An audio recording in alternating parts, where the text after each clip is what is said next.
All right. So I'm going to start another Charles Fort one. It's the second one, I think, I think he's got five. This is New Lands by Fort, 1923. You don't know who he is. Look him up. Part one. One. Lands in the sky. That they are nearby. That they do not move. I take for a principle that all being is the infinitely serial, and that whatever has been will, with differences of particulars, be again. The last quarter of the 15th century, land to the west. This first quarter of the 20th century, we shall have revelations. There will be data. There will be many. Behind this book, unpublished collectively or held as constituting its reserve forces, there are other hundreds of data, but independently I take for a principle that all existence is a flux and a reflux by which periods of expansion follow periods of contraction. That few men can even think widely when times are narrow times, but that human constrictions cannot repress extensions of thoughts and lives and enterprise and dominion when times are wider times. So that so then that the pageantry of foreign coasts that was revealed behind blank horizons after the year 1492 cannot be, in the course of development, the only astounding denial of seeming vacancy. That the spirit or the animation and the stimulations and the needs of the 15th century are all appearing again, and that requital may appear again. Aftermath of war, as in the year 1492, demands for readjustments. Crowded and restless populations, revolts against limitations, intolerable restrictions against emigrations. The young man is no longer urged or is no longer much inclined to go westward. He will or must go somewhere. If directions alone no longer invite him, he may hear invitation in dimensions. There are many persons who have not investigated for themselves, who think that both poles of this earth have been discovered. There are too many women traveling luxuriously in darkest Africa. Eskimos of Disco, Greenland, are publishing a newspaper. There must be outlet or there will be explosion. Outlet and invitation are and opportunity. San Salvadors of the sky, a Plymouth rock that hangs in the heavens of Servia, a foreign coast from which storms have brought materials to the city of Birmingham, England. On the mentally freezing or dying will tighten their prohibitions, and the chill of their censorships will contract to extinction our lives, which without sin represent matter deprived of motion. Their ideal is death, or approximate death, warmed over occasionally only enough to fringe with uniform, decorous icicles from which there will be no escape. If, for the living and sinful and adventurous, there be not San Salvador's somewhere else, a Plymouth rock of reverse significance, coasts of sky continents. But every consciousness that we have of needs and all hosts, departments, and subdivisions of data that indicate the possible requital of needs are opposed, not by orthodoxy of common Puritans, but by the Puritans of science and their austere, disheartening, dried, or frozen orthodoxy. Islands of Space, see Science American volume, this and P that accounts from the reprisal of the British Association for the Ad of Science, Nature, etc. Except for an occasional lapse, our sources of data will not be sneered at. As to our interpretations, I consider them myself more as suggestions and gropings and stimuli, islands of space, and the rivers and the oceans of an extra geography. Stay and let salvation damn you, or straddle an auroral beam and paddle from Regal to Betelgeuse. If there be no accepting that there are such rivers and oceans beyond this earth, stay and travel up steamships with schedules that can be depended upon, food so well cooked and well served, comfort looked after so carefully, or someday board the thing that was seen over the city of Marcellus, August 19th, 1887, and ride on that, bearing down upon the moon, giving up for lost, escaping collision by the swirl of a current that was never heard of before. There are, or there are not, nearby cities of foreign existences. They have, or they have not, been seen by reflection in the skies of Sweden and Alaska, as one will. Whether acceptable or too preposterous to be thought of, our data are of rabbles of living things that have been seen in the sky, also of processions of military beings, monsters that live in the sky and die in the sky and spatter this earth with their red life fluids, ships from other worlds that have been seen by millions of the inhabitants of this earth exploring. Night after night in the sky of France, England, New England, and Canada, signals from the moon which, according to notable identifications, may not be so far from this earth as New York is from London, definitely reported and, in some instances, multitudinously witnessed events that have been disregarded by our opposition, a scientific priestcraft. Thou shalt not is crystallized in its frozen textbooks. I have data upon data upon data of new lands that are not far away. I hold out expectations in the materials of new hopes and new despairs and new triumphs and new tragedies. I hold out my hands to point to the sky. There is a hierarchy that utters me manacles. Think. There is a dominant force that pronounces prisons that have dogmas for walls for such thoughts. It binds its formulas around all attempting extensions. But sounds have been heard in the sky. They have been heard, and it is not possible to destroy the records of them. They have been heard. In the repetitions and regularities of series and intervals, we shall recognize perhaps interchangeable language. Columns of clouds, different colored by sunset, have vibrated to the artillery of other worlds like the strings of a cosmic harp. And I conceive of no buzzing of insects that can forever divert attention from the dramatic reverberations. Language has shone upon the dark parts of the moon, luminous exclamations that have fluttered in the lunar crater Copernicus, the eloquence of the starlight like in Aristarchus, hymns that have been chanted in lights and shades upon Lynn, the wilder, luminous music of Plato.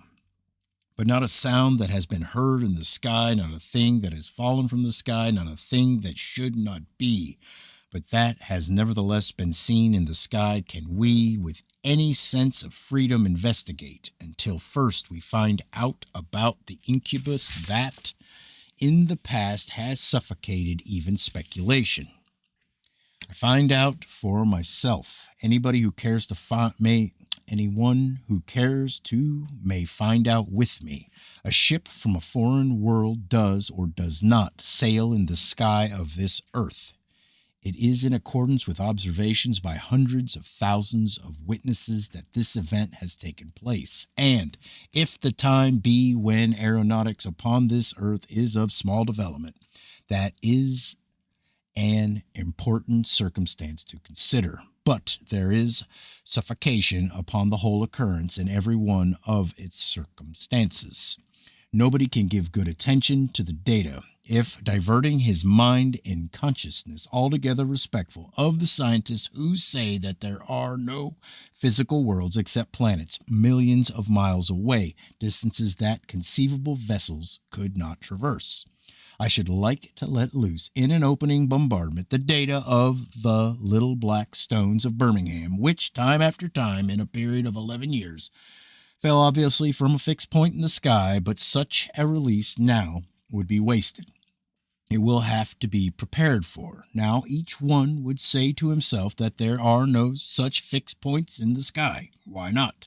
Because astronomers say that there are not. But there is something else that is implied. Implied is the general supposition that the science of astronomy represents all that is most accurate, most exacting, painstaking, semi-religious in human thought, and is therefore authoritative. Anybody who has not been through what I've been through in investigating this subject would ask what are the bases and what is the consistency of the science of astronomy. The miserable, though at times amusing, confusions of thought that I may in this field of supposed research word my inquiry differently. What of dignity or even of decency is in it? Phantom dogmas with their tails clutching at vacancies are coiled around our data. Serpents of pseudo-thought are stifling history. They are squeezing thou shalt not upon development, new lands, and the horrors and lights, explosions and music of them.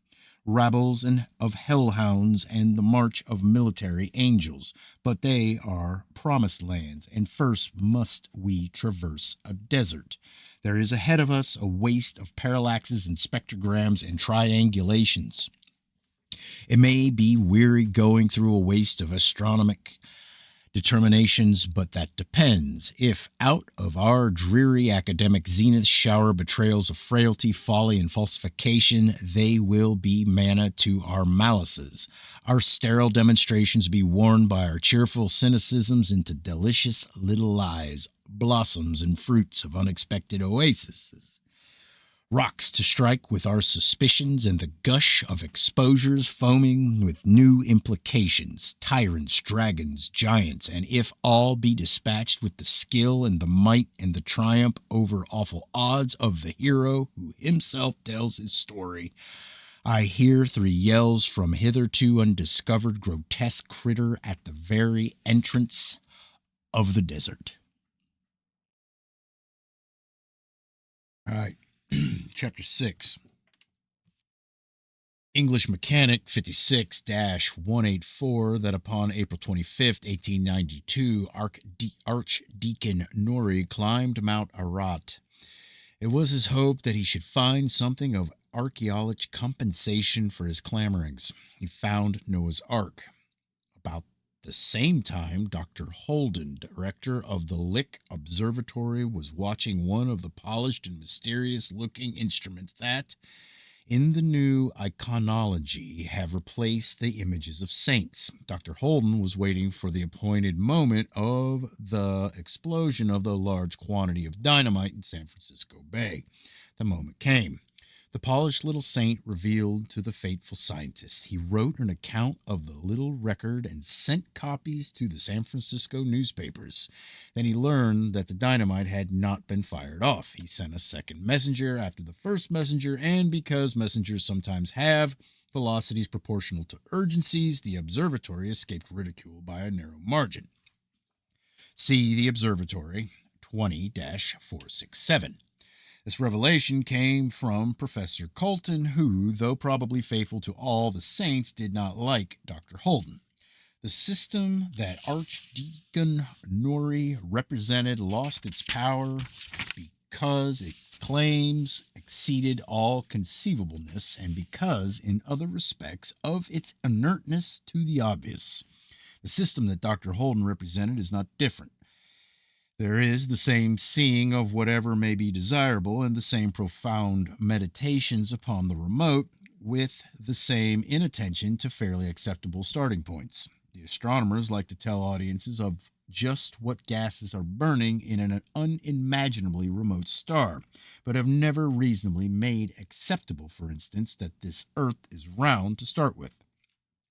Of course, I do not mean to say that this or anything else can be positively proved, but it is depressing to hear it said so authoritatively that the round shadow of this Earth upon the moon proves that this Earth is round, whereas records of angular shadows are common, and whereas if the Earth were a cube, its straight sides would cast a rounded shadow upon the convex moon.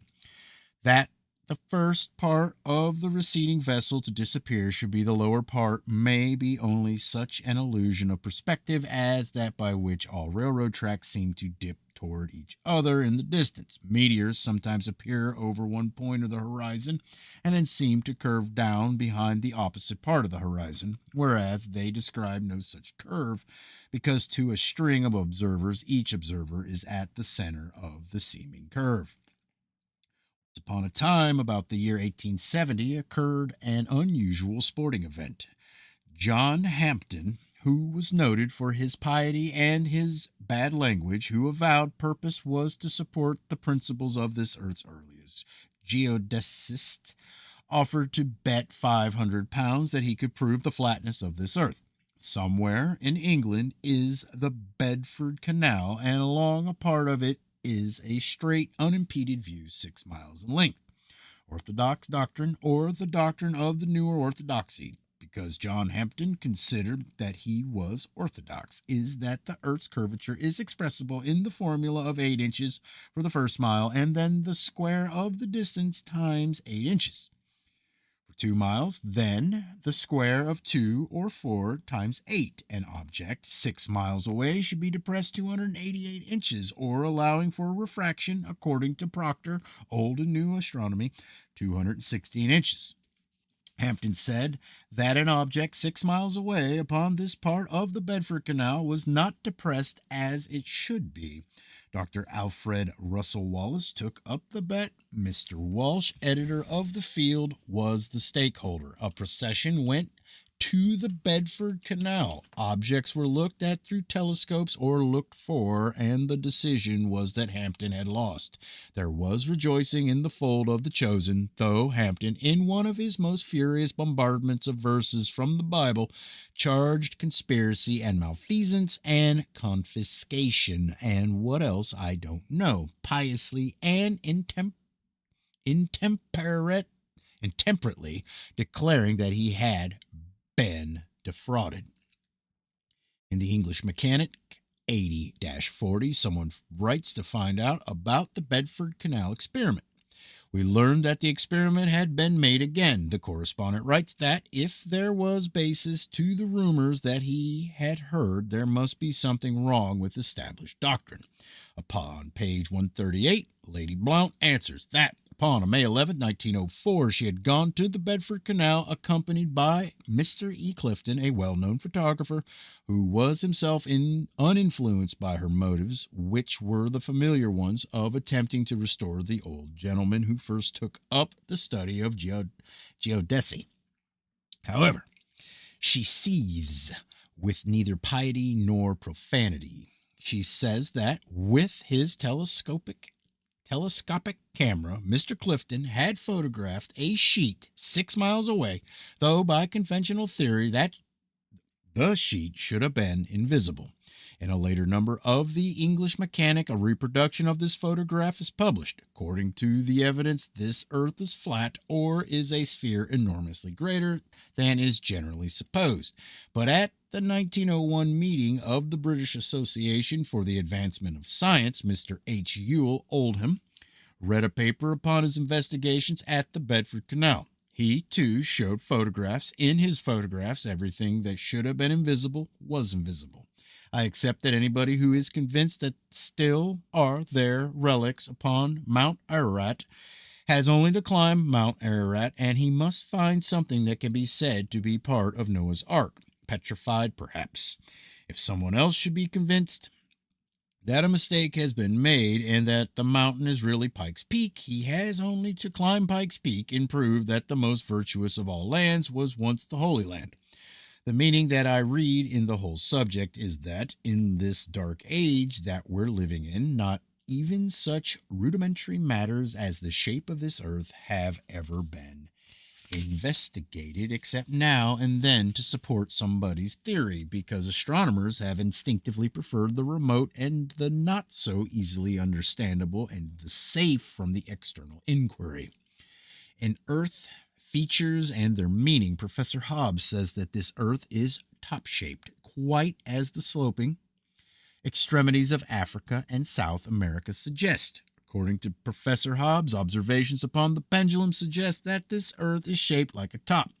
Some years ago, Dr. Gregory read a paper at a meeting of the Royal Geographical Society giving data to support the theory of a top-shaped Earth. In the records of the Society, one may read a report of the discussion that followed. There was no ridiculing. The president of the Society closed the discussion with virtual endorsement, recalling that it was Christopher Columbus who first said that this Earth is top-shaped. For other expressions of this revolt against ancient dogmas, see Bull's Société Astro de France 17-315, 18-143, Popular Science News 31-234. I don't know if that's Engineering Mechanic 77-159 in Scientific American or America 100-441. As to supposed motions of this Earth, axial or orbital, circumstances are the same, despite the popular supposition that the existence of these motions has been established by synthesis of data and by unanswerable logic. All scientists, philosophers, religionists are today looking back, wondering what could have been the matter with their predecessors to permit them to believe what they did believe. Granted that there will be posterity,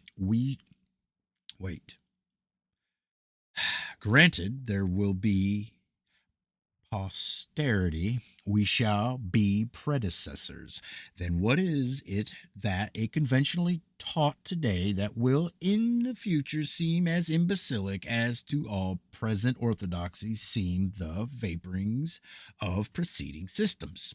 Well, for instance, that it is the earth that moves, though the sun seems to, by the same illusion by which the two passengers on a boat, the shore seems to move, though it is the boat that is moving.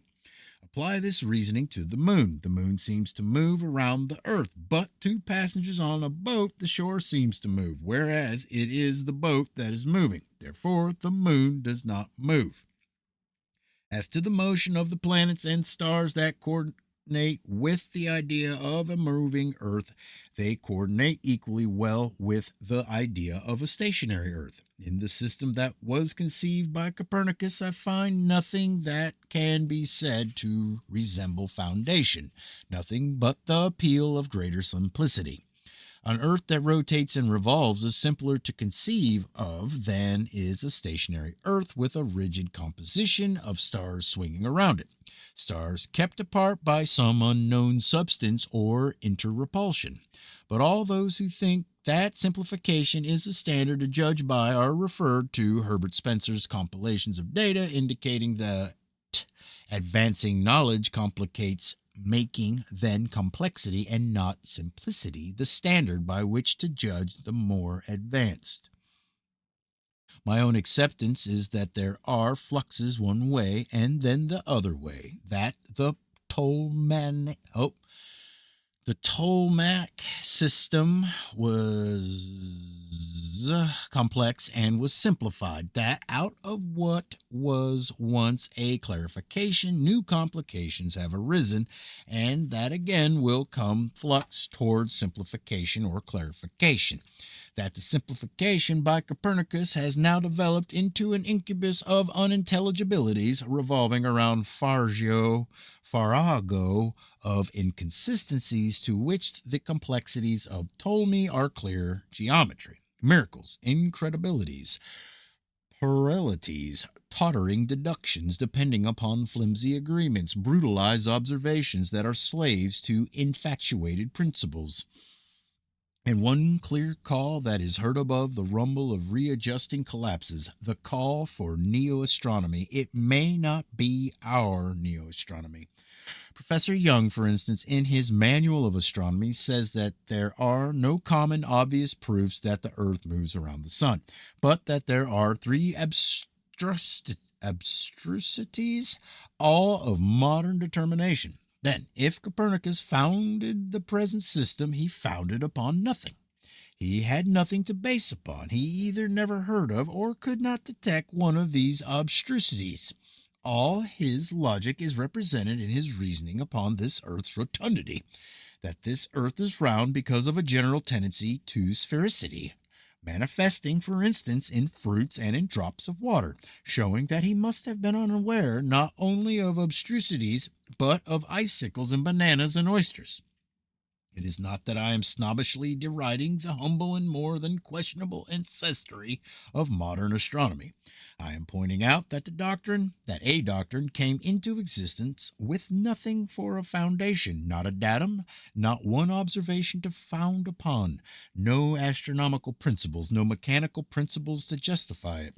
Our inquiry will be as to how, in the annals of false architecture, it's could ever be said that, except miraculously, of course, a foundation was subsequently slipped under this baseless structure, dug under, rammed under, or God knows how devised and fashioned.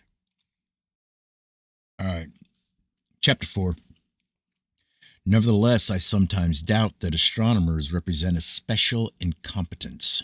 They remind me too much of uplifters and grocers, philanthropists, expert accountants, makers of treaties, characters in international conferences, psychic researchers, biologists. The astronomers seem to me about as capitalists seem to socialists, and about as socialists seem to capitalists, or about as Presbyterians seem to Baptists, as Democrats seem to Republicans, or as artists of one school seem to artists of another school.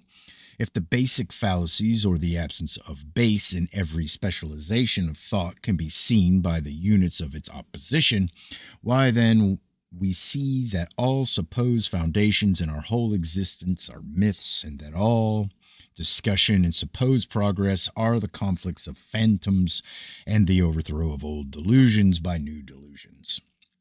Nevertheless, I am searching for some wider expression that will rationalize all of us, conceiving that what we call irrationality is our view of parts and functions out of relation to an underlying whole, an underlying something that is working out its development in terms of planets and acids and bugs, rivers and labor unions and cyclones, politicians and islands and astronomers.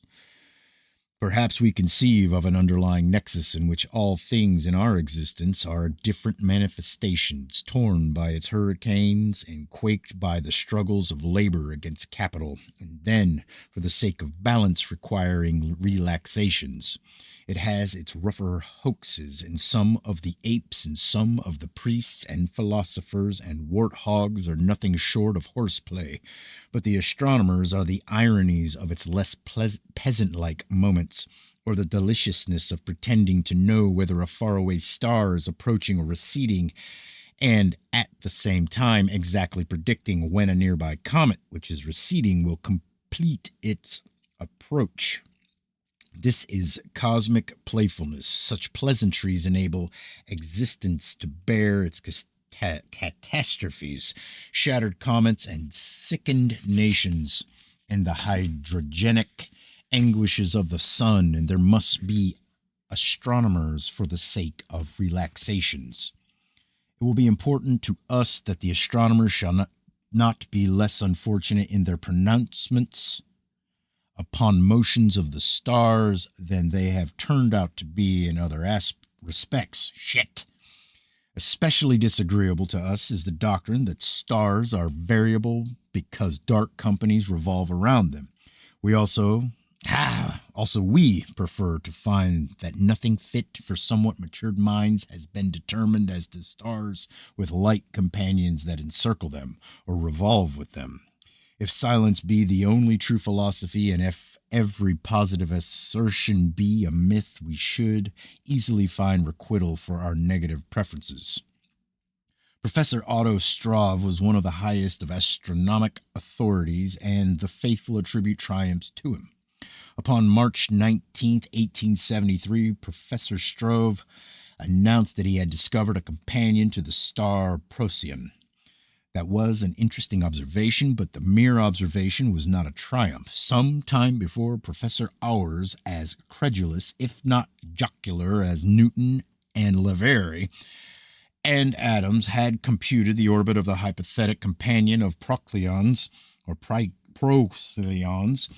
Upon a chart of the stars, he had drawn a circle around Procyon. I can't say that word. I think it's Procyon. This orbit was calculated in gravitational terms, and the general theme of ours is that as all much calculations are only ideal and relate no more to stars and planets or anything else than do the spotless theories of uplifters to events that occur as spots in the one wide daub of his existence. Specifically, we wish to discredit this triumph of Strav's and ours, but in general, we continue our expression that all uses of the calculus of celestial mechanics are false applications, and that this subject is for aesthetic enjoyment only, and has no place in the science of astronomy, if any can think that there is such a science. So, after great labor, or after considerable enjoyment, ours drew a circle around Procyon and announced that it was the orbit of the companion star. Exactly at the point in this circle where it should be, upon March 19, 1873, Struve saw the point of light which it may be accepted sooner or later someone would see. According to Agnes Clark, System of the Stars, page 173, over and over Struve watched the point of light and convinced himself that it moved as it should move, exactly in the calculated orbit. In Remembrances of an Astronomer, page 138, Professor Newcomb tells the story. According to him, an American astronomer then did more than confirm Struve's observations. He not only saw it, but exactly measured the supposed companion. A defect was found between the lens of Struve's telescope. It was found that this telescope showed a similar companion about 10 inches from every large star. It was found that the more than confirmatory determinations by the American astronomer had been upon a long, well-known star. Newcomb. Every astronomic triumph is a bright light accompanied by an imbecility which may for a while make it variable with diminishments, and then be unnoticed. Priestcrafts are not merely tyrannies, they are necessities. There must be more reassuring ways of telling this story. The good priest J.E. Gore, Studies in Astronomy, page 104, tells it safely. Not a thing except that in the year 1873 a companion of Procyon's was by Struve strongly suspected. Positive assurances of the scientists they are islands of seeming stability in a cosmic jelly. We shall eclipse the story of Algol with some modern disclosures. In all minds not convinced that earnest and devoted falsifiers are holding back development, the story, if remembered at all, will soon renew its fictitious luster. We are centers of tremors in the quaking black jelly. A bright and shining delusion looks like beacon security. Sir Robert Ball, in The Story of the Heavens, says that the period in which Algol blinks his magnitudes is 2 days, 20 hours, 48 minutes, and 55 seconds. He gives the details of Professor Vogel's calculations upon a speck of light and an invisibility. It is a godlike command that out of the variations of light shall come the diameters of faint appearances and the distance and velocity of the unseeable. That the diameter of the point of light is 1,054,000 miles, and that the diameter of the imperceptibility is 825,000 miles, and that their centers are 3,220,000 miles apart. Orbital velocity of Algol 26 miles a second, and the orbital velocity of the companion at 55 miles a second should be stated 26.3 miles and 55.4 miles a second. We come to the classic imposition like this, and at first we feel helpless. We are told that this thing is so. It is as if we were modes of motion and must go on, but are obstructed by an absolute bar of ultimate steel shining in our way with an infinite polish. But all appearances are illusions. No one with a microscope doubts this. No one who has gone specially from ordinary beliefs into minuter examination of any subject doubts this. As to his own specific experience, so then broadly, that all appearances are illusions, and that by this recognition We shall dissipate resistances, monsters, dragons, oppressors that we shall meet in our pilgrimage. This bar-like calculation is itself a mode of motion. The static cannot absolutely resist the dynamic because in the act of resisting it becomes itself proportionately the dynamic. We learned that modifications rusted into the steel of our opposition. The period of Algol, which Vogel carried out to a minute's 55th second, was, after all, so incompetently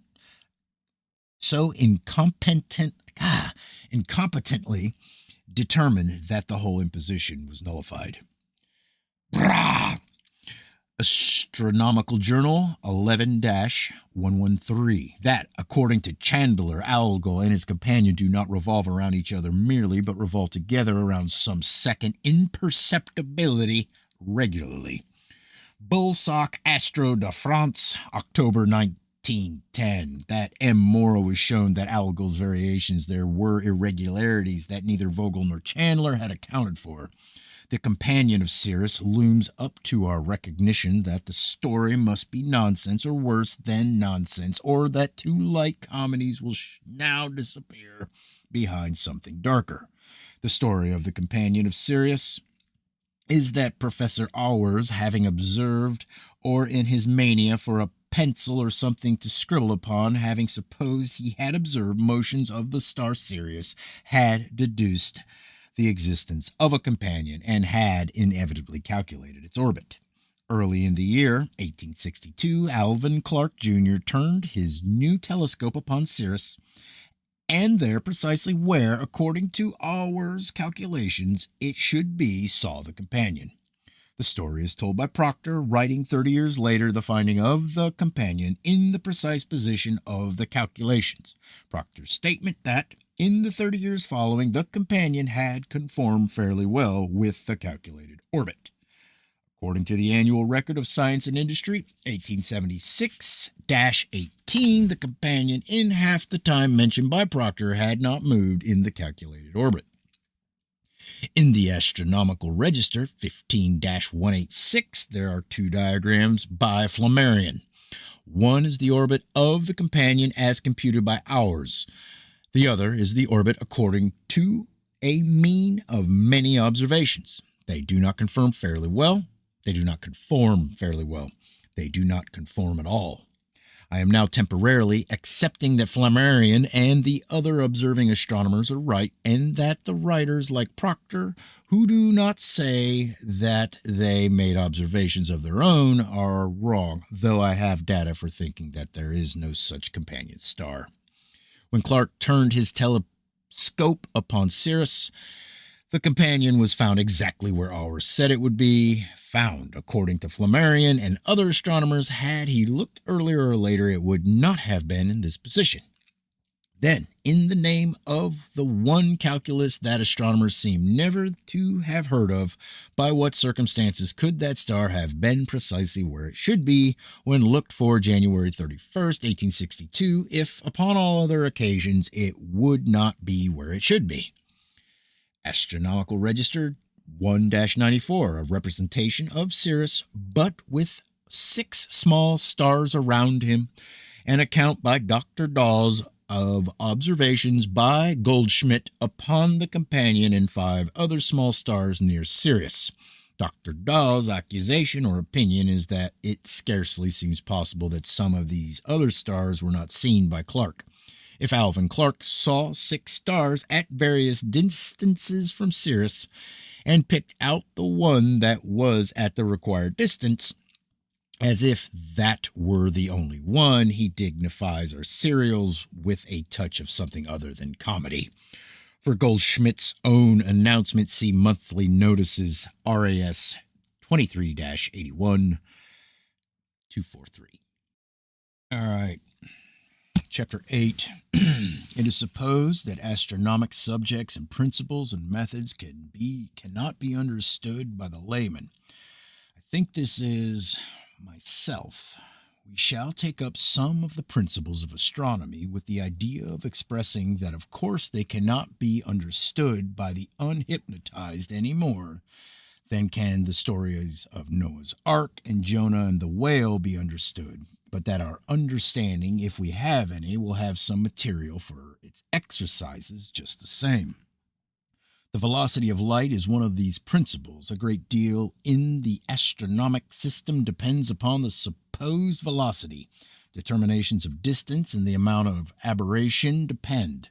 It will be our expression that these are ratios of impositions to mummeries, with such clownish products that formulas turn into antics, and we shall have scruples against taking up the subject at all, because we have much hard work to do, and we have qualms against stopping so often to amuse ourselves. But then, sometimes in a more sentimental mood, I think that the pretty story of the velocity of light and its determination will someday be of legitimate service, be rhymed someday and told to children in future kindergartens, replacing the story of Little Bo Peep with the tale of a planet that lost its satellites and sometimes didn't know where to find them, but that good magicians came along and formulated the indeterminable. It was found by Romer, a 17th century astronomer, that at times the moons of Jupiter did not disappear behind him and did not emerge from behind him when they should. He found that as distance between this Earth and Jupiter increased, the delays increased. He concluded that these delays represented times consumed by the light of the moons in traveling greater distances. He found, or supposed he found, that when this Earth is farthest from Jupiter, light from a satellite is seen 22 minutes later than when nearest Jupiter. Given measurement of the distance between opposite points in the Earth's supposed orbit and time consumed in traveling this distance, there you have the velocity of light. I still say that it is a pretty story and should be rhymed, but we shall find that astronomers might as well try to formulate the gambols of the sheep of Little Bo Peep as to try to formulate anything depending upon the satellites of Jupiter. In the Annals of Philosophy 23-29, Colonel Beaufry writes that upon December 7, 1823, he looked for the emergence of Jupiter's third satellite at the time set down in the National Almanac. For 2 hours he looked and did not see the satellite emerge. In Monthly Notices 44-8, an astronomer writes that upon the night of October 15, 1883, one of the satellites of Jupiter was 46 minutes late. A paper was read at the meeting of the British Astronomical Association, February 8, 1907, upon a satellite that was 20 minutes late. In Telescopic Work, page 191, W.F. Denning writes that upon the night of September 12, 1889, he and two other astronomers could not see satellite 4 at all. See the Observatory 9-237 Satellite 4 disappeared 15 minutes before calculated time. About a minute later, it reappeared, disappeared again, reappeared 9 minutes later. For Todd's observations, see the Observatory 2-227 6 times between June 9th and July 2nd, 1878. A satellite was visible when, according to prediction, it should have been invisible. For some more instances of extreme... damn little flies. All right, hold on. Where was I? For some more instances of extreme vagaries of these satellites, see Monthly Notices 43-427 and Journal BAA 14-27. Observations by Noble, Turner, White, Holmes, Freeman, Goodacre, Ellis, and Molesworth. In periodical astronomical publications, there is no more easily findable material for heresy than such observations. We shall have other instances. They abound in the English Mechanic, for instance, but in spite of a host of such observations, Professor Young says that the time occupied by light coming from these satellites is doubtful by only a fraction of a second. It is, of course, another instance of the astronomers who know very little of astronomy. It would have been undignified if the astronomers had taken the sheep of Little Bo Peep for their determinations. They took the satellites of Jupiter. They said that the velocity of light is about 190,000 miles a second. So did physicists. Our own notion is that there is no velocity of light, that one sees a thing or doesn't, that If the satellites of Jupiter behave differently according to the proximity to this Earth, that may be because this Earth affects them. So affecting them because the planets may not, as we may find, be at a thousandth part of the demonstrated distances. The notion of velocity of light finds support, we're told, in the textbooks in the velocity of sound. If it does, it doesn't find support in gravitational effects because, according to the same textbooks, gravitational effects have no velocity. The physicists agreed with the astronomers. A beam of light is sent through and is reflected back through a revolving shutter, but it's complex and we're simple. God, hold on. Little bastard. I'm going to get it. Anyways, we shall find that there is no need to go into the details of this mechanism. It is not that a machine is supposed to register a velocity of 186,000 miles a second, or we'd have to be technical. It is that the eye is supposed to perceive. And there is not a physicist in the world who can perceive when a parlor magician palms off playing cards, hearing or feeling, or if one could smell light, some kind of a calm might be made.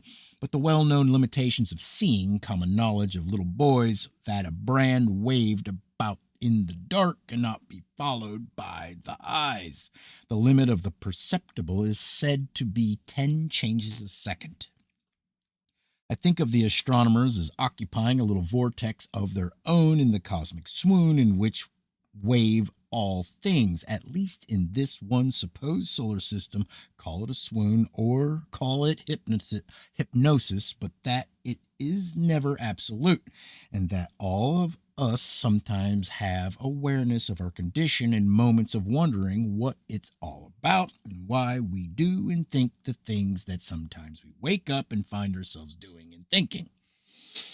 Upon page 281, Old and New Astronomy, Richard Proctor awakens momentarily and says, "The agreement between these results seems close enough, but those who know the actual difficulty of precise time observations of the phenomena of Jupiter's satellites, to say nothing of the present condition of the theory of their motions, can place very little reliance on the velocity of light deduced from such observations."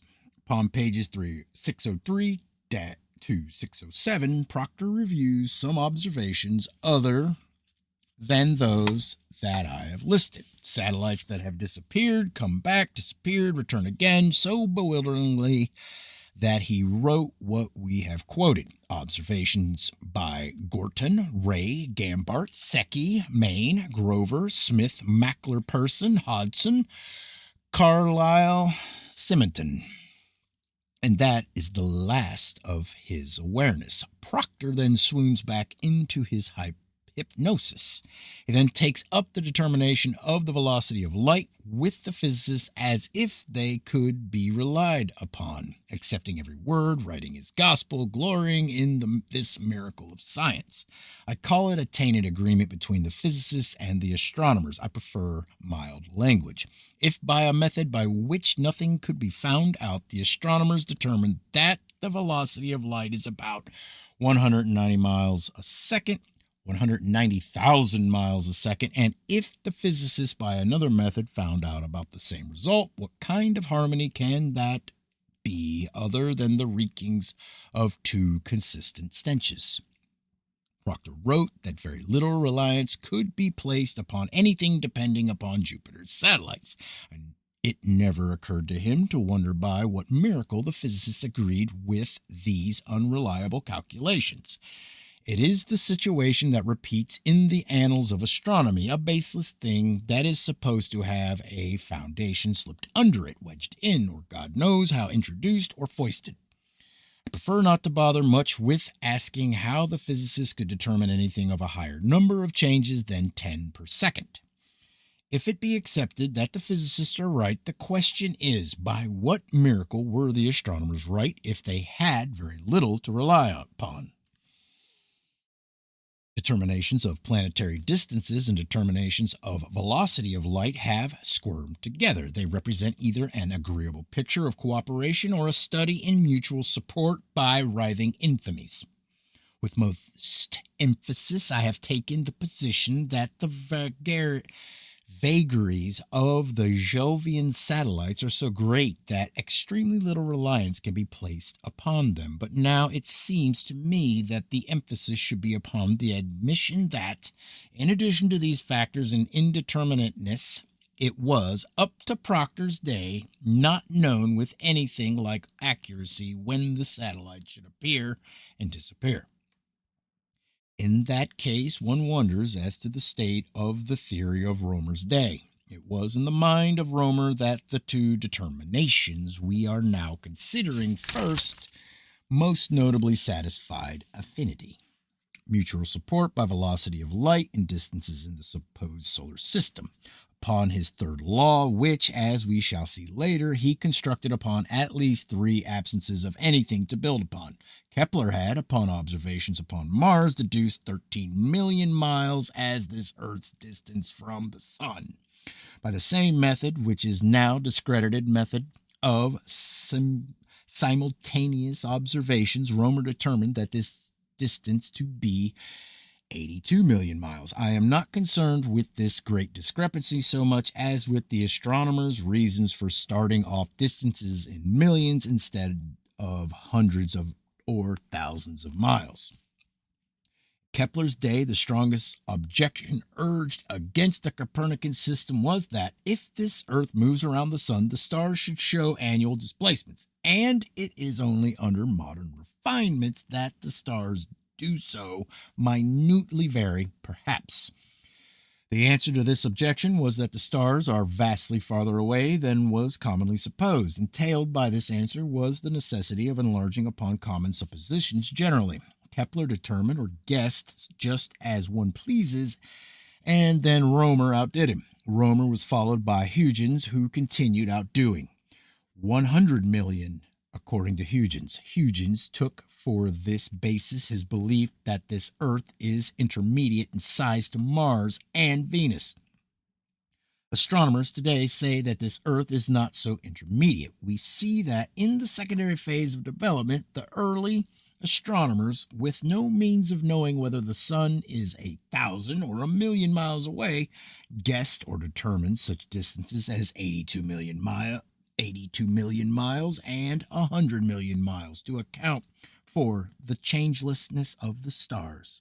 If the mean of these extremes is about the distance of present dogmas, we'd like to know by what miracle a true distance so averages two products of wild methods. Our expression is that these developments had their origin in conspiracy and prostitution, if one has a fancy for such accusations, or if everybody else had been so agreeable, we think more amiably ourselves that it was all a matter of comfortably adjusting and being obliging all around.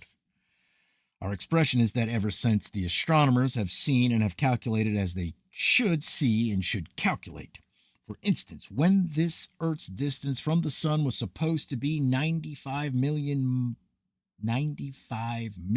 miles, all astronomers taking positions of Mars calculated a distance of 95 million miles. But then when the distance was cut down to about 92 million miles, all astronomers taking positions of Mars calculated about a distance of 92 million miles. It may sound like a cynicism of mine, but in saying this, I am quoting Richard Proctor in one of his lucid suspicions. Old and New Astronomy, page 280. With nothing but monotony and with nothing that looks like relief for us, the data of conspiracy or of cooperation continue. Upon worthless observations upon the transits of Venus, 1761 and 1769, this Earth's orbit was found by Encke to be about 190 million miles across. Distance of the sun, about 95 million miles. Altogether, progress had been more towards the wild calculations of Huygens than towards the undomesticated calculations of Roemer. So, to agree with this change, if not progress, Delambre takes worthless observations upon the satellites of Jupiter, cut down Roemer's worthless determinations, and announced that light crosses the plane of the Earth's orbit in 16 minutes and 32 seconds, as it ought to, Professor Young would say.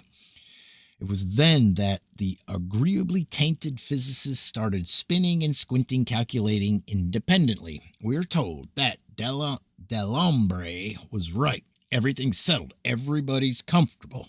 See Chambers' Handbook of Astronomy, published at this time, that the sun's distance had been ascertained with great accuracy to be 95,298,260,000 miles. But then occurred something that is badly but protectively explained in most astronomical works. Foucault interfered with the deliciousness of those 95,298,260 miles. One may read many books that mention this subject, and one will always read that Foucault, the physicist, by an independent method or by an absolutely independent method, disagreed somewhat. This disagreement is paraded so that one has an impression of painstaking independent scientists not utterly slavishly supporting one another, but at the same time keeping well over the 90 million mark, and so essentially agreeing after all. But we find that there was no independence in Foucault's experiments. We come across the same old disgusting connivance, or the same amiable complacence, perhaps. See Clarke's History of Astronomy, page 230. We learned that astronomers, to explain oscillations of the sun, had decided that the sun must be not 95,280,260 miles away, but about 91 million miles away. 91 million miles. 91 million. To oblige them, perhaps, or innocently, never having heard of them, perhaps, though for 10 years they had been announcing that a new determination was needed. Foucault found that the velocity of light is less than had been necessary to suppose, when the sun was supposed to be about 95 million miles away, and he found the velocity to be exactly what it should be, supposing the sun to be 91 million miles away. Then it was that the astronomers announced that, not that they, shit, it's fucking million miles shit. Then it was that the astronomers announced not that they had cut down the distance of the sun because of observations upon solar oscillations, but because they had been very much impressed by the independent observations upon the velocity of light by Foucault, the physicist. The squirm occurred at the meeting of the Royal Astronomical Society, February 1864. There would have to be more squirms. If, then, the distance across this Earth's orbit was found to be less than Delambre had supposed, somebody would have to find that light comes from the satellites of Jupiter a little slower than Delambre had proved, whereupon Glassnape found that the time is 16 minutes and 40 seconds, which is what he should or ought to find, whereupon there would have to be readjustment of Encke's calculations of distance of the sun upon worthless observations upon transits of Venus, and whereupon again Newcomb went over the very same observations by Encke, had compelled agreement with the dogmas of his day, and Newcomb calculated as was required that the distance agreed with Foucault's reduction. Whether, in the first place, Encke ever did calculate as he said he did or not, his determination was mere agreement with Laplace's in the 7th book of the Mécanique Céleste. Of course, he said that he had calculated independently because his method was by triangulation and Laplace's was the gravitational. That the word worthless does not apply to observations upon transits of Venus. In Old and New Astronomy, Proctor says that the observations upon the transit of 1761 and 1769 were altogether unsatisfactory. One supposes that anything that is altogether unsatisfactory can't be worth much. In the next transit of 1874, various nations cooperated. The observations were so disappointing that the Russian, Italian, and Austrian governments refused to participate in the expedition of 1882. In Reminiscences of an Astronomer, page 181, Newcomer says that the United States Commission, of which he was secretary, had up to 1902 never published in full its observations, and probably never would, because by that time all other members were either dead or upon the retired list. Methods of Mars, more monotony because of criticisms of taking of parallax by simultaneous observations. Dr. David Gill went to the island of Ascension during the opposition of Mars of 1877 to determine alone by the diurnal method the distance of this Earth from the Sun from positions of Mars. For particulars of Gill's method, see, for instance, Poor's Solar System, page 86. Here, Professor Poor says that, of course, the orbital motion of Mars had to be allowed for in Gill's calculations. If so, then, of course, this Earth's orbital motion had to be allowed for. If Dr. Gill knew the space traversed by this Earth in its orbit and the curvature of its path, he knew the size and shape of the orbit and consequently the distance from the Sun. Took for the basis of his allowance that this Earth is about 93 million miles from the Sun and calculated that this Earth is about 93 million miles from the Sun. For this classic deduction from the known to the same known, he received a gold medal. In our earlier surveys, we were concerned with the false claim that there can be application of celestial mechanics to celestial phenomena, but as to later subjects, the method is different. The method of these calculations is triangulation. One simple question: to what degree can triangulation be relied upon? To great degree in measuring the height of a building or in the little distances of a surveyor's problems. Hold on. To what degree can triangulation be relied upon?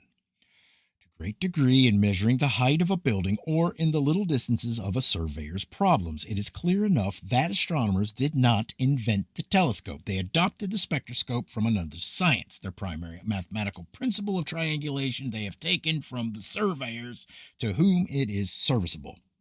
The triangle is another emblem of the sterility of the science of astronomy. Upon the coat of arms of this great mule of the sciences, I would draw a prism within a triangle. All right, chapter 5.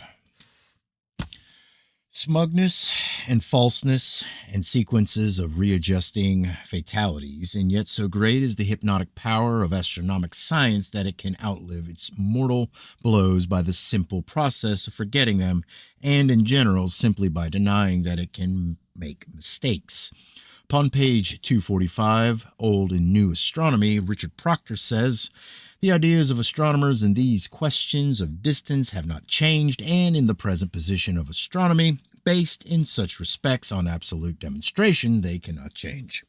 Sounds that have roared in the sky and their vibrations have shaken down villages. If these be the voices of development, commanding that opinion shall change, we shall learn what will become of the proctors and their absolute demonstrations. Lights that have appeared in the sky, that they are gleams upon the arraignment of marching organization. They can be only one explanation of meteors. I think it is that they are shining spear points of slayers of dogmas. I point to the sky over a little town in Perthshire, Scotland. There may be a new San Salvador. It may be a new Plymouth Rock. I point to the crater Aristarchus of the moon. There, for more than a century, a lighthouse may have been signaling. Whether out of profound meditations or farrago and bewilderment, I point directly or miscellaneously, and if only a few of a multitude of data can be accepted.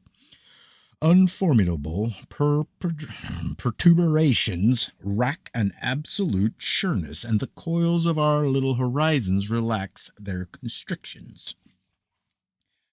I indicate that in these pages, which are banners in the cosmic procession, I do feel a sense of responsibility, but how I maintain any great seriousness, I do not know, because still is our subject astronomical triumphs.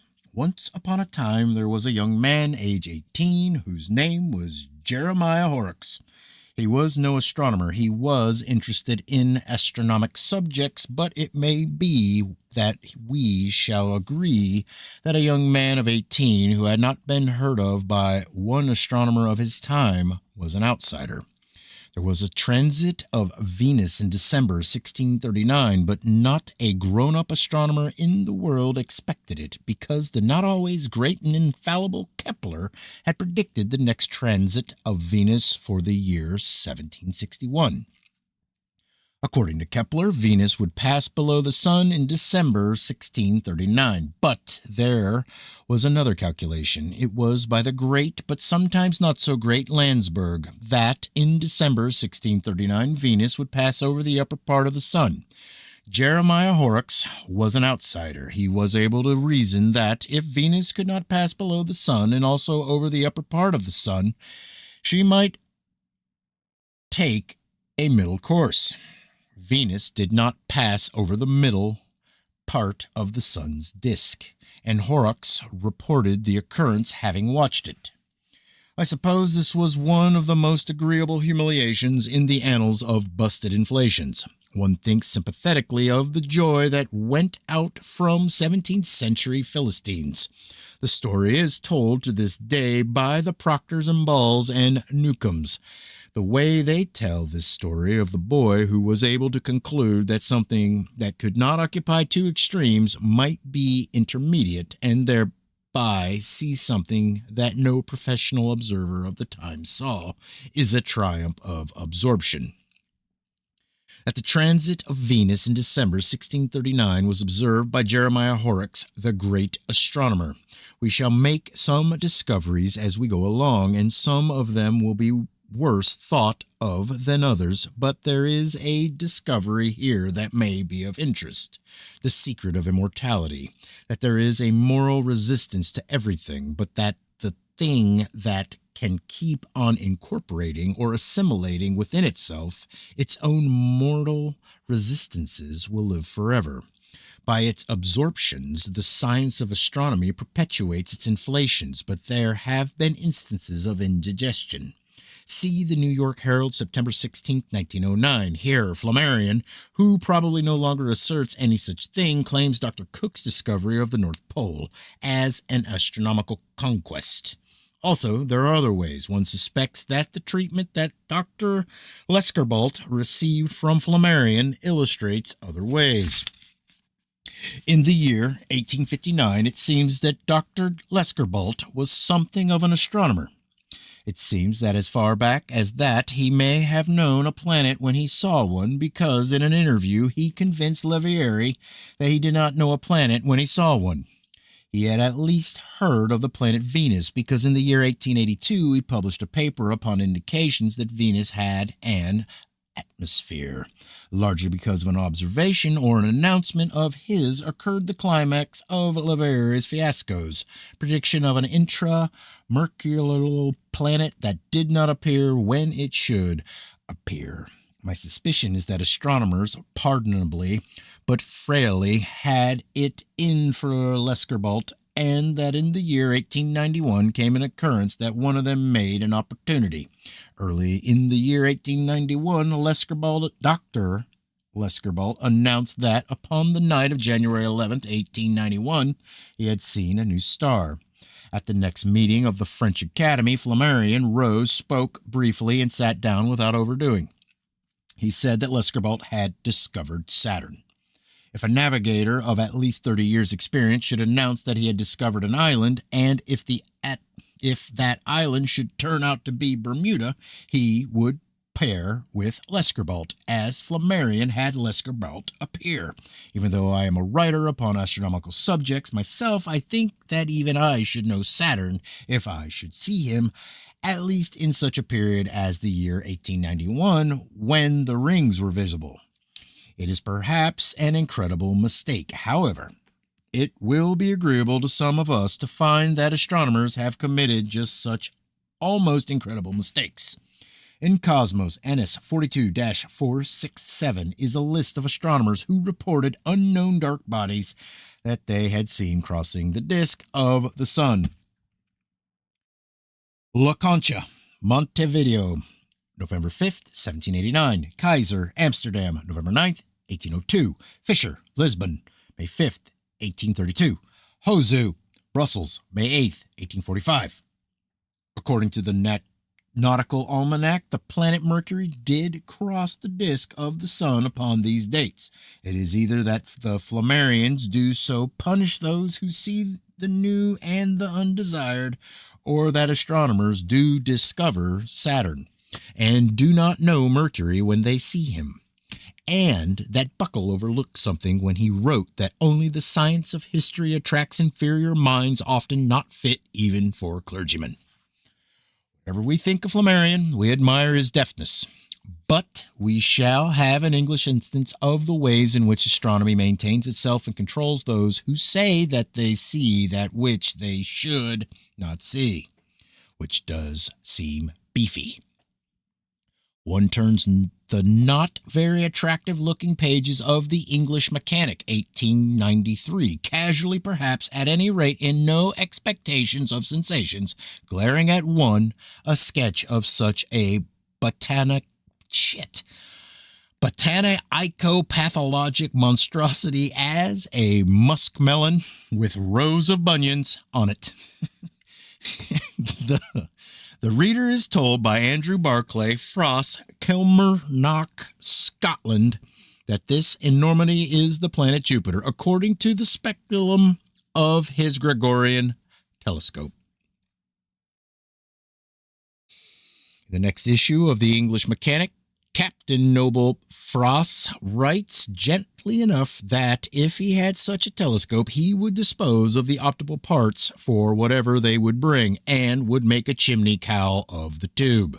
English Mechanic, 1893-2-309, The Planet Mars by Andrew Barclay, a dark sphere surrounded by a thick ring of lighter material. Attached to it, another sphere of half its diameter, a sketch as gross and repellent to a conventionalist as the museum freak in whose body the head of his dangling twin is embedded, his dwarf body lopping out from his side.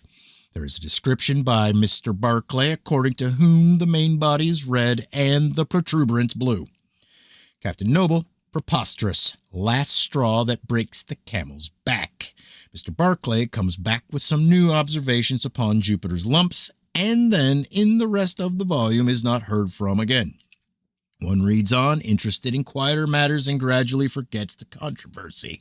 English Mechanic, August 23, 1897, a gallery of monstrosities. Andrew Barclay signing himself Froz, exhibiting the planet Jupiter, 6 times encircled with lumps, afflicted Mars, with his partly embedded twin reduced in size, but still a distress to all properly trained observers. The planet Saturn, shaped like a mushroom with a ring around it. Captain Noble, Mr. Barclay is not a fellow of the Royal Astronomical Society, and, were the game worth the candle, might be restrained by injunction from so describing himself. And upon page 362 of this volume of the English Mechanic, Captain Noble calls the whole matter a pseudo-phrase, crazy hallucinations. Lists of the Fellows of the Royal Astronomical Society from June 1875 to June 1896. Barclay, Andrew, Kilmarnock, Scotland, elected February 8, 1856. I cannot find the list from 1897 in the library's list of 1898. Barclay's name omitted. Thou shalt not see lumps on Jupiter. Every one of Barclay's observations has something to support it. All conventional representations of Jupiter show encirclements by strings of rotundities that we are told are cloud forms. But in the journal BAA, December 1910, is published a paper by Dr. Downing entitled, Is Jupiter Humpty? Humpy!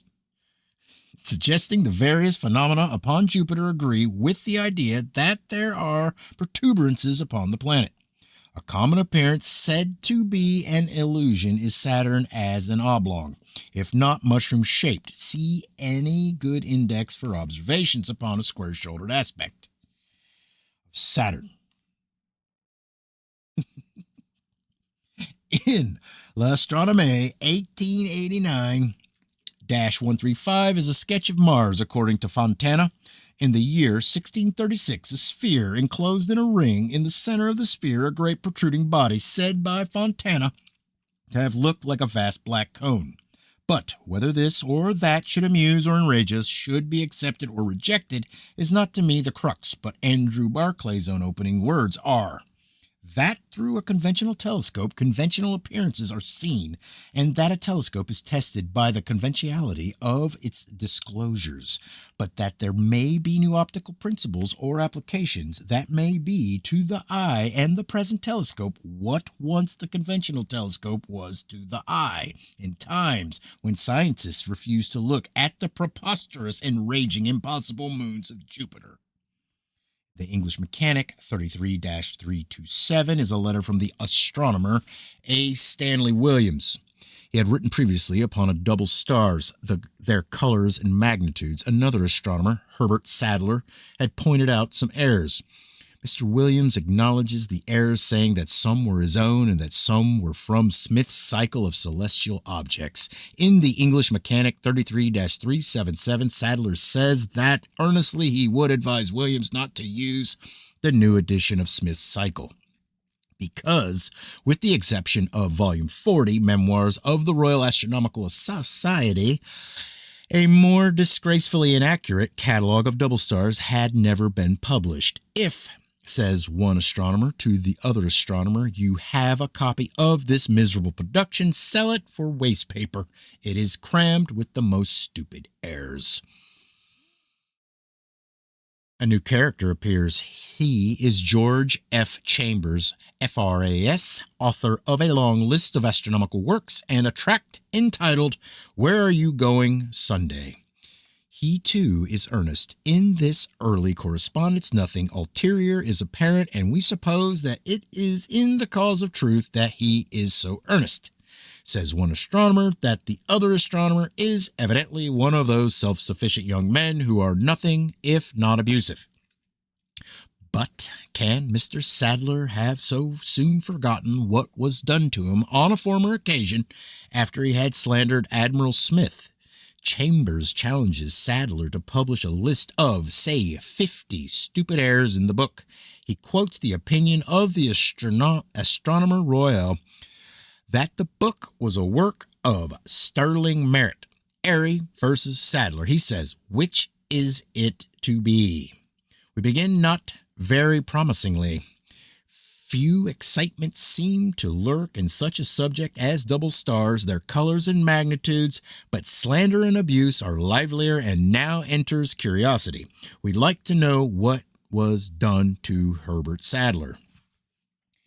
Late in the year 1876, Herbert Sadler was elected a Fellow of the Royal Astronomical Society. In Monthly Notices, RAS, January 1879, appears his first paper that was read to the Society. Notes on the late Admiral Smith's Cycle of Celestial Objects, Volume 2, known as the Bedford Catalogue. With no especial vehemence, at least according to our own standards of repression, Sadler expresses himself upon some extraordinary mistakes in this work. At the meeting of the Society, May 9, 1879, there was an attack upon Sadler, and it was led by Chambers, or conducted by Chambers, who cried out that Sadler had slandered a great astronomer and demanded that Sadler should resign. In the report of this meeting, published in the Observatory, there is not a trace of anybody's endeavors to find out whether there were errors in this book or not. Chambers ignored everything but his accusation of slander and demanded again that Sadler should resign. In Monthly Notices 39-389, the Council of the Society published regrets that it had permitted publication of Sadler's paper, which was entirely unsupported by the citation of instances upon which his judgment was founded. We find that it was Mr. Chambers who had revised and published the new edition of Smith's Cycle. In the English Mechanic, Chambers challenged Sadler to publish, say, 50 Stupid Errors. See page 451, volume 33, English Mechanic. Sadler lists just 50 stupid errors. He says that he could have listed not 50, but 250, not trivial, but of the grossest kind. He says that in one set of 167 observations, 117 were wrong. The English Mechanic drops out of this comedy with the obvious title, but developments go on, evidently withdrawing its regrets. The council permitted publication of a criticism of Chambers' edition of Smith's Cycle in Monthly Notices 40-497, and the language in this criticism by S.W. Burnham was no less interpretable as slanderous than was Sadler's. That Smith's data were either roughly approximate or grossly incorrect, and so constantly reoccurring that it was impossible to explain that they were ordinary errors of observation. Burnham lists 30 pages of errors. Following is a paper by E.B. Noble, who published 17 papers of instances in which, in his opinion, Mr. Burnham had been too severe. Knowing of no objection by Burnham to this reduction, we have left 13 pages of errors in one standard astronomical work, which may fairly be considered as representative of astronomical work in general, inasmuch as it was, in the opinion of the Astronomical Royale, a book of sterling merit. I think now we have accomplished something. After this, we should all get along more familiarly and agreeably together. 13 pages of error in one standard astronomical work are reassuring. There is a likable fallibility here that should make for better relations. If the astronomers were what they think they are, we might as well make squeaks of disapproval against alpine summits. As to astronomers who calculate positions of planets, of whom he was one, Newcomb, in Remembrances of an Astronomer, says, "The men who have done it are therefore, in intellect, the select few of the human race, an aristocracy above all others on the scale of being. We could never get along comfortably with such awful selectness as that. We are grateful to Mr. Sadler in the cause of more comfortable relations." All right. Chapter 9.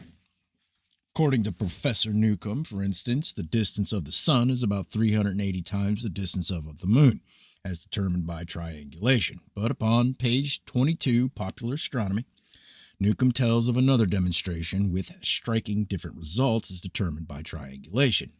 A split God. The God triangulation is not one undivided deity. The other method with striking different results is the method of Aristarchus. It cuts down the distance of the sun from 380 to 20 times the distance of the moon. When the observer upon this earth sees the moon half illumined, the angle of the moon between observer and sun is a right angle. A third line between observer and sun completes a triangle. According to Aristarchus, the tilt of the third line includes the angle of 86 degrees, making the sun-Earth line 20 times longer than the moon-Earth line. In principle, says Newcomb, the method is quite correct and very ingenious, but it cannot be applied in practice. He says that Aristarchus measured wrong, that the angle between the moon-Earth line and the Earth-Sun line is almost 90 degrees and not 86 degrees. And he says that the method cannot be applied because no one can determine this angle that he had said is of almost 90 degrees. He says something that is so incongruous with the inflations of astronomers that they'd sizzle if their hypnotized readers could read and think at the same time.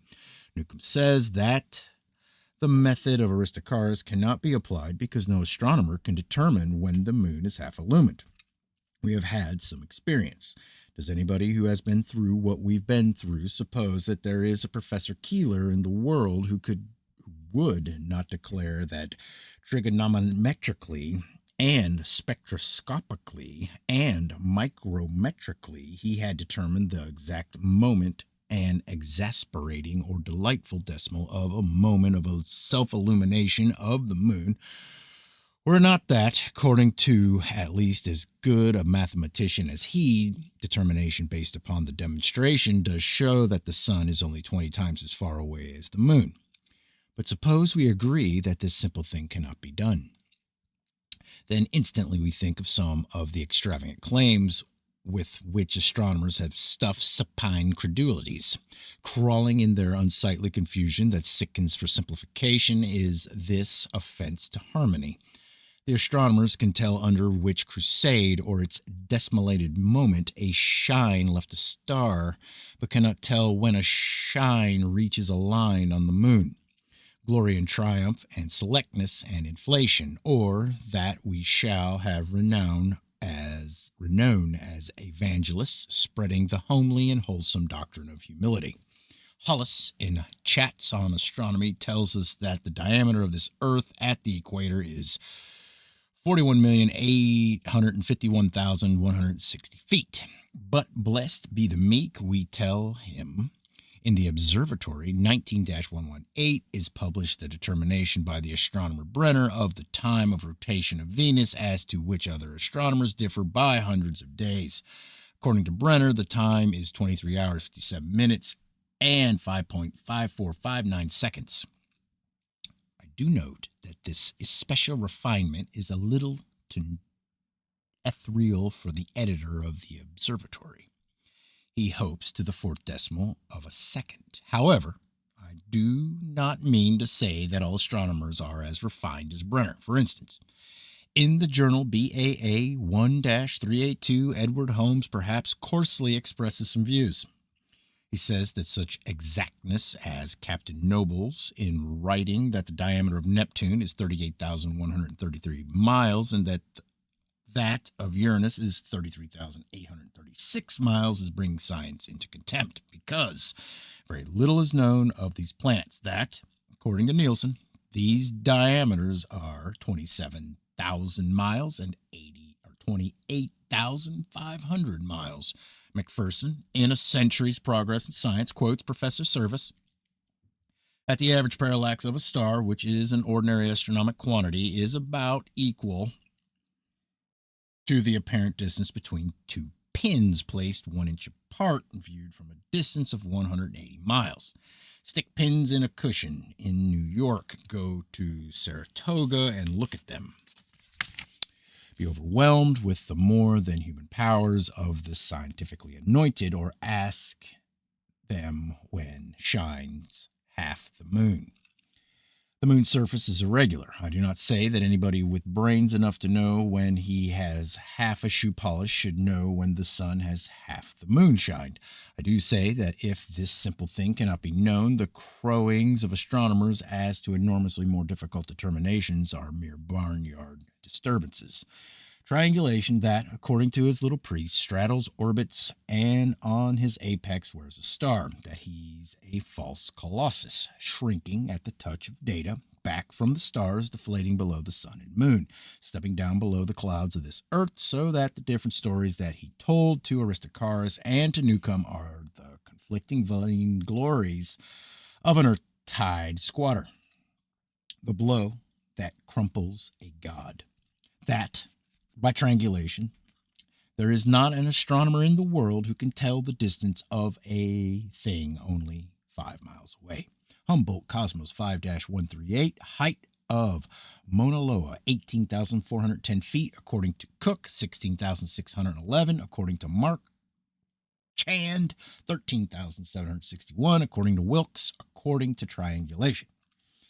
In the Scientific American 119-31, a mountain climber calls the editor to account for having written that Mount Everest is 29,002 feet high.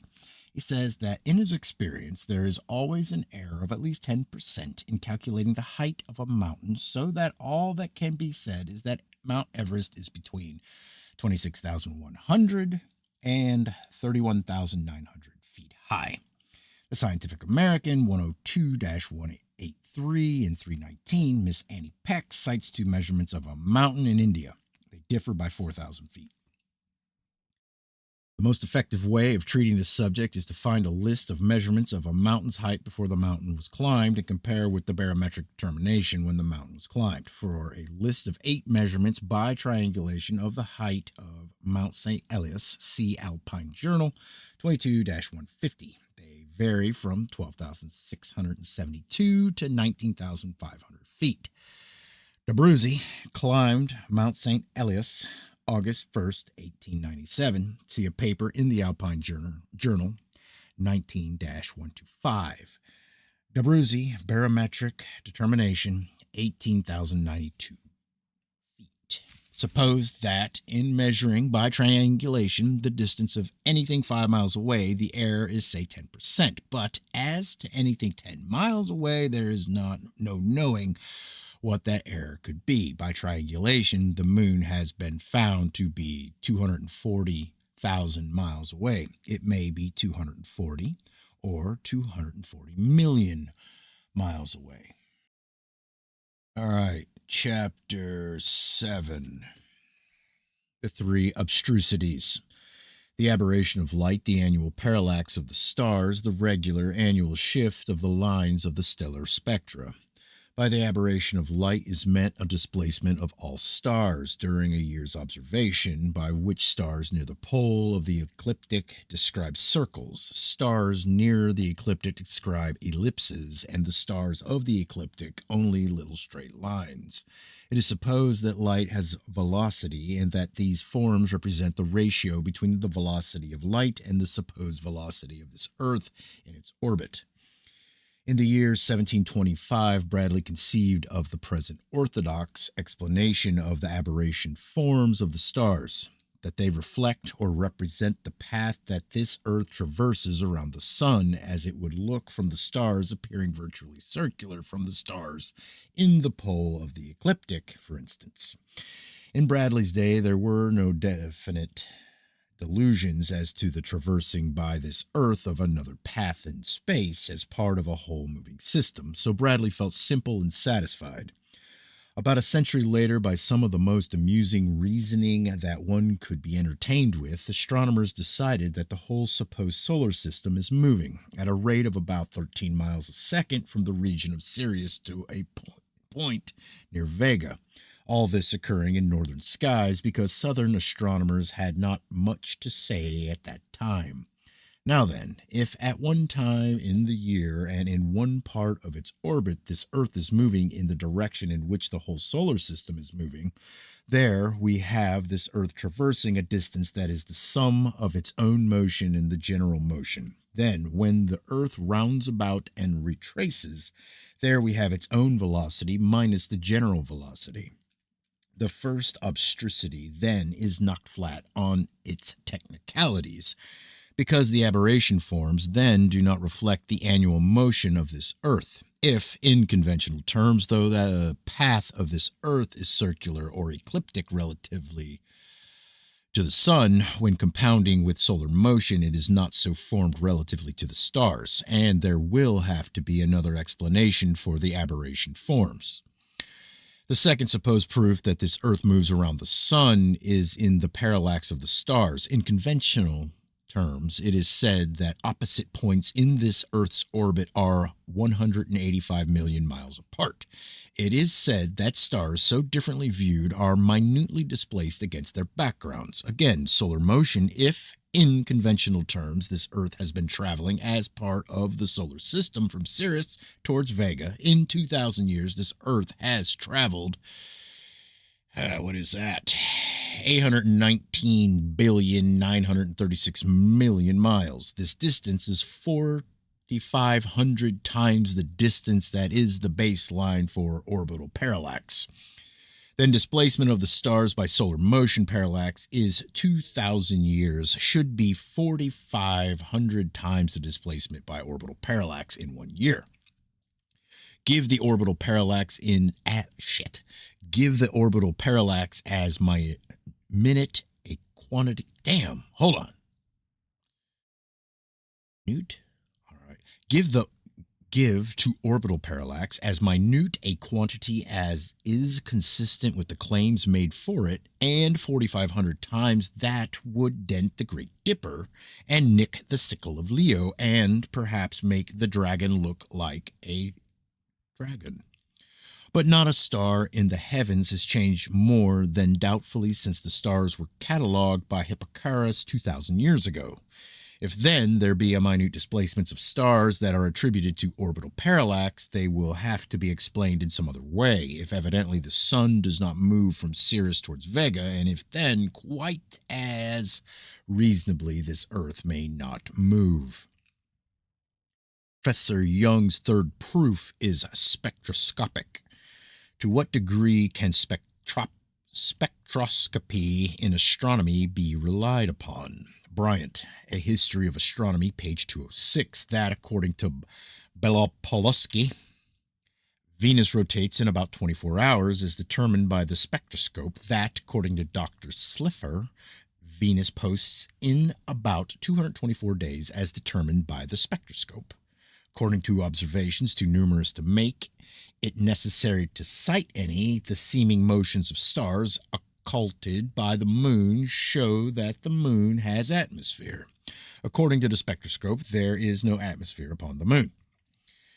The ring of light around Venus during the transits of 1874 and 1882 indicate that Venus has atmosphere. Most astronomers say that Venus has an atmosphere of extreme density, obscuring the features of the planet. According to spectrum analysis by Sir William Huggins, Venus has no atmosphere. In the English Mechanic 89-439 are published results of spectroscopic examinations of Mars by Dr. Campbell of the Lick Observatory that there is no oxygen and that there is no water vapor on Mars. In monthly notices RAS 27-178 are published results of spectroscopic examinations of Mars by Huggins. Abundance of oxygen, same vapors as the vapors of this Earth. These are the amusements of our Pilgrim's Progress, which has New San Salvadors for its goals, or New Plymouth Rocks for its expectations, but these experiences of pilgrims have variety. In 1895, at the Allegheny Observatory, Professor Keeler undertook to determine the rotation period of Saturn's rings by spectroscopy. It is gravitational gospel that particles upon the outside of the rings move at the rate of 10.69 miles a second, particles upon the inner edge 13.01 miles a second. Professor Keeler's determinations were what Sir Robert Ball calls brilliant confirmation of the mathematical deduction. Professor Keeler announced that according to the spectroscope, the outside particles of the rings of Saturn move at the rate of 10.1 miles a second, and that the inner particles move at a rate of 12.4 miles a second, as they ought to, says Professor Young in his Gospel Elements of Astronomy. One reads of a miracle like this, the carrying out into decimals of different speeds of different particles and parts of a point of light, the parts of which cannot be seen at all without a telescope, whereby they seem to constitute a solid motionless structure, and one admires or one worships according to one's experience.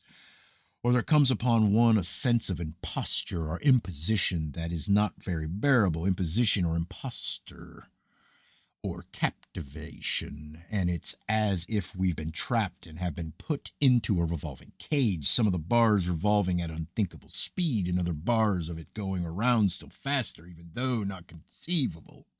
Disbelieve as we will, deride and accuse, and think of all the other false demonstrations that we have encountered, as we will. There's the buzz of the bars that encircle us. The concoction that has caged us is one of the most brilliant harlots in modern prostitution. We're imprisoned at the pleasure of a favorite in the harem of the god of gravitation. That's some relief. Language always is. But how are we to determine that the rings of Saturn do not move as they ought to, and thereby add more to the discrediting of spectroscopy in astronomy? A gleam on a planet that's like shine on a sword to deliver us. The white spot of Saturn, a bright and shining deliverer. There's a gleam that will shatter concoctions and stop velocities. There's a shining thing on the planet Saturn, and the blow that it shines is lightning. Thus far has gone a revolution of 10.1 miles a second, but it stops by magic against magic. No farther buzzes a revolution of 12.4 miles a second that the rings of Saturn may not move as to flatter one little god they ought to, because by the handiwork of universality they may be motionless. Often has a white spot been seen upon the rings of Saturn by Schmidt, Bond, Secchi, Schroeder, Harding, Schwab, De Vico, and a host of other astronomers. It is stationary. In the English Mechanic 49-195, Thomas Gwyn Elger publishes a sketch of it as he saw it upon the nights of April 18th and 20th, 1889. It occupied a position partly upon the one ring and partly upon the other, showing no distortion. Let Professor Keeler straddle two concentric merry-go-rounds whirling at different velocities. There will be distortion. See volume 49, English Mechanic, for observation after observation by astronomers upon this appearance. When seen from several months in the year 1889, the observers agreeing that, no matter what are the demands of theory, this fixed spot did indicate that the rings of Saturn do not move. The white spot on Saturn has blasted minor magic. He has little black retainers who now function in the cause of completeness. The little black spots of Saturn, Nature 53-109, that in July and August 1895, Professor Mascari of the Catania Observatory had seen dark spots upon the Krebs ring of Saturn.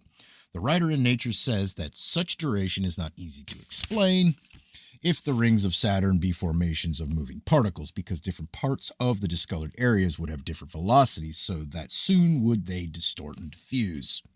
Certainly enough, relatively to my purpose, which is to find out for myself and to find out with anybody else who may be equally impressed with a necessity, a brilliant criminal thing has been slain by a gleam of higher intensity. Certainly enough, then, with the execution of one of its foremost exponents, the whole subject of spectroscopy in astronomy has been cast into rout and disgrace, of course only to ourselves, and not in the view of manufacturers of spectroscopes, for instance. But a phantom thing dies a phantom's death and must be slain over and over again. I should say that just what is called the spectrum of a star is not commonly understood. It is one of the greatest uncertainties in science. The spectrum of a star is a ghost in the first place, but this ghost has to be further attenuated by a secondary process, and the whole appearance trembles so with the twinkling of a star that the stories told by spectra are gasps of palsied phantoms. So it is that, in one of the greatest indefinitenesses in science, an astronomer reads in a bewilderment that can be made to correspond with any desideratum. So it is our acceptance that when any faint, tremulous story told by a spectrum becomes standardized, the conventional astronomer is told by the spectroscope what he should be told. But that when anything new appears for which there is no convention, the bewilderment of the astronomers is made apparent, and the worthlessness of spectroscopy in astronomy is shown to all except those who do not want to be shown. Upon the 1st of February, 1892, Dr. Thomas D. Anderson of Edinburgh discovered a new star that became known as Nova Augurae. Here was something as to which there was no dogmatic determination. Each astronomer had to see not what he should, but what he could. We shall see that the astronomers might as well have gone for information to some of Mrs. Piper's controls as to think of depending upon their own ghosts.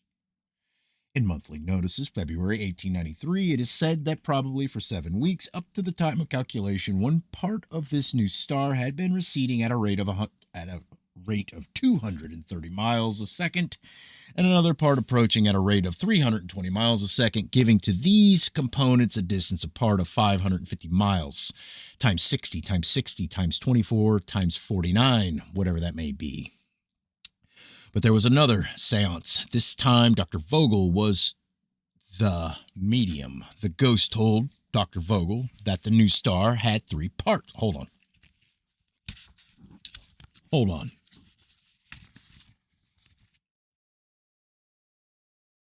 The ghost told Dr. Vogel that the new star had three parts, one approaching this Earth at the rate of about 420 miles a second, another approaching at a rate of 22 miles a second, a third part receding at a rate of 300 miles a second. See Journal BAA 2-258. After that, the controls became hysterical. They flickered that there were six parts of this new star, according to Dr. Lowell's Evolution of Worlds, page 9. The faithful will be sorry to read that Lowell revolted. He says, "There's not room for so many on the stage of the cosmic drama. For the reasons for repudiating spectroscopy or spiritualism in astronomy, read what else Lowell says upon this subject. Nova Augura became fainter." That's Aurigae, became fainter. Accordingly, Professor Klinkerfues found that two bodies had passed and had inflamed each other, and that the light of their mutual disturbances would soon disappear. Nova Augura became brighter. Accordingly, Dr. Campbell determined that it was approaching this Earth at a rate of 128 miles a second. Then Dr. Espin went into a trance.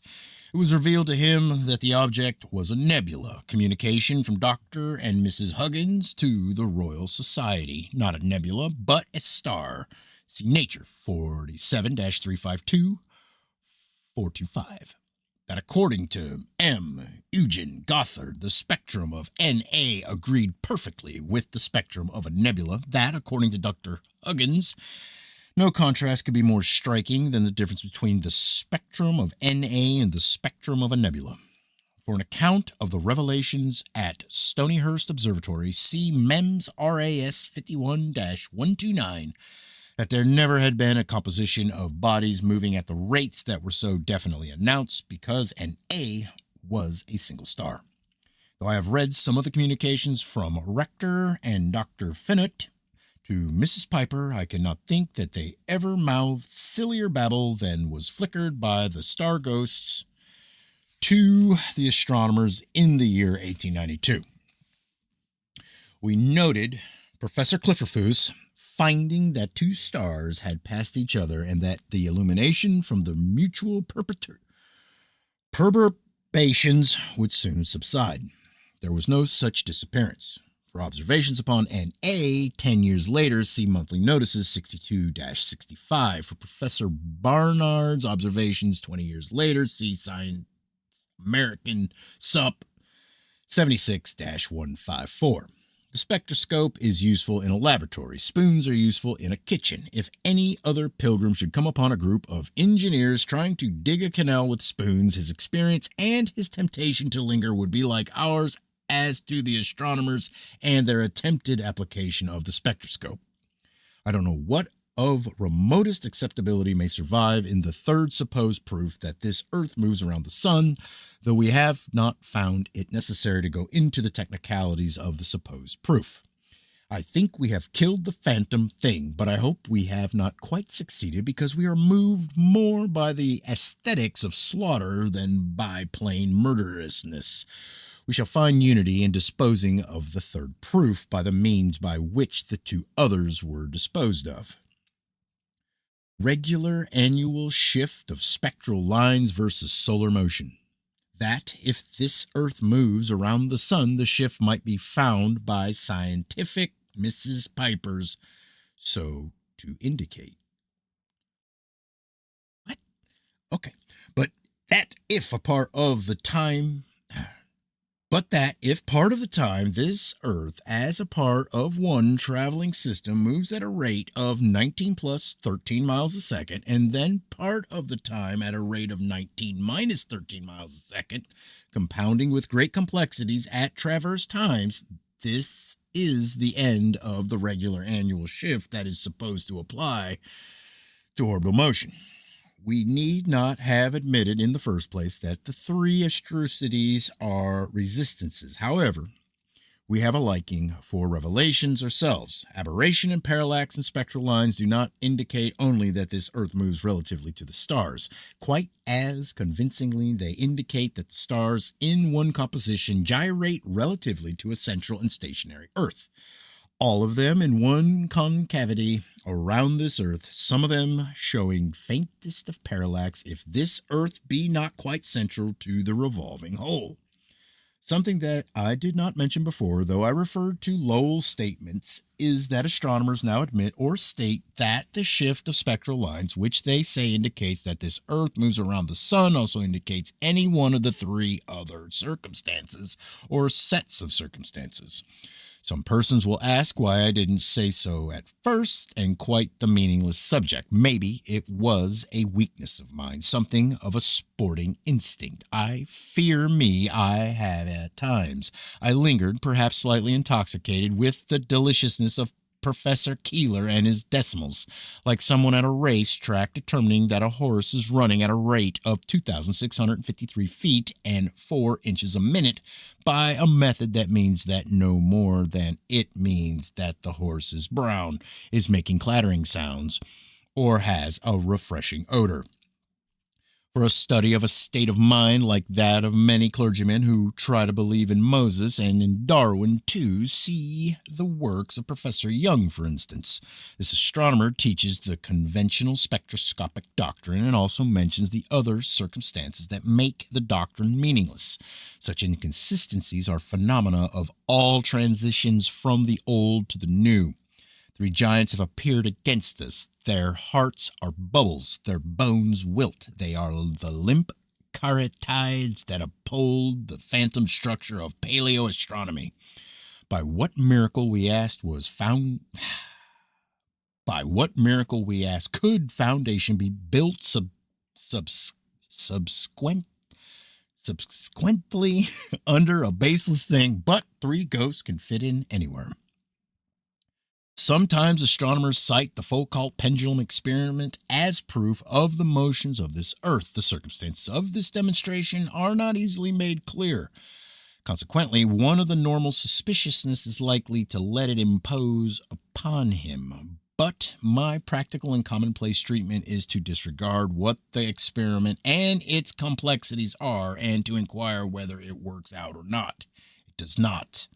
See American Journal of Science 2-12-402, EngMech 93-293 and 306, Astro Reg 2-265.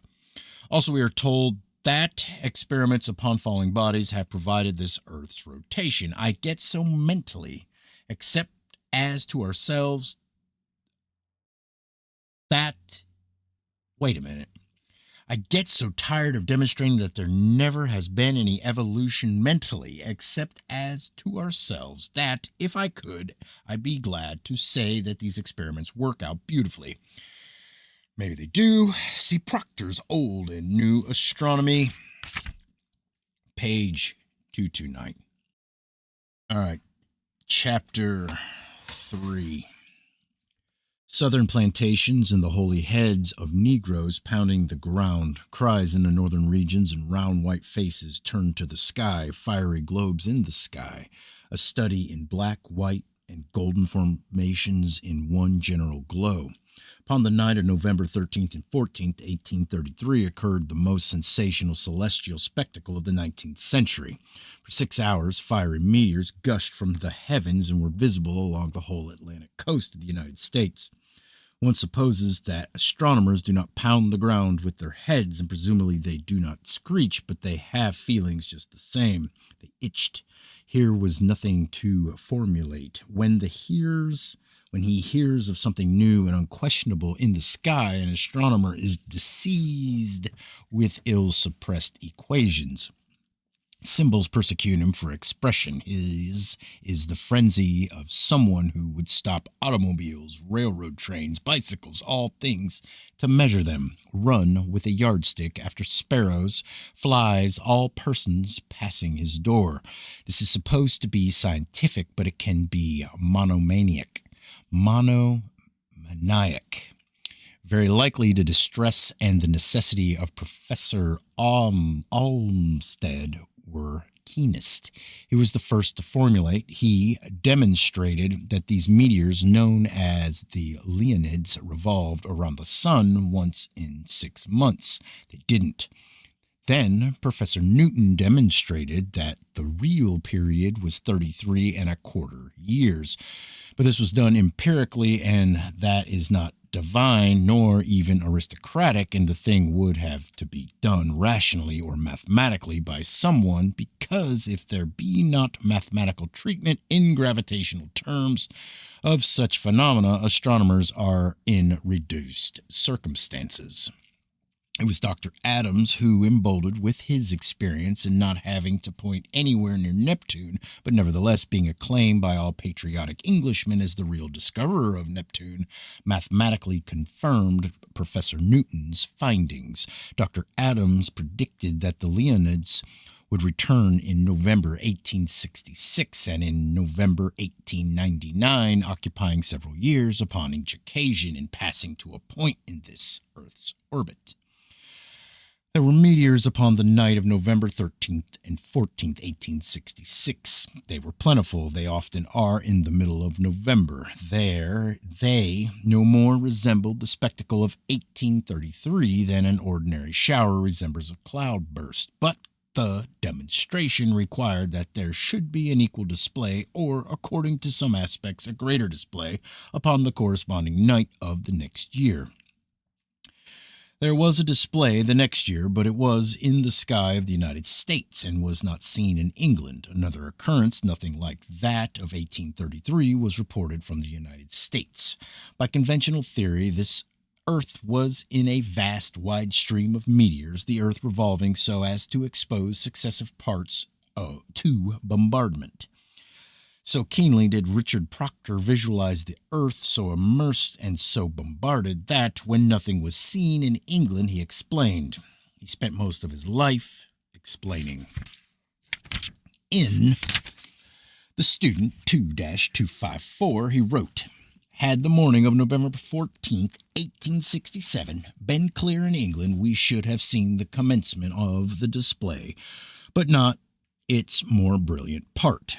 We have had some experience with the triumphs of astronomers. We have had some suspicions as to their greatly advertised accuracy. We shall find out for ourselves whether the morning of November 14th, 1867 was clear enough in England or not. We suspect that it was a charming morning in England. Monthly notices RAS 28-32, report by E.J. Lowe, Highfield House, night of November 13th and 14th, 1867. Clear at 1:10 a.m. High, thin cumula at 2 a.m., but the sky not covered until 3:10 a.m. and the moon's place visible until 3:55 a.m. Sky not overcast until 5:50 a.m. The determination of the orbital period of 33 years and a quarter, but with appearances of a period of 33 years, was arrived at by Professor Newton by searching old records, finding that in the intersection period of 33 years, there had been extraordinary meteoric displays from the year 902 AD to the year 1833 AD. He reminds me of an investigator who searched old records for appearances of Halley's Comet and found something that he identified as Halley's Comet exactly on time every 75 years back to times of the Roman Empire. See the Edinburgh Review, Volume 66. It seems that he did not know the orthodoxy does not attribute exactly a 75-year period to Halley's Comet. He got what he went looking for anyway.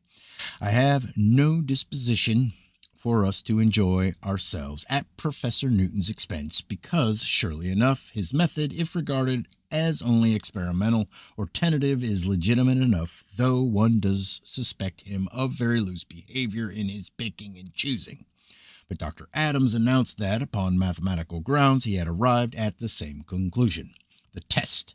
The next return of the Leonids was predicted for November 1899. Memoirs of the British Astronomical Association 9-6. No meteoric event ever before aroused such widespread interest or so grievously disappointed anticipation. There was no Leonids in November 1899. It was explained they would be seen next year. There were no Leonoids in November 1900s. It was explained they would be seen next year. No Leonoids. Vaunt and inflation and parade of the symbols of the infinitesimal calculus, the pomp of vectors and the hush that surrounds quaternions. But when the axis of coordinates loses its rectitude in the service of the questionable selection, disciplined symbols become a rabble, the most high of mathematics, and one of his proposed prophets points to the sky. Nowhere near where he points, something is found. He points to a date, nothing happens. Professor Service, in Astronomy in a Nutshell, explains. He explains that the Leonoids did not appear when they should have appeared because Jupiter and Saturn had altered their orbits back in the times of the Crusades, and nothing was disturbing the Leonoids. And if you're stronger for dates than I am, think of some more dates, and nothing was altering the orbit of the Leonoids. Discovery of America and the Spanish Armada in 1588, which, by some freak I always remember, and no effects by Jupiter and Saturn. French Revolution, and on to the year 1866, and still nothing the matter with the Leonoids. But once removed from discovery and identification, and that's the end of their period, diverted by Jupiter and Saturn, old things that had been up in the sky at least as long as they had been seen. If we're going to accept the calculi at all, the calculus of probabilities must have a hearing. My own opinion, based upon reading many accounts of November meteors, is that decidedly the display of 1833 did not repeat in 1866, that a false priest sinned, and that an equally false high priest gave him sanction. The tragedy goes comically on. I feel that to all good neo-astronomers I can recommend the following serenity from an astronomer who was unperturbed by what happened to his science in November 1899 and some more Novembers. Bryant, A History of Astronomy, page 252. That the meteoric display of 1899 had failed to appear, as had been predicted by Dr. Downing and Dr. Johnstone Stoney. One starts to enjoy this disguisement, thinking of virtually all the astronomers in the world who had predicted the return of the Leonoids, and the finding by Bryant of two who had not, and his recording only the opinion of these two, coloring so as to look like another triumph. But we may thank our sorely stimulated suspicionness for a still richer enjoyment, that even these two said no such saving thing. Nature, November 9th, 1899. Dr. Downing and Dr. Stoney, instead of predicting failure of the Leonoids to appear, advised watch for them several hours later than had been calculated. I conceive of the astronomer's fictitious paradise of malarchitectural with corrupted equations and paved with rotten symbols, seeming pure white fountains of formal vanities, boasts that are gushing from decomposed triumphs.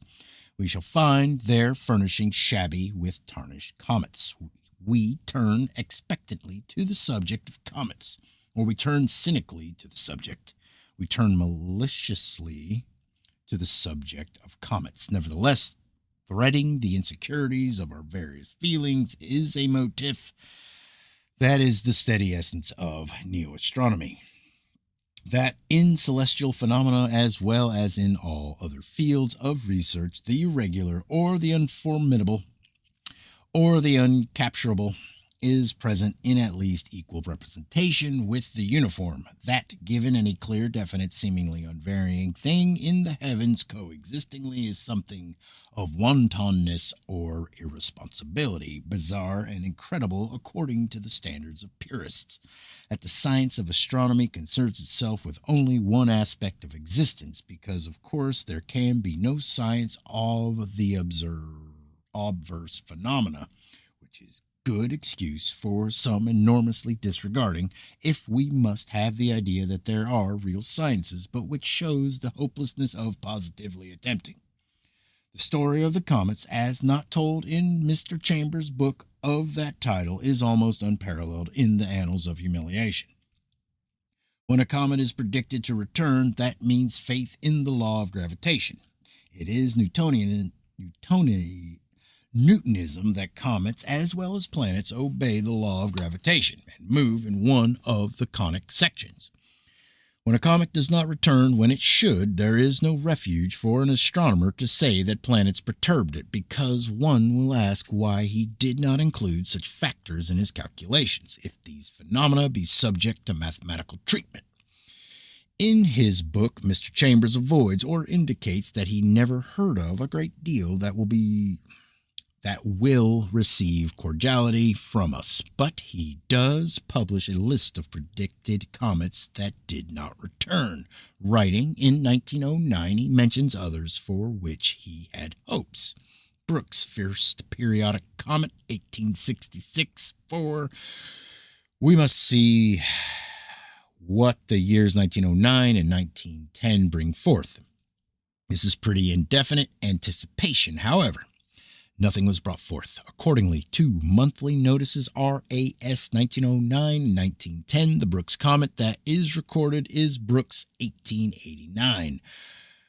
Giacobini's second periodic comet, 1903, not seen in 1907. So we shall not have a chance of knowing more about it until 1914.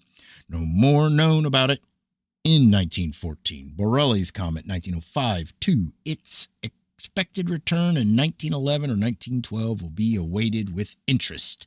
This is pretty indefinite awaiting.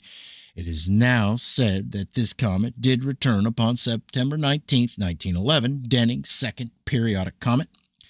1894, one expected in 1909, but not seen up to Mr. Chambers' time of writing. No mention in the monthly notices. Swift's comet of November 20th, 1894, must be regarded as lost unless it should be found in December 1912. No mention of it in monthly notices. 3 comets were predicted to return in 1913. Not one of them returned. Once upon a time, armed with some of the best and latest cynicisms, I was hunting for prey in the magazine of Science and came upon an account of a comet that was expected in the year 1848. I suppose that the thing had been positively predicted and very likely failed to appear, and for such common game had no interest. But I came upon the spore of disgrace in the word triumph. If it does come, it will afford another astronomical triumph. Magazine of Science, 1848-107. The astronomers had predicted the return of a great comet in the year 1848 in monthly notices. April 1847, Mr. Hines says that the result of his calculations had satisfied him that the identification had been complete and that, in all probability, the comet must be very near. Accepting Professor Madler's determinations, he predicted that the comet would return to position nearest the sun about the end of February 1848. No comet. The astronomers explained, I do not know what the mind of an astronomer looks like, but I think of a fizzle with excuses revolving around it. A writer of the American Journal of Science, 2- oh, pardon me. 2-9442 explains excellently.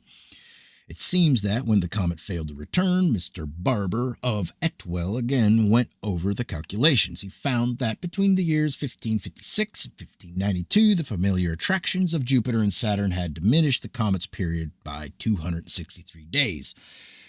But that something else had wrought an effect that he set down positively at 751 days, with a resulting retardation of 488 days. This is magic that would petrify with chagrin the arteries of the hemorrhagilicist.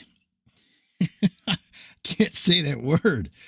Hemorrhagilicist statue that ever convinced the faithful, reaching back through 3 centuries of interactions which, without divine insight, are unimaginable when occurring in 3 seconds. There was no comet. The The astronomers explained they went on calculating. The 10 years later were still calculating. See Recreative Science 1860-139. It would be heroic were it not mania. What was the matter with Mr. Barber of Etwell, and the intellectual tentacles that he had thrust through centuries is not made clear in most of the contemporaneous accounts. But in the years 1857, Mr. Hind published a pamphlet that explained.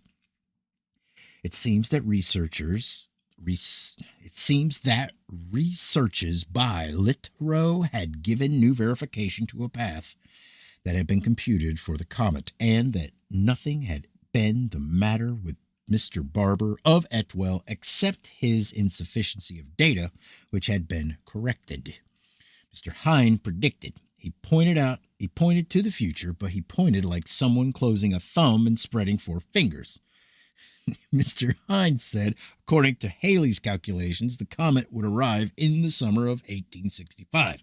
However, an acceleration of 5 years had been discovered so that the time should be set down for the middle of August 1860. However, according to Mr. Hind's calculated orbit, the comet might return in the summer of 1864. However, allowing for acceleration, the comet is found to be due early in August 1858. Then, Baum calculated. He predicted that the comet would return upon August 2nd, 1858. There was no comet. The astronomers went on calculating. They predicted that the comet would return upon August 22nd, 1860. No comet. But I think that a touch of mercy is a luxury that we can afford. Anyway, we'll have to be merciful or montonymous. Montonymous? For variety, we shall switch from a comet that did not appear to one that did appear. Upon the night of June 30th, 1861, a magnificent humiliator appeared in the heavens. One of the most brilliant luminosities of modern times appeared as suddenly as if it had dropped through the shell of our solar system. If it be a solar system, there were letters in the newspapers. Correspondents wanted to know why this extraordinary object had been seen coming by astronomers, Mr. Hind explained. He wrote that the comet was a small object and consequently had not been seen coming by astronomers. No one could deny the magnificence of the comet. Nevertheless, Mr. Hind declared that it was very small, looking so large because it was near this Earth. This is not the later explanation. Nowadays, it is said that the comet had been in the southern skies where it had been observed. All contemporaneous astronomers agreed that the comet had come down from the north, and not one of them thought of explaining that it had been invisible because it had been in the south. A luminosity with a mist around it. Altogether, the apparent size of the moon had burst into view. In Recreative Science 3-143, Webb says that nothing like it had ever been seen since the year 1680. Nevertheless, the orthodox pronouncement was that the object was small and would fade away as quickly as it had appeared. See the Athenaeum, July 6, 1861. So small an object will soon get beyond our view. Hind, Popular Science Review 1-513. That in April 1862, the thing was still visible. Something else that was seen under circumstances that cannot be considered triumphant. Upon November 28, 1872, Professor Klinkenfuss of Göttingen, looking for Belia's comet, saw meteors in the path of the expected comet. He telegraphed to Pogson of Madras to look near the star Theta Centauri, and he would see the comet. I'd not say that this was in the field of magic, but it does seem consummate. A dramatic telegram like this electrifies the faithful. An astronomer in the north telling a dramatic telegram like this electrifies the faithful. An astronomer in the north telling an astronomer far in the south where to look, so definitely naming one special star in skies invisible in the north. Pogson looked where he was told to look and announced that he saw what he was told to see, but at meetings of the RAS January 10th and March 14th, 1873, Captain Tupman pointed out that even if Biela's comet had appeared, it would have been nowhere near this star.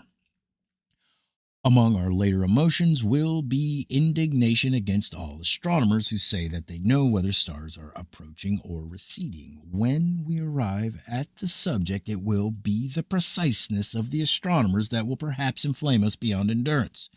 We note here the far smaller difficulty of determining whether a relatively nearby comet is coming or going. Upon November 6, 1892, Edwin Holmes discovered a comet. In the Journal of BAA 3-182, Holmes writes that many different astronomers had calculated its distance from 20 million miles to 200 million miles and had determined its diameter to be all the way from 27,000 miles to 300,000 miles. Professor Young said that the comet was approaching. Professor Parkhurst wrote merely that impression was that the comet was approaching the Earth, but Professor Burbidge announced that upon November 6th, Holmes' comet had been 36 million miles from this Earth and 6 million miles away upon the 16th, and that the approach was so rapid that upon the 21st, the comet would touch this Earth. The comet, which had been receding, kept on receding. All right, Chapter 2. Prediction confirmed. Another verification, a third verification of prediction. 3 times in spite of its long-established sobriety, the Journal of the Franklin Institute, volumes 106 and 107, reels with an astronomer's accelerations. He might exalt and indulge himself, and that would be no affair of ours, and in fact, we'd like to see everybody happy, perhaps, but it is out of these 3 chanted clarities by Professor Pliny Chase that we materialize our opinion that, for so far as methods and strategies are concerned, no particular differences can be noted between astrologers and astronomers, and that both represent engulfment in dark ages. Lord Bacon pointed out that the astrologers had squirmed into prestige and emolument by shooting at marks, disregarding their misses and recording their hits with unseemly advertisement. When in August 1878, Professor Swift and Professor Watson said that during an eclipse of the sun they had seen 2 luminous bodies that might be planets between Mercury and the sun, Professor Chase announced that 5 years before he had made a prediction, and that it had been confirmed by the positions of these bodies 3 times. In capital letters, he screamed and announced, according to one's sensitiveness of or prejudices, that the new planets were in the exact positions of his calculations. Professor Chase wrote that before his time there had been 2 great instances of astronomic calculation confirmed: the discovery of Neptune and the discovery of the asteroidal belt, a claim that is disingenuously worded. If by mathematical principles or by any other definite principles there has ever been one great or little instance of astronomic discovery by means of calculations, confusion must destroy us in the introductory position that we take, or expose our irresponsibility and vitiate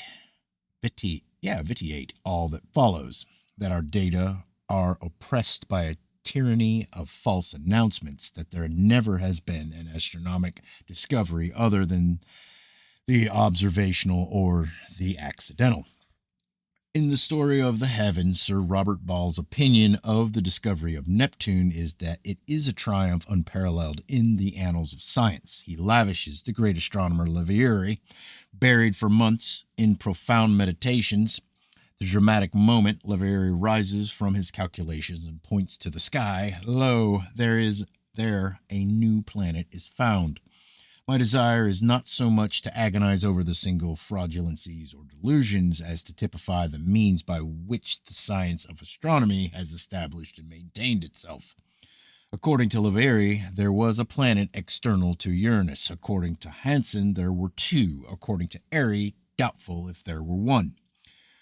One planet was found, so calculated Leverrier in his profound meditations. Suppose two had been found, confirmation of the brilliant computations by Hansen, none the opinion of the great astronomer Sir George Airy. Leverrier calculated that the hypothetic planet was at a distance from the sun within the limits of 35 to 37.9 times the Earth's distance from the sun.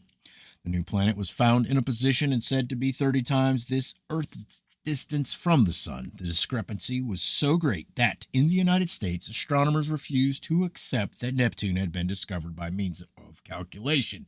See publications as the American Journal of Science of the period. Upon August 29th, 1849, Dr. Babinet read to the French Academy a paper in which he showed that by the observations of 3 years the revolution of Neptune would have to be placed at 165 years. Between the limits of 207 and 233 years was the period that Leverrier had calculated. Simultaneously in England, Adams had calculated. Upon September 2nd, 1846, after he had, for at least a month, been charting the stars in the region towards which Adams had pointed, Professor Challis wrote to Sir George Airy that his work would occupy his time for 3 more months. This indicates the extent of the region towards which Adams had pointed. The discovery of the asteroids, or in Professor Chase's not very careful language, the discovery of the asteroidal belt, as deduced from Bode's law. We learned that Baron von Zach had formed a society of 24 astronomers to search, in accordance with Bode's law, for Jupiter and Mars.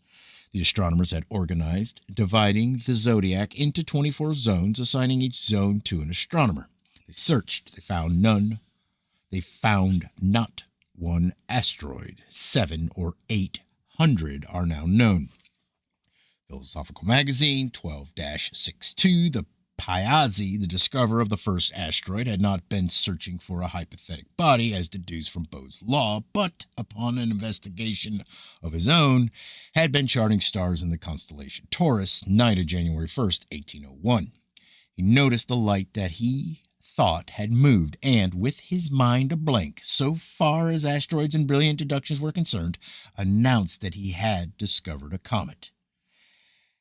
As an instance of the crafty way in which some astronomers now tell the story, Sir Robert Ball's Story of the Heavens, page 230. The organization of the astronomers of Lilienthal, but never a hint of Piazzi, was not one of them. The search for the small planet was soon rewarded by a success that had rendered the evening of the first day of the 19th century memorable in astronomy. Ball tells of Piazzi's charting of the stars and makes it appear that Piazzi had charted the stars as a means of finding asteroids deductively, rewarded soon by success, whereas Piazzi had never heard of such a search and did not know an asteroid when he saw one. This laborious and accomplished astronomer had organized an ingenious system of exploring the heavens, which was eminently calculated to discriminate a planet among the starry host. At length he was rewarded by a success which amply compensated him for all his toil. Professor Chase. These two great instances not only of mere discovery, but of discovery by means of calculation, according to him, now the subject of his supposition that he, too, could calculate triumphantly. The verification depended upon the accuracy of Professor Swift and Professor Watson in recording the positions of the bodies that they had announced. Sidereal Messenger 6-84, Professor Colbert, superintendent of Dearborn Observatory, leader of the party of which Professor Swift was a member, says that the observations by Swift and Watson agreed, because Swift had made his observations agree with Watson's. The accusation is not that Swift had falsely announced the discovery of 2 unknown bodies, but that his precise determining of positions had occurred after Watson's determinations had been published. Popular Astronomy 7-13. Professor Asaph Hall writes that several days after the eclipse, Professor Watson told him that he had seen a luminous body near the sun, and that his declaration that he had seen 2 unknown bodies was not made until after Swift had been heard from. perch upon two delusions, Professor. Perched upon two delusions, Professor Chase crowded his false raptures. The unknown bodies, whether they ever had been in the orbit of his calculations or not, were never seen again. So it is our expression that hosts of astronomers calculate and calculate, calculate and calculate and calculate, and that when one of them does point within 600 million miles by conventional measurements of something that is found, he is the Leverrier of the textbooks, that the others are the Professor Chase, not of the textbooks. As to most of us, the symbols of the infinitesimal calculus humbled independent thinking into the conviction that used to be enforced by drops of blood from a statue in the farrago and conflicts of daily lives. It is a relief to feel such a rapport with finality in a religious sense or in a mathematical sense. So then, if the seeming of exactness in astronomy be either infamously or carelessly and laughingly brought about by the conveniences of which Swift and Watson were accused, and if the prestige of astronomy be founded upon nothing but huge capital letters and exclamation points, or upon the disproportionality of balancing one Leverrier against hundreds of Chases, it may not be better that we should know this, if then to those of us who, in the religious sense, have nothing to depend upon, comes deprivation of even this last lingering seeming of foundation, or seeming existence of exactness and realness somewhere, except that if there be nearby lands in the sky and being from foreign worlds that visit this earth, that is a great subject, and the trash that is clogging an epoch must be cleared away. We have had a little sermon upon the insecurity of human triumphs, and having brought it to a climax, now seems to be the time to stop. But there is still an involved triumph, and I'd not like to have inefficiency, as well as probably everything else, charged against us. The discovery of Uranus. We mentioned the stimulus to the textbook writer's ecstasies because out of the phenomena of the planet Uranus, the Neptune triumph developed. For Richard Proctor's reasons for arguing that this discovery was not accidental, see Old and New Astronomy, page 646, Philosophical Transactions 71-492, a paper by Herschel, an account of a comet discovered on March 13, 1781. A year went by, and not an astronomer in the world knew a new planet when he saw one. Then Lexell did find out that the supposed comet was a planet, statues from which used to drip the lifeblood of a parasitic cult, structures of parabolas from which bleed equations. As we go along, we shall develop the acceptance that astronomers might as well try to squeeze blood from images as to try to seduce symbols into conclusions, because applicable mathematics has no more to do with the planetary interactions than have statues of saints. If this denial that the calculi have placed in gravitational astronomy be accepted, the astronomers lose their supposed God. They become an unfocused priesthood. The stamina of their arrogance wilts. We begin with the next to the simplest problem in celestial mechanics. That is, the formulation of the interactions of the sun and the moon and this earth. In the highest of mathematics, final, sacred mathematics, can this next to the simplest problem in so-called mathematical astronomy be solved? It cannot be solved. Every now and then, somebody announces that he has solved the problem of the three bodies, but it is always an incomplete or impressionistic demonstration compounded of abstractions and ignoring the conditions of bodies in space. Over and over, we shall find vacancy under supposed achievements, elaborate structures that are pretensions without foundation. Here we learn that astronomers cannot formulate the interactions of three bodies in space, but calculate anyway and publish what they call the formula of the planet that is interacting with 1,000 other bodies. They explain It will be one of our most lasting impressions of astronomers. They explain and explain and explain. The astronomers explain that, though in finer terms the mutual effects of three planets cannot be determined, so dominant is the power of the sun that all other effects are negligible. For the discovery of Uranus, there was no way by which the miracles of the astro-magicians could be tested. They said that their formulas worked out, and external inquiry was panic-stricken at the mention of a formula. But Uranus was discovered, and the magicians were called upon to calculate his path. They did calculate, and if Uranus had moved in a regular path, I do not mean to say that astronomers or college boys have no mathematics by which to determine anything so simple.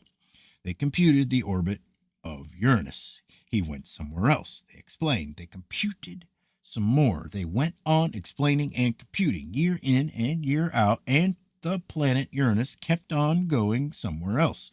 Then they conceived of a powerful perturbing force beyond Uranus, so then that at the distance of Uranus the sun is not so dominant, in which case the effects of Saturn upon Uranus and Uranus upon Saturn are not so negligible. Although on through complexes of interactions that infinitely intensify by cumulativeness into a black onlook for the whole brilliant system. The paleo astronomers calculated and for more than 50 years pointed variously at the sky. Finally, two of them, of course agreeing upon the general background of Uranus, pointed within distances that are conventionally supposed to have been about 600 millions of miles of Neptune, and now it is religiously, if not insolently, said that the discovery of Neptune was not accidental. That the test of that which is not accidental is ability to do it again. That it is within the power of anybody who does not know a hyperbola from a cosine to find out whether the astronomers are led by a cloud of rubbish by day and a pillar of bosh by night. If, by the magic of his mathematics, any astronomer could have pointed to the position of Neptune, let him point to the planet past Neptune, according to the same reasoning by which a planet past Uranus was supposed to be. A trans-Neptunian planet may be supposed to be. Neptune shows perturbations similar to those of Uranus. According to Professor Todd, there is such a planet, and it revolves around the sun once in 375 years. There are two, according to Professor Forbes, one revolving once in 1,000 years and the other once in 5,000 years.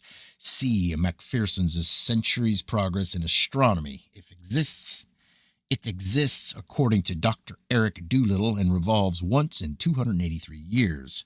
According to Mr. Hind, it revolves once in 1,600 years. So then we have found out some things, and relatively to the oppressions that we felt from our opposition, they are reassuring. But also they are depressing, because if in this existence of ours there is no prestige higher than that of astronomic science, and if the seeming of substantial renown has been achieved by a composition of bubbles, what of anything like soundness must there be to all lesser reputes and achievements? Let three bodies interact. There is no calculus by which their interactions can be formulated, but there are 1,000 interacting bodies in this solar system, or supposed solar system, and we find that the highest prestige in our existence is built upon the tangled assertions that there are magicians who can compute in 1,000 quantities, though they cannot compute in 3. And all other so-called human triumphs are moderate successes, products of anybody's reasoning, processes, and labors. And what are they, if higher than them all, more academic, austere, rigorous, exact are the methods and the processes of the astronomers? What can be thought of our whole existence, its nature, and its destiny? that our existence, a thing within one solar system or supposed solar system, is a stricken thing that is mooling through space, shockingly able-minded, healthy systems with the sores of its sun, its ghastly moons, its civilizations that are all broken out, with sciences, a celestial leper, holding out doddering expanses into which charitable systems drop golden comets. If it be the leprous thing that our findings seem to indicate, there is no encouragement for us to go on. We cannot discover, we can only betray new symptoms. If I be part of such a stricken thing, I know of nothing but sickness and sores and rags to reason with.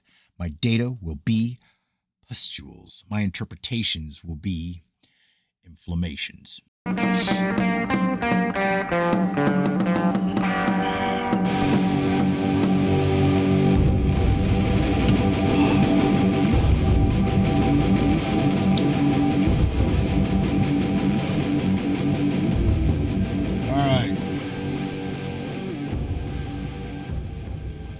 Chapter 16.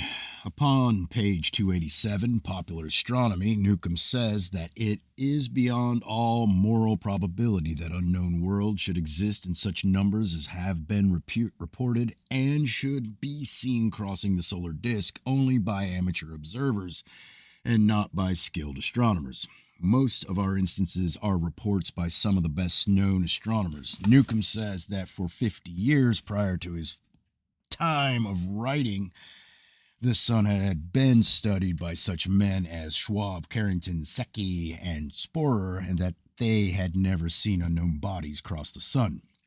August 30th, 1863, an unknown body was seen by Sporer to cross the sun. September 1st, 1859, two star-like objects that were seen by Carrington to cross the sun. Things that crossed the sun, July 31st, 1826 and May 26th, 1828. See Comptes Rendu 83-623, The Webb Celestial Objects, page 40, from September 6th to November 1st, 1831.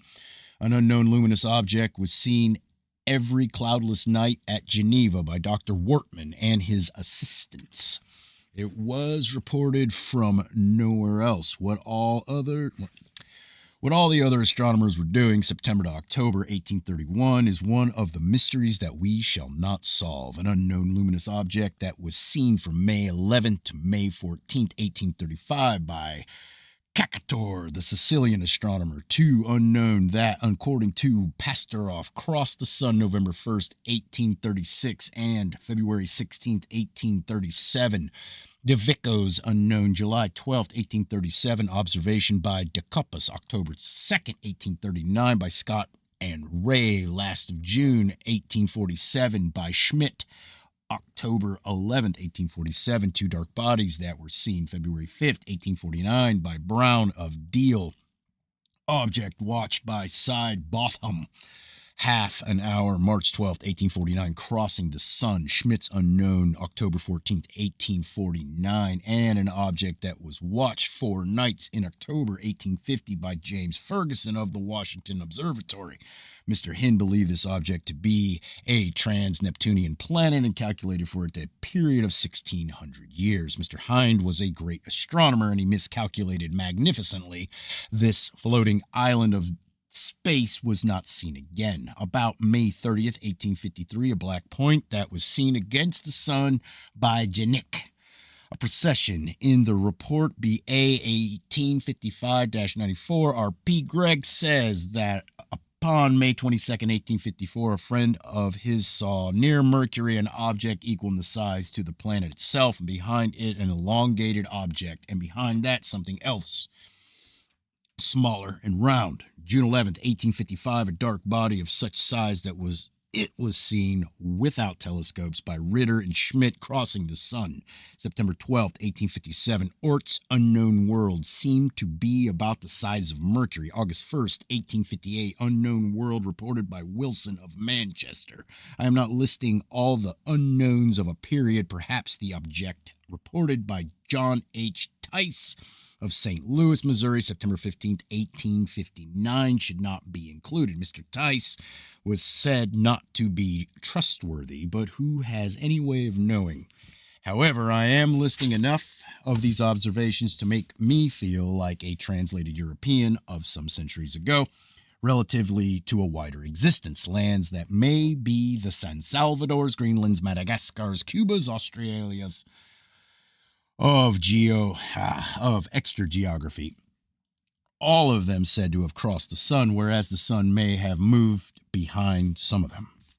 January 29th, 1860, unknown object of planetary size reported from London by Russell and 3 other observers. Summer of 1860, see Scientific American 35-340 for an account by Richard Covington of an object that, without a telescope, he saw crossing the sun. An unknown world reported by Loomis of Manchester, March 20th, 1862. A newspaper account of an object that was seen crossing the sun. February 12th, 1864, by Samuel Beswick of New York. Unknown that was seen. March 18th, 1865, at Constantinople. Unknown cometic objects were seen. November 4th, 9th, and 18th, 1865. Most of these unknowns were seen in the daytime. Several reflections arise. How could there be stationary regions over Irkutsk, Comrie, and Birmingham and never obscure the stars, or never be seen to obscure the stars? A heresy that seems too radical for me is that they may be beyond the nearby stars. A more reasonable idea is that if night watchmen and policemen and other persons who do stay awake nights should be given telescopes, something might be found out. Something else that one thinks of is that if so many unknowns have been seen crossing the sun or crossed by the sun, others not so revealed must exist in greater numbers, and that instead of being virtually blank, space must be archipelagic. Something that was seen at night, observer, not an astronomer. November 6, 1866, an account in the London Times, January 2nd, 1867, by Senor de la Follonque of the British Consulate at Cartagena, U.S. Columbia, of a luminous object that moved in the sky. It was of the magnitude, color, and brilliance of a ship's red light, as seen at a distance of 200 yards. The object was visible 3 minutes and then disappeared behind the building. Dr. Flabank went to an open space to look for it, but did not see it again. How's it end? Does this fucking thing end? I hate this shit. Just fucking fuck.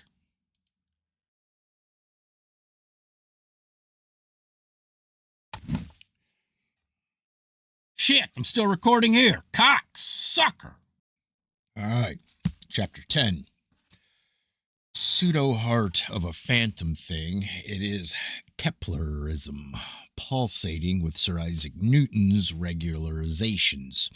If triangulation cannot be depended upon accurately, the measured distance greater than a mile or two between objects and observers, the aspects of Keplerism that depend upon triangulation should be of no more concern to us than 2 pins in a cushion 180 miles away. Nevertheless, so affected by something like seasickness are we by the wobbling deductions of the conventionalists that we shall have direct treatment or independent expressions whenever we can have or seem to have them. Kepler saw a planetary system, and he felt that if that system could be formulated in terms of proportionality by discovering one of the relations quantitatively, all its measurements could be deduced. I take from Newcomb in Popular Astronomy that, in Kepler's view, there was system in the arrangement of motions of the 4 little traders that sneak around Jupiter, that Kepler, with no suspicions of the little betrayers, reasoned that this central body and its accompaniments were a representation upon a small scale of the solar system as a whole. Kepler found that the cubes of mean distances of neighboring satellites of Jupiter divided by the squares of their times gave the same quotients. He reasoned that the same relations subsisted among planets if the solar system be only an enlargement of the Jovian system. Observatory, December 1920. The discordances between theory and observation as to the motions of Jupiter's satellites are of such magnitude that continued observations of their precise moments of eclipses are very much to be desired. In the report of the Jupiter section of the British Astronomical Society is a comparison between observed times and calculated times of these satellites. 65 observations in the year 1899 are listed. In one instance, prediction and observation agree. Many differences of 3 or 4 minutes are noted, and there are differences of 5 or 6 minutes. Kepler formulated his law of proportionality between times and distances of Jupiter's satellites without knowing what the times are. It should be noted that the observations in the year 1899 took into consideration fluctuations that were discovered by Reaumur long after Kepler's time. Just for the sake of having something that looks like opposition, let us try to think that Kepler was miraculously right anyway. Then, if something that may resemble Kepler's third law does subsist in the Jovian satellites that were known to Kepler, by what resemblance to logicality can the proportionality extend to the whole solar system, if a solar system can be supposed? In the year 1892, a fifth satellite of Jupiter was discovered. Maybe it would confirm to Kepler's law. If anybody could find out accurately in what time the faint speck does revolve, the sixth and the seventh satellites of Jupiter revolve so eccentrically that in line of sight their orbits intersect. Their distances are subject to very great variations, but inasmuch as it might be said that their mean distances do conform to Kepler's third law, or would if anybody could find out what their mean distances are, we go on to the others. The eighth and the ninth conform to nothing that can be asserted. If one of them goes around in one orbit at a time, the next time around it goes in some other orbit and in some other plane. Inasmuch then as Kepler's third law, deduced from the system of Jupiter's satellites, cannot be thought to extend even within that minor system, one's thoughts stray into wondering what two pins in a cushion in Louisville, Kentucky look like from somewhere up in the Bronx, rather than to dwell any more upon extension of any such pseudo-proportionality to the supposed solar system as a whole. It seems that in many of Kepler's demonstrations was this failure to have grounds for a starting point before extending his reasoning. He thought the doctrine of the music of the spheres and assigned bass voices to Saturn and Jupiter, then tenor to Mars, contralto to the female planet, and soprano or falsetto rather to little Mercury. And that is all very well and consistently worked out in detail, and it does seem reasonable that, if ponderous, if not lumpy, Jupiter does sing bass, the other planets join in according to sex and huskiness. However, one does feel dissatisfied. We have dealt with Newcomb's account, but other conventionalists say that Kepler worked out his third law by triangulation upon Venus and Mercury when at greatest elongation, finding that the relation between Mercury and Venus is the same as the relation between Venus and this Earth. If, according to conventionalists, there was no proof that this Earth moves in Kepler's time, Kepler started by assuming that this Earth moves between Venus and Mars. He assumed that the distance of Venus from the Sun at greatest elongation represents mean distance. He assumed that observations upon Mercury indicated Mercury's orbit, an orbit that to this day defies analysis. However, for the sake of seeming to have opposition, we shall try to think that Kepler's data did give his material for the formulation of his law. His data were chiefly the observations of Tycho Brahe. But by the very same data, Tycho had demonstrated that this Earth does not move between Venus and Mars, that this Earth is stationary. The stoutest of conventionalists, but at the same time seeming colleagues of ours, Richard Proctor, says that Tycho Brahe's system was consistent with all data. I have never heard of an astronomer who denies this. Then, the heart of modern astronomy is not Keplerism, but is one diversion of data that beat for such a monstrosity as something like Siamese twins serving both Keplerism and the Tychonic system. I fear that some of our attempts to find opposition are not very successful. So far, this medieval doctrine restricting to times and distances, though for all I know the planets sing proportionately as well as move proportionately, has data to interpret or to misinterpret. But when it comes to extending Kepler's third law to the exterior planets, I have never read of any means that Kepler had of determining their potential proportional distances. He simply said that Mars and Jupiter and Saturn were at distances that proportionalized with their times. He argued reasonably enough, perhaps, that the slower moving planets are the remoter, but that has nothing to do with proportional remoteness. This is the pseudo heart of phantom astronomy. To it, Sir Isaac Newton gave a seeming of coherence. I suspect that it was not by chance that the story of an apple should be so importantly appear in two mythologies. The story of Newton and the apple was first told by Voltaire. One has suspicions of Voltaire's meanings. Suppose Newton did see an apple fall to the ground and was so inspired or victimized into conceiving in terms of universal attraction. But had he tried to take a bone away from a dog, he would have had another impression and would have been quite as well justified in explaining in terms of universal repulsion. If, as to all interacting things, electric, biologic, psychologic, economic, sociologic, magnetic, chemic, as well as canine, repulsion is as much of a determinant as is attraction. The law of gravitation, which is an attempt to explain in terms of attraction only, is a false as would be dogmas upon all other subjects if couched in terms of attraction only. So it is that the law of gravitation has been a rule of chagrin, and fiasco. So perhaps accepting or passionately believing in every symbol of it, a Dr. Adams calculates that the Leonids will appear in November 1899, but chagrin and fiasco, the Leonids, did not appear.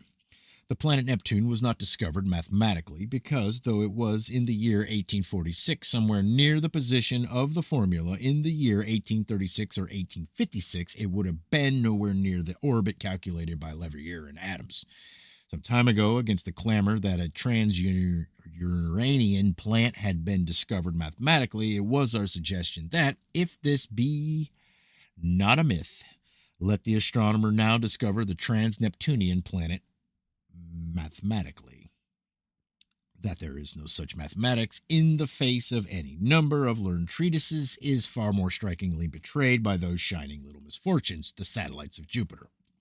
Satellite after satellite of Jupiter was discovered but by accident or by observation, and not once by calculation. Never were the perturbations of the early known satellites made the material for deducing the positions of other satellites. Astronomers have pointed to the sky, and there has been nothing. One of them pointed in 4 directions at once, and 4 times over there was nothing. And many times, when they have not pointed at all, there has been something. Apples fall to the ground, and dogs growl if their bones are taken away. Also, flowers bloom in the spring, and a trodden worm turns. Nevertheless, strong is the delusion that there is gravitational astronomy, and the great power of the law of gravitation is popular respectfulness. Is that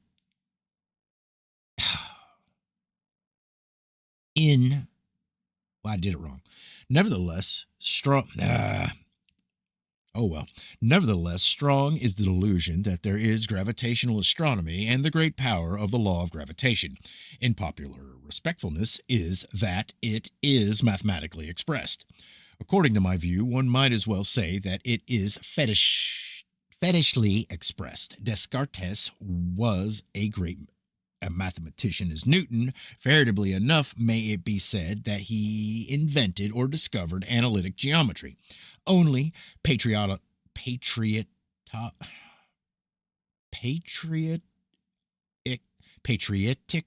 Ali. Why does he put these words in there? Only patriotically do Englishmen say that Newton invented or discovered the infinitesimal calculus. Descartes, too, formulated a law of the planets, and not by a symbol was he less bewildering and convincing to the faithful. But his law was not in terms of gravitation, but in terms of vorticose motion.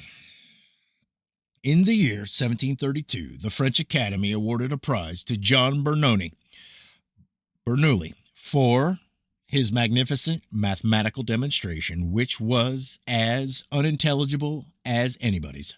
Bernoulli, too, formulated, or said he formulated, planetary interactions as mathematically as any of his hypnotized admirers could have desired.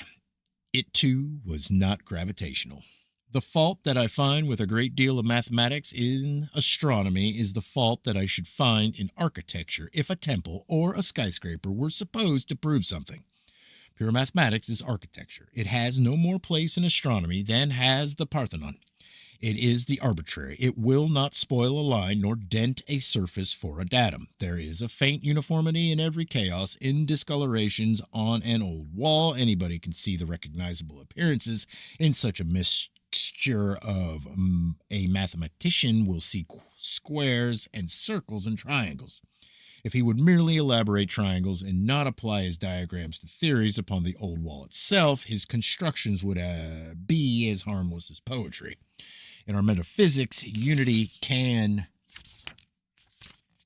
not, of course, be the related. A mathematical expression of unity cannot, except approximately, apply to a planet, which is not final, but is part of something. Sir Isaac Newton lived long ago. Every thought in his mind was a reflection of his era. To appraise his mind at all comprehensively, consider his works in general. For some other instances of his love of numbers, see in his book upon the prophecies of Daniel his determinations upon the 11th horn of Daniel's fourth animal. If the demonstration be not very acceptable nowadays, some of his other works may now be archaic. For all I know, Jupiter may sing bass either smoothly or lumpily, and for all I know, there may be some formidable ratio between an 11th horn of a fourth animal and some other quantity. I complain against the dogmas that have solidified out of the vaporings of such minds, but I suppose I am not very substantial myself. Upon general principles, I say that we take no ships of the time of Newton for models for the ships of today and build the transport in ways that are magnificently or perhaps disastrously different, but that, at any rate, are not the same.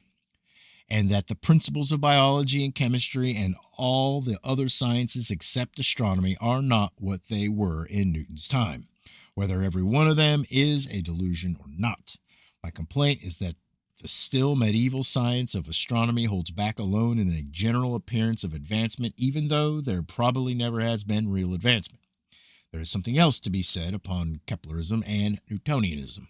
It is a squirm. I fear me that our experiences have sophisticated us. We have noted the division in Keplerism by which, like anything else that we have examined, it is a truly interpretable one way as it is another way, the squirm. To lose all sense of decency and value of data, but to be agreeable, but to be like everybody else and intend to turn our agreeableness to profit. To agree with the astronomers that Kepler's three laws are not absolutely true, of course, but are approximations, and that the planets do move as in Keplerian doctrine they said to move. They are said to move. But then to require only one demonstration that this Earth is one of the planets. To admire Newton's Principia from the beginning to the end of it, having, like almost all other admirers, never even seen a copy of it, to accept every theorem in it without having the slightest notion what any of them means, to accept that moving bodies do obey the laws of motion and must move in one of the conic sections, but then to require only one demonstration that this Earth is a moving body. Kepler's three laws are popularly supposed to demonstrate that this Earth moves around the sun. This is a mistake. There is something wrong with everything that is popular. As was said by us before, except that this Earth is stationary and Kepler's doctrines apply equally well to the sun, around which proportionately interspace planets move in eclipses, the whole system moving around a central and stationary Earth. All observations upon the motions of heavenly bodies are in accord with this interpretation of Kepler's laws. Then, as to nothing but a quandary, which means that this Earth is stationary, or which means that this Earth is not stationary, just as one pleases. Sir Isaac Newton selected or pleased himself and others. Without one datum, without one little indication more convincing one way than the other, he preferred to think that this Earth is one of the moving planets. To this degree had he the profundity that we read about. He wrote no books upon the first and second horns of his dilemma. He simply disregarded the dilemma. To anybody who may be controversially inclined, I offer simplification. He may feel at a disadvantage against batteries of integrals and bombardments of quaternions, transcendental functions, conics, and all the other stores of the astronomer's munitions. Admire them, except that they do apply to the bodies that move around the sun. Require one demonstration that this Earth is one of those bodies. For treatment of any such demonstration, see our disquisition or our ratiocinations upon the three abstrusities, or our intolerably painful attempts to write seriously upon the three abstrusities. We began with three screams from an exhilarated mathematician. We have had some doubtful adventures, trying hard to pretend that monsters or little difficulties did really oppose us. We have reached not the heart of a system, but the crotch of a quandary. All right, chapter 13. June 1801, a mirage of an unknown city. It was seen for more than an hour at Youghal, County Cork, Ireland, a representation of mansions surrounded by shrubbery and white palings, forest behind. In October 1796, a mirage of a walled town had been seen distinctly for a half an hour at Youghal. Upon March 9th, 1797, had been seen a mirage of a walled town. February 7th, 1802, an unknown body that was seen by Fritsch of Magdeburg to cross the sun. October 10th, 1802, an unknown dark body was seen by Fritsch rapidly crossing the sun. Between 10 and 11 o'clock in the morning on October 8th, 1803, a stone fell from the sky at the town of Apt, France. About 8 hours later, some persons believed that they felt an earthquake. Upon August 11th, 1805, an explosive sound was heard at East Haddam, Connecticut. There are records of 6 prior sounds as if of explosions that were heard at East Haddam beginning with the year 1791, but unrecorded. The sounds had attracted attention for a century and had been called the Moodus sounds by the Indians. For the best account of the Moodus sounds, see the American Journal of Science 39-339. Here a writer tries to show the phenomena were subterranean, but says that there was no satisfactory explanation. Upon the 2nd of April, 1808, over the town of Pignerol, Piedmont, Italy, a loud sound was heard in many places in Piedmont. An earthquake was felt. In the report BA 1854-68, it is said that aerial phenomena did occur, that before the explosion, luminous objects had been seen in the sky over Pignerol, and that in several of the communes in the Alps, aerial sounds as if of innumerable stones colliding had been heard, and the quakes had been felt. From April 2nd to April 8th, 40 shocks were recorded in Pignerol. Sounds like cannonading were heard in Barga. upon the 18th of April, two detonations were heard at La Tour and a luminous object was seen in the sky. The supposition or almost absolute belief of most persons is that from the 2nd to the 18th of April, this Earth had moved far in its orbit and was rotating so that, if one should explain the probably meteors had exploded here, it could not very well be thought that more meteors were continuing to pick out this one point upon a doubly moving planet. But something was specially related to this one local sky. Upon the 19th of April, a stone fell from the sky at Borgo San Donnino, about 40 miles east of Piedmont. Sounds like a cannonading were heard almost every day in this small region. Upon the 13th of May, a red cloud such as marks the place of a meteoric explosion was seen in the sky. Throughout the rest of the year, phenomena that are now listed as earthquakes occurred in Piedmont. The last occurrence of which I have record was upon January 22nd, 1810, February 9th, 1812, two explosive sounds in East Haddam. July 5th, 1812, one explosive sound in East Haddam. October 28th, 1812, phantom soldiers at Havara Park near Ripley, England. Edinburgh, annual register 1812-2-124. When such appearances are explained by meteorologists, they are said to be displays of the aurora borealis. Psychic research explains variously. The physicists say that they are mirages of troops marching somewhere at the distance. Night of July 31st, 1813, flashes of light in the sky of Tottenham near London. The sky was clear. The flashes were attributed to a storm at Hastings, 65 miles away. We note not only that the planet Mars was in opposition at this time, July 30th, but in one of the nearest of its oppositions in the 19th century. December 28th, 1813, an explosive sound in East Haddam. February 2nd, 1816, a quake at Lisbon. There was something in the sky. Extraordinary sounds were heard, but were attributed to flocks of birds. But 6 hours later, something was seen in the sky. It is said to have been a meteor.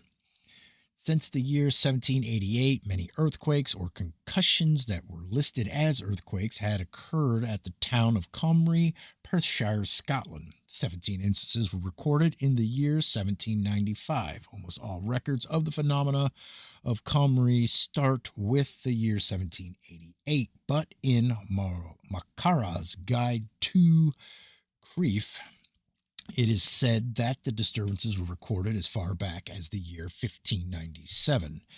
They were slight shocks, and until the occurrence upon August 13, 1816, conventional explanations, excluding all thought of relations with anything in the sky, seemed adequate enough.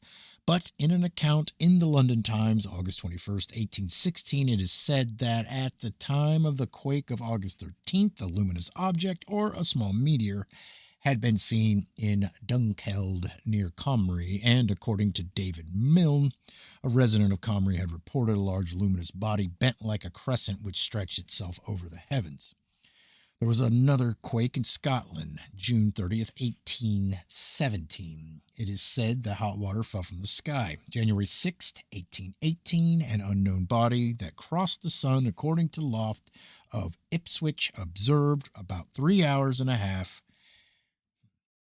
5 unknown bodies that were seen upon June 26, 1819, crossing the sun, according to Gruthsen. Also upon this day, Pastorov saw something that he thought was a comet, which was then somewhere near the sun, but which, according to Olbers, could not have been the comet. Upon August 28, 1819, there was a violent quake at Irkutsk, Siberia. There had been 2 shocks upon August 22, 1813. Upon April 6, 1805, or March 25th, according to the Russian calendar, 2 stones had fallen from the sky in Irkutsk. One of these stones is now in the South Kensington Museum, London. Another violent shock at Irkutsk, April 7th, 1820. Unknown bodies in the sky in the year 1820, February 12th and April 27th. Things that marched in the sky. See Arago's Ouvres 11-576 or Annals de Chimie 30-417. Objects were seen by many persons in the streets of Embrun during the eclipse of September 7th, 1820, moving in straight lines, turning and retracting in the same straight lines, all of them separated by uniform spaces. Early in the year 1821, a light shone out on the moon, a bright point of light in the lunar crater Aristarchus, which was in the dark at the time. It was seen upon the 4th and the 7th of February by Captain Cater, and upon the 5th by Dr. Olbers. It was a light like a star and was seen again May 4th and 6th by Reverend M. Ward and by Francis Bailey at Cape Town, nights of November 28th and 29th, 1821. Again, a star-like light was seen upon the moon. Quarterly Journal Royal Institute or something, 20-417, that early in the morning on March 20th, 1822, detonations were heard at Melita, an island in the Adriatic. All day, at intervals, the sounds were heard. They were like the cannonading, and it was supposed that they come from a vessel or from Turkish artillery practicing in some frontier village. For 30 days, the detonations continued, sometimes 30 or 40, sometimes several hundred a day. Upon April 13th, 1822, it seems, according to their description, that clearly enough was there an explosion in the sky of Comrie and a concussion of the ground, two loud reports, one apparently over our heads and the other which followed immediately under our feet.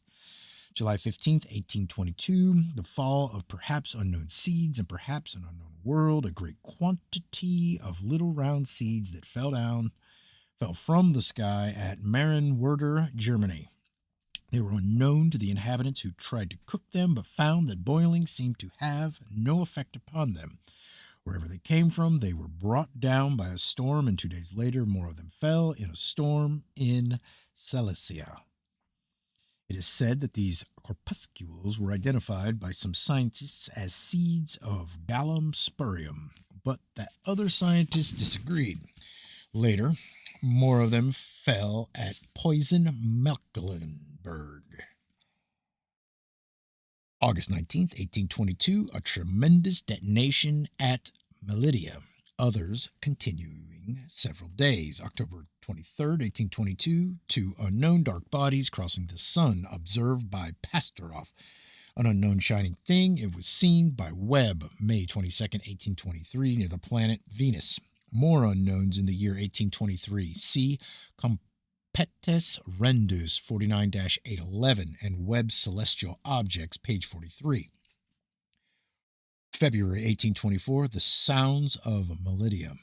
Upon February 11th, 1824, a slight shock was felt at Irkutsk, Siberia upon February 18th, or according to other accounts, upon May 14th, a stone that weighed 5 pounds fell from the sky at Irkutsk.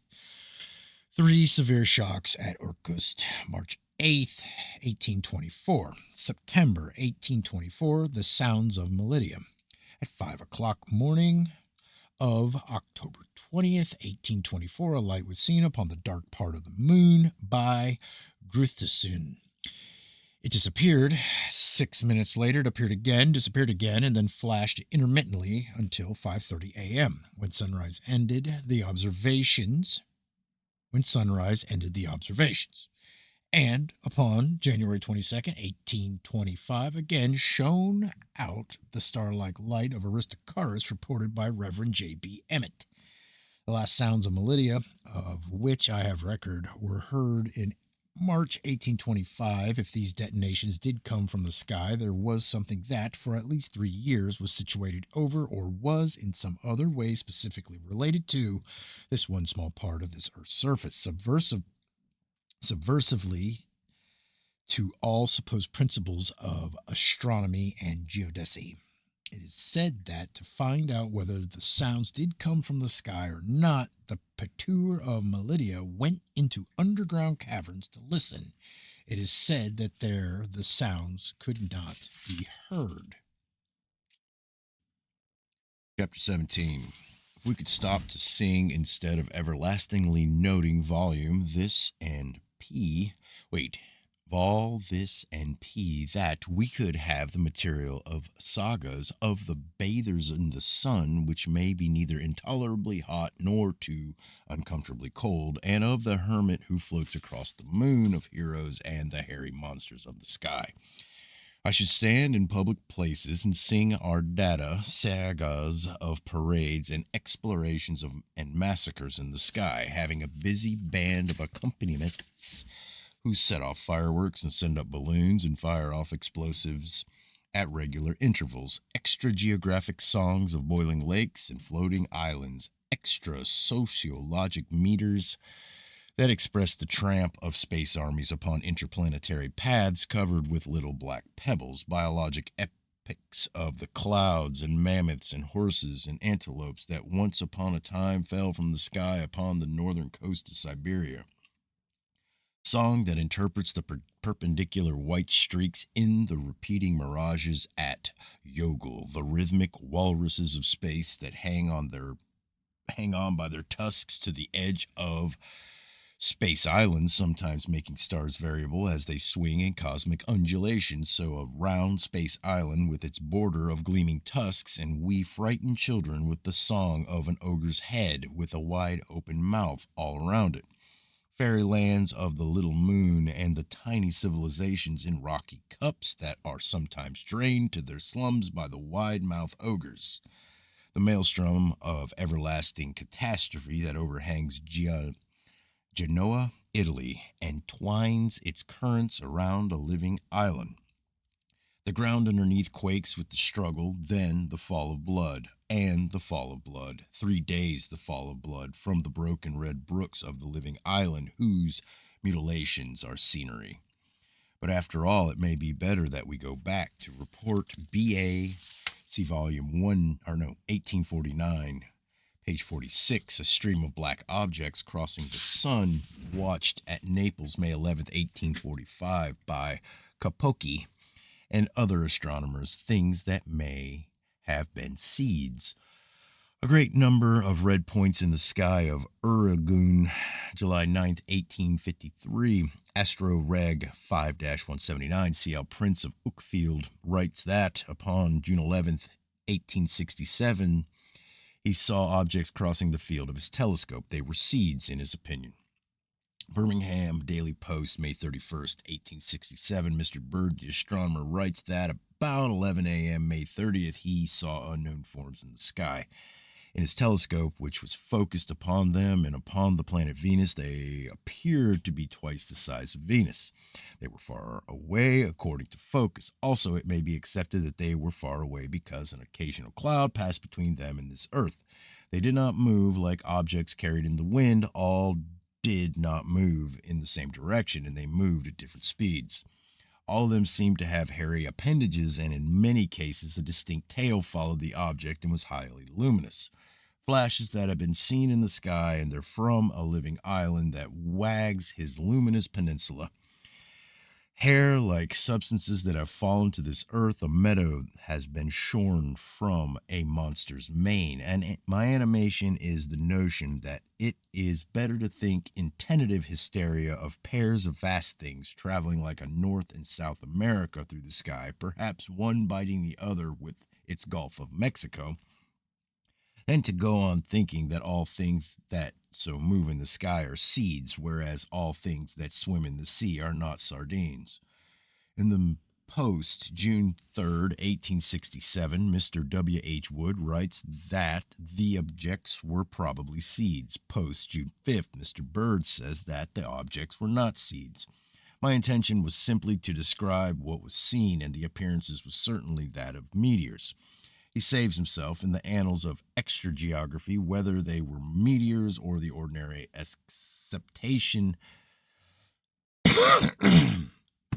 excuse me, is another. and the planet Venus and her veil that is dotted with blue fringed cupids in the astronomical register 7-138, a correspondent writes from Northampton that upon May 2nd, 1869, he was looking at Venus and saw a host of shining objects not uniform in size. He thinks that it is unlikely that so early in the spring could these objects be seeds. He watched them about an hour and 20 minutes. Many of the larger ones were fringed on one side, the fringe appearing somewhat bluish. Or that it is better even to sentimentalize than to go on stupidly thinking that all such things in the sky were seeds, whereas all things in the sea are not the economically adjusting little forms without which critics of underground traffic in New York probably could not express themselves. The planet Venus, she approaches this lordly earth, the blue fringed ecstasies that suffuse her skies. With the phenomenon of August 7th, 1869, I suspect that the phantom soldiers that have been seen in the sky may have been reflections from or mirages of things of beings that march in military formations in space. In Popular Astronomy 3-159, Professor Swift writes that Mattoon, Illinois, during the eclipse of the sun of August 7th, 1869, he had seen crossing the moon objects that he thought were seeds. They were seeds. Also, there happened to be seeds in the sky of Ottumwa, Iowa, here crossing the visible part of the sun 20 minutes before totality of the eclipse. Professor Hymes and Professor Zenemeyer saw objects that marched or that moved in straight parallel lines.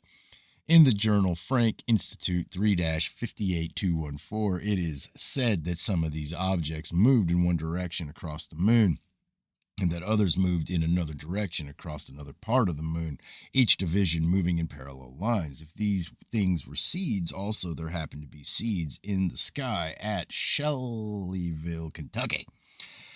Here were seen by Professor Will Locke, Alvin Clark Jr., and George W. Dean, things that moved across the moon during the eclipse in parallel straight lines.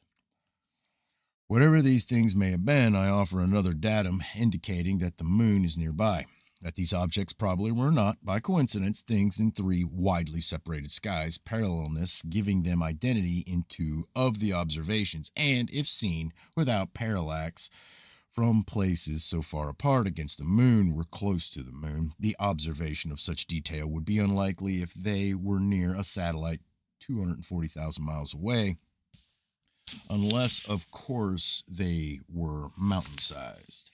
It may be that out from two floating islands of space, two processions had marched across the moon. Observatory 3-137, that at St. Paul's Junction, Iowa, 4 persons had seen without telescopes a shining object close to the sun and moon, apparently that which a telescope another person had seen another large object. Crescentically illumined, farther from the sun and moon in eclipse. See Nature 18-663 and Astro Reg 7-227. I have many data upon the fall of organic matter from the sky. Because of my familiarity with many records, it seems no more incredible that up in the seemingly unoccupied sky there should be hosts of living things than that the seeming blank of the ocean should swarm with life. I have many notes upon phosphorescence or electric condition of things that fall from the sky. For instance, the highly luminous stones of Dhurmsala, which were intensely cold. American Journal Science 2-28-270. It is said that according to investigations by Professor Shepard, a luminous substance was seen falling slowly by Sparkman R. Scriven, a young man of 17, at his home in Charleston, South Carolina, November 16, 1857. It is said that the young man saw a fiery red ball the size and shape of an orange strike a fence, breaking and disappearing. Where this object had struck the fence was found a small bristling mass of black fibers. According to Professor Shepard, it was a confused aggregate of short clippings of the finest black hair, varying in length from 1/10 to 1/3 of an inch. Professor Shepard says that the substance was not organic. It seems to me that he said this only because of the coercions of his era. My reason for thinking is that he wrote that when he analyzed these hairs, they burned away, leaving grayish skeletons, and that they were composed in part of carbon and burned with an odor, most nearly bituminous.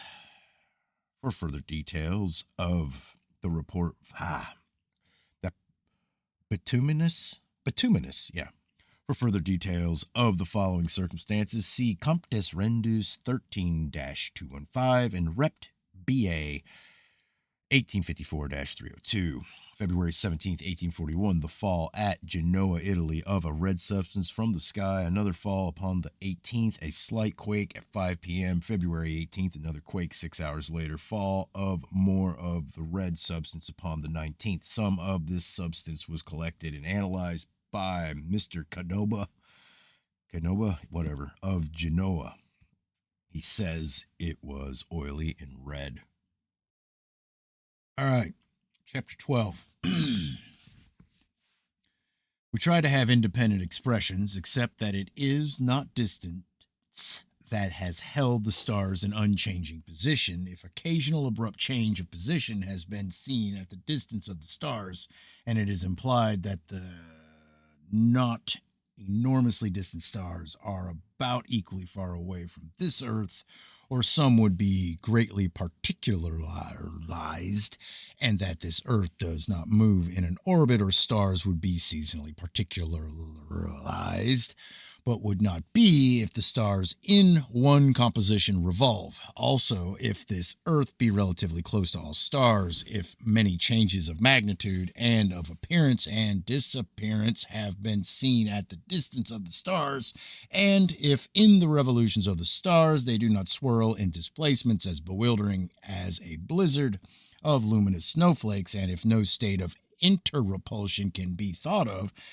especially as many stars merge into others, this composition is a substantial concave formation or a shell-like enclosure in which stars are points. It was a long sentence. So many of the expressions in the preceding chapter imply others or all others. However, we have tried to have independent expressions. Of course, we realize that the supposed difference between inductive and deductive reasoning is a false demarcation. Nevertheless, we feel that deductions piled upon other deductions are only architecture, and a great deal in this book expresses the notion that architecture should be kept in its own place. Our general expression is not that there should be no architecture and no mathematics in astronomy or neo-astronomy, not that there should be no poetry in biology, no chemistry in physiology, psychology? Might be psychophysiology, I don't know. But that pure architecture or pure mathematics, biology, chemistry has its own field, even though each is inextricably bound up with all the other aspects of being. So, of course, the very thing that we object to in its extreme manifestations is essential to us in some degree, and the deductive is findable somewhere in every one of our inductions, and we are not insensible to what we think is the gracefulness of some of the converging lines of our own constructions. We are not revolting against aspects, but against emphasis and intrusions. Yeah.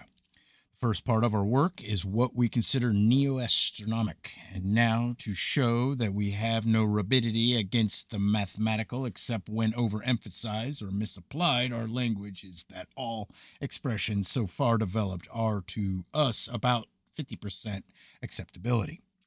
A far greater attempted independence is coming, a second part of this work, considering phenomena so different that, if we term the first part of our explorations neo-astronomic, even some other term by which to designate the field of the second part will have to be thought of, and the word extrageographic seems best for it.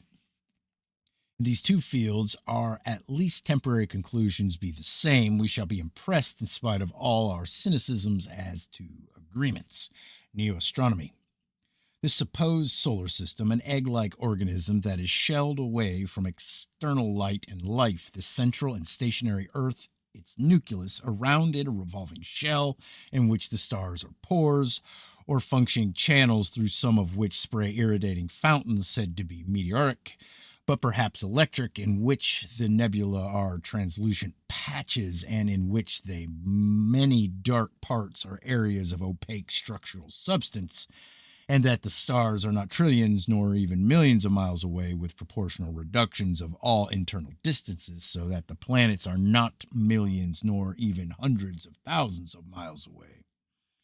We conceive of the variability of the stars and the nebula in terms of the incidence of external light upon a revolving shell and fluctuating passage through light admitting points and parts. We conceive of all things being rhythmic. So, if stars be pores in a substance, that matrix must be subject to some changes, which may be of different periodicities in different regions. There may be local vortices in the most rigid substance, and so stars or pores might revolve around one another, but our tendency is to think that if light companions there be to some stars, they are reflections of light passing through channels upon surrounding substance, flickering from one position to another in the small undulations of this environment. So there may be other displacements, differences of magnitude, new openings and closings in a substance that is not absolutely rigid. So proper motion might be accounted for, but my own preference is to think as to such stars as 1830 Groom Bridge and Barnard's runaway star, that they are planets. Also, that some of the comets, especially the tailless comets, some of which have been seen to obscure stars, so that evidently they are not wisps of highly attenuated matter, are planets, all of them not conventionally recognized as planets because of eccentricity and remoteness from the ecliptic. Two departures, however, that many of the minor planets make to great degree. If some of these bodies be planets, the irregularities of some of them are consistent with the irregularities of Jupiter's satellites. I suggest that a combination of the Ptolemaic and the Tychonic doctrines is in good accord with all the phenomena that we have considered and with all planetary motions that we have had no occasion to pay much attention to, that the sun carrying Mercury and Venus with him revolves at a distance of a few thousand miles, or a few tens of thousand miles, in a rising and falling spiral around this virtually but not absolutely stationary Earth, which, according to modern investigations, is more top-shaped than spherical, moon a few thousand miles away, revolving around this nucleus, and the exterior planets not only revolving around this whole central arrangement, but approaching and receding in loops also quite as they seem to the remotest of them preposterously near according to conventional determinations. So all the phenomena of the skies may be explained, but all were explained in another way by Copernicus, in another way by Ptolemy, and in still another way by Tycho Brahe. One supposes that there are other ways, if there be a distant object, and if one school of wise men can by their reasoning process excellently demonstrate that it is a tree, another school positively determined that it is a house, and other investigators of the highest authoritativeness variously find and prove that it is a cloud, or a buffalo, or a geranium. Why then their reasoning processes may be admired but not trusted. Right at the heart of our opposition and right at the heart of our own expressions is the fatality that there is no reasoning, no logic, no explanation resembling the illusions in the vainglories of common suppositions. There is only the process of correlating to or organizing or systematizing around something that is arbitrarily taken for a base or a dominant doctrine or a major premise. The process of assimilating with something else, making agreement with something else, or interpreting in terms of something else, which supposed base is never itself final, but was originally an assimilation with still something else. I typify the result of all examinations of all principles or laws or dominant thought, scientific, philosophic, or theologic, in what we find in examining the pronouncement that motion follows the least resistance. That motion follows least resistance. How are we to identify least resistance if motion follows it?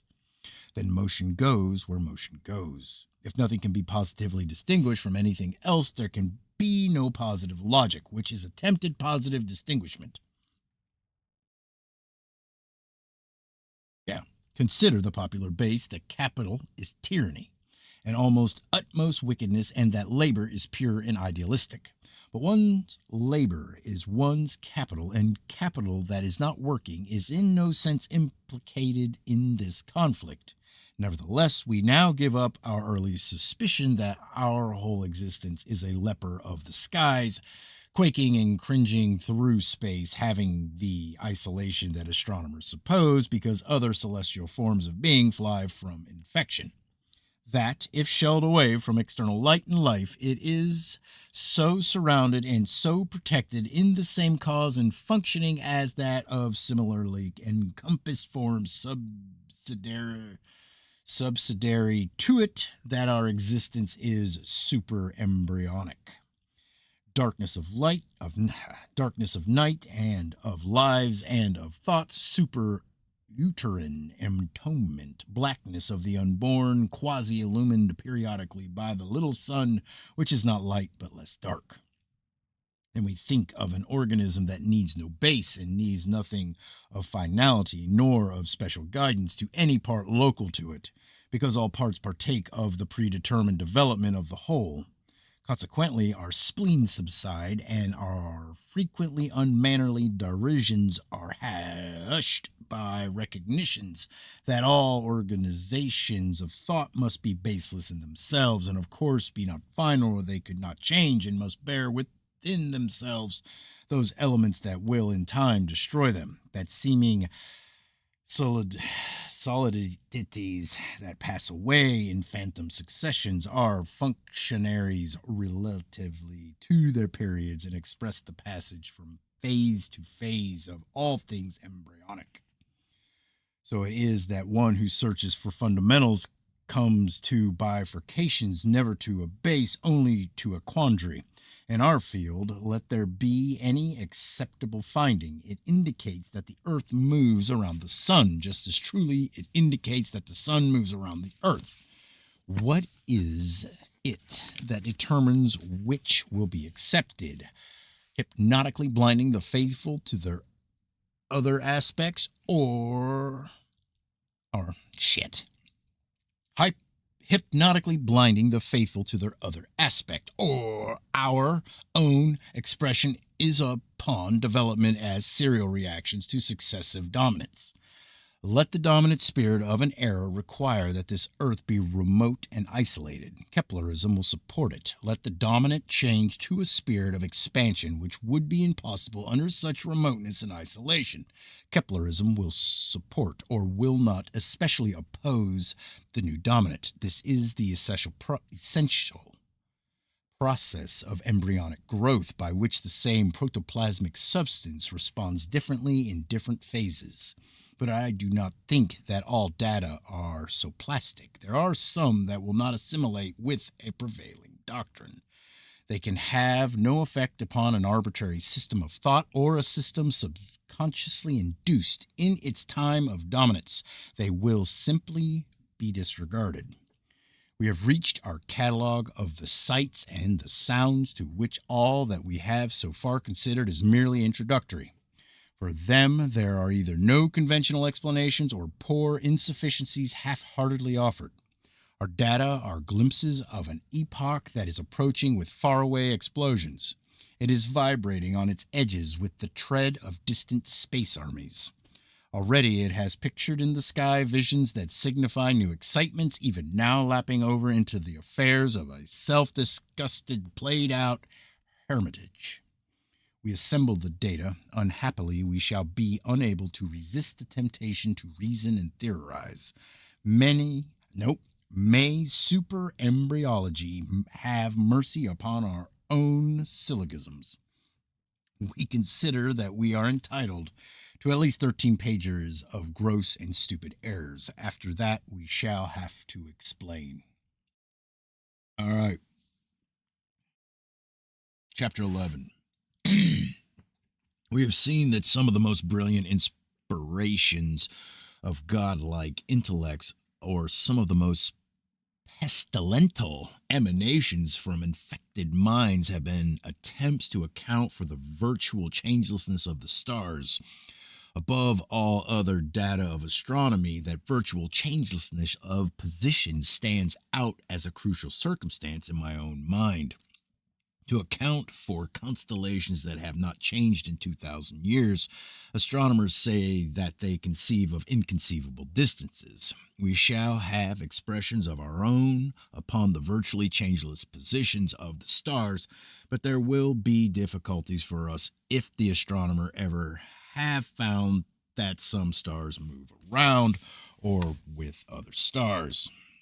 I shall take up the story of Professor Struve and the companion of Procyon, with more detail for the sake of some more light upon refinement, exactness, accuracy in astronomy, and for the sake of belittling, or for the sake of sneering, or anything else that anybody may choose to call it.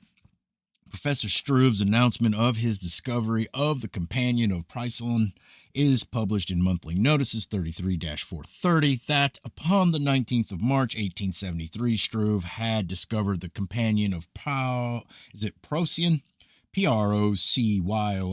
having compared it micrometrically, having tested his observations with 3 determinations of possible position angle, 3 measures of distance, and 3 additional determinations of position angle, finding all in excellent agreement. No optical illusion could be possible, it is said, because another astronomer, Lindman, had seen the object.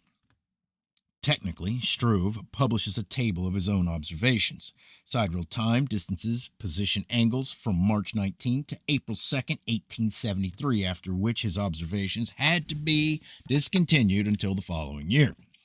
In Monthly Notices 34-355 are published the resumed observations. Struve says that Ors would not accept the discovery unless in the year that had elapsed, the companion book to sit there. The companion had shown increase in position consistent with theory. Struve writes, this increase has really shown itself in the most remarkable manner. Therefore, he considers it decisively established that the object of his observations was the object of Auer's calculations. He says that Saraski of Moscow had seen the companion without being warned of the place where it was to be looked for. However, see back some chapters. It may be said that nevertheless other stars have companions that do move as they should move. Later we shall consider this subject, thinking that it may be the lights have been seen to change position near some stars, but that never has a star revolved around another star as to fit paleoastronomic theory it should. Yeah.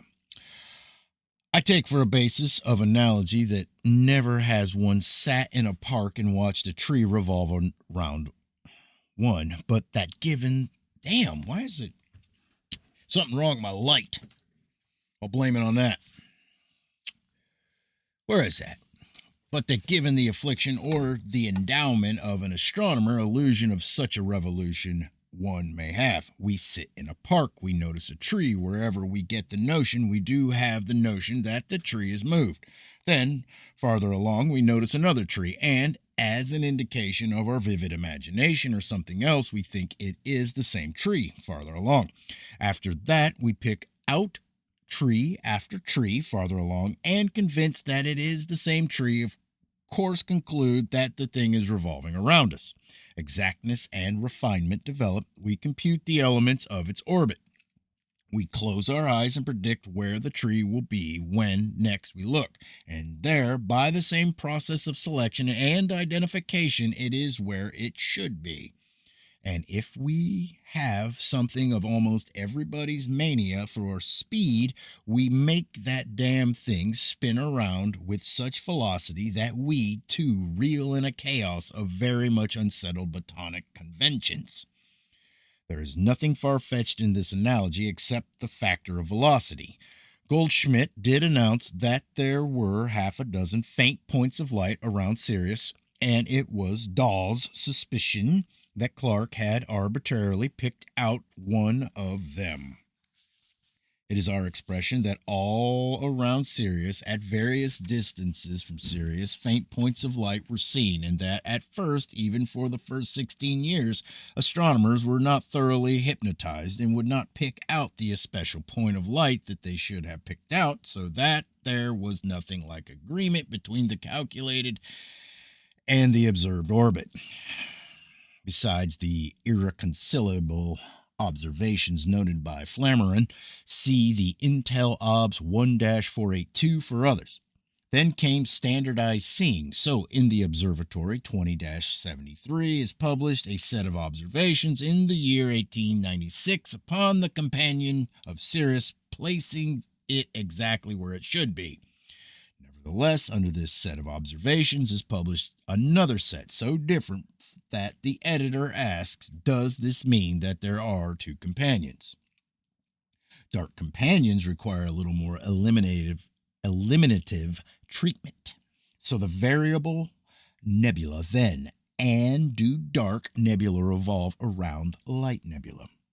For instances of variable nebula, see MEMS RAS 49-214, Comptes Rendus 59-637, monthly notices 38-104. It may be said that they are not of the Algol type. Neither is Algol, we have shown. According to the compulsions of data, our idea is that the stars that seem to be fixed in position are fixed in position. So now proper motion is as irreconcilable to us as relative motions. As to proper motion, the situation is this. The stars that were cataloged 2,000 years ago have virtually not changed, or if there be refinement in modern astronomy, have changed no more than a little more nearly exact charting would account for. But in astronomic theory, the stars are said to be thought of as flying apart at unthinkable velocity. So then, evidence of changed positions of the stars is welcome to astronomers.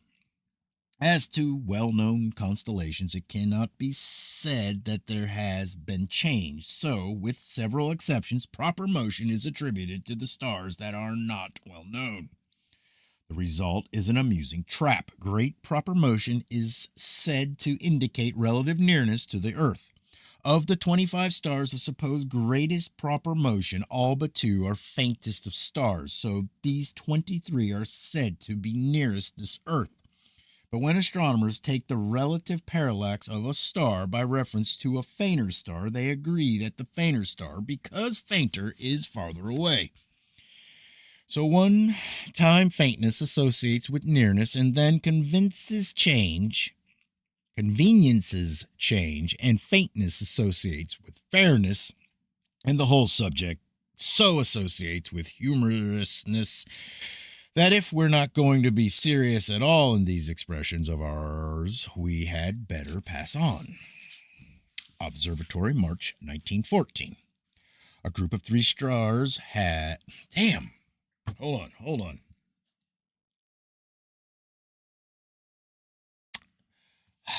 A group of 3 stars that disappeared. If 3 stars disappeared at once, they were acted upon by something that affected all in common. Try to think of some one force that would not tear the seeable into visible rags, that could blot out 3 stars if they were trillions of miles apart. If they were close together, that ends the explanation that only because stars are trillions of miles apart have they, for at least 2,000 years, seemed to hold the same relative positions.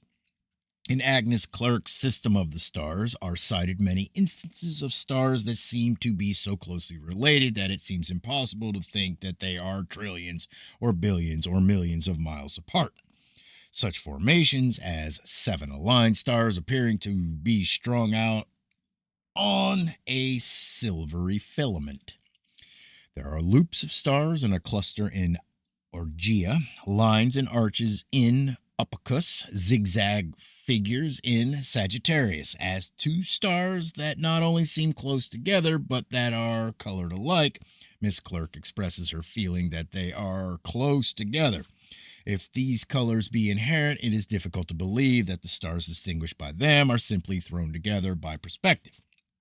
As to figures in Sagittarius, fission, recent advances in astronomy cites an instance of 30 small stars in the form of a forked twig with dark rifts parallel. According to fission, it's fission, probability is overwhelmingly against the three uncommon stars in the belt of Orion falling into a straight line by chance distribution, considering also that below this line is another of 5 faint stars parallel. There are dark lanes or rifts in the Milky Way that are like branches from main lanes or rifts, and the rifts sometimes have well-defined edges. In many regions where there are dark rifts, there are lines of stars that are roughly parallel. That it is not distances apart that have held the stars from changing relativity to one another, because there are hosts of indications that some stars are close together and are or have been affected in common by local formative forces. For a detailed comparison by J.E. Gore of stars of today with stars cataloged by Al-Sufi about 1,000 years ago, see Observatory Volume 23. The stars have not changed in position, but it does seem that there have been many changes in magnitude. Other changes: Pubs, Astro, Soc, Pacific, number 185, discovery of the 17th new star in one nebula, Andromeda. For lists of stars that have disappeared, see monthly notices 8-16. For lists of stars that have disappeared, see monthly notices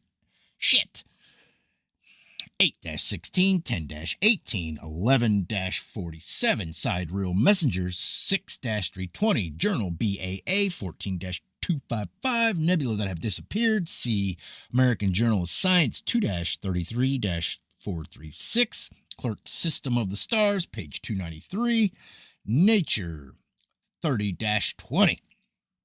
In the Sidereal Messenger 5-269, Professor Colbert writes that upon August 20th, 1886, an astronomer in Chicago saw for about a half an hour a small comet-like projection from the star Zeta in Cassiopeia. So, then changes have been seen at the distance of the stars. When the new star in Perseus appeared in February 1901, it was a point of light. Something went out from it, giving it in 6 months a diameter equal to half the apparent diameter of the moon. The appearance looked structural. To say loosely that they were light effects, something like a halo, perhaps, is to ignore their complexity and duration of differences. According to Newcomb, who is occasionally quotable in our favor, these radiations were not mere light rays because they did not go out uniformly from the star, but moved out variously and nodded and curved. It was visible motion at the distance of Nova Persei. In monthly notices 58-334, Dr. Espin writes that upon the night of January 16, 1898, he saw something that looked like a cloud in Perseus. It could have been nothing in the atmosphere of this earth, nor anything far from the constellation, because he saw it again in Perseus upon January 24th. He writes that upon February 17th, Mr. Heath and Dr. Halm saw it like a cloud, dimming and discoloring, stars shining through it. At the meeting of the British Astronomical Association, February 23, 1898, Dr. Espin described this appearance and answered questions. It was not a nebula and was not like one. Whatever it was, it had the peculiar property of dimming and blotting out stars. This thing moved into Perseus and then moved away. Clerk, The System of the Stars, page 295, a nebula that changed position abruptly between the years 1833 and 1835 and then changed no more. According to Sir John Herschel, a star was central in this nebula when observed in 1827 and in 1833, but in August 1835, the star was upon the eastern side of the nebula. That it is not distance from this earth that has kept changes of position of the stars from being seen for 2,000 years, because occasional abrupt changes of position have been seen at the distance of the stars. That whether there be a shell-like revolving composition holding the stars in position, and in which the stars are openings admitting light from an existence external to the shell or not, all stars are about the same distance from this earth as they would be if this earth were stationary and central to such a shell revolving around it. According to the aberration forms of the stars. All stars at the pole of the ecliptic describe circles annually. Stars lower down describes ellipses that reduce more and more the farther down they are, until at the ecliptic they describe straight lines yearly.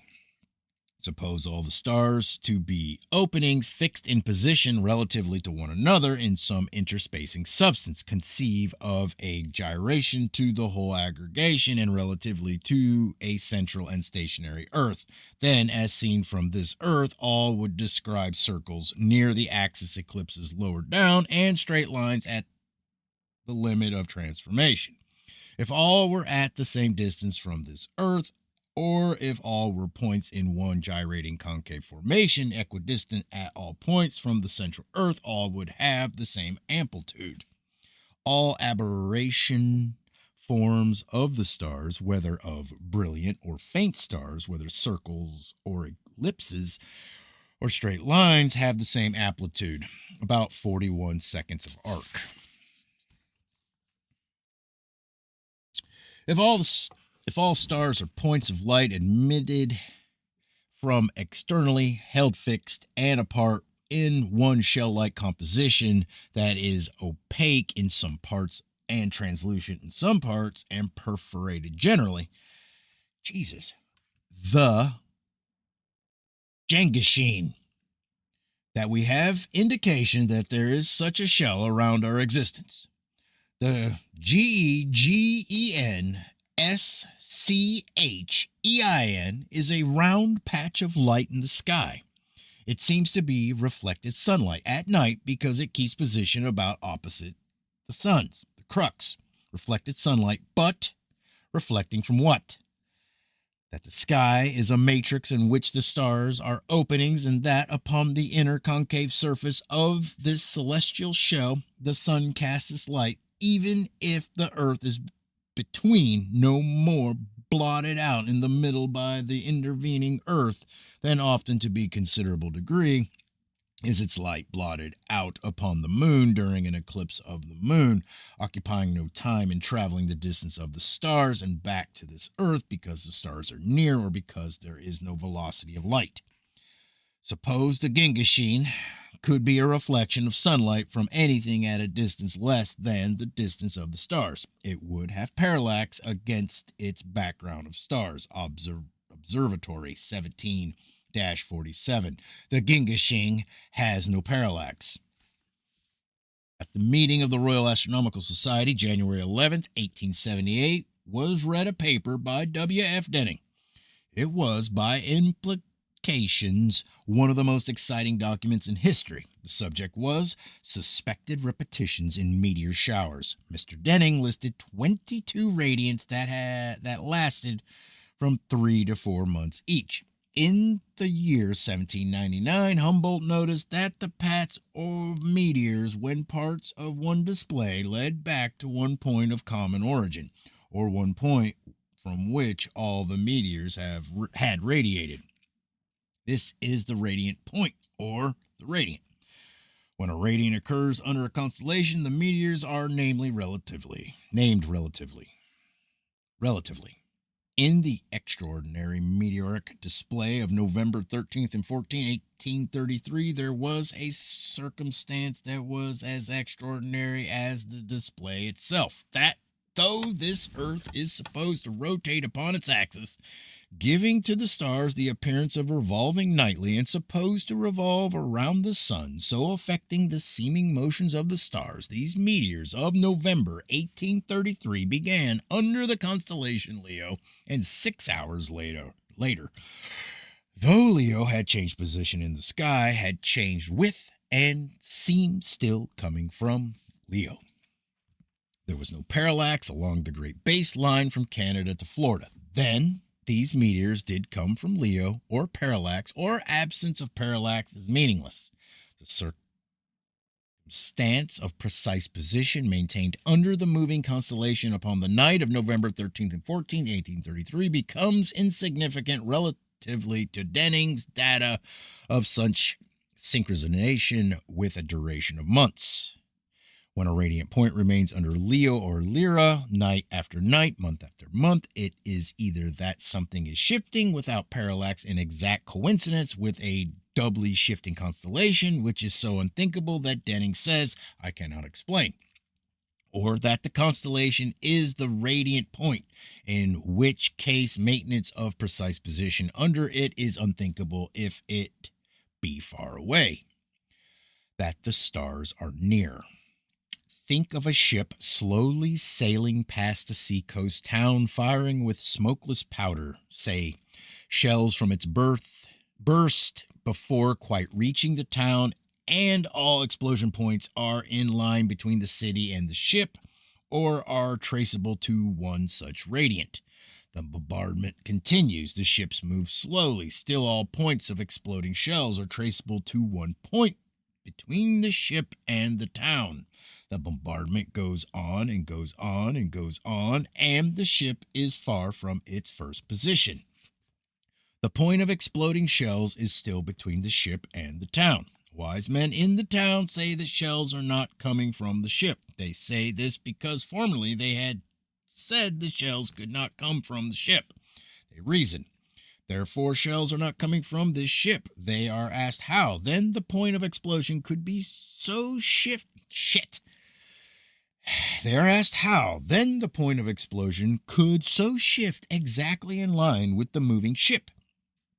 If there be a W.F. Denning among them, he will say, I cannot explain. But the other wise men will be like Professor Moulton, for instance, in his books. Professor Moulton writes a great deal upon the subject of meteors, but he does not mention the meteors that for months at a time appear between observers and a shifting constellation. There are other considerations. The shells are heard to explode, so then they explode near the town. But there is something the matter with that smokeless powder aboard the ship. Very feeble projectile force, because also must the shells be exploding near the ship, or the radiant point would not have the same background as seen from different parts of the town. Then, in this town, inhabitants, provided they be not wise men, will conclude that if the explosion point is near the town and is also near the ship is near the town. Leo and Lyra and Andromeda are grosses that sail the sky and that bombard this earth, and that they are not far away. And some of us there may be who, instead of trying to speculate upon an unthinkable remoteness, will suffer a sensitiveness to proximity instead. Enter a new revolt against a black encompassment that glitters with a light beyond, and wonder what exists in a brilliant environment not far away, and a new anguish for hyperesthesia upon this earth, a suffocating consciousness of the pressure of the stars, the sickle of Leo from which come the Leonids, gleams like a great question mark in the sky, the answer. But God knows what the answer to anything is. Perhaps it is that the stars are very close indeed. All right. Chapter 14. In our own underground investigations, and whether there is something in the sky or not, we are in a hole in time, cavern of conventional science, walls that are dogmas from which drips ancient wisdom in a patter of slimy opinions, but we have heard a storm of data outside. Of being that march in the sky, and of a beacon on the moon, another dark body crosses the sun. Somewhere near Melidia there is Canadading, and another stone falls from the sky at Irkutsk. Siberia, an unknown grain falls from an unknown world, and there are flashes in the sky when the planet Mars is near. In a farrago of lights and sounds and forms, I feel the presence of possible classifications that may thread a pattern of attempt to find out something. My attention is attracted by a streak of events that is beaded with little star-like points of light. First, we shall find out what we can as to the moon. In one of the numbers of the observatory, an eminent authority in some fields of research is quoted as to the probable distance of the moon. According to his determinations, the moon is 37 miles away. He explains most reasonably he is Mr. G.B. Shaw, but by conventional doctrine, the moon is 240,000 miles away. My own idea is that somewhere between determinations by a Shaw and determinations by a Newcomb, we could find many acceptances. I prefer questionable determinations myself, or at any rate examinations that end up with questions or considerable latitude. It may be that as to the volcanoes of the moon, we can find material for at least a seemingly intelligent question, if no statements are possible as to the size and the distance of the moon. The larger volcanoes of this earth are about 3 miles in diameter, though the craters of Haleakala, Hawaii, and Asosan, Japan, are 7 miles across. But the larger volcanoes of a relatively little moon are said to be 60 miles across, though several are said to be twice that size. And I should start off with just about the impression of disproportionality that I should have if someone should tell me of a pygmy with ears 5 feet long. Is there any somewhat good reason for thinking that the volcanic craters of the little moon are larger than, or particularly different in any other way from, the craters of this earth? If not, we have a direct unit of measurement according to which the moon is not 2,160, but about 100 miles in diameter. How far away does one suppose to be an object with something like that diameter and of the seeming size of the moon? The astronomers explained they argue that the gravitation must be less powerful upon the moon than upon this earth, and that therefore larger volcanic formations could have been cast up on the moon. We explain. We argue that volcanic force must be less powerful upon the moon than upon this earth, and that therefore larger volcanic formations could not have been cast up on the moon. The disproportionality that has impressed me has offended more conventional aesthetics than mine. Professor C, for instance, has tried to explain that the lunar formations are not craters, but are effects of bombardment by vast meteors which sparred this earth for some reason not made clear. Viscid moon, meteor pops in, up splash walls and a central cone. If Professor C will jump in swimming someday, and then go back some weeks later to see how big a splash he made, he will have other ideas upon such supposed persistences. The moon would have to have been virtually liquid to fit his theory, because there is no partially embedded vast round meteors protruding anywhere. There have been lights like signals upon the moon. There are 2 conventional explanations: reflected sunlight and volcanic action. Of course, ultra-conventionalists do not admit that in our own times there has been even volcanic action upon the moon. Our instances will be of lights upon the dark part of the moon, and there are good reasons for thinking that our data do not relate to volcanic action. In volcanic eruptions upon this earth, the glow is so accompanied by great volumes of smoke that a clear, definite point of light would seem not to be the appearance from a distance. For Webb's account of a brilliant display of minute dots and streaks of light in the Mare Crisium, July 4th, 1832, see Astro Reg 20-165. I have records of half a dozen similar illuminations here in about 120 years, all of them when the Mare Crisium was in darkness. There can be no commonplace explanation for such spectacles, or they would have occurred oftener. Nevertheless, the Mare Crisium is a wide open region, and at times there may have been uncommon percolations of sunlight, and I shall list no more of these interesting events that seem to me to have been like carnivals upon the moon.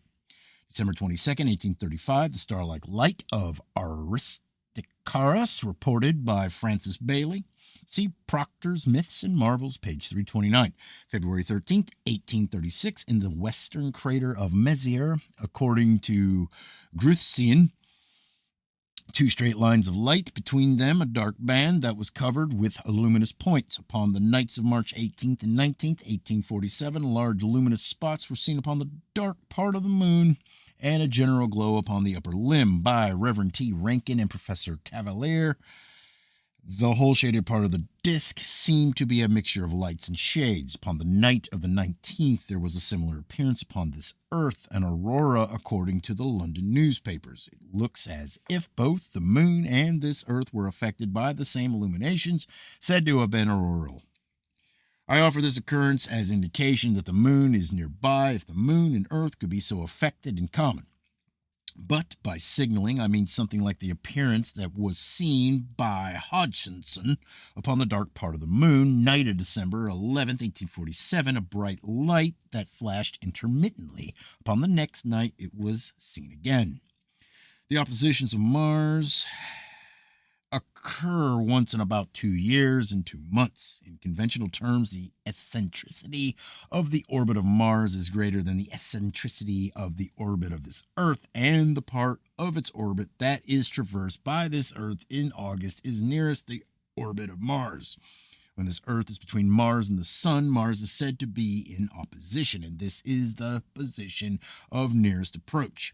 When opposition occurs in August, that is the most favorable opposition. After that, every 2 years and about 2 months, the oppositions are less favorable until the least favorable of all in February, after which favorableness increases up to the climactic opposition in August again. This is a cycle of changing proximities within a period of about 15 years. In October 1862, Lockyer saw a spot like a long train of clouds on Mars, and several days later, Secchi saw a spot on Mars. And if that were signaling, it is very meager material upon which to suppose anything. And May 8th through 20... and May 8th through the 22nd, 1873, white spots on Mars. But upon June 17th, 1873, 2 months after nearest approach, but still in the period of opposition of Mars, there was either an extraordinary occurrence or the extraordinariness is in our interpretation. See Rept. B.A. 1874-272, a luminous object came to this earth and was seen and heard upon the night of June 17th, 1873, to explode in the sky of Hungary, Australia, and Bohemia. In the words of various witnesses, termed according to their knowledge, the object was seen seemingly coming from Mars or from the red star in the south, where Mars was at the time. Our data were collected by Dr. Gale. The towns of Rybnik and Ratibor, Upper Silesia, are 15 miles apart. Without parallax, this luminous thing was seen from these points to emerge and separate itself from the disk of the planet Mars. It so happens that we have a definite observation from one of these towns. At Rybnik, Dr. Sage was looking at Mars at the time he saw the luminous object apparently issue from the planet. There is another circumstance, and for its reception, our credulity or our enlightenment has been prepared. If this thing did not come from Mars, it came from the planet to the point where it exploded in about 5 seconds. From the point of explosion, the sound traveled in several minutes. We have a description from Dr. Sage that indicates that a bolt of some kind, perhaps electric, did shoot from Mars and that the planet quaked with the shock. Dr. Sage was looking attentively at the planet Mars when he thus saw the meteor apparently issued from it, and the planet appear as if it was breaking up and dividing into 2 parts. Some of the greatest surprises in commonplace experience are discoveries of the nearness of that which was supposed to be inaccessibly remote. It seems that the moon is close to this earth because of the phenomenon of earthshine. The same appearance has been seen upon the planet Venus. If upon the moon it is light reflecting from this earth and back to this earth, what is it upon Venus? It is some unexplained optical illusion, says Newcomb. For this list of more than 20 observations upon this illumination of Venus, see Rept. BA 1873-404. It is our expression that the phenomenon is unexplained because it does not indicate that Venus is millions of miles closer to this Earth than Venus should be. Unknown objects have been seen near Venus. There were more than 30 observations in the 18th century, not relating to so many different periods, however. Our own earliest datum is Webb's observation of May 22nd, 1823. I know of only one astronomer who has supposed that these observations could relate to a Venusian satellite pronouncedly visible sometimes, and then for many years being invisible. Something else will have to be thought of. If these observations and others that we shall have be accepted, they relate to unknown bulks that have, from outer space, gone to Venus and have been in temporary suspension near the planet, even though the shade of Sir Isaac Newton would curdle at the suggestion. If acceptably from our outer space something could go to the planet Venus, one is not especially startled with the idea that something could sail out from the planet Venus. Visit this Earth conceivably. In the Rept. BA 1852-835, it is said that early in the morning of September 11th, 1852, several persons at Fair Oaks, Staffordshire, had seen in the eastern sky a luminous object. It was first seen at 4:15 a.m. It appeared and disappeared several times until 4:45 a.m. when it became finally invisible. Then at almost the same place in the sky, Venus was seen, having risen above the eastern horizon. These persons sent the records of their observations to Lord Wriothesley, an astronomer whose observatory was at Wolverhampton. There is published a letter from Lord Wriothesley, who says that at first he had thought that the suppositiously unknown object was Venus, with perhaps an extraordinary halo, but that he had received from one of the observers a diagram giving such a position relatively to the moon that he hesitated so to identify. It was in the period of nearest approach to this Earth by Venus, and since inferior conjunction, Venus had been a morning star. If this thing in the sky were not Venus, the circumstances are that an object came close to this Earth, perhaps, and for a while was stationary, as if waiting for the planet Venus to appear above the eastern horizon, then disappearing, whether to sail to Venus or not. We think that perhaps this thing did come close to this Earth because it was, it seems, seen only in the local sky of Fair Oaks. However, if, according to many of our data, professional astronomers have missed extraordinary appearances at reasonable hours, we can conclude much from what was not reported by them after 4 o'clock in the morning. I do not know whether this is the origin of the convention or not, but this is the first note I have upon the now standardized explanation that when a luminous object is seen in the sky at the time of the nearest approach by Venus, it is Venus attracting attention by her great brilliance, exciting persons unversed in astronomic matters into thinking that a strange object had visited this Earth. When reports are definite as to motions of a seemingly sailing or exploding luminous thing, astronomers say that it was a fire balloon. In the report BA 1856-54, it is said that, according to Mrs. Ailing and friends, in a letter to Lord Wriothesley, a bright object had been seen in the sky of Petworth, Sussex, night of August 11th, 1855. According to description, it rose from behind hills in the distance at 11:30 o'clock. It was a red body, or it was a red appearing construction because from it were projections like spokes of a wheel, or they were stationary rays, in the words of the description. Like a red moon, it rose slowly and diminished slowly, remaining visible 1 hour and a half. Upon August 11, 1855, Venus was 2 weeks from primary greatest brilliance, inferior conjunction occurring upon September 30th. The thing could not have been Venus ascending in the sky at this time of night. An astonishing thing, like a red moon, perhaps with spokes like a wheels, might, if reported from nowhere else, be considered something that came from outer space so close to this Earth that it was visible only in a local sky, except that it might have been visible in other places, and even 11:30 at night may be an unheard of hour for astronomers who specialize upon sunspots for a reason that is clearing up to us. Of course, an ordinary fire balloon could be extraordinarily described.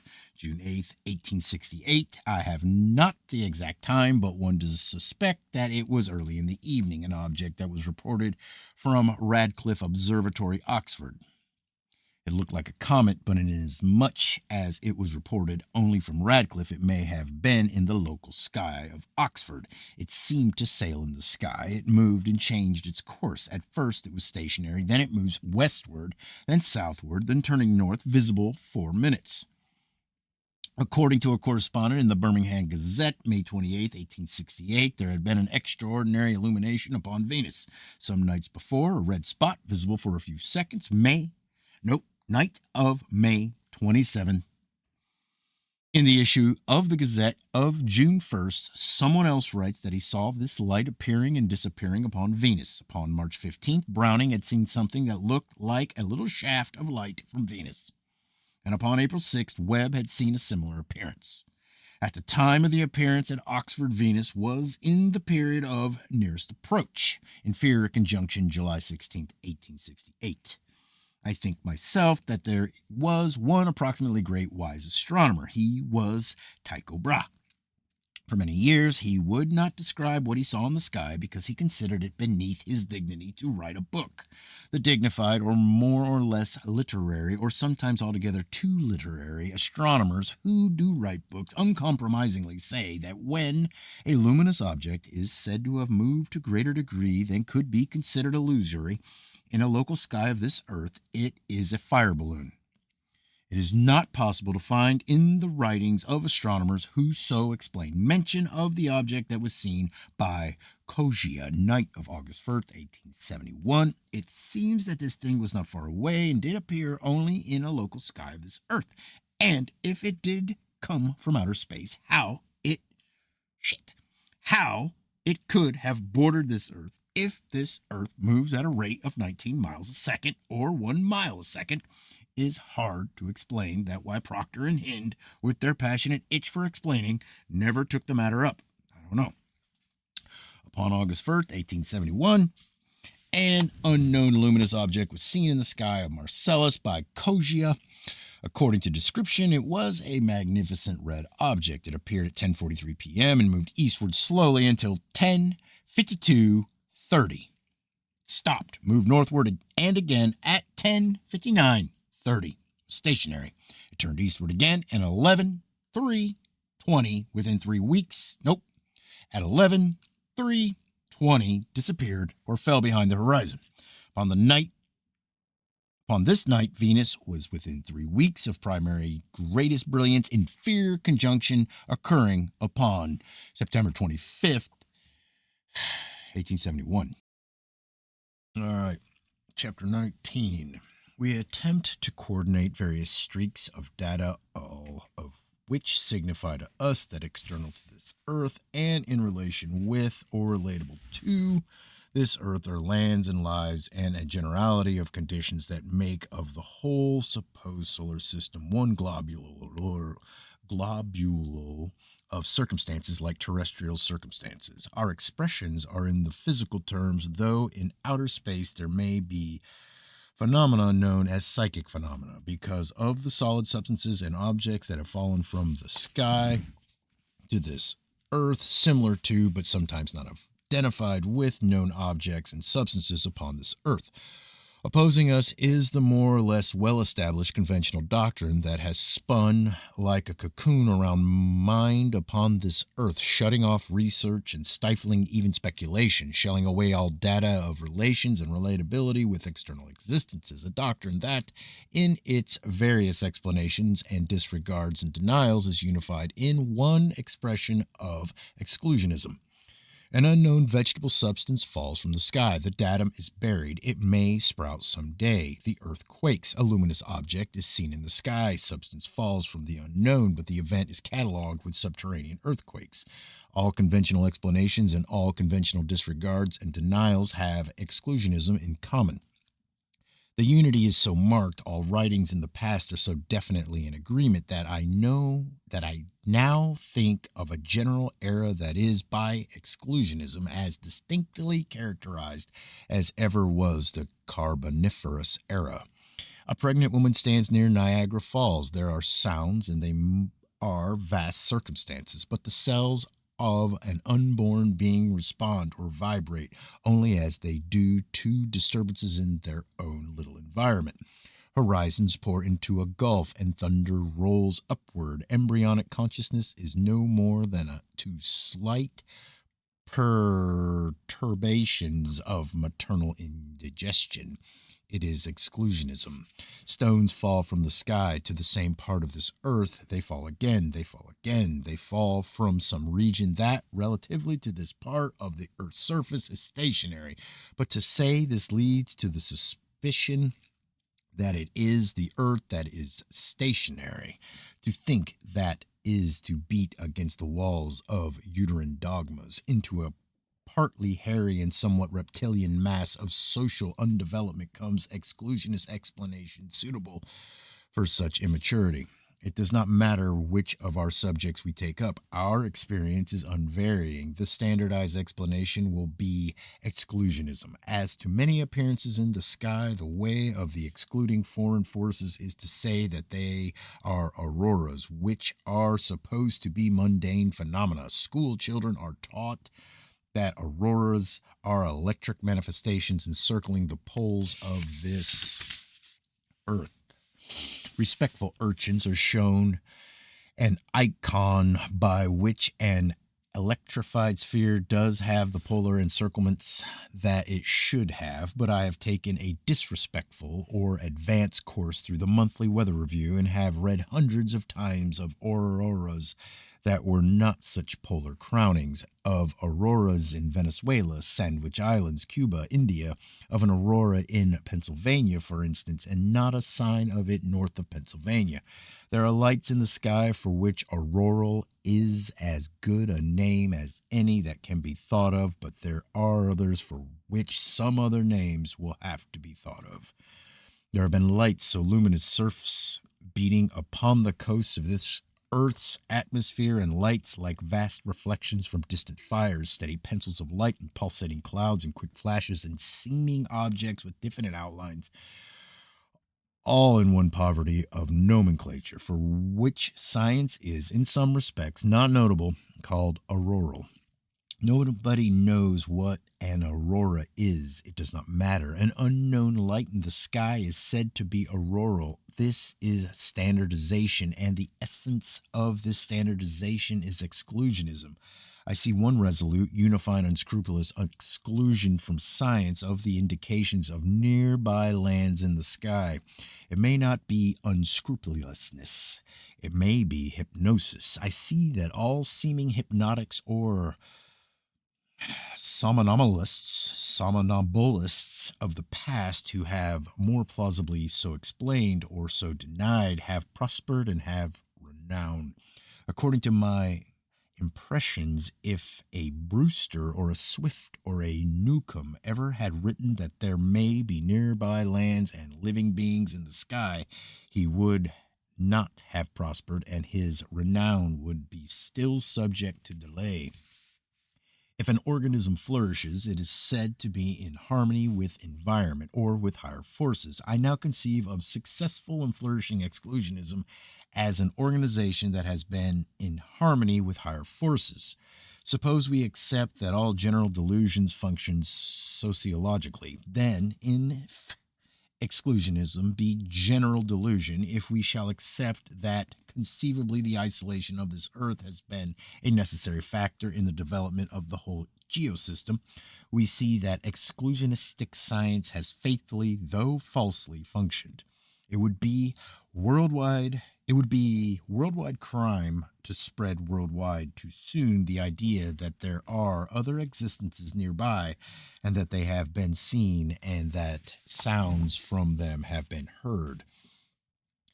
The peoples of this earth must organize themselves before conceiving of and trying to establish foreign relations. A premature science of such subjects would be like a United States taking part in a Franco-Prussian war, when such foreign relations should be still far in the future of a nation that has still to concentrate upon its own internal development. So, in the development of all things, or in the stickleback may build a nest, or that a stickleback may build a nest, and so may vaguely and not usefully and not explicably at all in terms of Darwinism evolution foreshadow a character of coming forms of life, but that a fish that should try to climb a tree and sing to its mate before even the pterodactyl has flapped around with wings daubed with clay would be an unnoticed little clown in cosmic drama. But I do conceive that when the carnivorous era is dominant and when not, a discordant thing will be permitted to flourish, though it may adumbrate. Restrictions will not last forever, and that the rich and bountiful curse upon rooted things will someday be lifted. All right, 21. Our data indicate that the planets are circulating adjacencies. Almost do we now conceive of a difficulty of the future as being not how to reach the planets, but how to dodge them. Especially do we learn aviators away from the rhinoceros of the skies. Warn. Mercury. I have a note somewhere upon one of the wickedest looking horns in existence sticking out far from Mercury. I think it was Mr. Whitmell who made this observation. I'd like to hear Andrew Barclay's opinion upon that. I'd like to hear Captain Noble's. If sometimes does the planet Mars almost graze this Earth, as is not told by the great telescopes, which are only millionaires' memorials, or at least which reveal but little more than did the little spy glasses used by Burham and Williams in Beer and Madler, but if periodically the planet Mars comes very close to this Earth, and if Mars an island with perhaps no more surface area than has England, but likely enough inhabited like England. June 19th, 1875, opposition of Mars. Flashes that were seen in the sky upon the 25th of June, 1875 by Charles Gape of Skull, Norfolk. The editor of Simmons Met Mag was interested and sent Mr. Gape some questions, receiving answers that nothing had appeared in the local newspapers upon the subject and that nothing could be learned of a display of fireworks at the time. To Mr. Gape, the appearances seemed to be meteoric. The year 1877, climacteric opposition of Mars. There were some discoveries. We have at time wondered how astronomers spend their nights. Of course, according to many of his writings upon the subject, Richard Proctor had an excellent knowledge of whist. But in the year 1877, two astronomers looked up at the sky, and one of them discovered the moon of Mars, and the other called attention to the lines on Mars. And if for centuries the moons of Mars could so remain unknown to the inhabitants of this earth, except, as it were, Dean Swift, why, it is no wonder that we so respectfully heed some of the Dean's other intuitions and think that there may be Lilliputians or Brobdigans and other forms not conventionally supposed to be. As to our own fields of data, I have a striking number of notes upon signal light appearances upon the moon in the year 1877, but have notes upon only one occurrence that, in our interest, may relate to Mars. The occurrence is like that of July 31st, 1813, and June 19th, 1875. September 5th, 1877, opposition of Mars. September 7th, 1877, lights appeared in the sky of Bloomington, Indiana. They were supposed to be meteoric. They appeared and disappeared at intervals of 3 or 4 seconds, darkness for several minutes, then a final flash of light. See Scientific American 37-193. That all luminous objects that are seen in the sky when the planet Venus is nearest may not be Venus, may not be fire balloons. In the Dundee Advisor, December 22nd, 1882, it is said that between 10 and 11 a.m., December 21st, at Brodie Ferry, Scotland, a correspondent had seen an unknown luminous body near and a little above the sun. In the Advisor, December 25th, is published a letter from someone who says that this object had been seen at Dundee. Also, that quite certainly it was the planet Venus and no other. In Knowledge 2-489, this story is told by a writer who says that undoubtedly the object was Venus, but in Knowledge 3-13, the astronomer J.E. Gore writes that the object could not have been Venus, which upon this date was 1H33M RA west of the sun. 1 hour, 33 minutes, RA west of the sun. The observation is reviewed in L'Astronomie 1883-109. Here it is said that the position of Mercury accorded better. Reasonably, this object could not have been Mercury. Several objections are comprehended in the statement that superior conjunction of Mercury had occurred upon December 16th.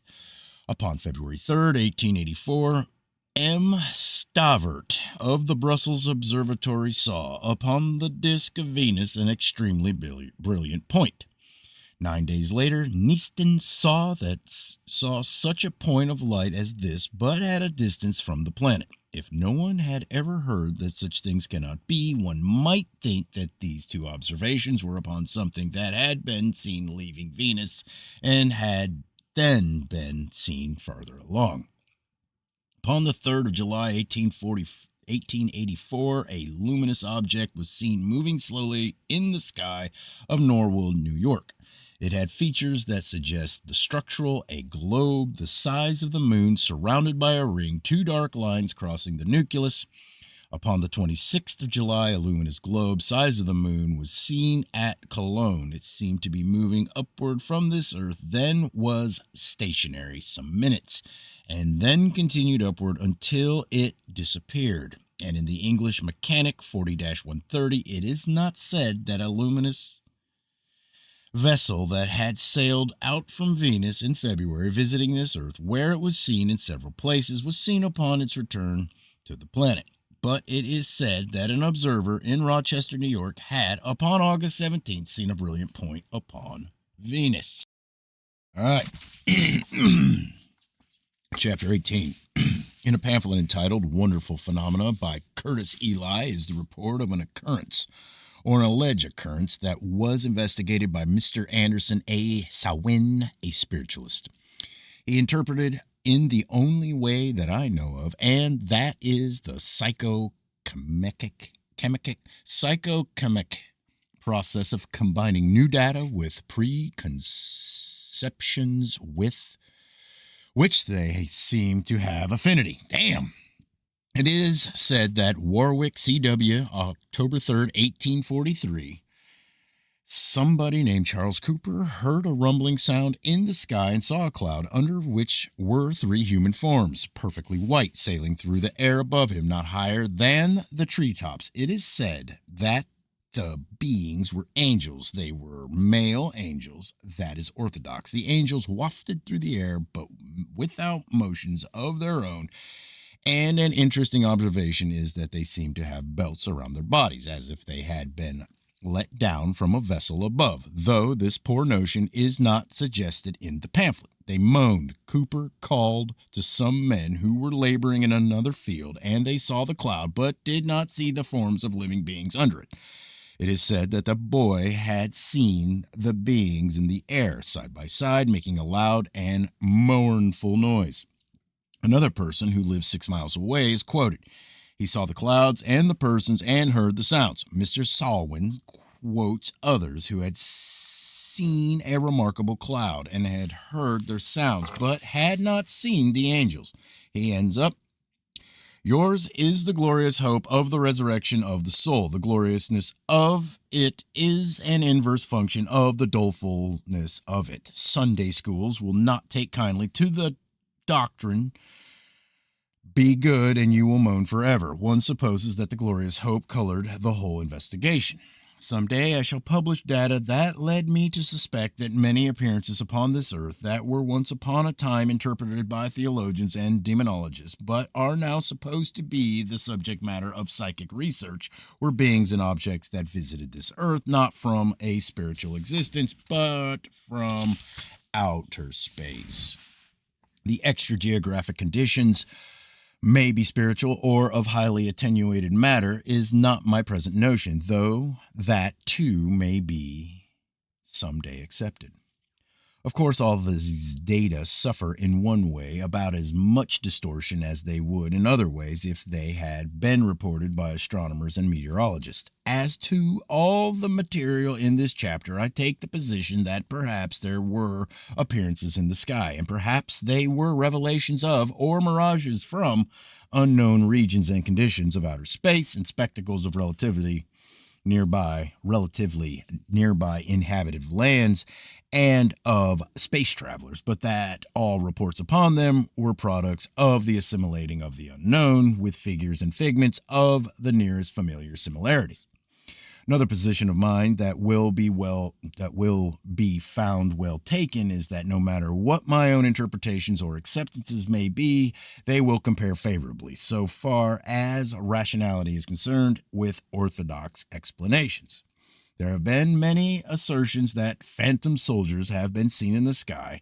For the orthodox explanation of the physicists, see Brewster's Natural Magic, page 125, a review of the phenomenon of June 23, 1744, that according to 27 witnesses, some of whom gave sworn testimony before a magistrate, whether that should be mentioned or not, troops of aerial soldiers had been seen in Scotland on and over a mountain, remaining visible 2 hours and then disappearing because of darkness. In Clark's survey of the lake, fall 1789, is an account in the words of one of the witnesses. See Notes and Queries 1-7-304. Brewster says that the scene must have been a mirage of British troops who, in anticipation of the rebellion of 1745, were secretly maneuvering upon the other side of the mountain. With a talent for clear seeing, for which we are notable, except when it comes to some of our own explanations, we almost instantly recognize that to keep a secret from persons living upon one side of the mountain, it is a very sensible idea to go and maneuver upon the other side of the mountain.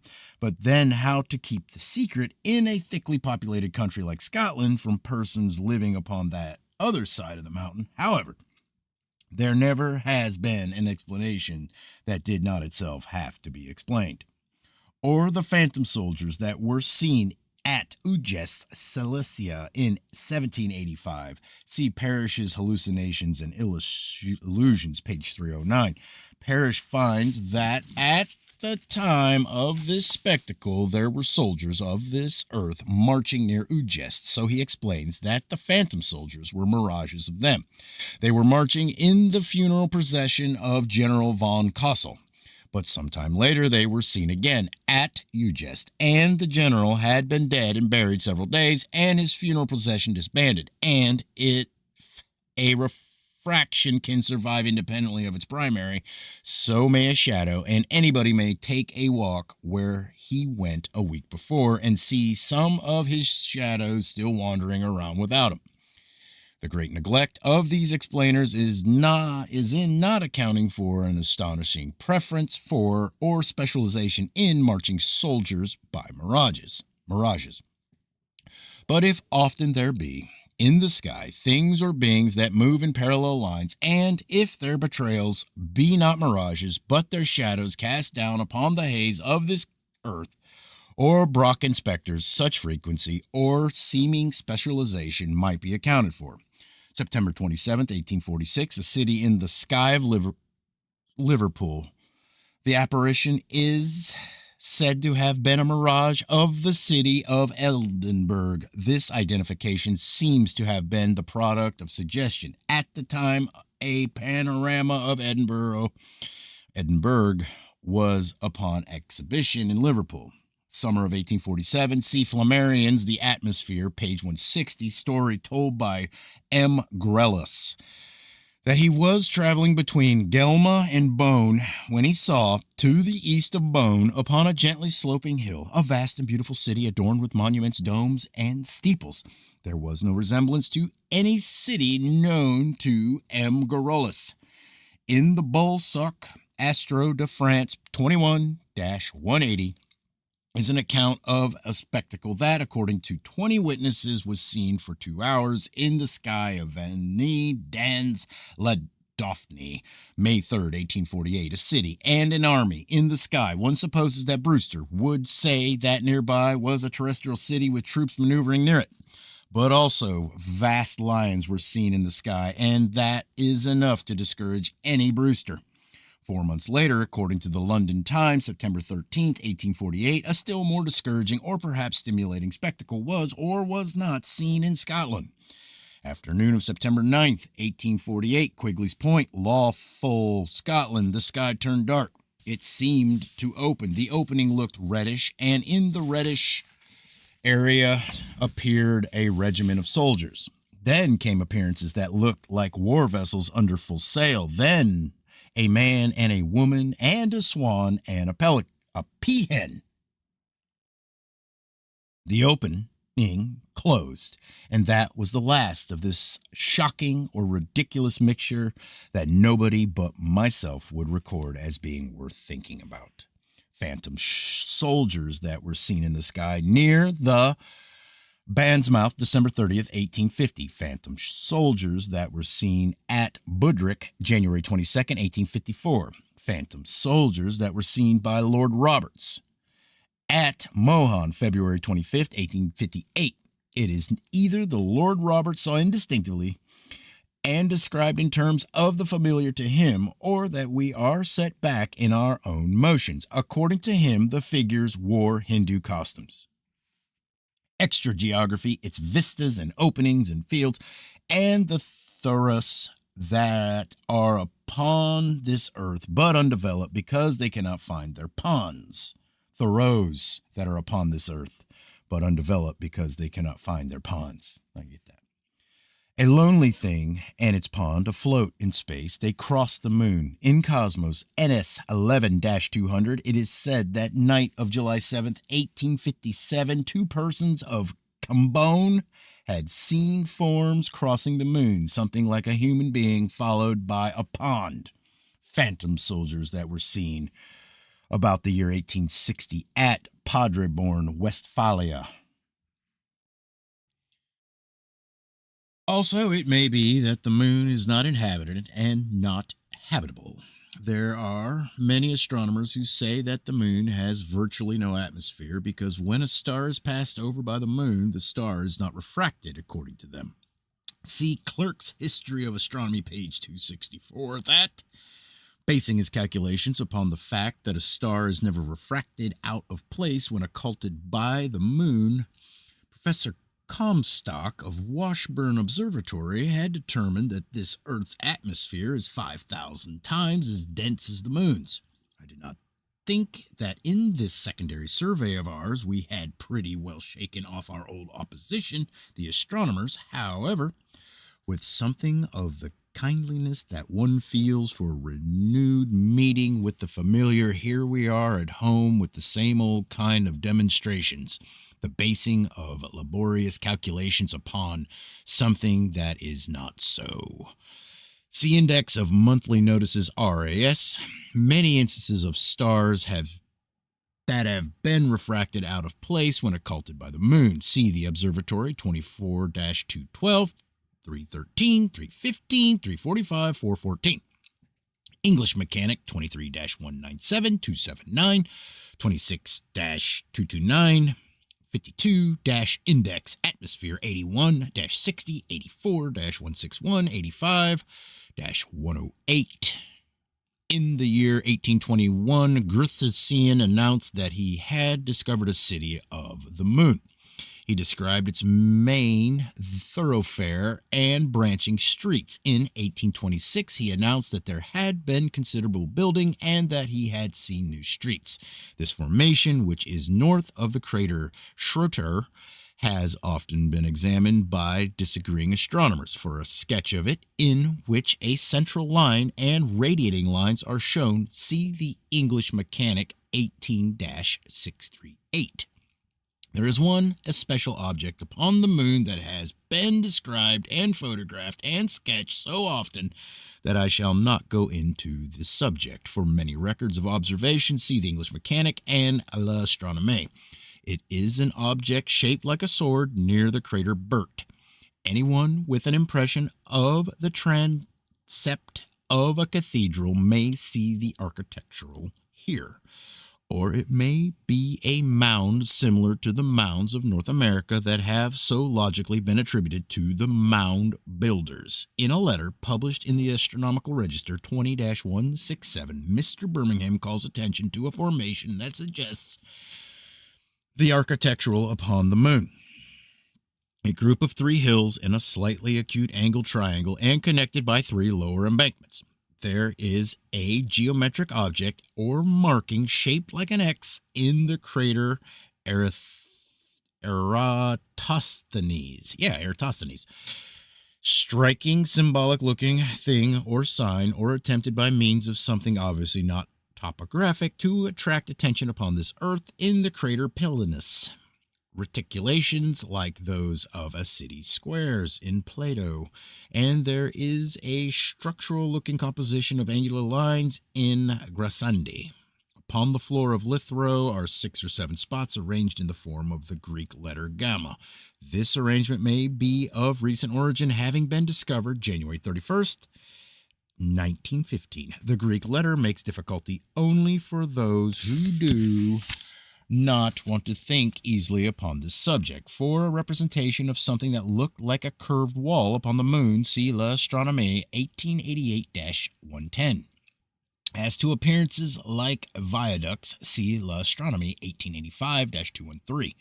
The lunar craters are not in all instances the simple cirques that they are commonly supposed to be. I have many different impressions of some of them. I remember one sketch that looked like an owl with a napkin tucked under his beak. However, it may be that the general style of architecture upon the moon is Byzantine, very likely or not so likely domed with glass, giving the dome effect that has so often been commented upon. So then, the little nearby moon, and it is populated by Lilliputians. However, our experience with agreeing ideas have been what it has been. We suspect that the Lunarians are giants. Having reasonably determined that the moon is 100 miles in diameter, we suppose it is considerably more or less. A group of astronomers have been observing extraordinary lights in the lunar crater Plato. The lights had definite arrangement. They were so individualized that Burt and Elgar and the other selenographers who had combined to study them had charted and numbered them.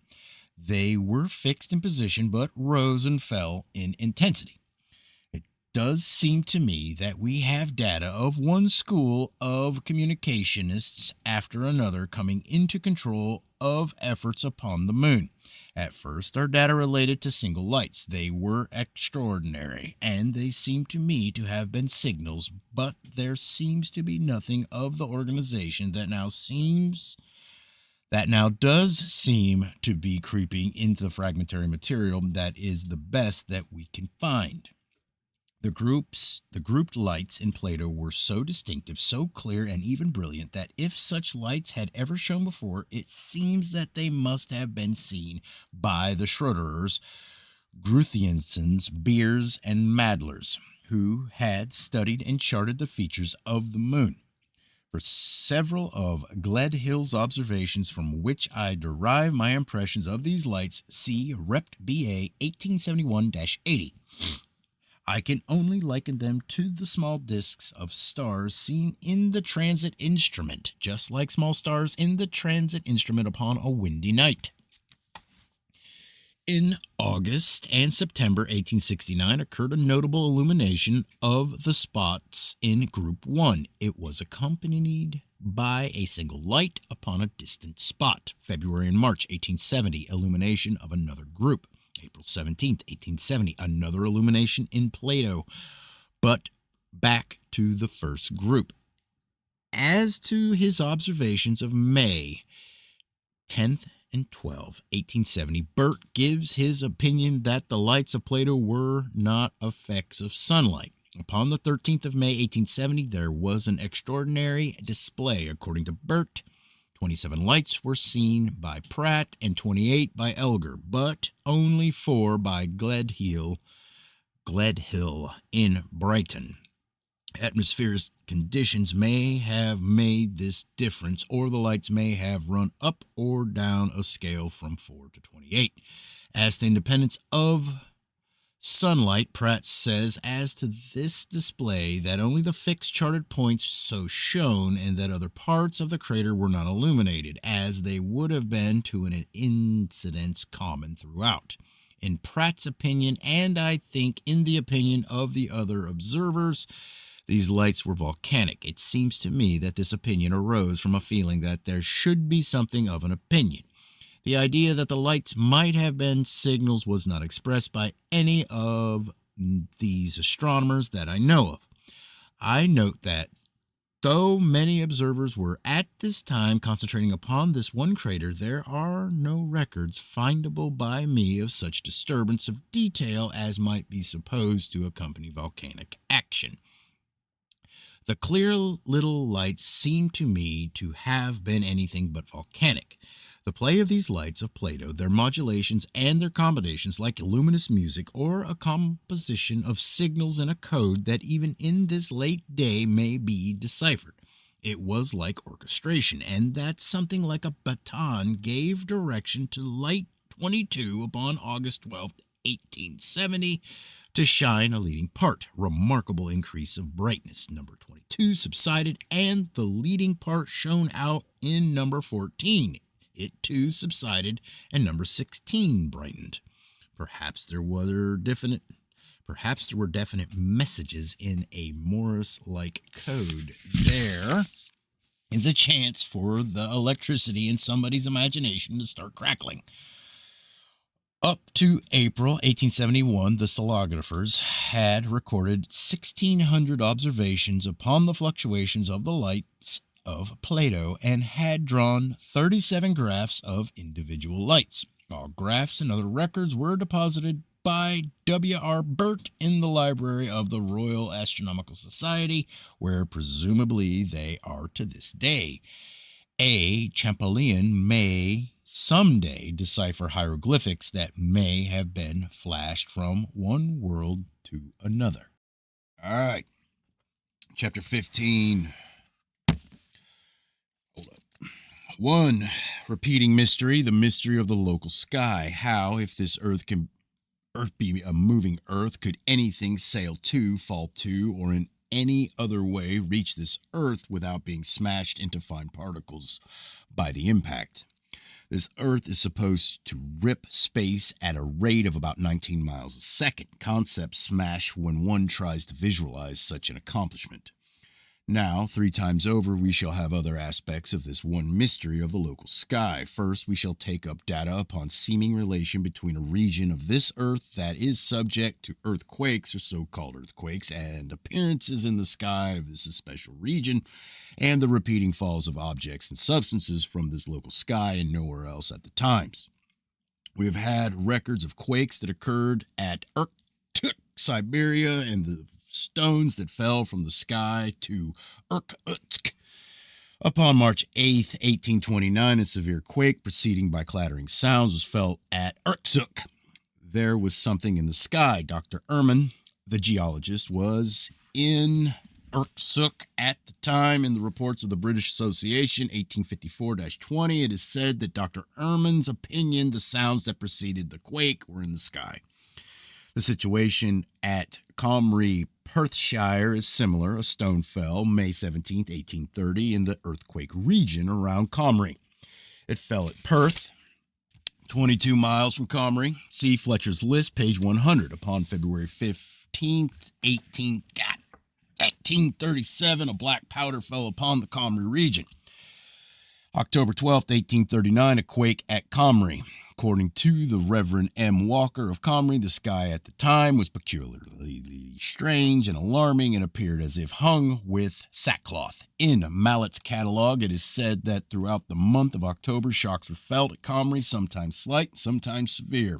Like distant thunder of reports of artillery, the noise sometimes seemed to be high in the air and was often heard without a sensible shock. Upon the 23rd of October occurred the most violent quake in the whole series of phenomena at Comrie. See the Eden New Phil Journal, Volume 32. All data in this publication were collected by David Milne. According to the Reverend M. Maxton of Fallis Manse, 10 miles from Comrie, rattling sounds were heard in the sky preceding the shock that was felt. In volume 33, page 373 of the journal, someone who lived 7 miles from Comrie is quoted. In every case, I am inclined to say that the sound proceeded not from underground. The sound seemed high in the air. Someone who lived at Gowrie, 40 miles from Comrie, is quoted. The most general opinion seems to be that the noise accompanying the concussion proceeded from above. See volume 34, page 87. Another impression of explosion overhead and concussion underneath. The noises heard first seemed to be in the air and the rumbling sound in the earth. Milne's own conclusion: it is plain that there are, connected with the earthquake shock, sounds both in the earth and in the air, which are distinct and separate.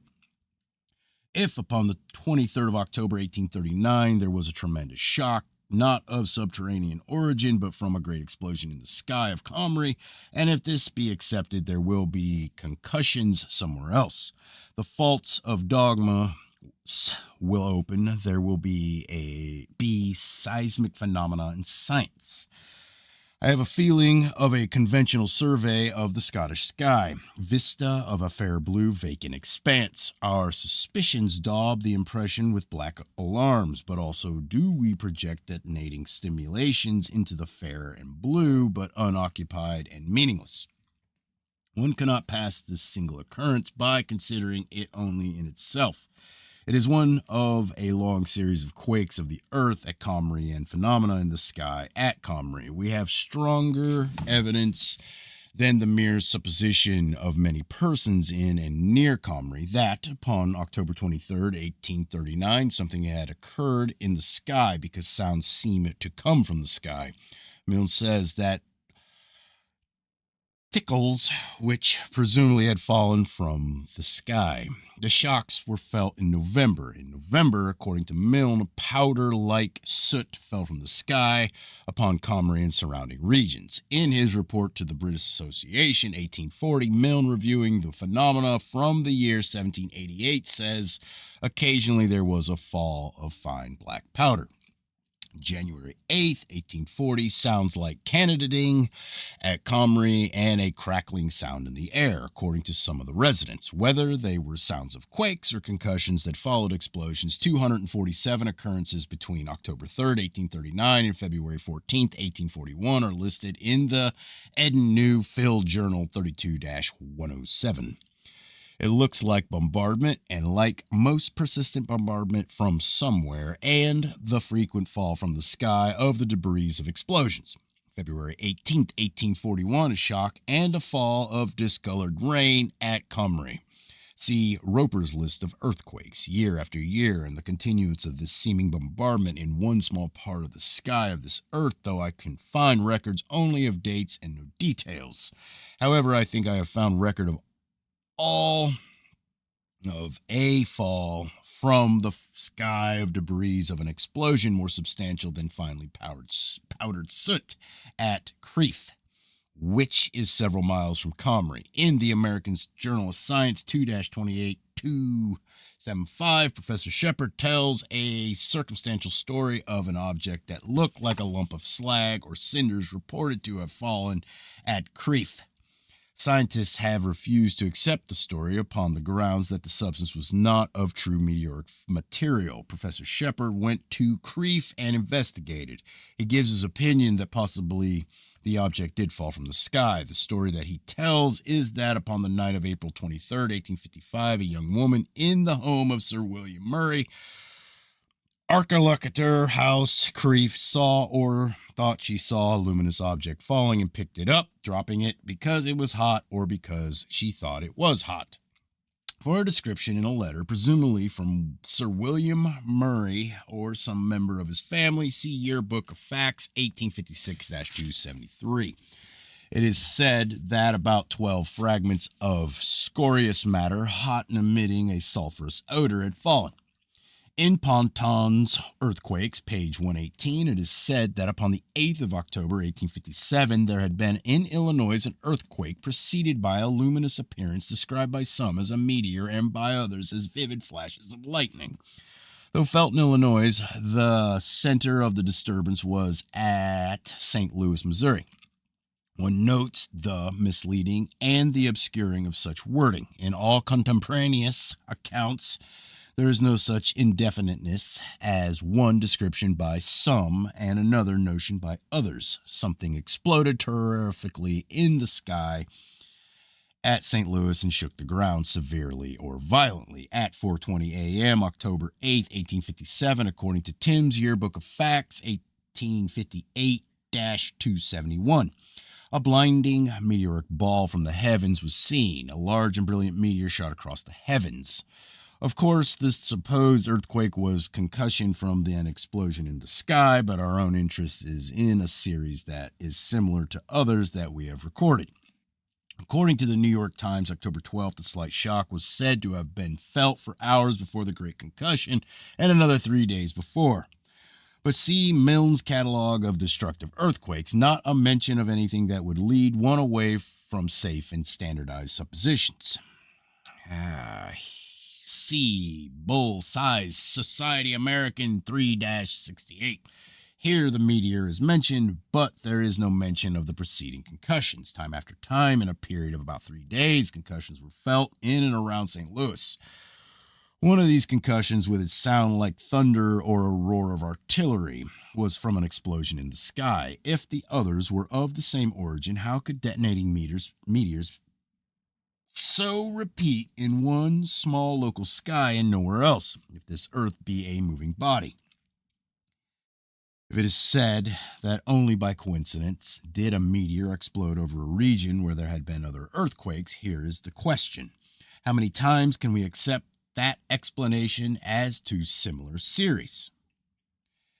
In the Proceedings of the Society for Psychical Research, 19-144, a correspondent writes that in Herefordshire, September 24th, 1854, upon a day that was perfectly still, sky cloudless, he had heard sounds like the discharges of heavy artillery at intervals of about 2 minutes, continuing several hours. Again, the mystery of the local sky. If those sounds did come from the sky, we have no data for thinking that they did. In the London Times, November 9th, 1858, a correspondent writes that in Cardiganshire, Wales, he had, in the autumn of 1855, often heard sounds like the discharges of heavy artillery, 2 or 3 reports rapidly, and then an interval of perhaps 20 minutes. Also with long intervals, sometimes of days and sometimes of weeks, continuing throughout the winter of 1855-56. Upon the 3rd of November, 1858, he had heard the sounds again repeatedly and louder than they had been 3 years before. In the Times, November 12th, someone else says that at Dogeley, he, too, had heard the mysterious phenomenon. On the 3rd of November, someone else that upon October 13th, he had heard the sounds of, heard the sounds at Swansea. The reports as if of heavy artillery came from the west, succeeding each other at apparently regular intervals during the greater part of the afternoon of that day. My impression was that the sounds might have proceeded from practicing at Milford, but I ascertained the following day that there had been no firing of any kind there. correspondent to the Times, November 20th, that, with little doubt, the sounds were from artillery practiced at Milford. He does not mention the investigation as to the sounds of October 13th, but says that there had been cannon firing upon November 3rd at Milford. Times, December 1st. That most of the sounds could be accounted for as sounds of blasting in quarries. Daily News, November 16th, that similar sounds had been heard in 1848 New Zealand and were results of volcanic action. Standard, November 16th, that the mysterious noise must have been from Devonport, where a sunken rock had been blown up. So, with at least variety, these sounds were explained.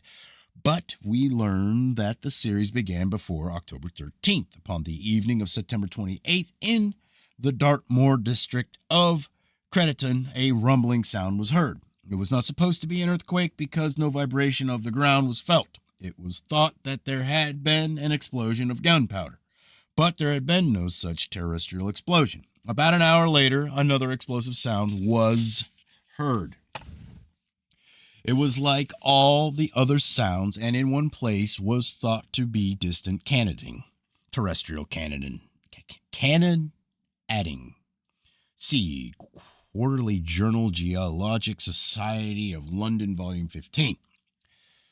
Somewhere near Barasel, Bengal, were occurring such sounds as the sounds of Cardenshire, which were like the sounds of Melida. In the Proc Asiatic Soc of Bengal, November 1870, are published letters upon Barasal guns. One writer says that the sounds were probably booming of the surf. Someone else points out that the sounds usually described as explosive were heard too far inland to be traced to such origin. A clear, calm day in December 1871 in Nature 53-197, Mr. G.B. Scott writes in that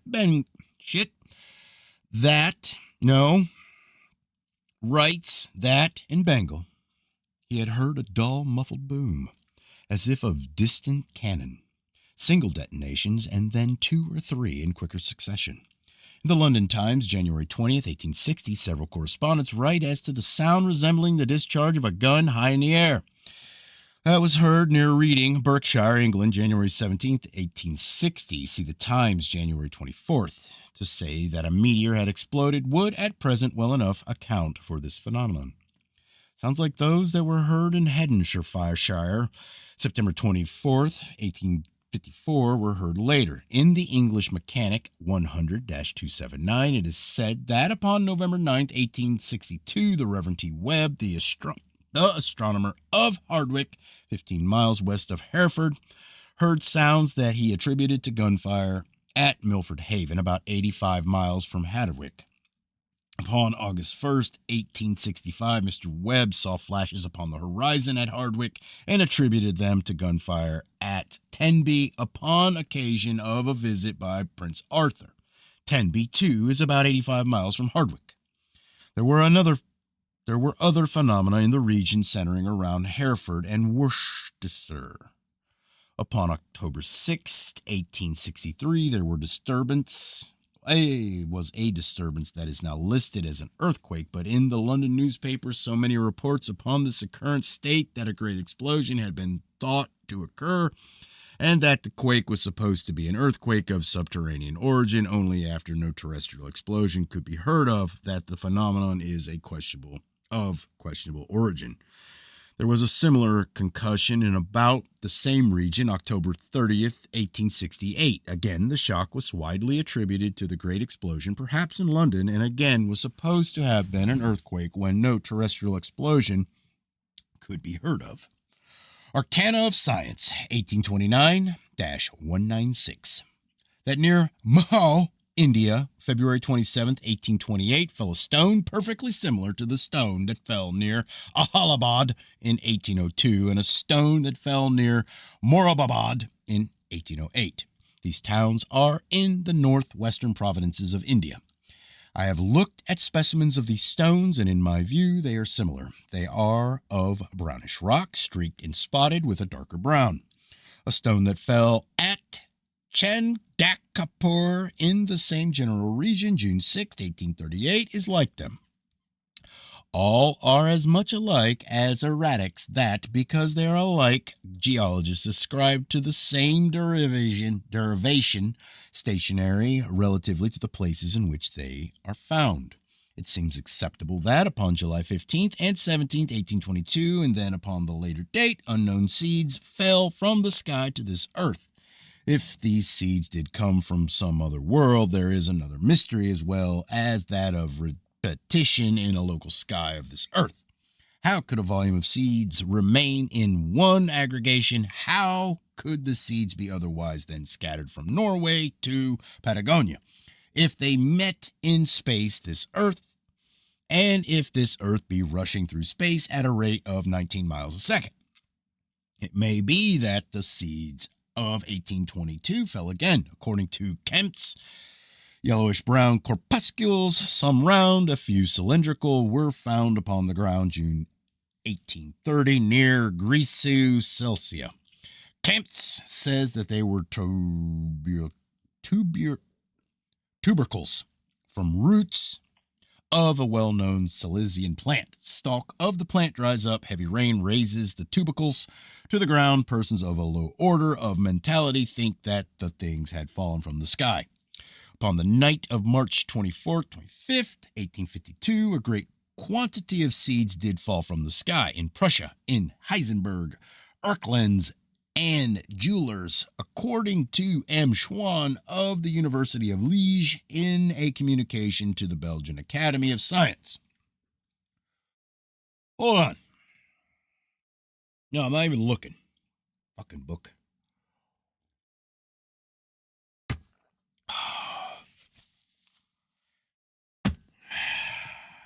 Incomptes Rendus 5-549 is Dr. Waterman's account of water that fell from the sky at Geneva. At 9 o'clock morning of August 9th, 1837, there were clouds upon the horizon, but the zenith was clear. It is not remarkable that a little rain should fall now and then from the clear sky. We shall see wherein this account is remarkable. Large drops of warm water fell in such abundance that people were driven to shelter. The fall continued several minutes and then stopped, but then several times during an hour more of this warm water fell from the sky. Yearbook of Facts 1839-262 that upon May 31st, 1838, lukewarm water in drops, large drops, fell from the sky at Geneva. Comptes Rendus 15-290, no wind and not a cloud in the sky at 10 o'clock morning of May 11th, 1842. Warm water fell from the sky at Geneva for about 6 minutes. 5 hours later, still no wind and no clouds. Again fell warm water in large drops, falling intermittently for several minutes. In Comptes Rendus 85-681 is noted a succession of falls of stones in Russia, June 12, 1863, at Bushkov, Courland, August 8, 1863, at Politzer, Livonia, April 12, 1864, at Nerft, Cortland. Also, see Fletcher's list of stone that fell at Dolgvady, Volhynia, Russia, June 26, 1864. I have looked at specimens of all 4 of these stones and have found them all very much alike, but not of uncommon meteoric material, all gray stones. But Politzer is darker than the others, and in a polished specimen of Nerft, brownish specks were visible. In the Birmingham Daily Post, June 14, 1858, Dr. C. Mansfield Ingleby, a meteorologist, writes, during the storm on Saturday, the 12th morning, Birmingham was visited by a shower of aerolites. Many hundreds of thousands must have fallen, some of the streets being strewn with them. Someone else writes that many pounds of the stones had been gathered from awnings and that they had damaged greenhouses in the suburbs. In the Post of the 15th, someone else writes that according to his microscopic examinations, the supposed aerolites were only bits of the Raleigh ragstone, with which Birmingham was paved, which had been washed loose by the rain. It is not often that sediment is brought into meteorology, but the report of the British Association, 1864-37, Dr. Phillipson explains the occurrence meteorologically and with an unconscious tenderness. He says that the stones did fall from the sky, but that they had been carried in a whirlwind from Raleigh, some miles from Birmingham. So we are to sentimentalize over the stones in Raleigh that had been torn by unfeeling pavers from their companions of geologic ages and exiled to the pavements of Birmingham, and then some of these little bereft companions rising in a whirlwind and traveling unerringly, if not miraculously, to rejoin the exiles. More dark companions, that is said that they were little black stones. They fell again from the sky 2 years later in La Science Portus, June 19th, 1860. It is said that according to the Wolverhampton Advertiser, a great number of little black stones had fallen in a violent storm at Wolverhampton. According to all records findable by me, no such stones had ever fallen anywhere in Great Britain except at Birmingham and Wolverhampton, which is 13 miles from Birmingham. 8 years after the second occurrence, they fell again. English Mechanic, July 31st, 1868. That stone, similar to, if not identical, with the well-known Raleigh ragstones, had fallen in Birmingham, have probably been carried from Raleigh in a whirlwind. We were pleased with Dr. Phillipson's story, but to tell of more of the little dark companions rising in a whirlwind and going unerringly from Raleigh to rejoin the exiles in Birmingham is overdoing. That's not sentiment. That's mawkishness. In the Birmingham Daily Post, May 30th, 1868, is published a letter from Thomas Plant, a writer and lecturer upon meteorological subjects. Mr. Plant says, I think that for 1 hour morning of May 29th, 1868, stones fell in Birmingham from the sky. His words may be interpretable in some other way, but it does not matter. The repeating falls are indication enough of what we're trying to find out. From 9 to 10 meteoric stones fell in immense quantities in various parts of town. They resembled in shape broken pieces of Raleigh's ragstone. In every respect, they were like the stones that fell in 1858.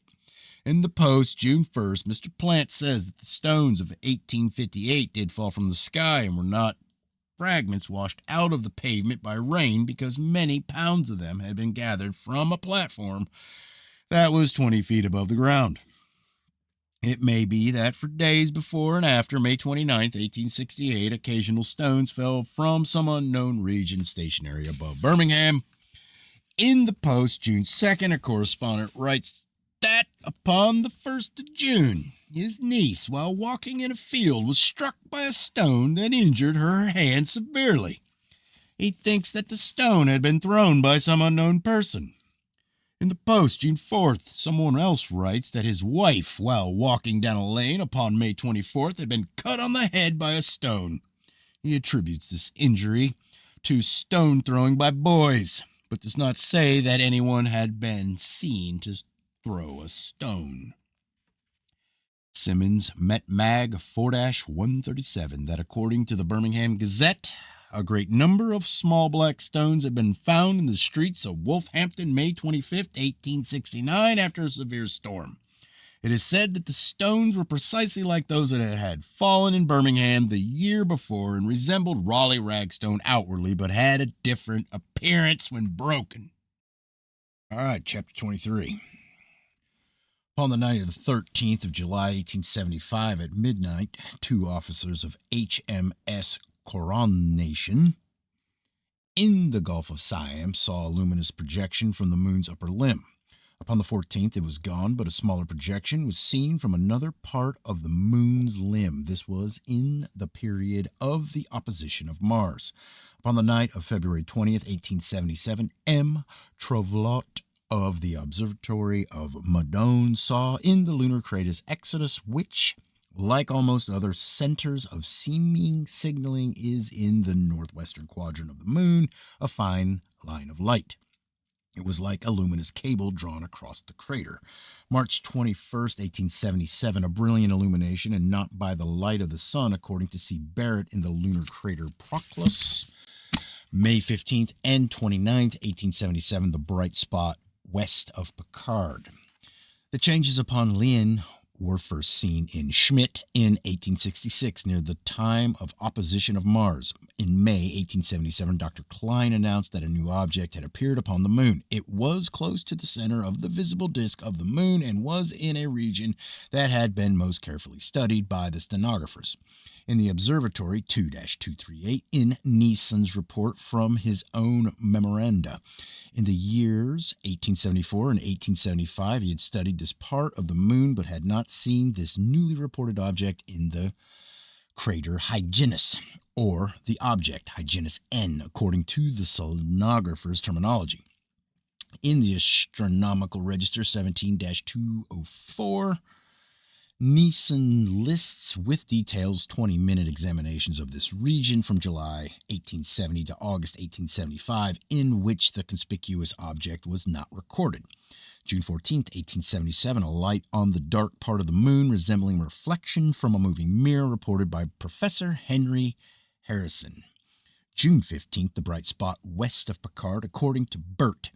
Upon the 16th, Professor Harrison thought that again he saw the moving light of the 14th, but shining faintly. In the English Mechanic 25-432, Frank Dennett writes, as to an observation of June 17th, 1877, I fancied I could detect a minute point of light shining out of the darkness that filled Bessel. These are data of extraordinary activity upon the moon preceding the climacteric opposition of Mars early in September 1877. Now we have an account of an occurrence during an eclipse of the moon. On the night of the eclipse, August 27, 1877, a ball of fire of the apparent size of the moon was seen at 10 minutes to 11, dropping apparently from cloud to cloud, and the light flashing across the road.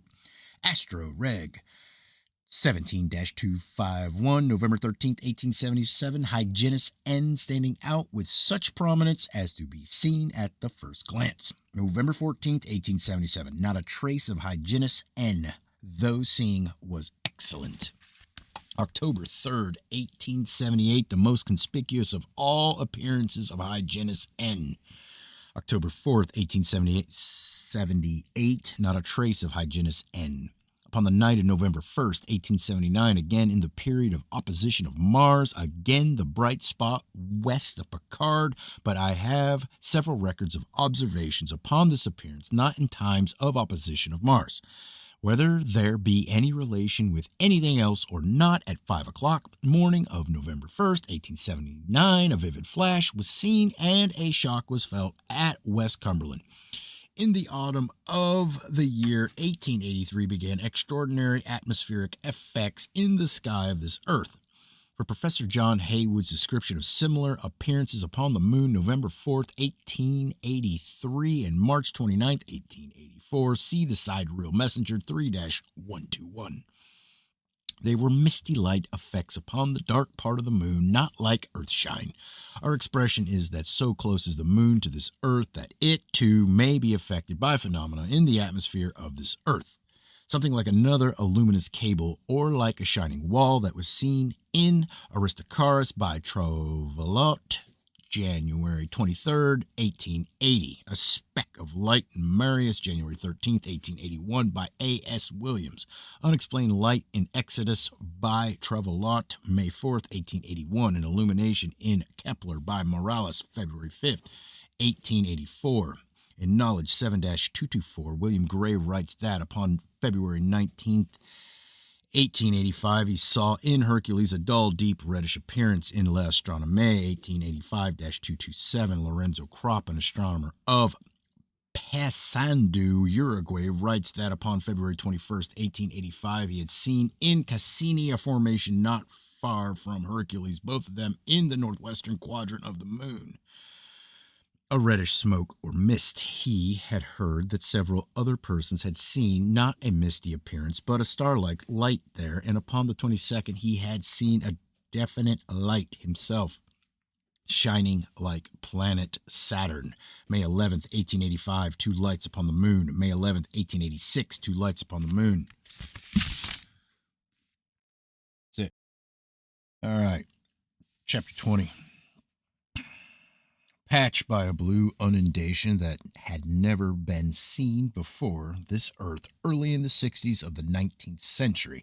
Then faintly from far away, this new appearance is seen to be enveloped with volumes of gray. Flashes like lightning and faintest of rumbling sounds, then cloud-like envelopments roll away, and a blue formation shines in the sun. Meteorologists upon the moon take notes, but year after year there are appearances as seen from the moon that are so characterized that they may not be meteorologic phenomena upon this earth, changing compositions wrought with elements of blue and of gray. It is like conflict between synthesis and disillusion, straight lines that fade into scrawls but that reform into seeming moving symbols. Circles and squares and triangles abound. Having had no mean experience with interpretations as products of desires, given that upon the moon communication with this earth should be desired, it seems likely to me that the struggles of hosts of Americans early in the 60s of the 19th century were thought by some lunarians to be maneuvers directed to them or attempts to attract their attention.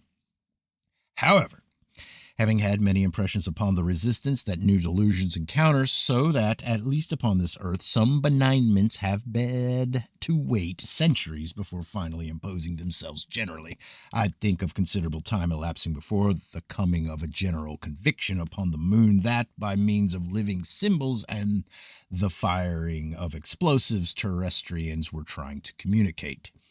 Beacon-like lights that have been seen upon the moon. The lights have been desultory, the latest of which I have record was back in the year 1847, but now, if beginning in the early 60s, though not coinciding with the beginning of unusual and tremendous manifestations upon this earth, we have data as if of greatly stimulated attempts to communicate from the moon. Why one assimilates one's impressions of such great increase with this or with that, all according to what one's dominant thoughts may be, and calls the product a logical conclusion. Upon the night of May 15, 1864, Herbert Ingle of Camberwell saw a little to the west of the lunar crater Picard in the Mare Crisium a remarkably bright spot. October 24, 1864, period of the nearest approach by Mars, red lights upon opposite parts of Mars. Upon October 16th, Ingle had again seen the light west of Picard. January 1st, 1865, a small speck of light in darkness under the east floor of the lunar Alps, shining like a small star, watched half an hour by Charles Grover. Excuse me. January 3rd, 1865, again the red lights of Mars. A thread of data appears as an offshoot from a main streak, but it cannot sustain itself. Lights on the moon and lights on Mars, but I have nothing more that seems to signify both signals and responses between these two worlds. April 10th, 1865, west of Picard, according to Ingle, a most minute point of light glittering like a star. September 5th, 1865, a conspicuous bright spot west of Picard. It was seen again by Ingle. He saw it again upon the 7th, but upon the 8th it had gone, and there was a cloud-like effect where the light had been. November 24th, 1865, a speck of light that was seen by Reverend W.O. Williams, shining like a small star in the lunar crater Caroline. June 10th, 1866, a star-like light in Aristarchus, reported by Temple. Astronomically and selenometeorologically, nothing that I know has ever been done with these data. I think well of taking up the subject theologically. We are approaching accounts of a different kind of changes upon the moon. There will be data seeming so to indicate not only persistence but devoteness upon the moon that I incline to take not only of devoutness, but of devotions. Upon the 16th of October, 1866, the astronomer Schmidt of the land of Socrates announced that the isolated object in the eastern part of the Mare Serenitatis, known as Lyn, had changed. Lyn stands out in a blank area like the pyramid of Cheops in its desert. If changes did occur upon Lyn, the conspicuous position seems to indicate selection. Before October 1866, Lyn was well known as a dark object. Something was whitening an object that had been black. A hitherto unpublished episode in the history of theologies.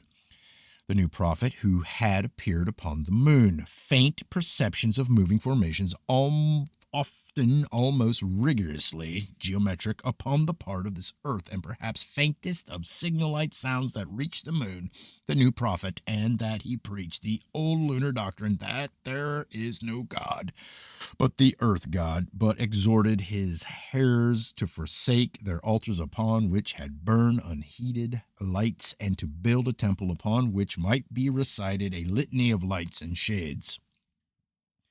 We are only now realizing how the earth god looks to the beings of the moon, who know that this earth is dominant, who see it frilled with the loops of the major planets, its Elizabethan rough wrought by the complications of the asteroids, the busy little sun that brushes off the dark.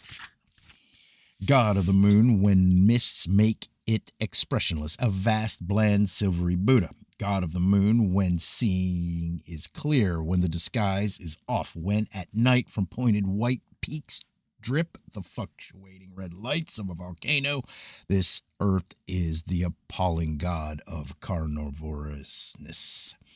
Sometimes the great roundish earth with the heavens behind it broken by refraction looks like something thrust into a shell from external existence, clouds of tornadoes as if in its grasp, and it looks like the fist of God clutching rags of ultimate fire and confusion. That a new prophet had appeared upon the moon and had excited new hope of evoking response from the bland and shining stupidity that has so often been mistaken for God, or from the appalling that is so identified with divinity, from the clutched and menacing fist that has so often been worshipped. There is no intelligence except era intelligence. Suppose the whole geosystem be a superembryonic thing, then by the law of embryo, its parts cannot be organized until comes scheduled time. So there are local congeries of development of a chick and an egg, but these local centers cannot more than faintly sketch out relations with one another until comes the time when they may definitely integrate. Suppose that far back in the 19th century there were attempts to communicate from the moon, but suppose that they were premature. Then we suppose the faint of the protoplasmic threads that feel out too soon from one part of an egg to another. In October 1866, Schmidt of Athens saw and reported in terms of the concepts of his era and described in conventional selenographic language. See Rept. B.A. 1867. Upon December 14th, 16th, 15th, December 14th, 16th, 25th, 27th, 1866, Lyn was, that's Linne, was seen as a white spot. But there was something that had the seeming more of a design or of a pattern and elaboration upon the mere turning to white of something that had been black, a fine black spot upon Lyn, by Schmidt and Buckingham in December 1866. The most important consideration of all is reviewed by Schmidt in the Report BA 1867-22, that sunlight and changes of sunlight had nothing to do with the changing appearances of Lyn. January 14th, 1867, the white covering, or at least seeming covering of Lyn had seemingly disappeared. Nott's impression of Lyn as a dark spot, but definition was poor. January 16th, that is today, Nott's very strong impression, which, however, he says may have been an illusion of a small central dark spot upon Lyn. Dawes, observation of March 15th, 1867, an excessively minute black dot in the middle of Lean, a geometric figure that was white bordered and centered with black, formed and dissolved and formed again. I have an impression of spectacles that were common in the United States during the war. Hosts of persons arranging themselves in living patterns, flags, crosses, and in one instance in which thousands were engaged in the representation of an enormous Liberty Bell. Astronomers have thought of trying to communicate with Mars or the moon by means of great geometric constructions placed conspicuously, but there is nothing so attractive to attention as change, and a formation that could appear and disappear would enhance the geometric with the dynamic. That the units of the changing compositions that covered Lean were the lunarians themselves, that Lean was terraced, hosts of the inhabitants of the moon standing upon the ridges of their Cheops of the serene seas, some of them dressed in white and standing in a border, and some of them dressed in black, centering upon the apex, or the dark material of the apex left clear for the contrast, all of them unified in a hope of conveying an impression of the geometric as the product of design and distinguishable from the topographic to the shining God that makes the stars of the heavens marginal.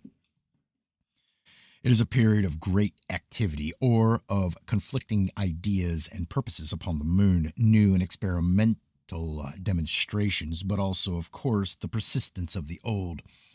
In the Astronomical Register 5-114, Thomas G. Elger writes that upon the 9th of April, 1867, he was surprised to see upon the dark part of the moon a light like a star of the 7th magnitude. At 7:30 p.m., it became fainter and looked almost extinguished at 9 o'clock. Mr. Elger had seen lights upon the moon before, but never before a light so clear.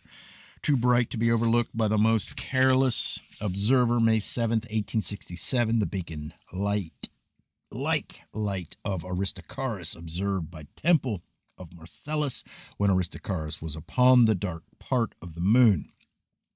Upon the night of June 10th, 1867, Dawes saw 3 distinct roundish black spots near Sulpicus Gallus, which is near Lean. When looked for upon the 13th, they had disappeared, August 6th, 1867, and this earth in the sky of the moon, smooth and bland and featureless earth, or one of the scenes that make it divine and appalling, jaws of this earth as seen to be rims of more or less parallel mountain ranges still shining in sunlight but surrounded by darkness, and upon the moon the assembling of the Carosacoroans, or the lunar communicationists who seek to be intelligible to this earth by means of lights and shades patterned upon Lin by their own forms and costumes.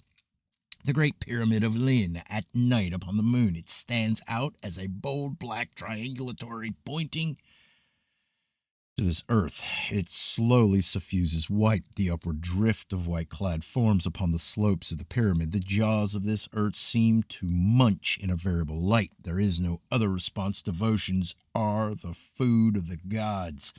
Upon August 6, 1867, Buckingham saw upon Lin, which was in darkness, a rising oval spot. In October 1867, Lin was seen to convex white as a convex white spot. Hold on, that might be good. Yeah. That's it. All right, chapter 22.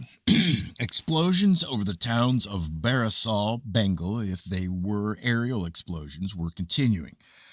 As to some of those detonations that were heard in May 1874, a writer in Nature 53-197 says that they did seem to come from overhead. A report upon the Barisal guns heard between April 28th, 1888 and March 1st, 1889. See Proc. Ascetic Soch of Bengal, 1889-199.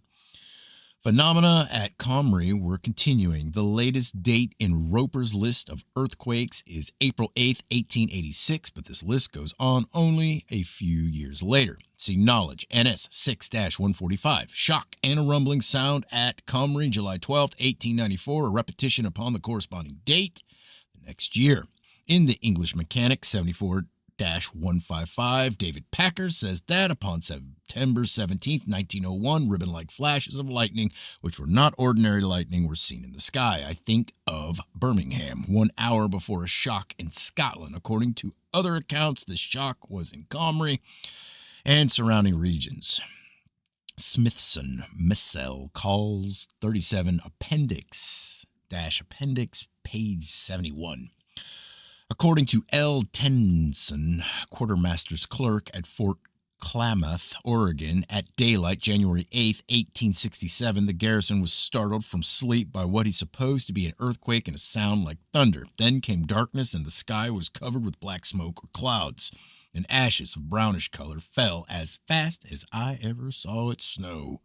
Half an hour later, there was another shock described as frightful. No one was injured, but the sutler's store was thrown a distance of 90 feet, and the vibrations lasted several minutes. Mr. Tennyson thought that somewhere near Fort Klamath a volcano had broken loose because in the direction of the Klamath Marsh, a dark column of smoke was seen. I can find record of no such volcanic eruption in a list of quakes in Oregon from 1846 to 1916, published in the Bull-Size American, September 1919. Not one is attributed to volcanic eruptions. Mr. W. D. Smith, compiler of the list, says as to the occurrence at Fort Klamath, if there was an eruption, where was it? He asks whether possibly it could have been in Lesson Peak, but Lesson Peak is in California, and the explosion upon January 8, 1867 was so close to Fort Klamath that almost immediately ashes fell from the sky. The following is of the type of phenomena that might be considered evidence of signaling from some unknown world nearby. La Nature, 17-126, that upon June 17, 1881, sounds like cannonading were heard at Gebs, Tunis, and that quaking of the earth was felt at intervals of 32 seconds, lasting about 6 minutes. July 30th, 1883, a somewhat startling experience, steamship Resolute alone in the Arctic Ocean, 6 reports like gunfire. Nature, 53-295.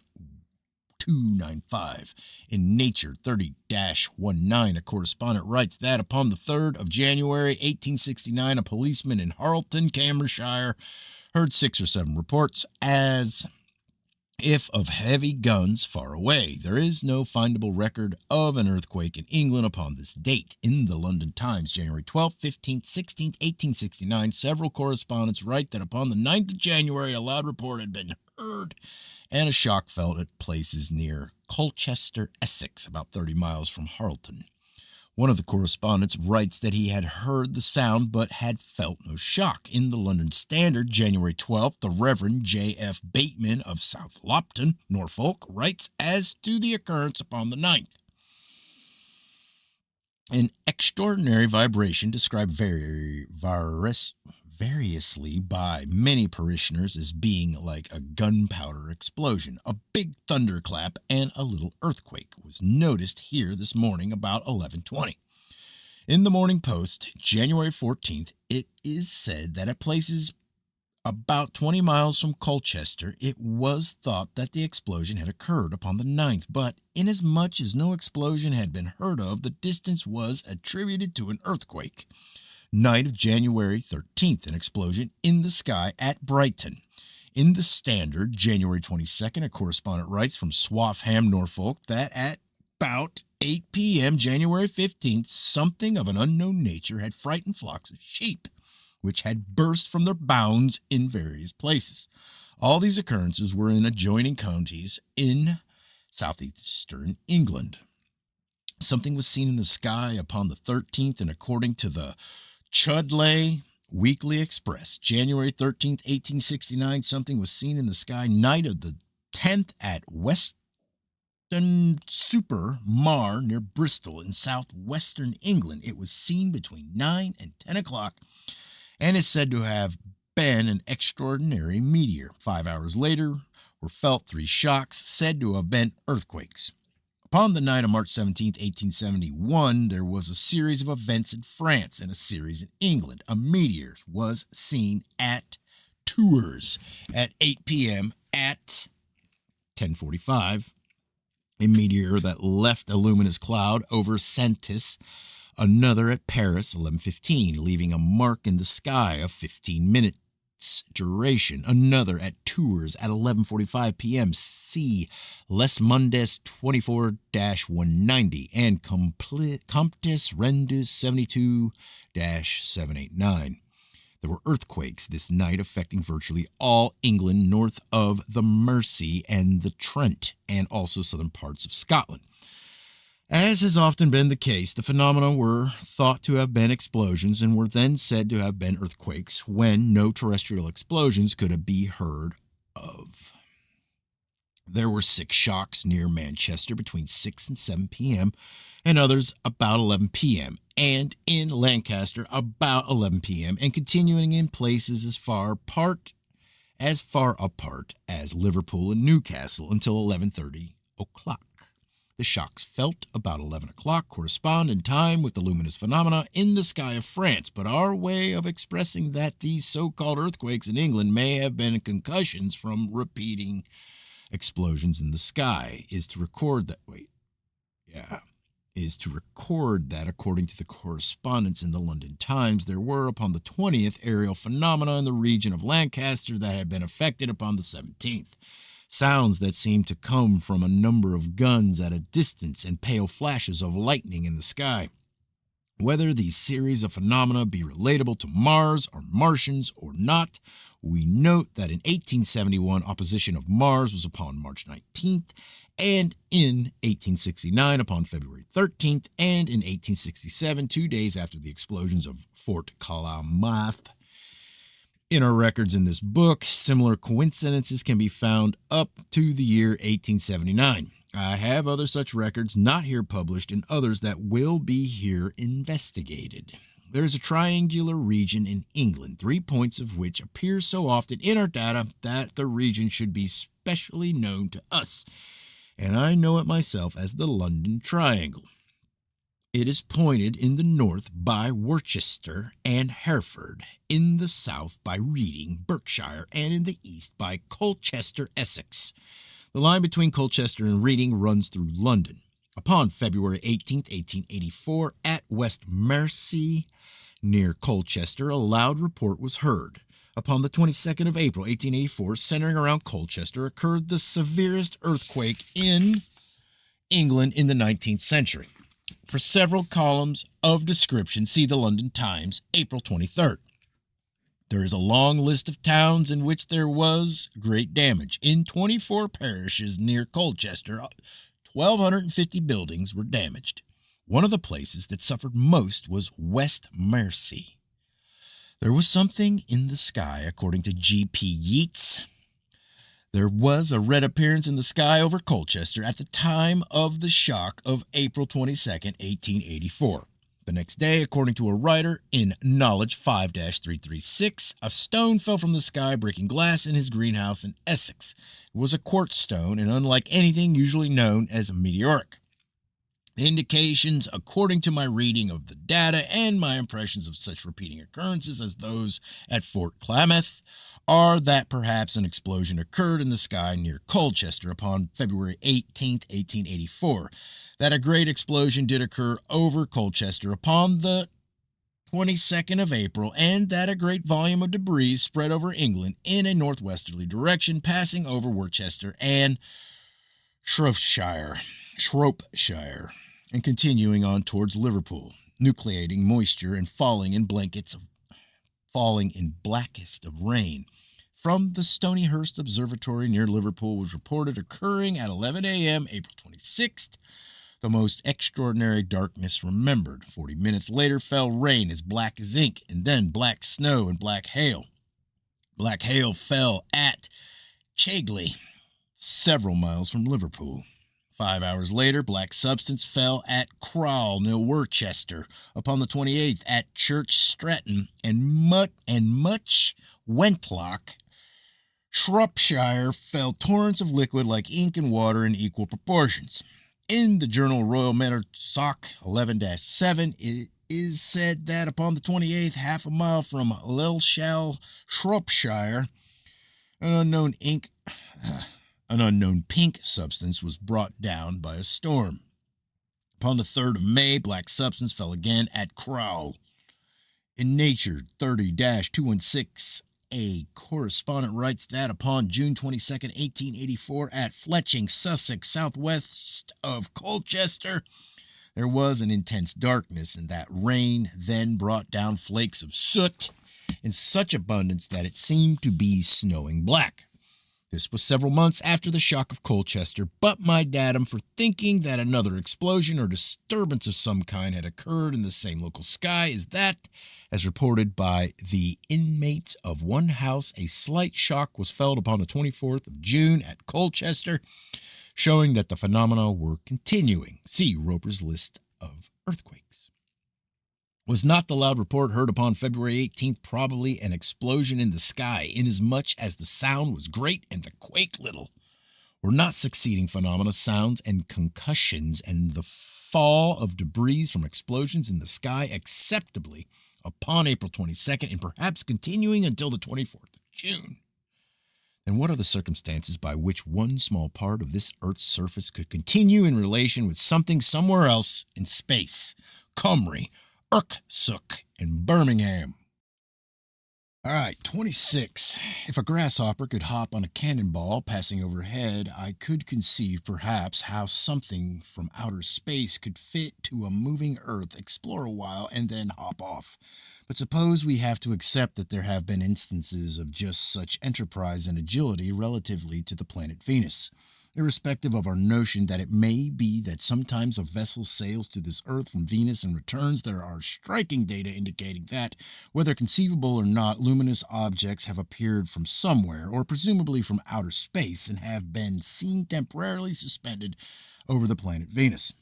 This is in accord with our indications that there are regions in the sky suspended over and near this Earth. It looks bad for our inference that this Earth is stationary, but it is the supposed rotary motion of this Earth more than the supposed orbital motion that seems to us would dislodge such neighboring bodies. And all astronomers, except those who say that Venus rotates in about 24 hours, say that Venus rotates in about 224 days, a velocity that would generate little centrifugal force. I have a note upon the determined luminosity that was bent upon Saturn as its objective. In the English Mechanics 63-496, a correspondent writes that upon July 13, 1896, he saw through his telescope from 10 until 11:15 p.m., after which the planet was too near the horizon for good seeing, a luminous object moving near Saturn. He saw it pass several small stars. It was certainly going towards Saturn at a good rate. There may be swifts of the sky that can board planets, if they can swoop on and off If they can swoop on and off an Earth moving at a rate of 19 miles a second, disregarding rotation, because entrance at a pole may be thought of, why then, for all I know, smaller things do ride on cannonballs. Of course, if our data that indicate that the supposed solar system or the geosystem is to an enormous degree smaller than is conventionally taught be accepted, the orbital velocity of Venus is far cut down. About the last of August 1873, Brussels, 8 o'clock in the evening, rising above the horizon into the clear sky, was seen a star-like object. It mounted higher and higher until about 10 minutes later it disappeared. It seemed that this conspicuous object did appear in a local sky and was therefore not far from this Earth. If it were not a fire balloon, one supposes that it did come from outer space and then returned. Perhaps a similar thing that visited the moon and was then seen sailing away. In the Astronomical Register 23-205, Professor Scharfarek of Prague writes that upon April 24th, 1874, he saw an object of so peculiar a nature that I do not know what to make of it. He saw a dazzling white object slowly traversing the disk of the moon. He had not seen it approaching the moon. He watched it after it left the moon, September 27, 1881, South Africa, an object that was seen near the moon by Colonel Marwick, like a comet, but moving rapidly. Our chief interest is in objects like ships that have boarded this moving Earth with the agility of a Columbus, who could dodge a San Salvador and throw out an anchor to the American coast, screeching past him at a rate of 19 miles a second, or in objects that have come as close as atmospheric conditions or unknown conditions would permit to the bottom of a kind of stationary sea. We now graduate Captain Noble to the extra geographic fold. In Knowledge 4-173, Captain Noble writes that at 10:35 o'clock night of August 28th, 1883, he saw in the sky something like a new and most glorious comet. First, he saw something like the tail of a comet, or it was like a searchlight, according to Captain Noble's sketch of it in Knowledge. Then Captain Noble saw the nucleus from which this light came. It was a brilliant object. Upon page 207, W.K. Bragate writes that at 12:40 a.m., August 29th, at Liverpool, he saw an object like the planet Jupiter, a ray of light emanating from it. On the nights of September 11th and 13th, Professor Swift saw at Rochester, New York, an unknown object like a comet, perhaps in the local sky of Rochester, inasmuch as it was reported from nowhere else. In Knowledge 4-219, Mrs. Harbin writes that upon the night of September 21st at Yaleville, she saw the same brilliant searchlight-like light that had been seen by Captain Noble, but that it had disappeared before she could turn her telescope upon it. And several months later, a similar object was seen, obviously not far away, but in the local sky of Puerto Rico and then of Ohio. It may be better not to say at this time that we have data for thinking that a vessel carrying something like a searchlight visited this Earth and explored for several months over regions as far apart as England and Puerto Rico. Just at present, it is enough to record that something that was presumably not a fire balloon appeared in the sky of England, close to this Earth, if seen nowhere else, and in 2 hours traversed the distance of about 200 miles between Sussex and Liverpool. August 22nd, 1885, Saigon, Cochin, China, according to Lieutenant Revelry of the vessel Goober 2. Object like a magnificent red star, but larger than a planet Venus. It moved no faster than a cloud in a moderate wind, observed 7 or 8 minutes, then disappearing behind clouds. In this book, it may be frustrated desire to subordinate the theme of this Earth's stationariness. My subject is new lands, things, objects, beings that are, or may be the data of coming expansions. But the stationariness of this Earth cannot be subordinated. It is crucial. Again, there is no use discussing possible explorations beyond this Earth if this Earth moves at a rate of 19 miles a second or 19 miles a minute. As to voyagers who may come to or near this Earth from other planets, how could they leave and return to swiftly moving planets? According to our principles of extrageography, the planets move part of the time with the revolving stars, the remotest planets remaining in, under, or near one constellation years at a time. Anything that could reach and then travel from a swiftly revolving constellation in the ecliptic could arrive at a stellar polar region where, relatively to the central stationary body, there is no motion. All right. Chapter 24.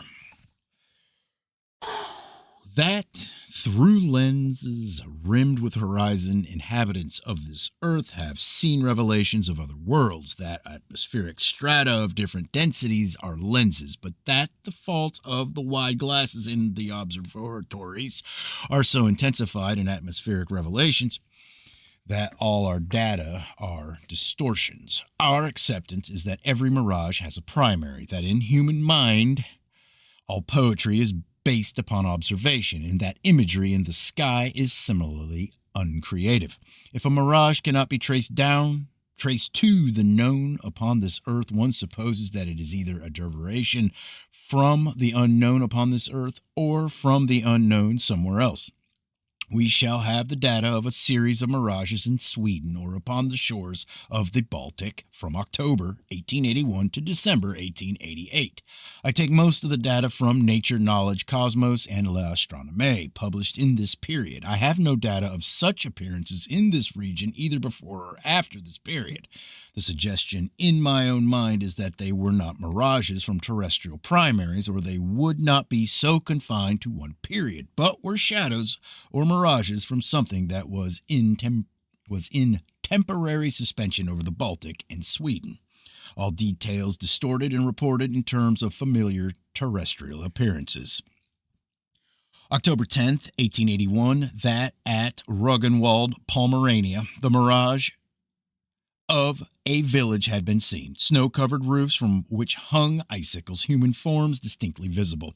It was believed that the mirage was a representation of the town of Nexo on the island of Bornholm. Ruggenwald is on the Baltic, and Nexo is about 100 miles northwest in the Baltic. The first definite account of the mirages of Sweden, findable by me, is published in Nature, June 29, 1882, where it is said that preceding instances have had attracted attention. That in May 1882, over Lake Orsa, Sweden, representations of steamships had been seen, and then islands covered with vegetation. Night of May 19, 1883, beams of light at Lake Ludvika, Sweden. They looked like a representation of a lake in moonshine, with shores covered with trees showing faint outlines of farms. May 28, 1883, at Finnsbo, Sweden, changing scenes at short intervals, mountain, lakes, and farms. October 16, 1884, Lindsberg, a large town with 4-storied houses, a castle, and a lake. May 22nd, 1885, Gothland, a town surrounded by high mountains, a large vessel in front of the town. June 15th, 1885, near Oxlund, 2 wooded islands, a construction upon one of them, and 2 warships. It is said that at the time 2 Swedish warships were at sea, but were at considerable distance north of Oxelösund. September 12, 1885, Vala, a representation that is said to have been a remarkable mirage, but that is described as if the appearances were cloud forms, several monitors, one changing into a spouting whale and the other into a crocodile. Then forests, dancers, a wooded island with buildings and a park. September 29th, 1885, again at Vala, between 8 and 9 o'clock p.m., a lurid glare upon the northwestern horizon, a cloud bank, animals, groups of dancers, a forest, and then a park with paths. July 15th, 1888, Hudilakwall, July 15th, 1888, Hudik Wall, a tempestuous sea, and a vessel upon it, a small boat leaving the vessel. Upon October 8th, 1888, at Marexel on the Baltic, but in Russia, was seen a mirage of a city that lasted an hour. It is said that some buildings were recognized and that the representation was identified with St. Petersburg, which is about 200 miles from the Baltic. That a large substantial mass, presumably of land, can be in at least temporary suspension over a point upon this earth's surface and not fall, and be, in ordinary circumstances, invisible. In L'Astronomie 1887-426 Code and Penyon, both of them astronomers well known for their conventional observations and writings, publish accounts of an unknown body that appeared upon the sun's limb for 20 or 30 seconds after the eclipse of August 19th, 1887. They saw a round body, apparent diameter about 1/10 of the apparent diameter of the sun, according to the sketch that is published. L'Astronomie, these 2 observers write separately, and in the city of Marcellus, their observations were made at a distance apart. But the unknown body was seen by both upon the same part of the sun's limb, so it is supposed that it could not have been a balloon, nor a circular cloud, nor anything else very near to this earth. But many astronomers in other parts of Europe were watching this eclipse, and it seems acceptable that others besides 2 in Marcellus continued to look immediately after the eclipse, but from nowhere else came a report upon this object, so that all indications are that it was far from the sun and near Marcellus, but farther than clouds or balloons in this local sky. I can draw no diagram that can satisfy all these circumstances, except by supposing the sun to be only a few thousand miles away. If little black stones fall 4 times in 11 years to one part of this Earth's surface and fall nowhere else, we are inconceiving of a fixed origin somewhere above a stationary Earth, at least conceiving in terms of data, and whether we are fanatics or not, we are not of the type of other upholders of stationariness of this Earth who care more for Moses than they do for data. I'd not like to have it thought that we are not great admirers of Moses sometimes, the rock that hung in the sky of Servia. Upon October 13th, 1872, a stone fell from the sky to this earth near the town of Sokobanya, Servia. If it were not a peculiar stone, there is no force to this datum. It is said that it was unknown stone. It is said that it was unknown stone. A name was invented for it. The stone was called Bajit, after the town near which it fell. 17 years later, December 1st, 1889, another rock of Bajit fell in Servia near Jellica. For Mooner's account of these stories, see La Astronomie 1890-272 and Comptes Rendus 92-331. Also, see La Nature 1881-1-192. According to Menur, these stones did fall from the sky. Indigenous to this earth, there are no such stones. Nowhere else have such stones fallen from the sky. They are identical in material. They fell 17 years apart. At times, when we think favorably of this work of ours, we see in it a pointing out of an evil of modern specialization.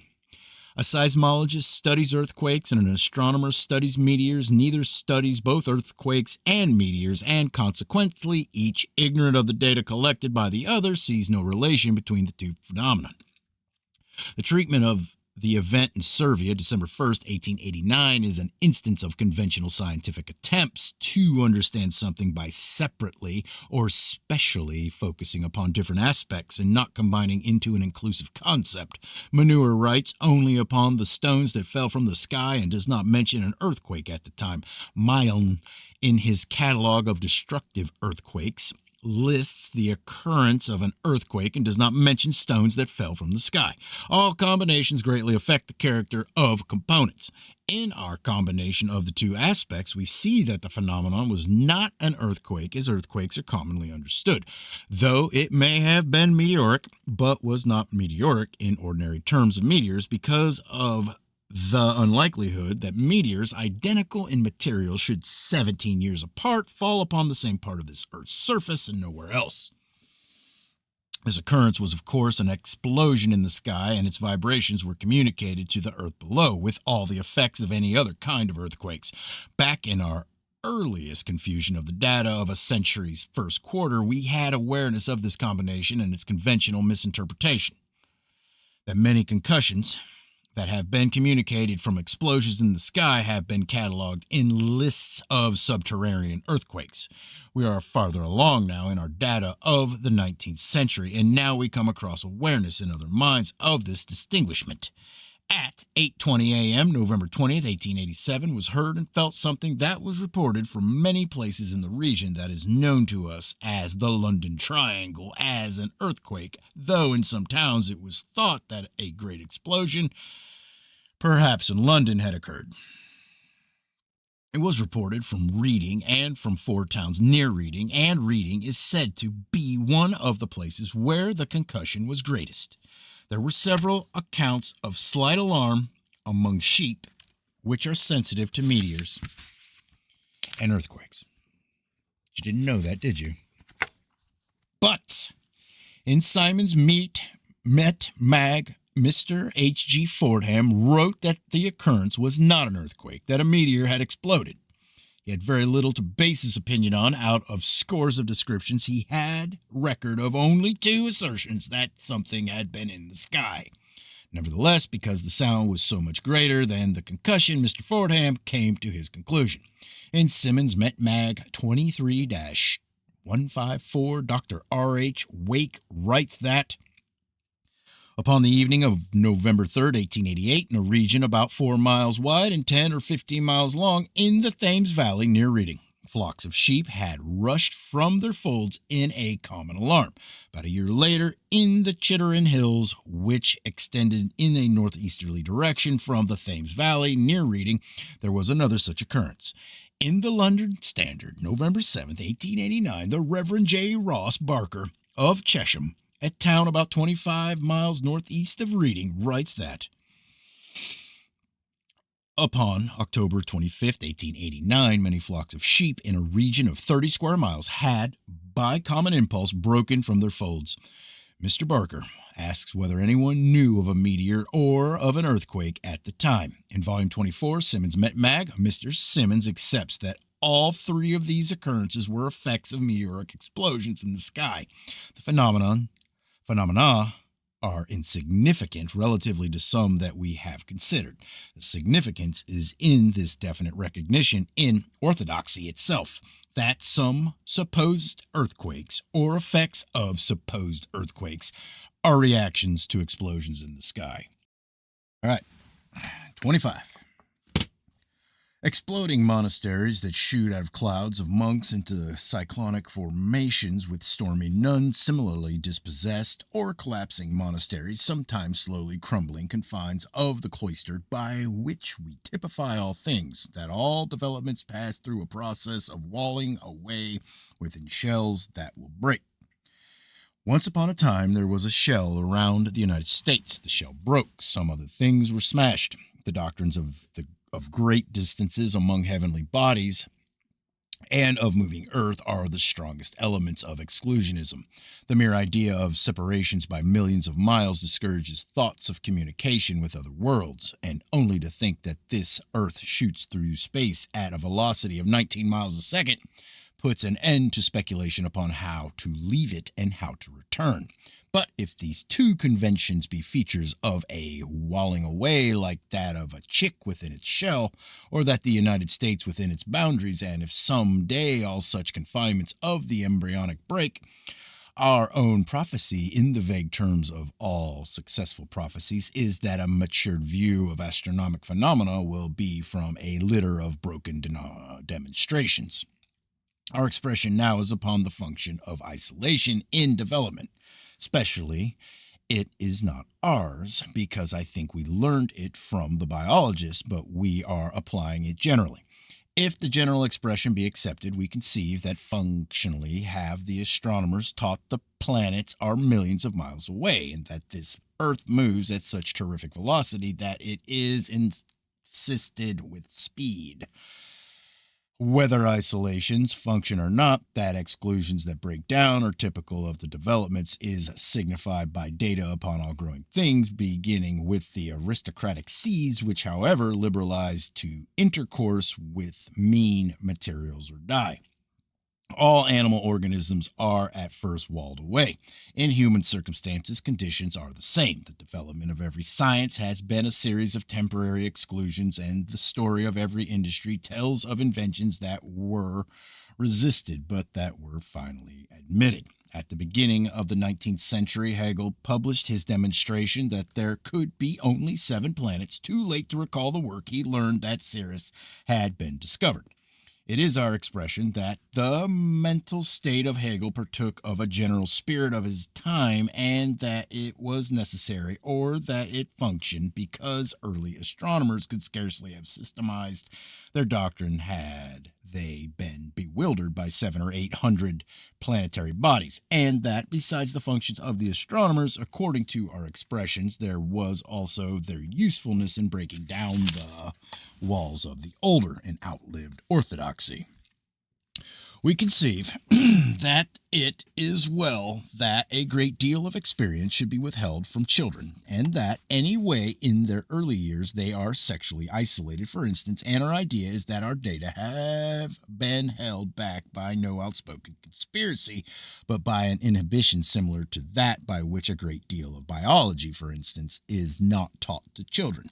But if we think of something of this kind equally acceptable, is it that even in the face of orthodox principles, these data have been preserved in orthodox publications, and that in the face of supposed principles of Darwinism as applied generally, they have survived, though not in harmony with their environment?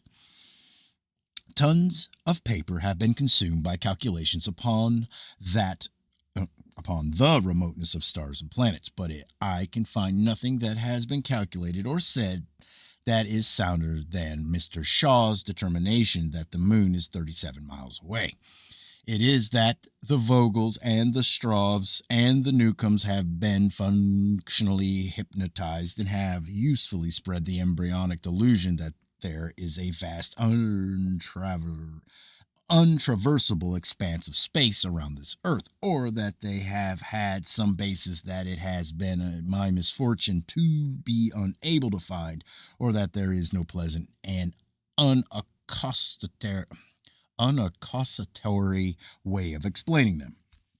April 10th, 1874, a luminous object that exploded in the sky of Kuttenberg, Bohemia. It is said that the glare was like sunlight and that the terrifying flash was followed by a detonation that rumbled about a minute. April 9th, 1867, an explosion that is said to have been violent over the town of Rosenau, Hungary. See Rept. BA 1877-147. These two objects, which appeared in virtually the same local sky of this Earth, points of explosion 250 miles apart, came from virtually the same point in the sky, constellation of Cassiopeia, different by 2 degrees in right ascension and with no difference in declination. About the same time in the evening, one at 8:09 p.m. and the other at 8:20 p.m. Same night in the year, according to extraterrestrial calendars, the year 1876 was a leap year.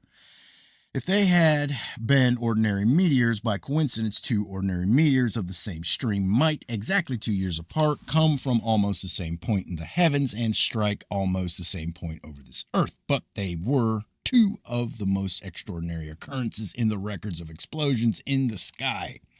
Coincidences multiply, or these objects did come from the not far distant constellation Cassiopeia, and their striking so closely together indicates that this Earth is stationary, and something of the purposeful may be thought of.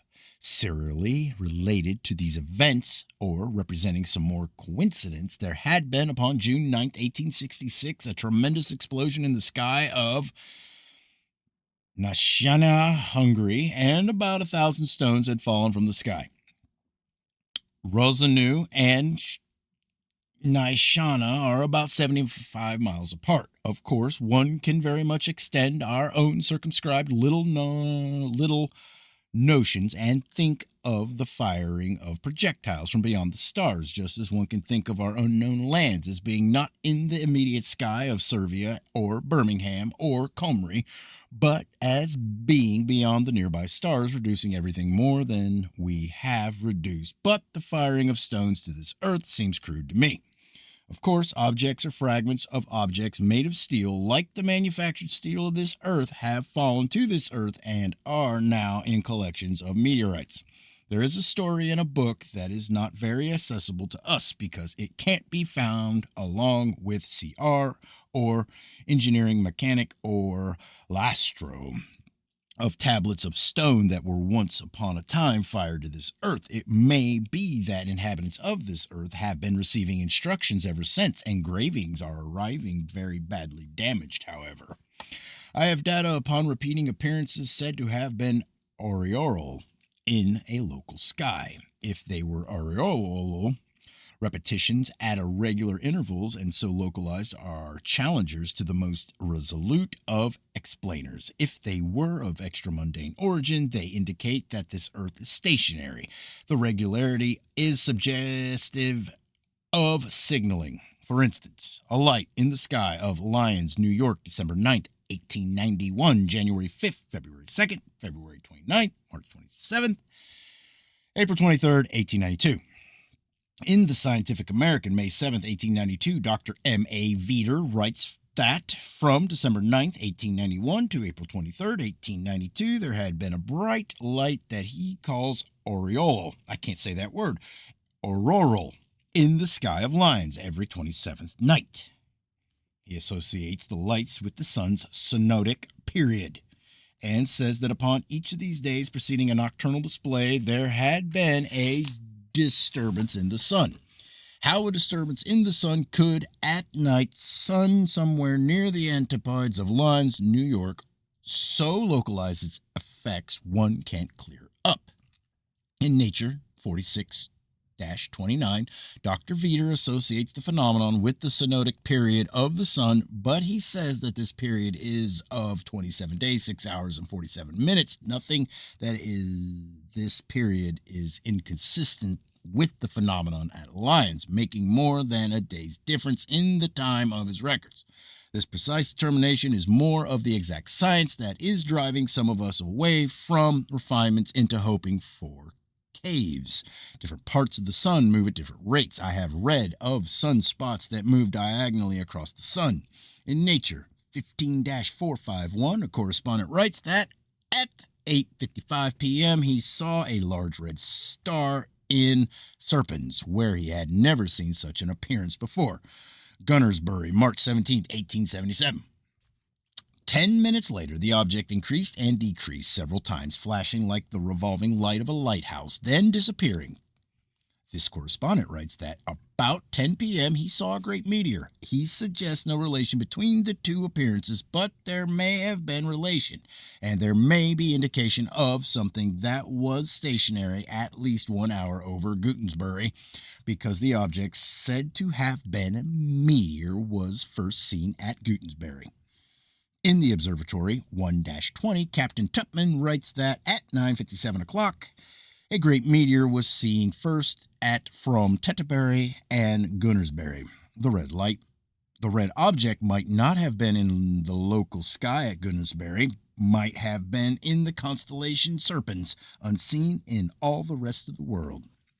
There is a great field of records of meteors that, with no parallax or with little parallax that may be accounted for by supposing that observations were not quite simultaneous, have been seen to come as it from a star or from a planet, and that may have come from such points indicating that they are not far away. For instance, Rept. BA 1879-77. A great meteor of September 5th, 1868. It was seen at Zurich, Switzerland, to come from a point near Jupiter at Tremont, France. Origin was so close to Jupiter that the object and planet were seen in the same telescopic field. At Bergamo, Italy, it was seen 5 or 6 degrees from Jupiter. Zurich is about 140 miles from Bergamo, and Tremont is farther from Zurich and Bergamo than that. So there are data that indicate that objects have come to this Earth from planets or from stars, enforcing our data that the remotest planet is not so far from this Earth as the moon is said conventionally to be, and that the stars, all equidistant from this Earth, might be reached by traveling from this Earth. One notices that I always conclude that if phenomena repeatedly occur in one local sky of this Earth, their origin is traceable to a fixed place over a stationary Earth. The fixed place over this Earth is indicated, but that fixed place, island of space, foreign coast, whatever it may be conceived of as accompanying this Earth in its rotations and revolutions around the sun. Accepting that nothing much is known of gravitation, that gravitational astronomy is a myth, that attraction may extend but a few miles around this Earth. If I can think of something hanging unsupported in space, I always think of an island, say, over Birmingham or Irkutsk or Comrie, as soon flying off by the centrifugal force of a rotating Earth, or as being soon left behind in a rush around the sun. Nevertheless, there is a good There is good room for discussion here, but when it comes to other orders of data, I find one converges towards the explanation that this Earth is stationary, but the subject is supposed to be sacred. One must not think that this Earth is stationary. One must not investigate to think upon this subject, except as one is told is to think is or seems to be considered impious. But how can one account for an Earth that moves? By thinking that something started it and that nothing ever stopped it. Earth doesn't move, that nothing ever started it. Some more sacrilege. All right. September 2nd, 1905, the tragedy of the space pig. In the English Mechanic 86-100, Colonel Markwick writes that according to the Cambrian Natural Observer, something was seen in the sky of Llangollen, Wales, September 2nd, 1905. It is described as an intensely black object about 2 miles above the Earth's surface, moving at the rate of about 20 miles an hour. Colonel Markwick writes, could it have been a balloon? We give Colonel Markwick good rating as an extra geographer, but of the early or differentiating type, a transitional, if not a sphinx, so he was not quite developed enough to publish the details of this object. In the Cambrian Natural Observer, 1905-35, the Journal of the Astronomical Society of Wales, it is said that according to accounts in the newspapers, an object had appeared in the sky at Llangollen, Wales, September 2nd, 1905, at the schoolhouse in Roncalasite. I think that it's, with all my credulity, some of these Welsh names look incredible to me. In my notes, the thing in the sky had been examined through powerful field glasses. We are told that it had short wings and flew or moved in a way described as casually inclining sideways. It seemed to have 4 legs and looked to be about 10 feet long. According to several witnesses, it looked like a huge winged pig with webbed feet. Much speculation was rife as to what the mysterious object could be. 5 days later, according to a member of the Astronomical Society of Wales, see Cambrian Observer, 1905-30, a purple-red substance fell from the sky at Llanelly, Wales. I don't know that my own attitude towards these data is understood, and I don't know that it matters in the least. Also from time to time, my own attitude changes, but very largely my feeling is that not much can be or should be concluded from our meager accounts. But that so often are these occurrences in our fields, reported that several times every year there will be occurrences that one would like to have investigated by someone who believes that we have written nothing but bosh, and by someone who believes in our data almost religiously. It may be that early in February 1892, a luminous thing traveled back and forth, exploring for 10 hours in the sky of Sweden. The story is copied from a newspaper and ridiculed in the English Mechanic 55-34. Upon March 7, 1893, a luminous object shaped like an elongated pear was seen in the sky of Val de la Haye by M. Ramon Colon. M. Colon's suggestion is that the light may have been a signal suspended from a balloon. The signal idea is interesting. In the summer of 1897, several weeks after Professor Andre and his 2 companions had sailed in a balloon from Amsterdam Island, Spitsbergen, it was reported that a balloon had been seen in British Columbia. There was wide publicity. The report was investigated. It may be that had a terrestrial balloon escaped from somewhere in the United States or Canada, or if there had been a balloon ascension at this time, the circumstances would have been reported. It may well be that the object was not Andre's balloon. President Bell of the National Geographic Society heard of this object and heard that details had been sent to the Swedish Foreign Office and cabled to the American minister at Stockholm for information. He publishes his account in the National Geographic magazine 9-102. He was referred to the Swedish consul at San Francisco. In reply to inquiry, the consul telegraphed the following data, which had been collected by the president of the Geographical Society of the Pacific.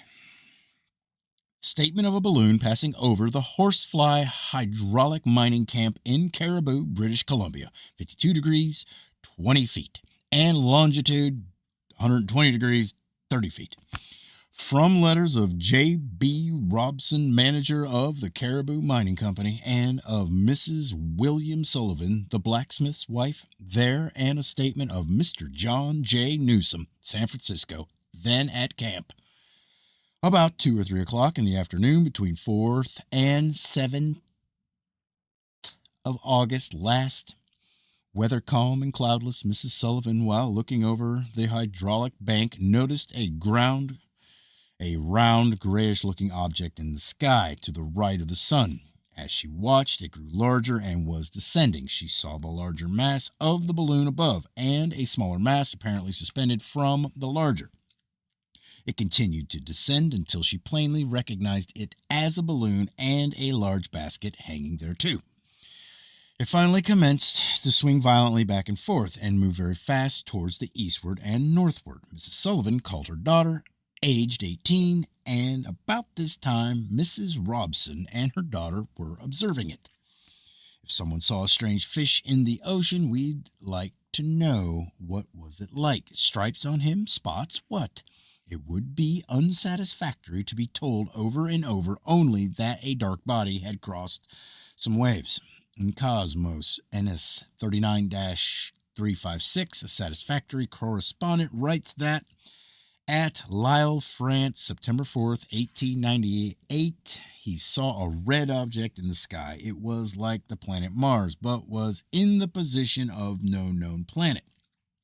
He looked through his telescope and saw a rectangular object with a violet colored band on one side of it, and the rest of it striped with black and red. He watched it 10 minutes, during which time it was stationary. Then, like the object that was seen at the time of the Powell mystery, it cast out sparks and disappeared.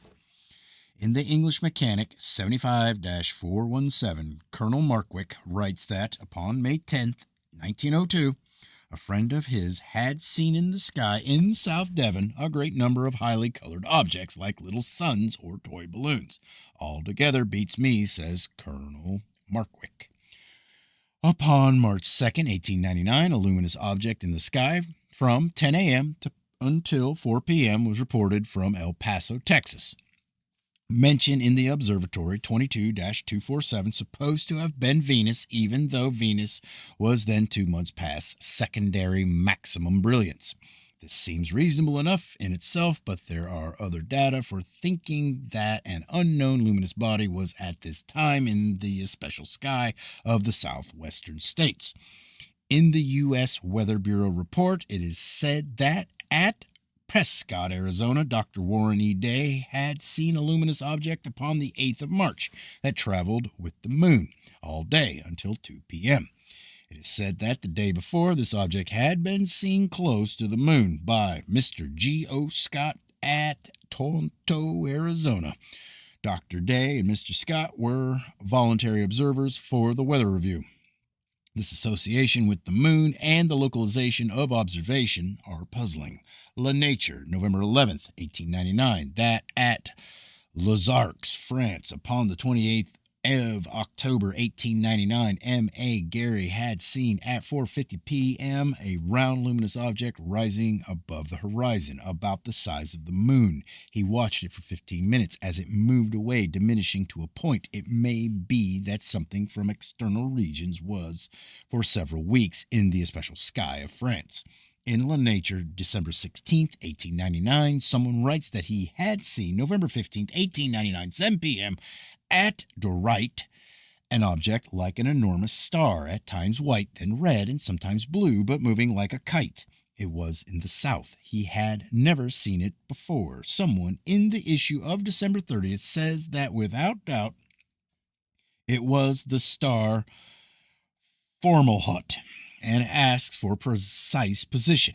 Issue of January 20th, 1900, the first correspondent says that the object was in the southwest, about 35 degrees above the horizon, but moving so that the precise position could not be stated.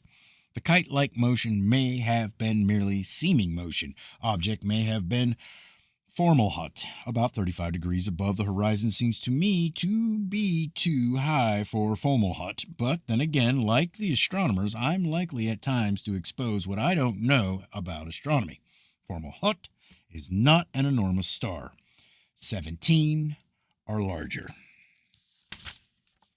May 1st, 1908, between 8 and 9 p.m. at Vittel, France.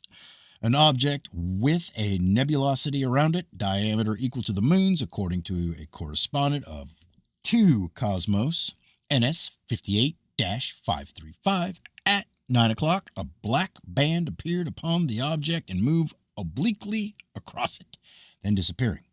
The editor thinks that the object was the planet Venus under extraordinary meteorologic conditions. Dark Object by Professor Brooks, July 21st, 1896. Dark Object by Gathman, August 22nd, 1896. 2 luminous objects by Professor Swift, evidently in a local sky of California, because unseen elsewhere in California, September 20th, and one of them, again, September 21st, 1896. Waldmath's second moon, February 5th, 1898. Unknown object, March 30th, 1908. Dark object, November 10th, 1908. All right, 28. Out from a round red planet, a little white shaft of fairy's arrow shot into an apple, June 10th, 1892, a light like a little searchlight projecting from the limb of Mars. Upon July 11th and 13th, it was seen again by Campbell and Hussey. August 3rd, 1892,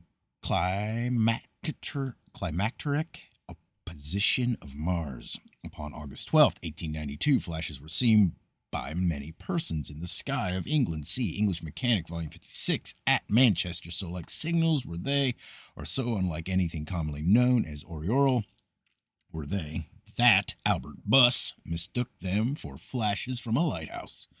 They were seen at Dewsbury, described by a correspondent in the English Mechanic, who wrote, "I have never seen such an appearance of an aurora. Rapid flashes reported from Londonborough. A shining triangle in a dark circle." Ooh. In La Astronomie 1888-75, Dr. Klein publishes an account of Vespasian's observation of November 23rd, 1887, a luminous triangle on the floor of Plato. Dr. Klein says it was an effect of sunlight.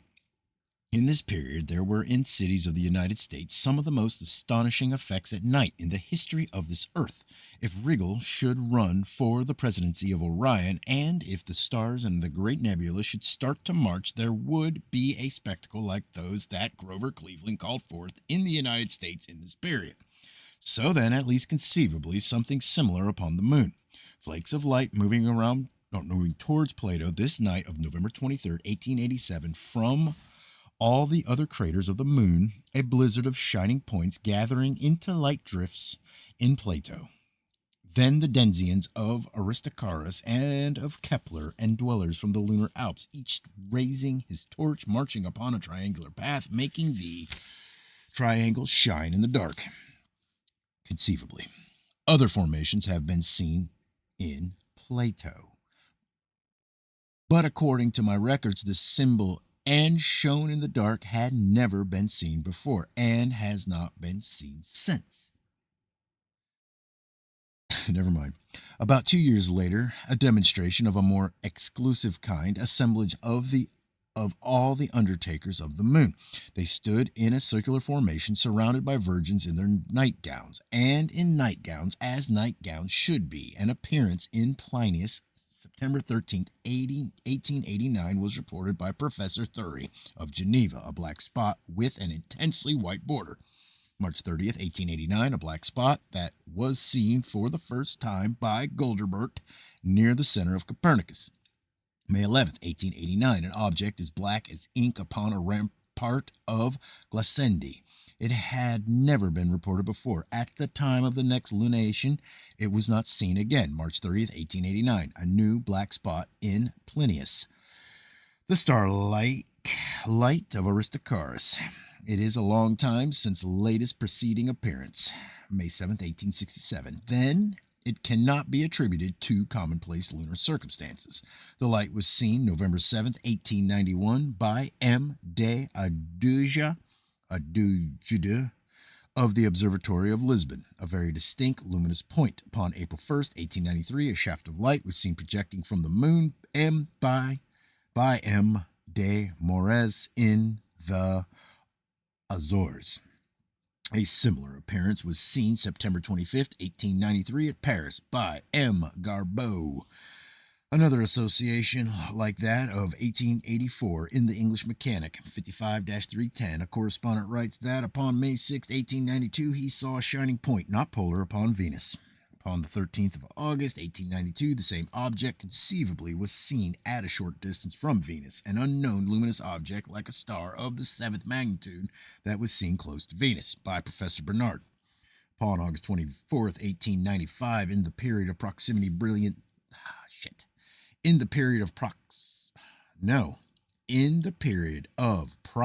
maximum brilliance of Venus, a luminous object is said, was seen in the sky in daytime by someone in Donegal, Ireland. Upon this day, according to the Scientific American 73-374, a boy, Robert Alcorn, saw a large luminous object falling from the sky.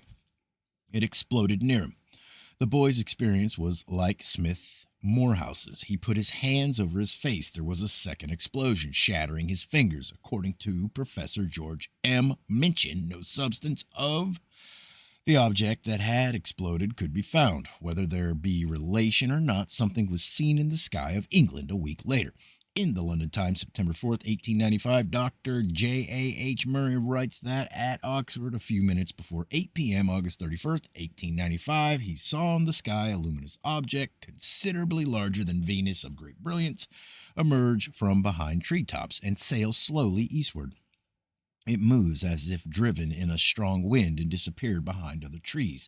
The fact that it so perceptibly grew fainter as it receded seems to imply that it was not a great elevation, and some favors our terrestrial origin, though I am unable to conceive how anything artificial could have presented the same appearance. In the Times of the 6th, someone who had read Dr. Murray's letter says that about the same evening, he, in London, had seen the object moving eastward so slowly that he had thought it might be a fire balloon from a neighboring park. Another correspondent who had not read Dr. Murray's letter, his own dated September 3rd, writes from a place not stated that about 8:20 p.m. August 31st, he had seen a star-like object moving eastward, remaining in sight 4 or 5 minutes. Then someone who, about 8 p.m. same evening, while driving to Scarborough Station, had seen a large shooting star, astonishing him because of its leisurely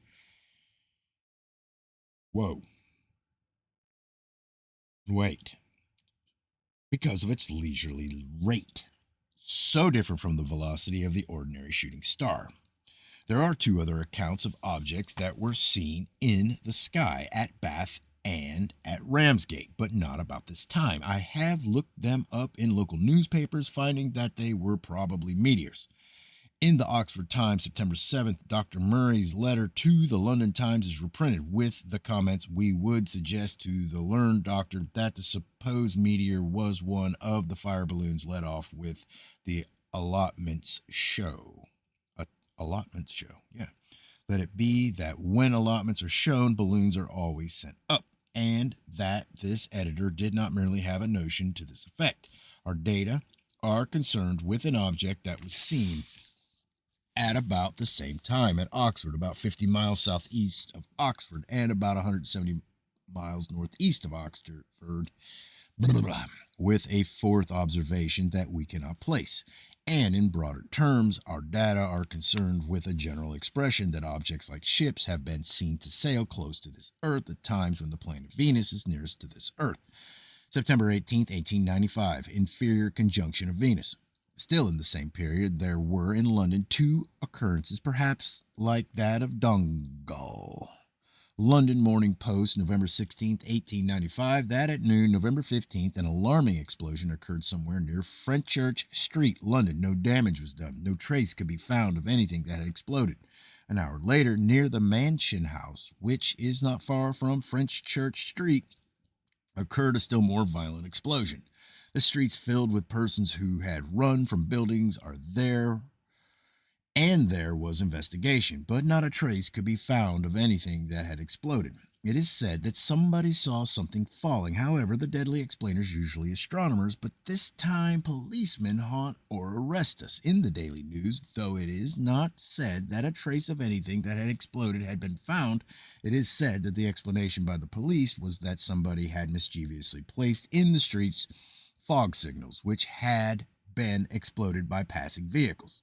Observation by Mueller of Nijmegen, Holland, an unknown luminous object that about 3 weeks later was seen near Venus.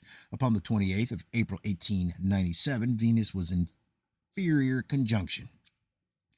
In Popular Astronomy 5-55, it is said that many persons had written to the editor telling of airships that had been seen about this time. The editor writes that some of the observations were probably upon the planet Venus, but that others probably related to toy balloons, which were provided with various colored lights. The first group of our data I take from dispatches to the New York Sun, April 2nd, 11th, 16th, 18th. 1st of April, the mysterious light in the sky of Kansas City, something like a powerful searchlight. It was directed towards the Earth, traveling east at a rate of 60 miles an hour. About a week later, something was seen in Chicago. Chicago's alleged airship is believed to be a myth, in spite of the fact that a great many persons say that they have seen the mysterious night wanderer. A crowd gazed at strange lights from the top of the downtown skyscraper, and Evanston students declare they saw the swaying red and green lights. April 16th, reported from Benton, Texas, but this time as a dark object that passed across the moon. Reports from other towns in Texas, Fort Worth, Dallas, Marshall, Ennis, and Beaumont. It was shaped like a Mexican cigar, large in the middle and small at both ends, with great wings resembling those of an enormous butterfly. It was brilliantly illuminated by the rays of two great searchlights and was sailing in a southeasterly direction, with the velocity of the wind presenting a magnificent appearance. New York Herald, April 11th. That at Chicago, night of April 9th and 10th, until 2 o'clock in the morning, thousands of amazed spectators declared that the lights seen in the northwest were those of an airship or some floating object miles above the earth. Some declare they saw two cigar-shaped objects and great wings. It is said that a white light, a red light, and a green light had been seen. There does seem to be an association between this object and the planet Venus, which upon this night was less than 3 weeks from nearest approach to this Earth. Nevertheless, this object could not have been Venus, which had set hours earlier. Professor Ho of the Northwestern University is quoted that the people had mistaken the airship Alpha Uranus for an airship. Professor Hu explains that astronomic effects may have given a changing red and green appearance to this star. Alpha Uranus, as a northern star, is some more astronomy by the astronomers who teach astronomy daytimes and then relax when night comes. The atmospheric conditions would pick out this one star and not affect other brilliant stars in Orion is more astronomy. At any rate, the standardized explanation that the thing was Venus disappears. There were other explainers, some who said that he knew of an airship, terrestrial one, that had sailed from San Francisco and had reached Chicago. Herald, April 12th, said that the object had been photographed in Chicago, a cigar-shaped silken bag with a framework. Other explanations and identifications, not one of them applying to this object, if it be accepted that it was seen in places as far apart as Illinois and Texas. It is said that upon March 29th, the thing had been seen in Omaha as a bright light sailing to the northwest, and that for a few moments, upon the following night, it had been seen in Denver. It is said that upon the night of the 9th, dispatches had bombarded the newspaper offices of Chicago from many places in Illinois, Indiana, Missouri, Iowa, and Wisconsin. Professor George Hu maintains that the object seen is Alpha Uranus. April 14th, story, veritable observation, yarn, hoax, dispatch from Carlinsville, Illinois. That upon the afternoon of the 10th, the airship had alighted upon a farm but had sailed away when approached, cigar-shaped with wings and a canopy on top.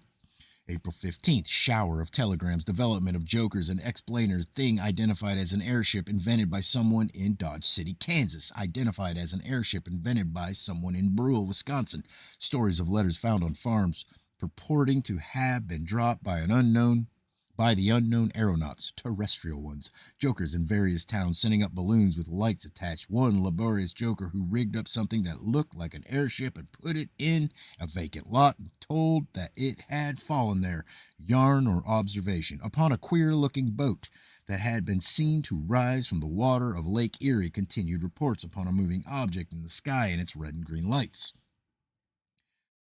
Against such an alliance as this between the jokers and the astronomers, I see small chance of our data. The chance is in the future. If in April 1897 extramundane voyagers did visit this Earth, likely enough they will visit again, and then the alliance against the data may be guarded against.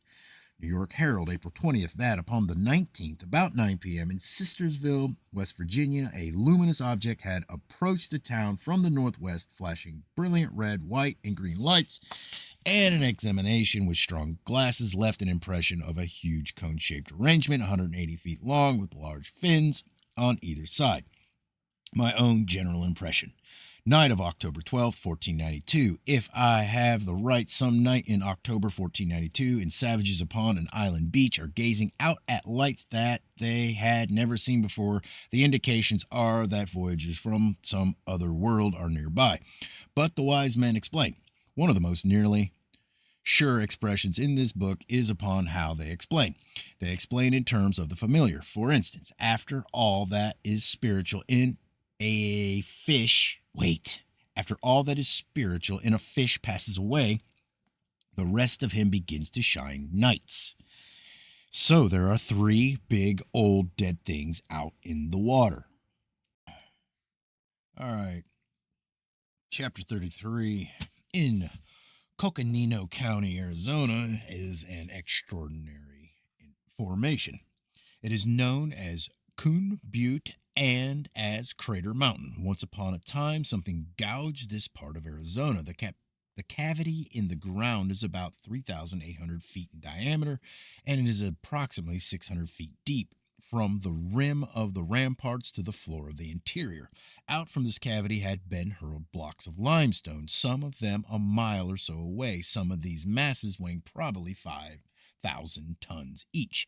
And in the formation and around it have been found either extraordinary numbers of meteorites or fragments of one supermeteorite.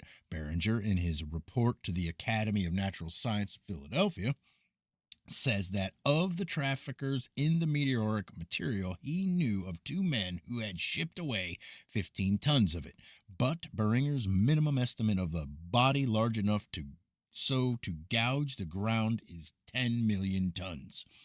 It was supposed that a main mass of meteoric material was buried under the floor of the formation, but this floor was drilled and nothing was found to support this supposition.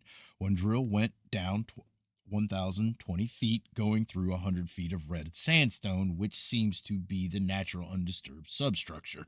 The datum that opposes most strongly the idea that this pit was gouged by one supermeteoroid is that in it and around it, at least three kinds of meteorites have been found. They are irons, masses of iron shale, and shale balls that are so rounded and individualized that they cannot be thought of as fragments of a greater body, and cannot be very well thought of as great drops of molten matter cast from a main incandescent mass, inasmuch as there is not a trace of igneous rock such as would mark such contact.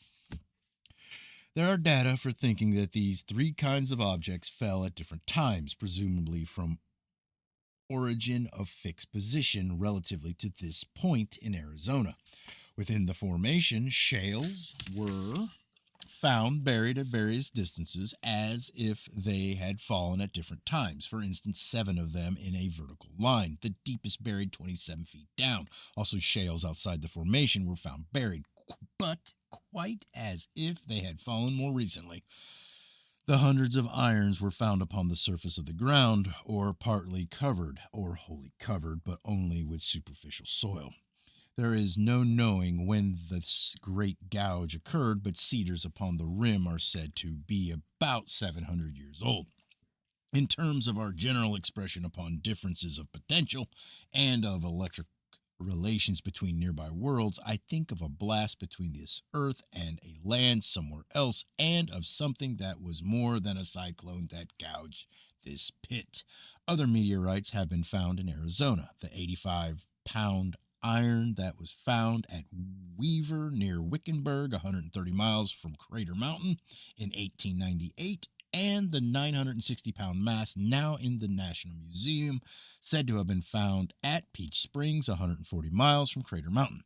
These two irons indicate nothing in particular, but if we accept that somewhere else in Arizona there is another deposit of meteorites, almost extraordinarily abundant, such abundance gives something of commonness of nature, if not of commonness of origin, to two deposits. There are several large irons known as the Tuscan meteorites, one weighing 632 pounds and another 1,514 pounds, now in museums.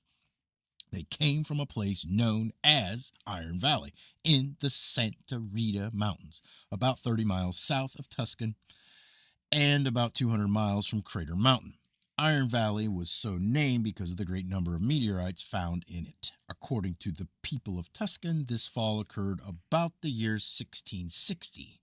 See the American Journal of Science 2-13 290. Upon June 24th, 1905, Barringer found upon the plain about a mile and a half northwest of Crater Mountain a meteorite of a fourth kind. It was a meteoric stone, as different from all the other specimens as one specimen could be from another. Barringer thinks that it fell about the 15th of January 1904. Upon a night in the middle of January 1904, two of his employees were awakened by a loud hissing sound and saw a meteor falling north of the formation. At the same time, two Arizona physicians north of the formation saw the meteor falling south of them. For analysis of and description of this object, see American Journal of Science 4-21-353. Barringer, who believes that once upon a time one supermeteorite, of which only a very small part has ever been found, gouged this hole in the ground, writes that a small stony meteorite should have fallen on almost exactly the same spot on this Earth's surface as the great Cannon Diablo iron meteorite fell many centuries ago is certainly a most remarkable coincidence. I have stated the facts as accurately as possible, and I have no opinion to offer as to whether or not these involve anything more than a coincidence. Other phenomena in Arizona. Upon February 24th, 1897, a great explosion was heard over the town of Tombstone. It is said that a fragment of a meteor fell at St. David, Yarnell, Arizona, September 12th, 1898. A loud, deep, thundering noise that was heard between noon and 1 p.m. The noise proceeded from the Granite Range this side of Prescott. From all accounts, a large meteor struck the earth at this time. Upon July 19th, 1912, at Holbrook, Arizona, about 50 miles from Crater Mountain, occurred a loud detonation and one of the most remarkable falls of stones recorded. See American Journal of Science 4-34-437. Some of the stones are very small. About 14,000 were collected only twice since the year 1800. Have stones in greater numbers fallen from the sky to this earth, according to conventional records.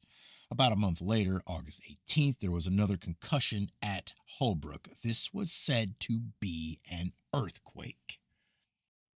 All right, chapter 27.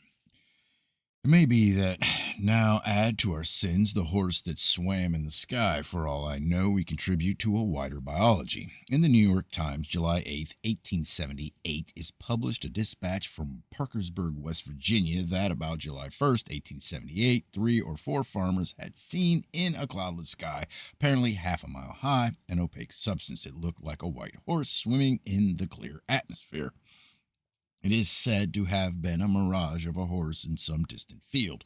If so, it is interesting not only because it was opaque, but because of a selection of preference, or preference. The field itself was not miraged. Black bodies and the dark rabbles of the sky and the rioting thing from floating anarchies have often spotted the sun. Then, by all that is compensatory in the balances of existence, there are disciplined forces in space. In the Scientific American 44-291, it is said that according to newspapers of Delaware, Maryland, and Virginia, figures had been seen in the sky in the later part of September, and the first week of October 1881 reports that exhibited a medieval condition of intelligence scarcely less than marvelous. The writer suggests that, though probably something had been in the sky, it was only an aurora.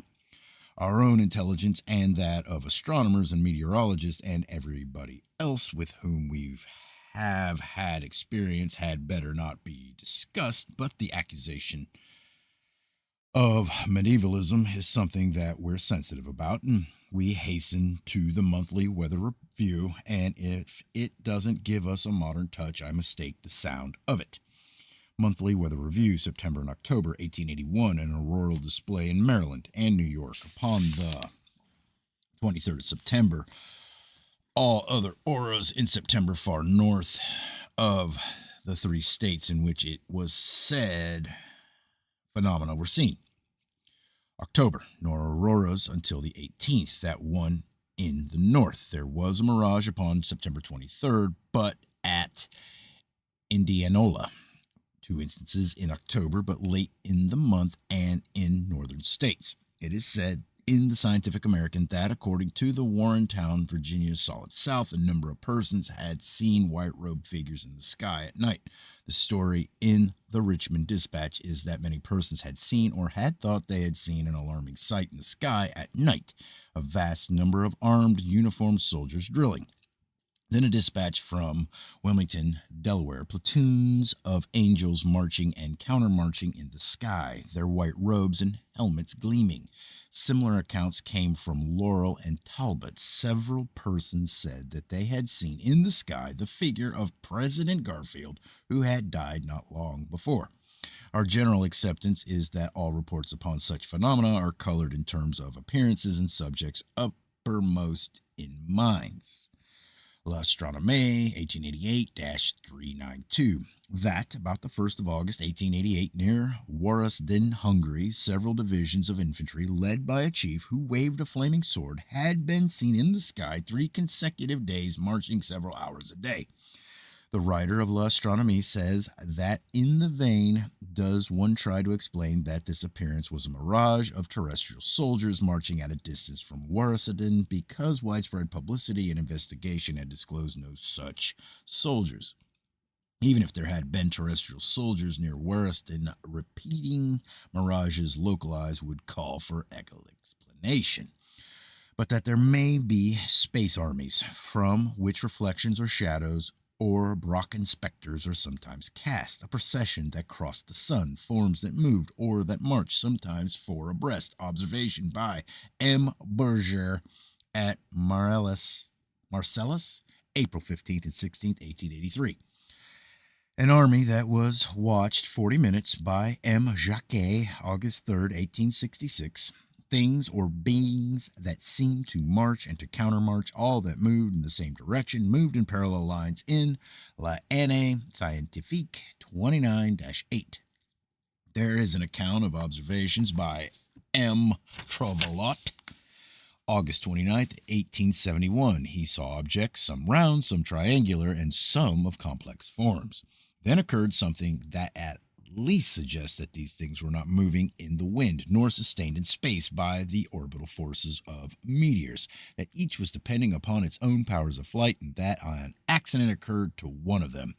All of them, though, most of the time moving with great rapidity, occasionally stopped, but then one of them fell toward the earth, and the indications are that it was a heavy body, and had not been sustained by the wind, which would scarcely suddenly desert one of its flotsam and continue to sustain all the others. The thing fell, oscillating from side to side like a disk falling through water. New York New York Sun, March 16th, 1890, that at 4 o'clock in the afternoon of March 12th, in the sky of Ashland, Ohio, was seen a representation of a large unknown city. By some persons, it was supposed to be a mirage of the town of Mansfield, 30 miles away. Other observers thought that they recognized Sandusky, 60 miles away. The more superstitious declared that it was a vision of the New Jerusalem. May have been a revelation of heaven, and for all I know, heaven may resemble Sandusky, and those of us who have no desire to go to Sandusky may ponder that point, but our own expression is that things have been pictured in the sky and have not been traced to terrestrial origins, but have been interpreted always in local terms.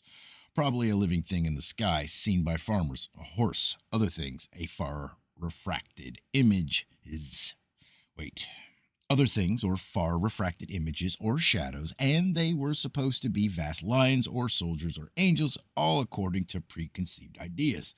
Representations that have been seen in India, Hindu costumes described upon them. Suppose that in the afternoon of January 17th, 1892, there was a battle in the sky of Montana. We know just about in what terms the description would be published. Brooklyn Eagle, January 18th, 1892, a mirage in the sky of Lewiston, Montana. Indians and hunters alternately charging and retreating. The Indians were in superior numbers and captured the hunters. Then details. Hunters tied to stakes, the piling of faggots, etc. So far as could be ascertained last night, the Indians on the reservations are peaceable. Peaceable? Yeah. I think that we're peaceable enough, but unless the astronomers can put us on reservations where we'll work out expressions in beads and wampum instead of data, we'll have to carry on a conflict with the vacant minds to which appear mirages of their own emptiness in the sometimes swarming skies.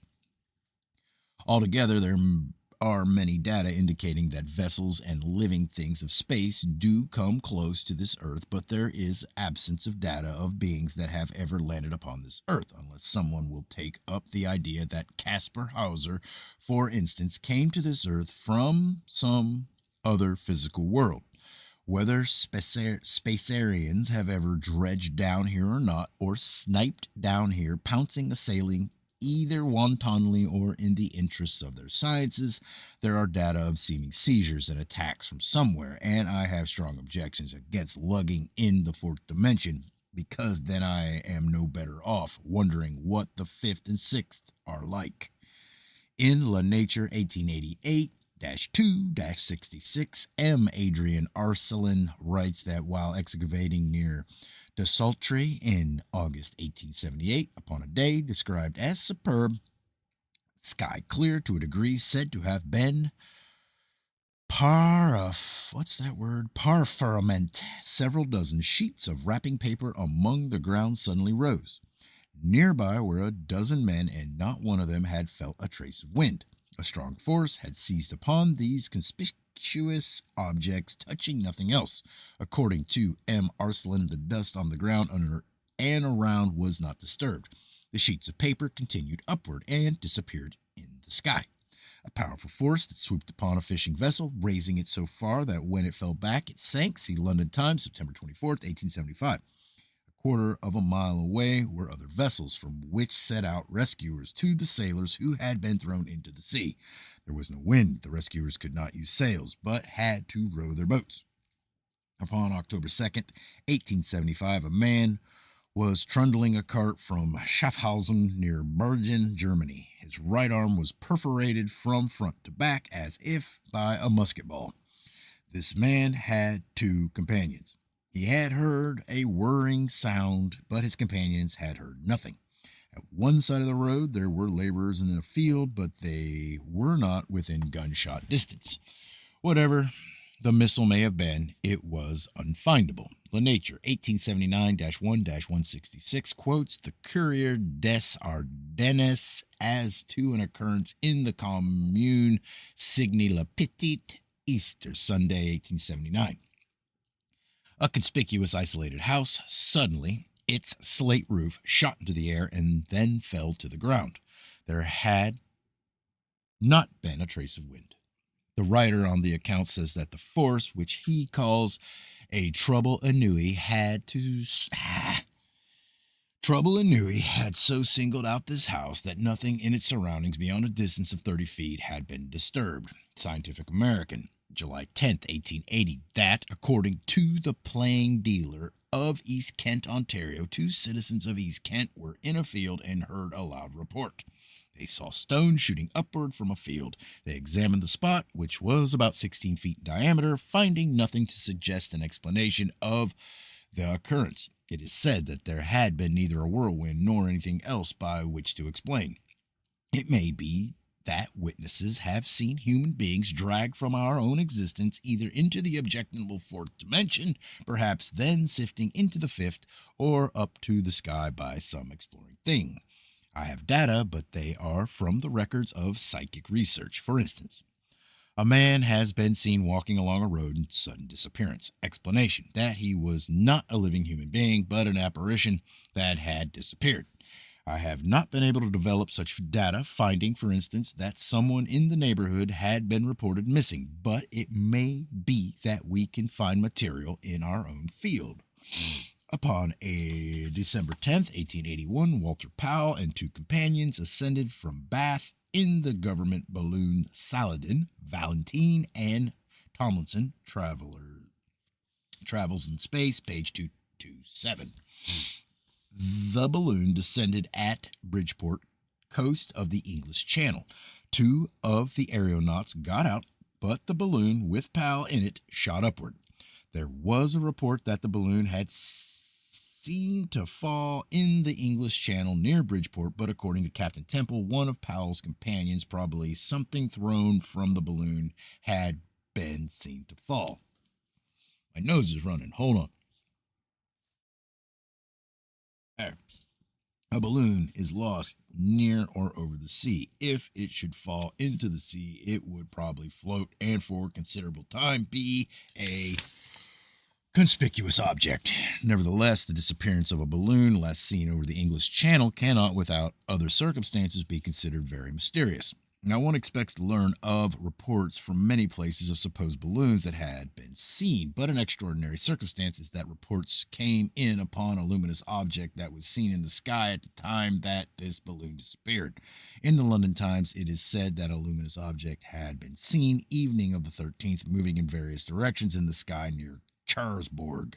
It is said that upon the night of the 16th, 3 custom house guards at Laredo, Spain, had seen something like a balloon in the sky and had climbed a mountain in order to see it better, but that it had shot out sparks and had disappeared, and had been reported from Bilbao, Spain, the next day.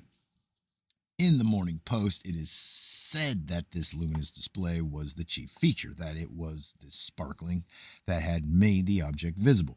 In the Standard, December 16th, is an account of something that was seen in the sky, 5 o'clock morning of December 15th, by Captain McBain on the steamship Countess of Aberdeen off the coast of Scotland, 25 miles from Montrose.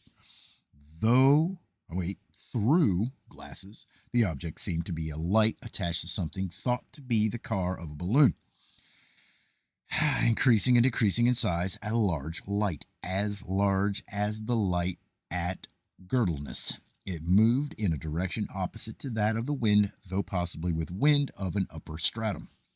It was visible half an hour, and when it finally disappeared, was moving towards Burvey, a town on the Scottish coast about 12 miles north of Montrose.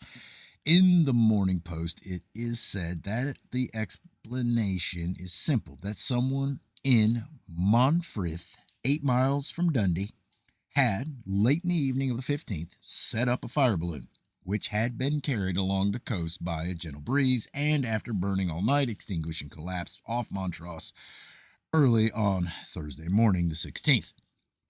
This story of a balloon that wafted to Montrose and that was evidently traced until it collapsed near Montrose does not so simply explain an object that was seen 25 miles from Montrose. In the Standard, December 19th, it is said that 2 bright lights were seen over Dartmouth Harbor upon the 11th. Walter Powell was Member of Parliament for Malmesbury and had many friends, some of whom started immediately to search. His relatives offered a reward. A steamboat searched the channel and did not give up until the 13th. Fishing vessels kept on searching. A sweeping expedition was organized, and the Coast Guard was doubled, searching the shore for wreckage, but not a fragment of the balloon, nor from the balloon, except a thermometer in a bag was found. L'Astronomie, 1886-312, Professor Parosi of the College Bar Sur Aube quotes two witnesses of the Crow phenomenon that occurred in a garden of the college. May 22nd, 1886. Cloudless sky, wind, tresfabile. Within a small circle in the garden were some baskets and ashes and a window frame that weighed 60 kilograms. These things suddenly rose from the ground. At a height of about 40 feet, they remained suspended several minutes, then falling back to the place from which they had risen. Not a thing outside this small circle had been touched by the seizure. The witnesses said that they had felt no disturbance in the air. Scientific American 56-65, that in June 1886, according to the London Times, a well-known official was entering Pall Mall when he felt a violent blow on the shoulder and heard a hissing sound. There was no one in sight except a distant policeman. At home, he found that the nap of his coat looked as if a hot wire had been pressed against the cloth in a long straight line. No missile was found, but it was thought that something of a meteoric nature had struck him. Charleston News and Courier, November 25th, 1886, that at Edina, Montana, November 23rd, a man and his three sons were pulling corn on a farm. Nothing is said of meteorologic conditions, and, for all I know, they may have been pulling corn in a violent thunderstorm. Something that is said to have been lightning flashed from the sky. The man was slightly injured. One son killed, the other seriously injured. The third had disappeared. What has become of him is not known, but it is supposed that he was blinded or crazed by the shock and wandered away. Brooklyn Eagle, March 17th, 1891, that at Wilkes-Barre, Pennsylvania, March 16th, two men were lifted bodily and carried considerable distance in a whirlwind. It was a powerful force, but nothing else was affected by it. Upon the same day, there was an occurrence in Brooklyn. In the New York Times, March 17, 1891, it is said that two men, Smith Morehouse of Orange County, New York, and William Owen of Sussex County, New Jersey, were walking in Vanderbilt Avenue, Brooklyn, about 2 o'clock afternoon of the 16th, when a terrific explosion occurred close to the head of Morehouse, injuring him and stunning Owen. The flash momentarily blinding both. Morehouse's face was covered with marks like powder marks, and his tongue was pierced. With no one else to accuse, the police arrested Owen, but held him upon the technical charge of intoxication. Morehouse was taken to a hospital where a splinter of metal, considered either brass or copper, but not a fragment of a cartridge, was removed from his tongue. No other material could be found, though an object of considerable size had exploded. Morehouse's hat had been perforated in 6 places by unfindable substances. According to a witness, there had been no one within 100 feet of the men. One witness had seen the flash before the explosion, but could not say whether it had been from something falling or not. In the Brooklyn Eagle, March 17, 1891, it is said that neither of the men had a weapon of any kind and that there had been no disagreement between them. According to a witness, they had been under observation at the time of the explosion, her attention having been attracted by their rustic appearance. There is an interesting merging here of the findable and unfindable. I suppose that no one will suppose that someone threw a bomb at these men, but enough substance was found to exclude the notion of lightning from a clear sky. Something of a meteoric nature seems excluded. All right, chapter 30. Char me the trunk of a redwood tree. Give me pages of white chalk cliffs to write upon. Magnify me thousands of times and replace my trifling immodesties with a titanic megalomania. Then might I write largely enough for our subjects. Because of accessibility and abundance of data, our accounts deal very much with the relatively insignificant phenomena of Great Britain. But our subject, if not so restricted, would be the violences that have screamed from the heavens, lapping up villages with tongues of fire. If, because of appearances in the sky, it be accepted that some of the so-called earthquakes of Italy and South America represented relations with regions beyond this earth, then it is accepted that some of this earth's greatest catastrophes have been relations with the unknown and the external. We have data that seem to be indications of signaling, but not unless we can think that foreign giants have hurled explosive mountains at this earth can we see such indications in all the data. Our data do seem to fall into two orders of phenomena: sounds of Melida, Barisal, and Belgium, and nothing falling from the sky, and nothing seen in the sky, and excellently supported observations for accepting a single like intent in intervals and groupings of sounds, at least in Barisal and Belgium, and the unregularized phenomena of Worcester, Hereford, Colchester, Comrie, and Birmingham, in which appearances are seen in the sky, or in which substances fall from the sky, and in which effects upon this earth, not noted at all in Belgium and Bengal, are great and sometimes tremendous. It seems that extra geography divides into the extra sociologic and extra physical, and in the second type of phenomenon, we suppose the data are of physical relations between this earth and other worlds. We think of a difference of potential. There are tremendous detonations in the sky at the times of the falls of the little black stones of Birmingham and Wolverhampton, and the electric manifestations, according to descriptions in the newspapers, were extraordinary, and great volumes of water fell. Consequently, the events were supposed to be thunderstorms. I suppose myself that they were electric storms, but electric storms that represented differences of potential between this earth and some region that was fixed at least 11 years over Birmingham and Wolverhampton, bringing down stones and volumes of water from some other world, or bringing down stones and dislodging intervening volumes of water, such as we have many data for thinking exist in outer space, sometimes in bodies of warm or hot water, and sometimes as great masses or fields of ice. Let two objects be generically similar, but specifically different, and a relation that may be known as a difference of potential, though that term is usually confined to electric relations generates between them. Yeah. Quite as the Gulf Stream, though there are no reasons to suppose that there is such a Gulf Stream as one reads of. It represents a relation between bodies of water heated differently given any two worlds, alike in general constitution but differing, say, electrically, and given proximity, we conceive of relations between them other than gravitational. But this cloistered earth and its monkish science, shrinking from, denying, and disregarding all data of external relations except some one controlling force that was once upon a time known as Jehovah, but that has been renamed gravitation.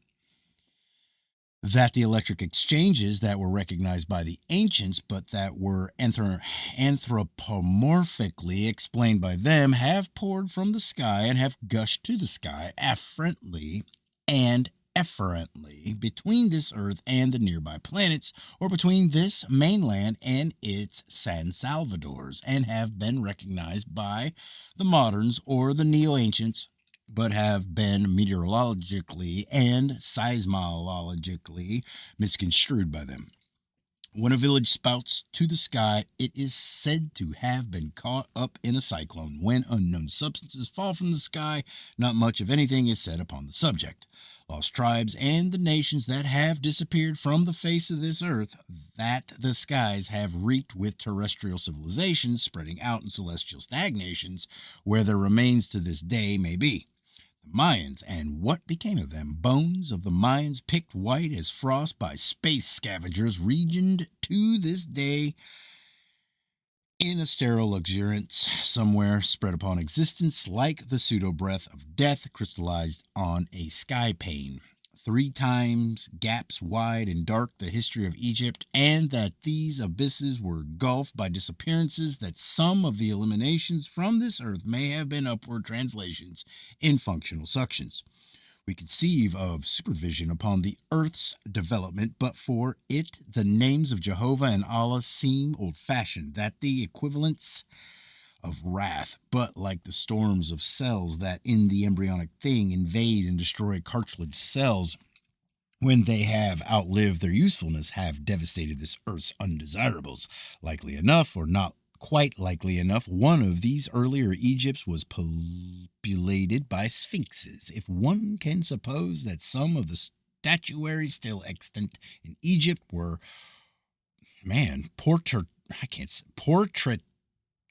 portraitures. Damn, if one can suppose that some of the stationery still extant in Egypt were portraitures.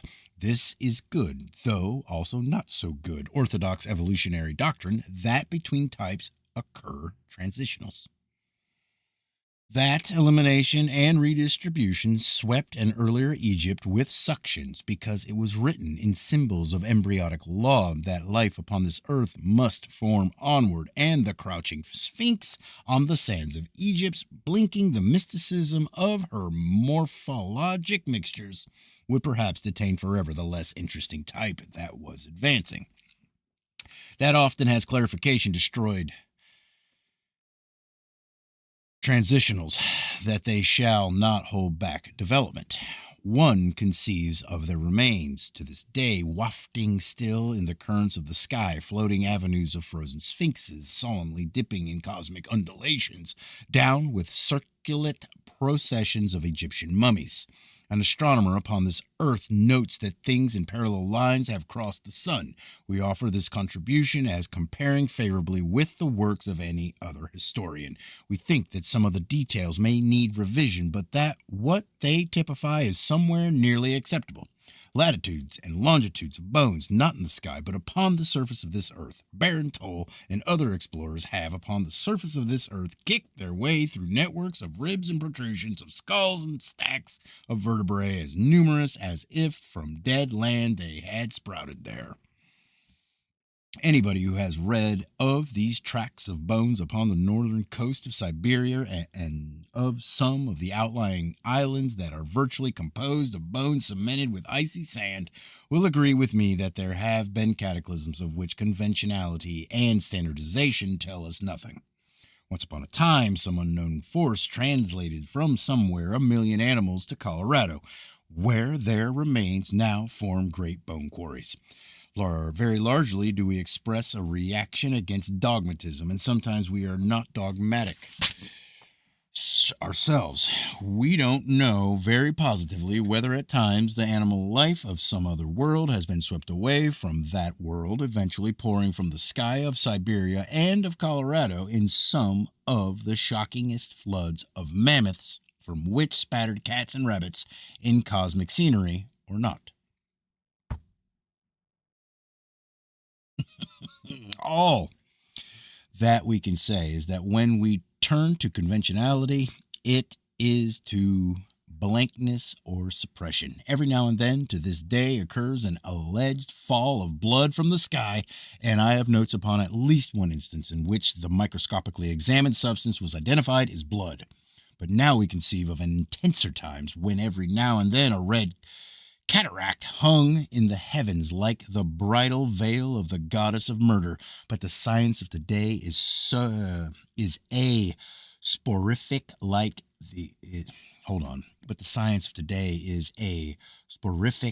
the idealism of Europe before the war broke out. Science and idealism, wings of a vampire that lulls consciousness that might otherwise foresee catastrophe.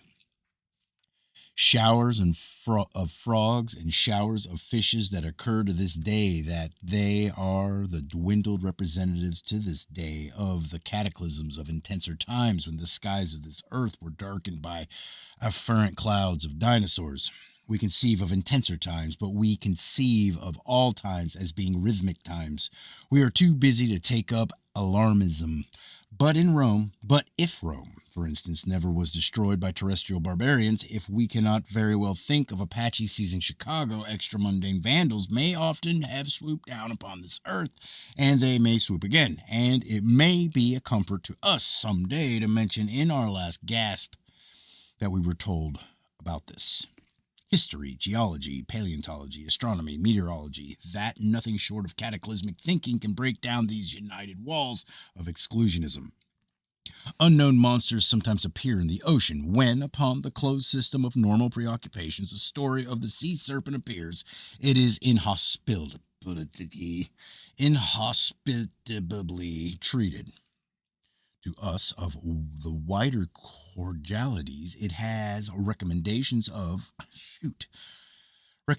for kinder reception. I think that we shall be noted in recognitions of good works for our bizarre charities. Far back in the topography of the 19th century, Richard Proctor was almost submerged in an ocean of smugness, but now and then he was a little island emerging from the gently alternating doubts and satisfactions of his era, and by means of several papers upon the sea serpent, he so protruded and gave variety to a dreary uniformity.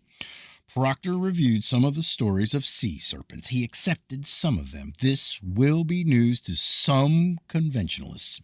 But the mystery that he could not solve is their conceivable origin. To be sure, this earth may not be round or top-shaped, and may tower away somewhere, perhaps with the great Antarctic plateau as its foothills, to a gigantic existence commensurate throughout with the sea monsters that sometimes reach regions known to us.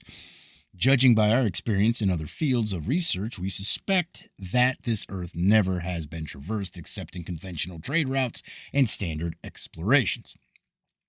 One supposes that enormous forms of life that have appeared upon the surface of the ocean did not come from conditions of great pressure below the surface.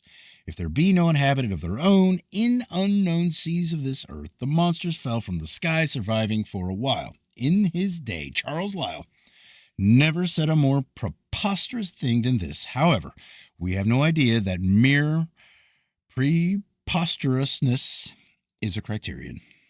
Then at times the things have fallen upon land, presumably to scientific minds in their present anemia of malnutrition, we offer new nourishment. There are materials for a science of neopaleontology, as it were, at least a new view of animal remains upon this earth. Remains of monsters, supposed to have lived geologic ages ago, are sometimes found not in ancient deposits, but upon or near the surface of the ground, sometimes barely covered. I have notes upon a great pile of bones, supposed to be the remains of a whale, out in the open view in a western desert. In the American Museum of Natural History, New York City, is the mummified body of a monster called Trachodon, found in Converse County, Wyoming. It was not found upon the surface of the ground, which is bad for our attempts to stimulate paleontology, but the striking datum to me is that the only other huge mummy that I know of is another Trachodon, now in the Museum of Frankfurt. If only extraordinarily would geologic processes mummify remains of a huge animal, doubly extraordinarily would two animals of the same species be so exclusively affected.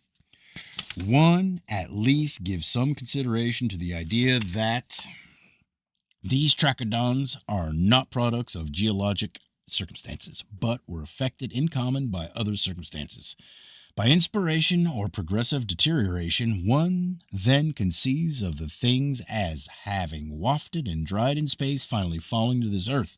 Our swooping vandals are relieved with showering mummies. Life is turning out to be interesting. Organic substances like life fluids of living things have rained from the sky. However, it is enough for our general purposes to make acceptable simply that unknown substances have, in large quantities, fallen from the sky. That is neoism enough. It seems to me. I consider myself all such data relatively to this Earth's stationariness or possible motions. In Ciel et Terre 22-198, it is said that About 2 p.m., June 8th, 1901, a glue-like substance fell at Sark. The story is told by an investigator, M. Michael, a meteorologist. He says that he saw the substance falling from the sky, but does not give an estimate of duration. He says that he arrived during the last 5 minutes of the shower. Editors and extra geographers can't help trying to explain. The editor of Ciel et Terre writes that 3 days before, there had been at Antwerp a great fire in which, among other substances, a large quantity of sugar had been burned. He asked whether there could be any connection. Antwerp is about 80 miles from Sark. All right.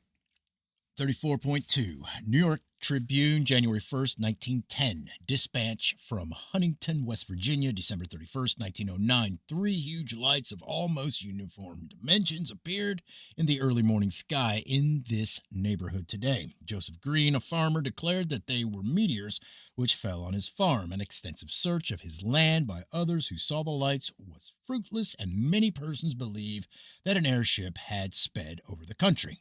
In the Tribune, January 13th, 1910, it is said that at 9 o'clock morning of January 12th, an airship had been seen at Chattanooga, Tennessee. Thousands saw the craft and heard the chug of its engine. Later, the object was reported from Huntsville, Alabama. New York Tribune, January 15th. Dispatch from Chattanooga, January 14th. For the 3rd consecutive day, a mysterious white aircraft passed over Chattanooga about noon today. It came from the north and was traveling southeast, disappearing over Missionary Ridge. On Wednesday, it came south, and on Thursday, it returned north. In the middle of December 1909, someone had won a prize for sailing in a dirigible from St. Cyr to the Eiffel Tower and back. St. Cyr is several miles from Paris. Huntsville, Alabama, and Chattanooga, Tennessee are 75 miles apart. An association between the planet Venus and mysterious visitors either illumines or haunts our data. In the New York Tribune, January 29th, 1910, it is said that a luminous object thought to be Winnex comet had been seen January 28th near Venus, reported from the Manila Observatory. I have another datum that perhaps belongs to this series of events. Every night from the 14th to the 23rd of December, 1909, if we accept the account from Marlborough, a luminous object was seen traveling or exploring in the sky of New England. Certainly enough, it was no secret airship of the Earth, unless its navigator went to extremes with the notion that the best way kept as secret is to announce it with red lights and a searchlight. However, our acceptance depends upon general data as to the development of terrestrial aeronautics. But upon the night of December 24th, the object was not seen in New England, and it may have been traveling or exploring somewhere else. Night of the 24th, Venus in the southwest in the early hours of the evening. In the English Mechanic, 104-71 correspondent, who signs himself Wriggle, writes that upon December 24th at 8:30 o'clock in the evening, he saw a luminous object appear above the northeastern horizon and slowly move southward until 8:50 o'clock, then turning around, retracing, and disappearing whence it came. At 9:02, the correspondent is James Ferguson, Rosenbreen, Limerick, Ireland. He writes frequently upon astronomical and meteorological subjects and is still contributing to the somewhat enlightened columns of the English Mechanic. November 19th, 1912, explosive sounds reported from Sunning Hill, Berkshire. No earthquake was recorded at the Kew Observatory, and in the opinion of W.F. Denning, the explosion was in the sky. It was a terrific explosion, according to the Westminster Gazette. There was either one great explosion that rumbled and echoed for 5 minutes, or there were repeated detonations resembling cannonading, like a tremendous discharge of big guns, according to reports from Aberdeen, Lewes, and Epsom. Sunning Hill is about 10 miles from Reading, and Abingdon is near Reading, but the sound was heard in London and down by the English Channel, and even in the island of Alderney. In the Gazette, November 28th, Sir George Fordham. H.G. Fordham writes that, in his opinion, it was an explosion in the sky. He says, the phenomena of air shock never have, I believe, been very fully investigated. His admissions and his omissions remain the same as they have been since occurrences of the year 1889. He does not mention that, according to Philip T. Kenway of Hambledon, near Godalming, about 30 miles southeast of Reading, the sounds were heard again the next day from 1:45 to 2 p.m. Mr. Kenway thinks that there had been big gun firing at Portsmouth. In the London Standard, a correspondent writing from Dorking says that the phenomena of the 19th were the concussions from cannonading at regular intervals, at quick intervals lasting some seconds each time for 5 minutes by the clock. Develops that Reading was the center over which the detonation occurred. In the Westminster Gazette, November 30th, it is said that the shocks had been felt in Reading upon the 19th, 20th, and 21st.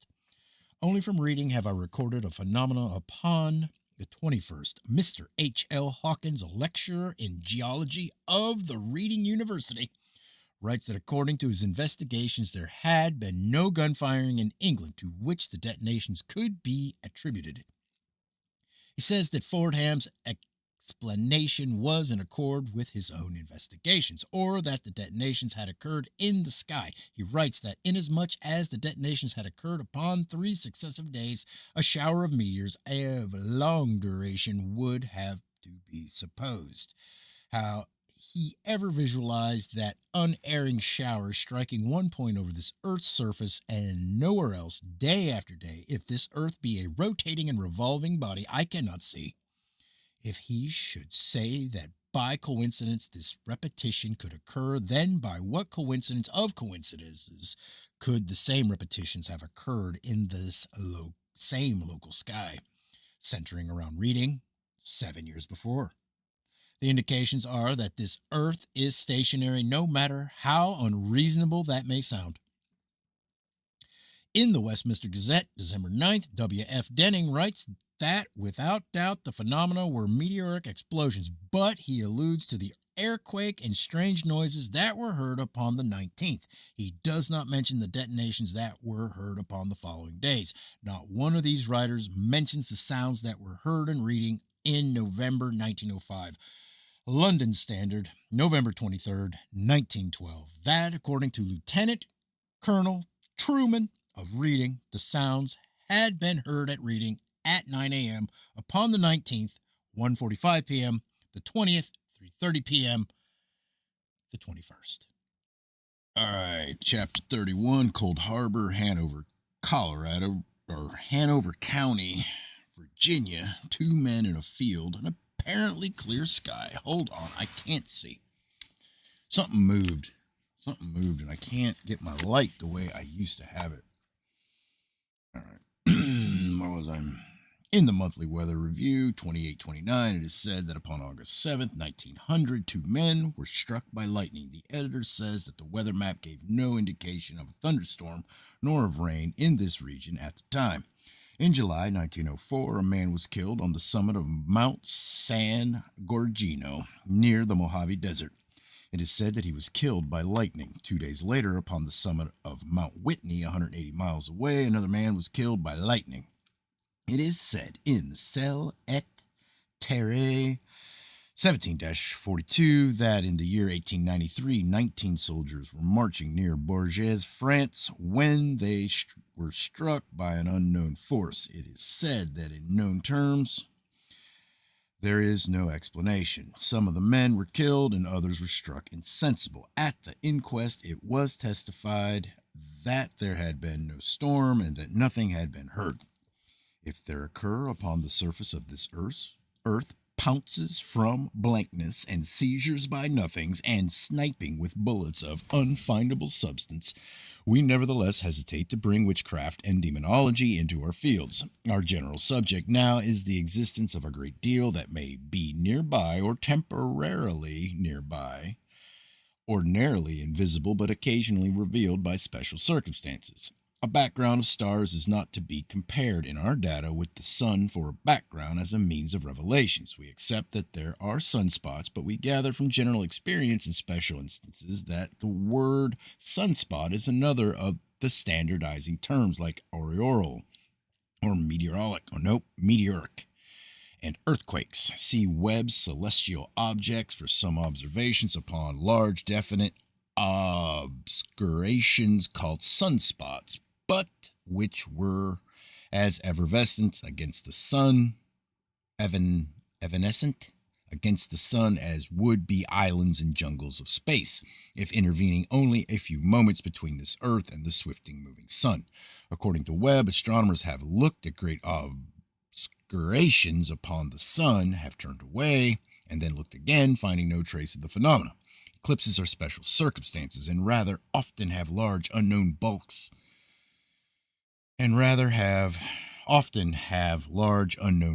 been revealed by different lighting effects during eclipses. For instance, upon January 22nd, 1898, Lieutenant Blackett, RN, assisting Sir Norman Lockyer at Visadrug, India, during the total eclipse of the sun, saw an unknown body between Venus and Mars. We have had other instances, and I have notes upon still more.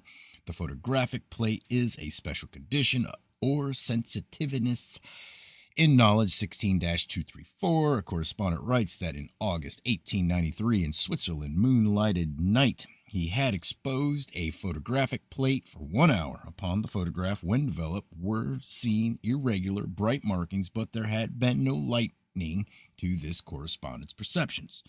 The details of the sheep panic of November 3rd, 1888 are extraordinary. The region affected was much greater than was supposed by the writer whom we quoted in an earlier chapter. It is said in another account of Simmons' Meteorological Magazine that in a tract of land 25 miles long and 8 miles wide, thousands of sheep had, by a simultaneous impulse, burst from their bounds, and had been found the next morning, widely scattered, some of them still panting with terror under hedges, and many crowded into corners of fields. See London Times, November 20th, 1888. An idea of the great number of flocks affected is given by one correspondent who says that malicious mischief was out of the question, because 1,000 men could not have frightened and released all these sheep. Someone else tries to explain that, given an alarm in one flock, it might spread to the others, but all the sheep so burst from their folds at about 8 o'clock in the evening, one supposes that many folds were far from contiguous, and one thinks of such contagion requiring considerable time to spread over 200 square miles. Something of an alarming nature and of a pronounced degree occurred somewhere near Reading, Berkshire, upon this evening. Also, there seems to be something of special localization. The next year, another panic occurred in Berkshire, not far from Reading. I have a datum that looks very much like the revelation of a ghost moon, though I think of it myself in physical terms of light effects. In Country Queries and Notes 1-138, page 417, it is said that in the sky of Gosport, Hampshire, night of September 14th, 1908, was seen a light that came as if from an unseen moon.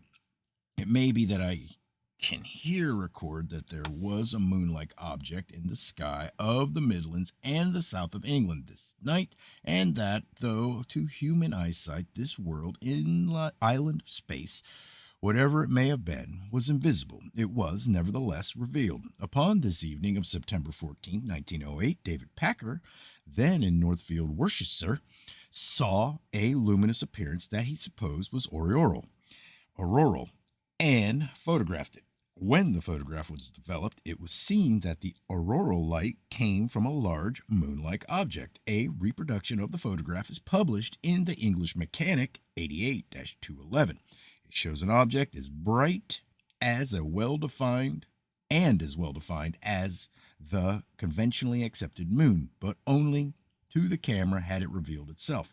And Mr. Packer had caught upon a film a space island that had been invisible to his eyes. It seems so anyway. In Country Queries and Notes 1-328, it is said that upon August 2nd, 1908, at Ballyconnolly, Connemara, coast of Ireland, was seen a phantom city of different sized houses in different styles of architecture, visible 3 hours. It is said that no doubt the appearance was a mirage of some city far away, but upon this earth, of course. This apparition is not of the type that we consider so especially of our own data. The so-called mirages that are so especially interest us are interesting to us not in themselves, but in that they belong to the other order of phenomena or evidence that unifies so many fields of our data. That is, repetitions in a local sky signifying the fixed position of something relatively to a small part of this Earth's surface. We cannot think that mirages, terrestrial or extraterrestrial, could so repeat, but if in a local sky of this Earth there be a fixed region, perhaps not a city, but something of rugged and featureful outlines with projections that might look architectural, reflections from it, shadows, or Brocken specters repeating always in one special sky are thinkable except by the Chinese-minded who regard all our data as foreign devils. The writer in Country Queries and Notes says circumstantial accounts have even been published of the city of Bristol being distinctly recognized in a mirage seen occasionally in North America. If we shall accept that anywhere in North America repeated representations of the sky of the same city or city-like scene have appeared in the same local sky, I prefer myself a foreign devil of a thought and its significance, whether hellish or not, that this earth is stationary, to such a domestic vagrant of a thought as the idea that mirage could so pick out the city of Bristol or any other city over and over, and also invariably pick out for its screen the same local sky, thousands of miles or 5 miles away. In the English Mechanic, September 10th, 1897, a correspondent to the Weekly Times and Echo is quoted. He had just returned from the Yukon. Early in June 1897, he had seen a city pictured in the sky of Alaska. Not one of us could form the remotest idea in what part of the world this settlement could be. Some guessed Toronto, others Montreal, and one of us even suggested Peking. But whether this city exists in some unknown world on the other side of the North Pole or not, it is a fact that this wonderful mirage occurs from time to time, yearly, and we were not the only ones who witnessed this spectacle. Therefore, it is evident that it must be the reflection of some place built by the hand of man. According to this correspondent, the mirage did not look like one of the cities named, but like some immense city of the past. In the New York Tribune, February 17, 1901, it is said that Indians of Alaska had told of an occasional appearance, as if of a city, suspended in the sky, and that a prospector named Willoughby, having heard these stories, had investigated in the year 1887 and had seen the spectacle. It is said that having several times attempted to photograph the scene, Willoughby did finally at least show an alleged photograph of an aerial city. In Alaska, page 140, Miner Bruce says that Willoughby, one of the early pioneers in Alaska after whom Willoughby Island is named, had told him of the phenomenon, and that early in 1899 he had accompanied Willoughby to the place over which the mirage was said to repeat. It seems that he saw nothing himself, but he quotes a member of the D'Abruzzi expedition to Mount St. Elias, summer of 1897, Mr. C.W. Thornton of Seattle, who saw the spectacle and wrote, "It required no effect of the imagination to liken it to a city, but was so distinct that it required instead faith to believe that it was not in reality a city."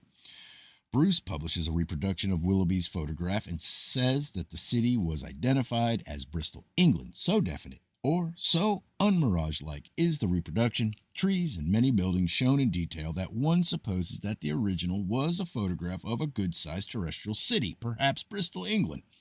In Chapter 10 of his book, Wonders of Alaska, Alexander Badlam tries to explain. He publishes a reproduction of Willoughby's photograph. It is the same as Bruce's, except that all buildings are transposed or a negative in positions. Badlam does not like to accuse Willoughby of fraud. His idea is that some unknown humorist had sold Willoughby a dry plate picturing part of the city of Bristol. My own idea is that something of this kind did occur and that this photograph, greatly involved in accounts of the repeating mirages, had nothing to do with the mirages. Badlam then tells of another photograph. He tells that two men near the Mirror Glacier had, by means of a pan of quicksilver, seen a reflection of an unknown city somewhere, and that their idea was that it was at the bottom of the sea near the glacier, reflecting in the sky, reflecting back to and from the quicksilver. That's complicated. A photographer named Tabor then announced that he had photographed the scene as reflected in a pan of quicksilver. Badlam publishes a reproduction of Tabor's photograph or alleged photograph, this time for anybody who prefers to think that there is somewhere in the sky of Alaska, a great unknown city. We have a most agreeable photograph. Exotic looking city, a structure like a Colosseum, and another prominent building like a mosque, and many indefinite mirage-like buildings. I'd like to think this photograph genuine myself, but I do conceive that Tabor could have taken it by photographing a panorama that he had painted. Badlam's explanation is that mirages of glaciers are common in Alaska and that they look architectural. Some years ago, I read 500 or 600 pounds of literature upon the Arctic, and I should say that far-projected mirages are not common in the Arctic. Mere looming is common. Badlam publishes a photograph of a mirage at Mirror Glacier. The looming points of ice do look Gothic, but they are obviously only loomings, extending only short distances from primaries with no detachment from primaries and not reflecting in the sky. For the first identification of the Willoughby photograph as a photograph of part of the city of Bristol, see New York Times, October 20th, 1889.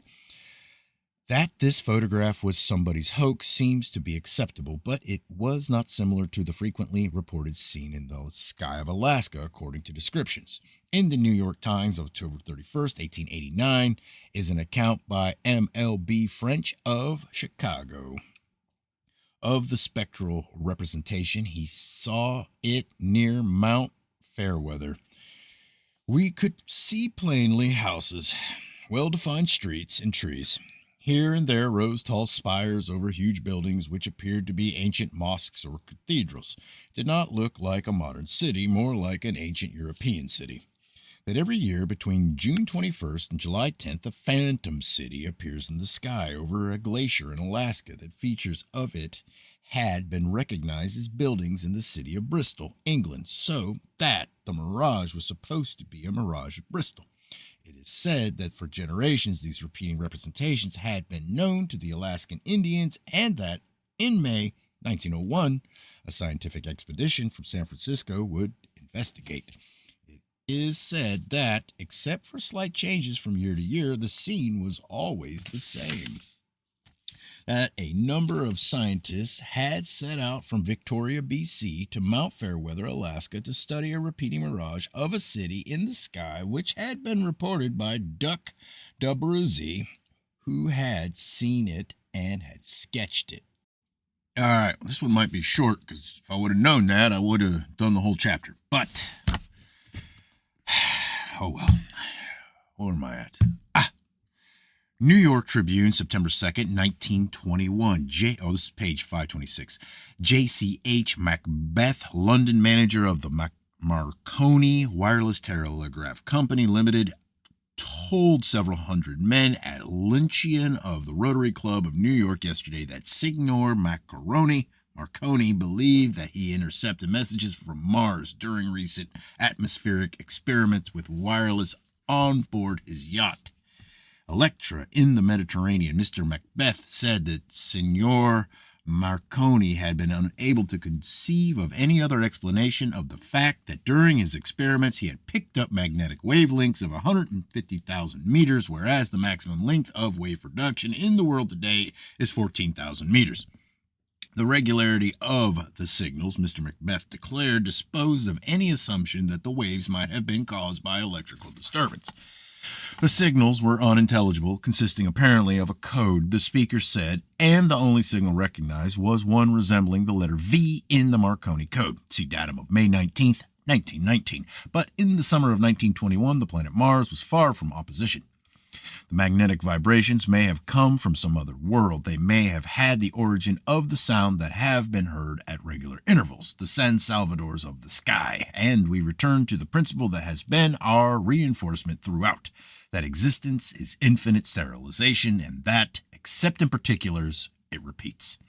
That the dot that spread upon the western horizon of Lisbon, March 4th, 1493, cannot be the only ship that comes back from the unknown cargoed with news, and it may be September this 1924 or 30-something, or February that 1920 or 30-something else, and later see record of it in English Mech or Science American.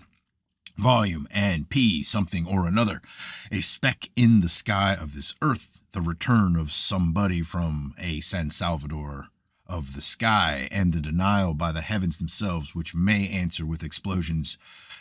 The vociferations below them, or false calculations upon their remoteness. If the heavens do not participate with snow, the skyscrapers will precipitate torn up papers and shirts and skirts too when the papers give out. There will be a procession. Somebody will throw little black pebbles to the crowds, or his procession will fly blue fringed cupids. Later, he will be insulted and abused and finally hounded to his death. But in that procession, he will lead by the nose an outrageous thing that should not be, about 10 feet long, short-winged, waddling on webbed feet. Insult and abuse, and death. He will snap his fingers under the nose of the outrageous thing. It will be worth a great deal to lead that by the nose and demonstrate that such things had been seen in the sky, though they had been supposed to be angels. It will be a great moment for somebody. He will come back to New York and march up Broadway with his angel. Some new, unheard of DeSoto of this earth will see for himself the father of cloudbursts. A Balboa of greatness, now known only to himself, will stand on a ridge in the sky between two auroral seas. Fountains of everlasting challenge, Argosies in parallel lines, and rabbles of individual adventures. Well enough may it be said that they are seeds in the sky of such are the germs of colonies. All right. Chapter 32, night of December 7th, 1900. For 70 minutes, a fountain of light played upon the planet Mars. Professor Pickering, absolutely inexplicable. It may have been a geyser of messages. It may be translated someday. If it were expressed in imaginary imagery befitting the salutation by a planet to its dominant, it may be known someday as the most heroic oration in the literature of this geosystem. See Lowell's account in Popular Astronomy 10-187. Here are published several of the values in a possible code of long flashes and short flashes. Lowell takes a supposed normal T for unity and records variations of 2/3, 1 1/3, and 1 1/2. If there be, at Flagstaff, Arizona, records of all the long flashes and short flashes that were seen for 70 minutes upon this night, December 7th, 1900, it is either that the greetings of an island of space have been hopelessly addressed to a continental stolidity, or there will have to be the descent upon Flagstaff, Arizona, by all the amateur Chapolians of this earth to concentrate in one deafening buzz of attempted translation. It was at this time that Tesla announced that he had received upon his wireless apparatus vibrations that he attributed to the Martians. They were series of triplets. It is our expression that during eclipses and oppositions and other notable celestial events, Lunarians try to communicate with this earth, having a notion that at such times the astronomers of this earth may be more nearly alive. alert. An eclipse of the moon, March 10th and 11th, 1895. Not a cloud, no mist, electric flashes like lightning reported from a ship upon the Atlantic.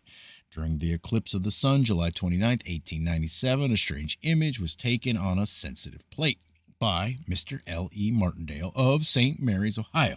It looks like a record of knotted lightning. See photography, May 26, 1898, in the Bullsock Astro de France 17-205, 315, and 447.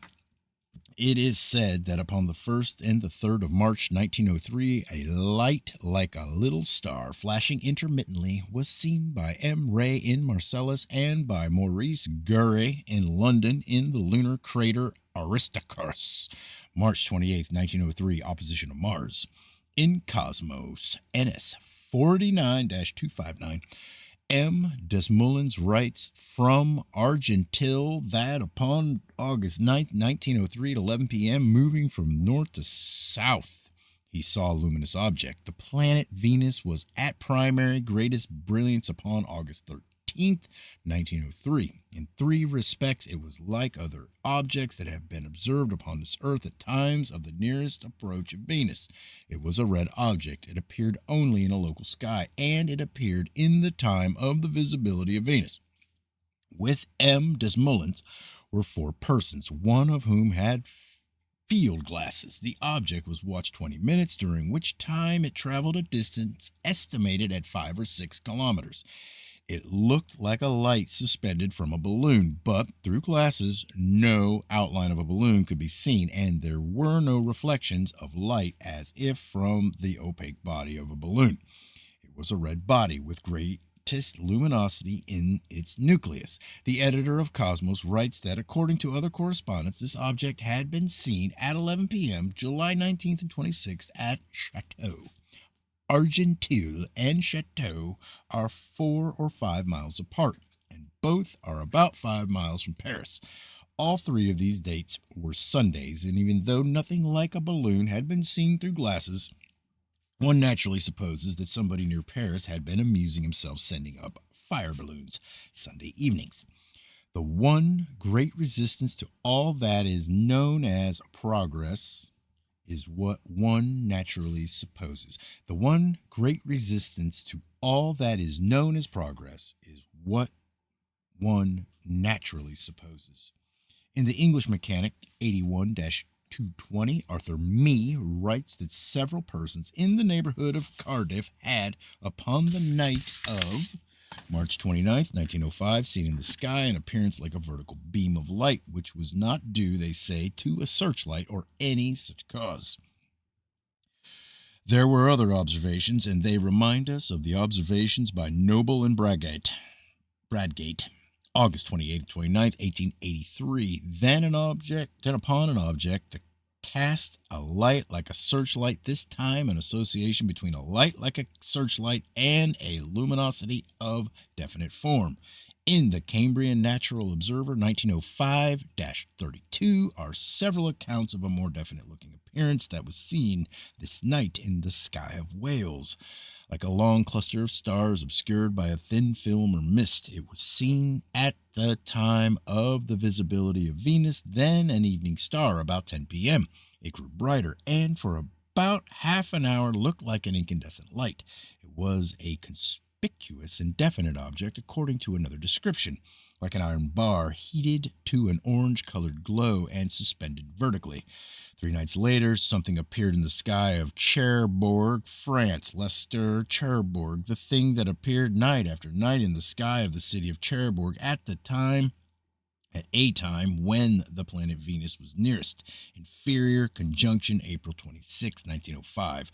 Flammarion, in the Bullsock Astro de France 19-243, says that this object was the planet Venus. He therefore denies that it had moved in various directions, saying that the supposed observations to this effect were illusions.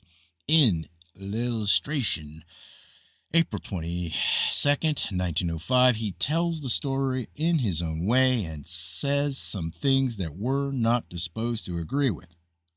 We're not disposed to agree with, but also he says that the ignorance of some persons inenarrable. God, what is that sentence? I got to do it again. April 22nd, 1905. He tells the story in his own way and says some things that we are not disposed to agree with. But also he says that the ignorance of some persons innumerable. Okay. In Cosmos NS 42-420, months after the occurrence, it is said that many correspondents had written to inquire as to Lastre Cherbourg. The editor gives his opinion that the object was either Jupiter or Venus. Throughout our Venus visitor expression, the most important point is appearance in a local sky. That unifies this expression with other expressions, all of them converging into our general extrageographic acceptances. The editor of Cosmos says that this object, which was reported from Cherbourg, was reported from other towns as well. He probably means to say that it was seen simultaneously in different towns. For all guardians of this Earth's isolation, this is a convenient thing to say. The conclusion then is that the planet Venus, exceptionally bright, was attracting unusual attention generally, and that there was nothing in the especial sky of Cherbourg. But we have learned that standardizing disguisements often obscure our data in later accounts, and we have formed the habit of going to contemporaneous sources. We shall find that the newspapers of the time reported a luminous object that appeared night after night only over the city of Cherbourg, as the name by which it was known indicates. It was a reddish object. Editor of Cosmos explains that atmospheric conditions could give this coloration to Venus. I suppose this could be so occasionally, not night after night, I should say. We shall find that this object or a similar object was reported from other places, but not simultaneously with its appearance over Cherbourg. In the journal Des Débats, the first news is in the issue of April 4th, 1905. It is said that a luminous body was appearing every evening between 8 and 10 o'clock over the city of Cherbourg.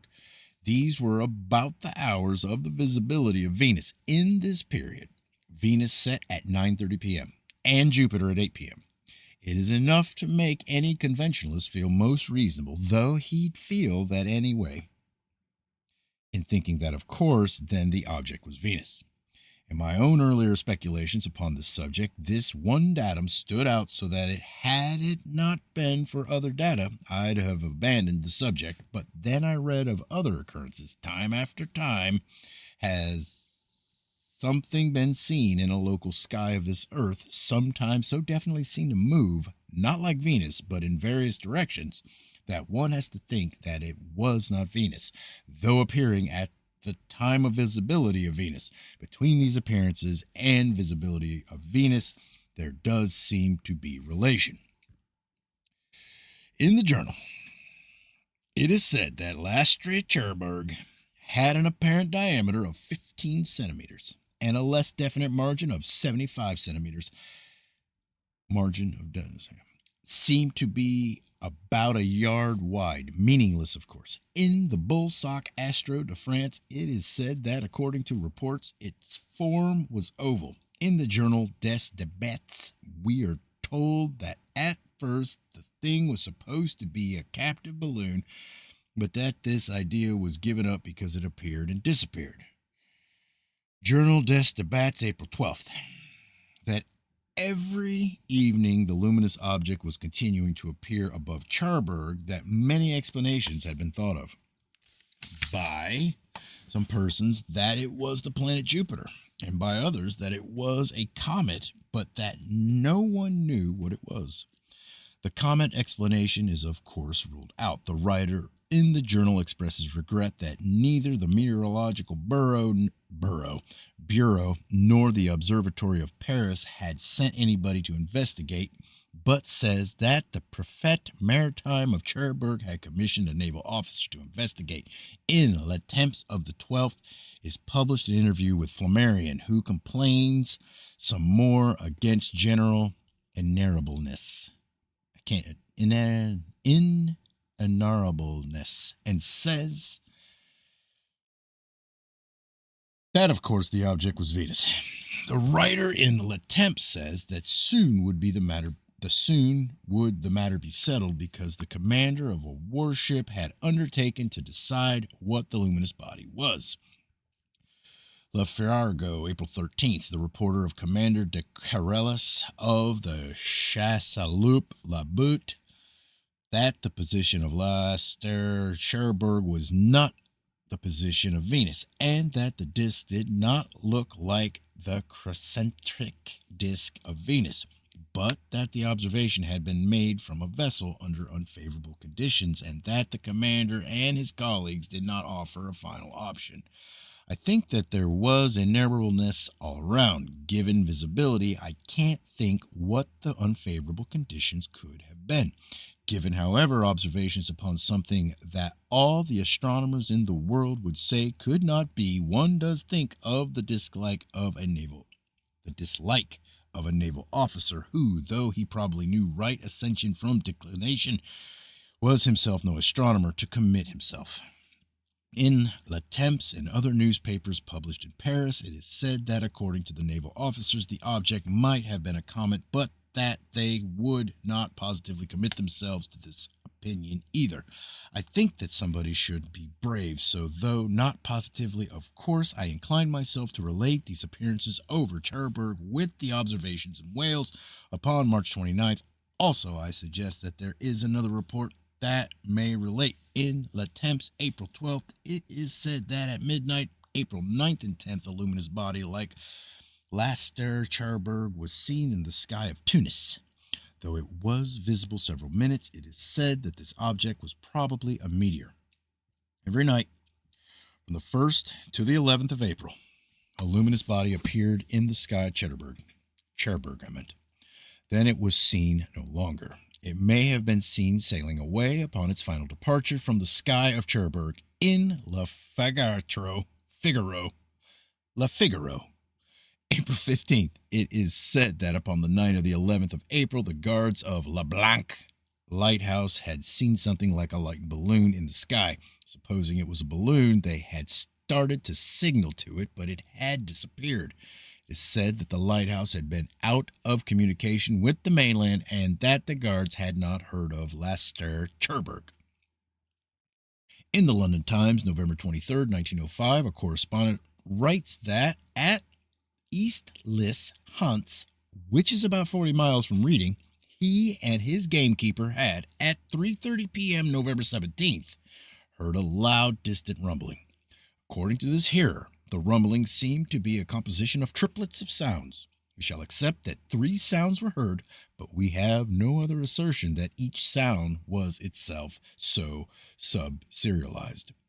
This correspondent's gamekeeper said that he had heard similar sounds at 11:30 a.m. and at 1:30 p.m. It is said that the sounds were not like gunfire and that the direction from which they seemed to come and the time in the afternoon precluded the explanation of artillery practice at Aldershot or Portsmouth. Aldershot is about 15 miles from East Liss and Portsmouth about 20. Times, November 24th. That the quake had been distinctly felt in Reading about 3:30 p.m. November 17th. Times, November 25th. Heard at Reading at 11:30, 1:30, and 3:30 o'clock. November 17th. Reading Standard, November 25th. The consternation had been caused in Reading upon the 17th by sounds and vibrations of the earth about 11:30 a.m., 1:30 p.m., and 3:30 p.m. It is said that nothing had been seen, but that the sounds closely resembled those that had been heard during the meteoric shower of 1866. Mr. H.G. Fordham appears again. In the Times, December 1st, he writes that the phenomena pointed clearly to an explosion in the sky and not to an earthquake of subterranean origin. The noise and shock experienced are no doubt attributable to the explosion or to more than one explosion of a meteorite or bolide high up in the atmosphere and setting up a wave or waves of sound and aerial shock. It's probable, indeed, that a good many phenomena having this source are wrongly ascribed to slight and local earth shock. Mr. Fordham wrote this: but he wrote no more, and I think that somewhere else something else was written, and that in the year 1905 it had to be obeyed, and that it may be interpreted in those words, "Thou shalt not." Mr. Fordham did not inquire into the reasonableness of thinking that only by coincidence meteors so successfully exploded in a period of 4 hours in one local sky of this earth and nowhere else, and into the inference then as to whether this earth is stationary or not.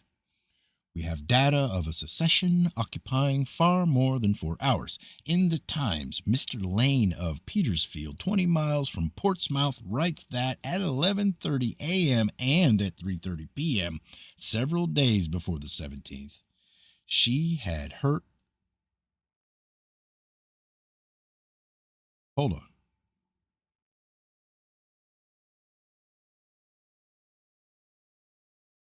Mrs. Lane. I thought it said Mr. No, it said Mrs. I'm sorry. Mrs. Lane thinks that there must have been artillery practice at Portsmouth. It seems clear that there was no cannoning anywhere in England at this time. It seems clear that there was signaling from some other world. In the English Mechanic 82-433, Joseph Clark writes that a few minutes past 3 p.m. upon the 18th, a triplet of detonations was heard at Somerset, as loud as thunder, but not exactly like thunder. Reading Observer, November 25th, that, according to the correspondent, the sounds that have been heard again at Whitechurch, 20 miles from Reading, upon the 21st at 1:35 p.m. and 3:08 p.m. The sounds had been attributed to artillery practice at Aldershot, but the correspondent had written to the artillery commandment at Bulford Camp and had received word that there had been no heavy firing at the times of his inquiry. The editor of the Observer says that he too had written to the commandment and had received the same answer. I have searched widely. I have found record of nobody's supposition that he had traced these detonations to the origin upon this earth. All right. Chapter 29. There have been published several observations upon a single-like regularity of the Barisal guns, which, because unaccompanied by phenomena that could be considered seismic, may have been detonations in the sky, and which, because, according to some hearers, they seemed to come from the sky, may have come from some region stationary in the local sky of Barisal. In Nature, 61-127 appears a report by Henry S. Schur, who investigated the sounds in the years 1890 and 91. These guns are always heard in triplets, i.e., 3 guns are always heard, one after the other at regular intervals, and though several guns may be heard, the number is always 3 or multiples of 3. Then the interval between the 3 is always constant, i.e., the interval between the first and the second is the same as the interval between the second and the third, and this interval is usually 3 seconds, though I have heard it up to 10 seconds. The interval, however, between the triplets varies, and varies largely, from a few seconds up to hours and days. Sometimes only one series of triplets is heard in a day. At others, the triplets follow with great regularity, and I have counted as many as 45 of them, one after the other, without pause. In volumes 16 and 17, Cell et Terre M. van den Berg published a series of papers upon the mysterious sounds that had been heard in Belgium. July 1892, heard near Brie by Dr. Rainmakers of Antwerp, detonations at regular intervals of about 12 seconds, repeated about 20 times. August 5th, 1892, near Dunkirk by Professor Gerard of Brussels, 4 reports like sounds of cannons. August 17th, 1893, between Ostend and Ramsgate by Professor Gerard, a series of distinct explosions, state of the sky giving no reason to think that they were meteorological manifestations. September 5th, 1893, at Middlekirk, loud sounds of remarkable intensity. September 8th, 1893, English Channel near Dover by Professor Gerard, an explosive sound. In Ciel et Terre, 16-485, M. van den Broek records an experience of his own. Upon June 25th, 1894, at Louvain, he had heard detonations like discharges of artillery. He tabulates the intervals in a series of sounds. If there were signaling from some unknown region over Belgium and not far from the surface of this earth, or from extra-mundane vessels, and if there were something of the code-like resembling the Morse alphabet, perhaps in this series of sounds, there can be small hope of interpreting such limited material. But there may be suggestion to someone to record all sounds and their intervals and modulations, if, with greater duration, such phenomena should ever occur again. The intervals were 4 minutes and 23 minutes, then 3 minutes, 4, 3/4, 3 3/4, 3/4. September 16th, 1895, a triplet of detonations heard by M. de Schrijver of Brussels. There were attempts to explain. Some of M. van den Broek's correspondents thought that there had been firing from forts on the coast of England, and somebody thought that the phenomenon should be attributed to gravitational effects of the moon. Upon September 13th, 1895, 4 shocks were felt and sounds heard at Southampton, a series of 3 and then another. But I have no other notes upon sounds that were heard in England at this time except the 2 explosions that were explained by the police of London. However, M. van den Broek says that Mr. Harmer of Aldeboro, Suffolk, had about the 1st of November heard booming sounds that had been attributed to cannonading at Harwich. Mr. Harmer had heard other sounds that had been attributed to cannonading somewhere else. He could not offer a definite opinion upon the first sounds, but had investigated the others, learning that the attribution was a mistake. It was M. de Schrijver's opinion that the triplet of detonations that he had heard was from vessels in the North Sea. But now, according to developments, the sounds of Belgium cannot very well be attributed to terrestrial cannonading in or near Belgium. In Ciel et Terre 16-614 are quoted 2 artillery officers who had heard the sounds but could not so trace them. One of these officers had heard a series of detonations with intervals of about 2 minutes. A variety of explanations was attempted, but in conventional terms, and if these localized repeating sounds did come from the sky, there's nothing to it but a new variety of attempted explanations, and in the most unconventional terms. There are recorded definite impressions that the sounds were in the sky. Professor Pellissanier's Positivement Erin in Ciel et Terre 17-14. M. van den Broek announced that General Hanquin of Brussels had cooperated with him and had sent inquiries to army officers and other persons, receiving 30 replies. Some of these correspondents had heard detonations at regular intervals. It is said that the sounds were like cannonading, but not in one instance were the sounds traced to terrestrial gunfire. January 24th, 1896, a triplet of triplets. Between 2:30 and 3:30 p.m. by M. Overloop of Middelkerk, Belgium. 3 series of detonations, each of 3 sounds. The sounds went on, but after this occurrence, there seems to me to be little inducement to me to continue upon the subject. This indication that from somewhere there has been signaling from extra-mundane vessels to one another, or from some unknown region to this earth, as nearly final as we can hope to find. There are persons who will see nothing but susceptibility to mysticism of numbers in a feeling that there is significance in 3s of 3s. But if there be an attempt in some other world to attract attention upon this earth, it would have to be addressed to some kind of a state of mind that would feel significances. Let our 3 3s be as mystic as the 11 horns on Daniel's 4th animal. If throughout nature, like human nature, there be only superstition as to such serialization, that superstition for want of something more nearly intelligent, would be a susceptibility to which to appeal, and from which response might be expected. I think that a sense of mystic significance in the number 3 may be universal, because upon this earth it is general, appearing in theologies, in the balanced compositions of all the arts, in logical demonstrations, and in the indefinite feelings that are supposed to be superstitious.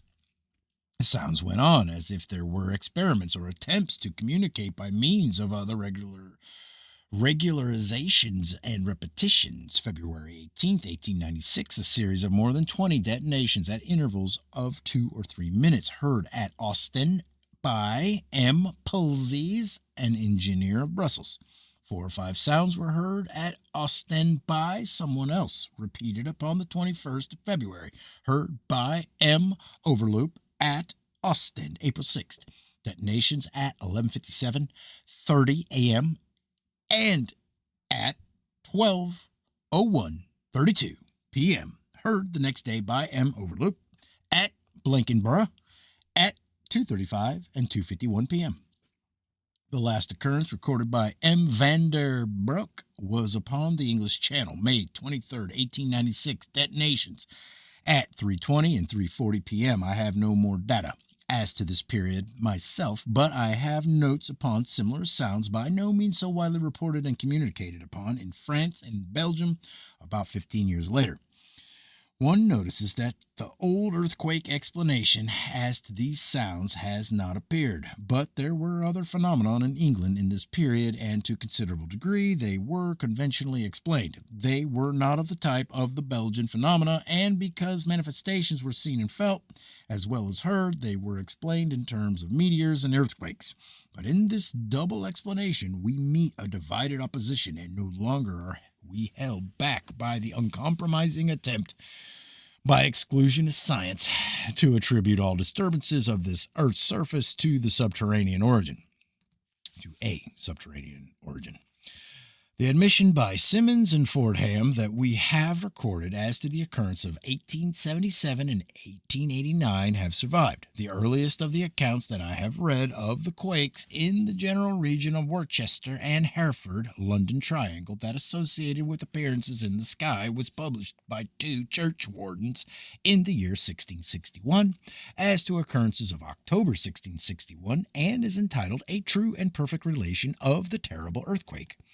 It is said that monstrous flaming things were seen in the sky, and that phenomena below were interesting.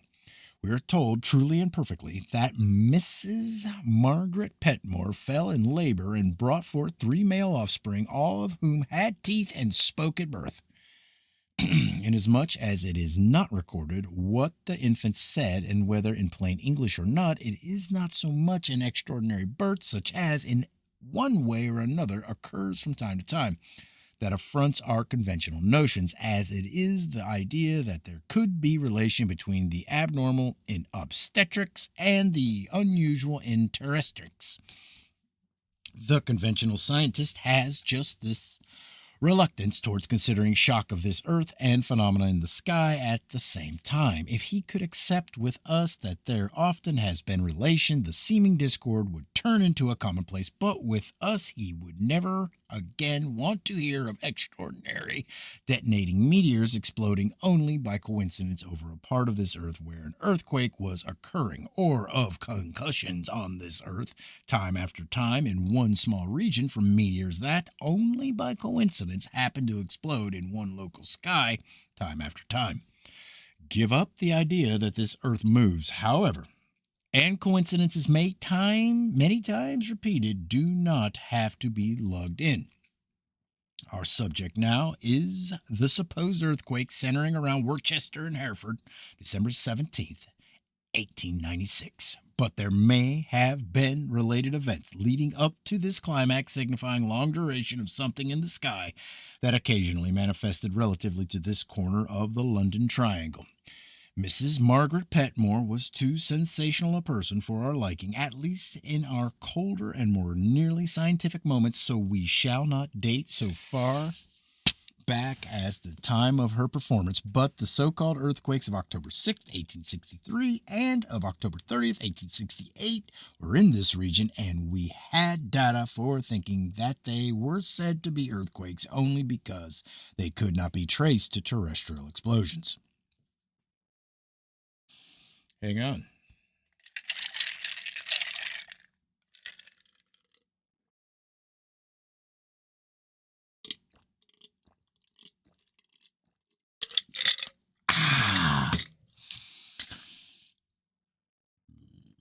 Excuse me, at 5:45 p.m., November 2nd, 1893, a loud sound was heard at a place 10 miles northeast of Worcester, and no shock was felt. However, at Worcester and in various parts of the west of England and in Wales, a shock was felt. According to James G. Wood, writing in Simmons Meteorological Magazine 29-8 at 9:30 p.m., January 25th, 1894, at Plathamas and Clifford, towns less than 20 miles west of Hereford, a brilliant light was seen in the sky. An explosion was heard and a quake was felt. Half an hour later, something else occurred. According to Denning, it was in several places near Hereford and Worcester supposed to be an earthquake, but at Stocksay Vicarage, Shropshire, was seen the same kind of an appearance of that which had been seen at Plathamas and Clifford half an hour before, an illumination so brilliant that for half a minute everything was almost visible as by daylight.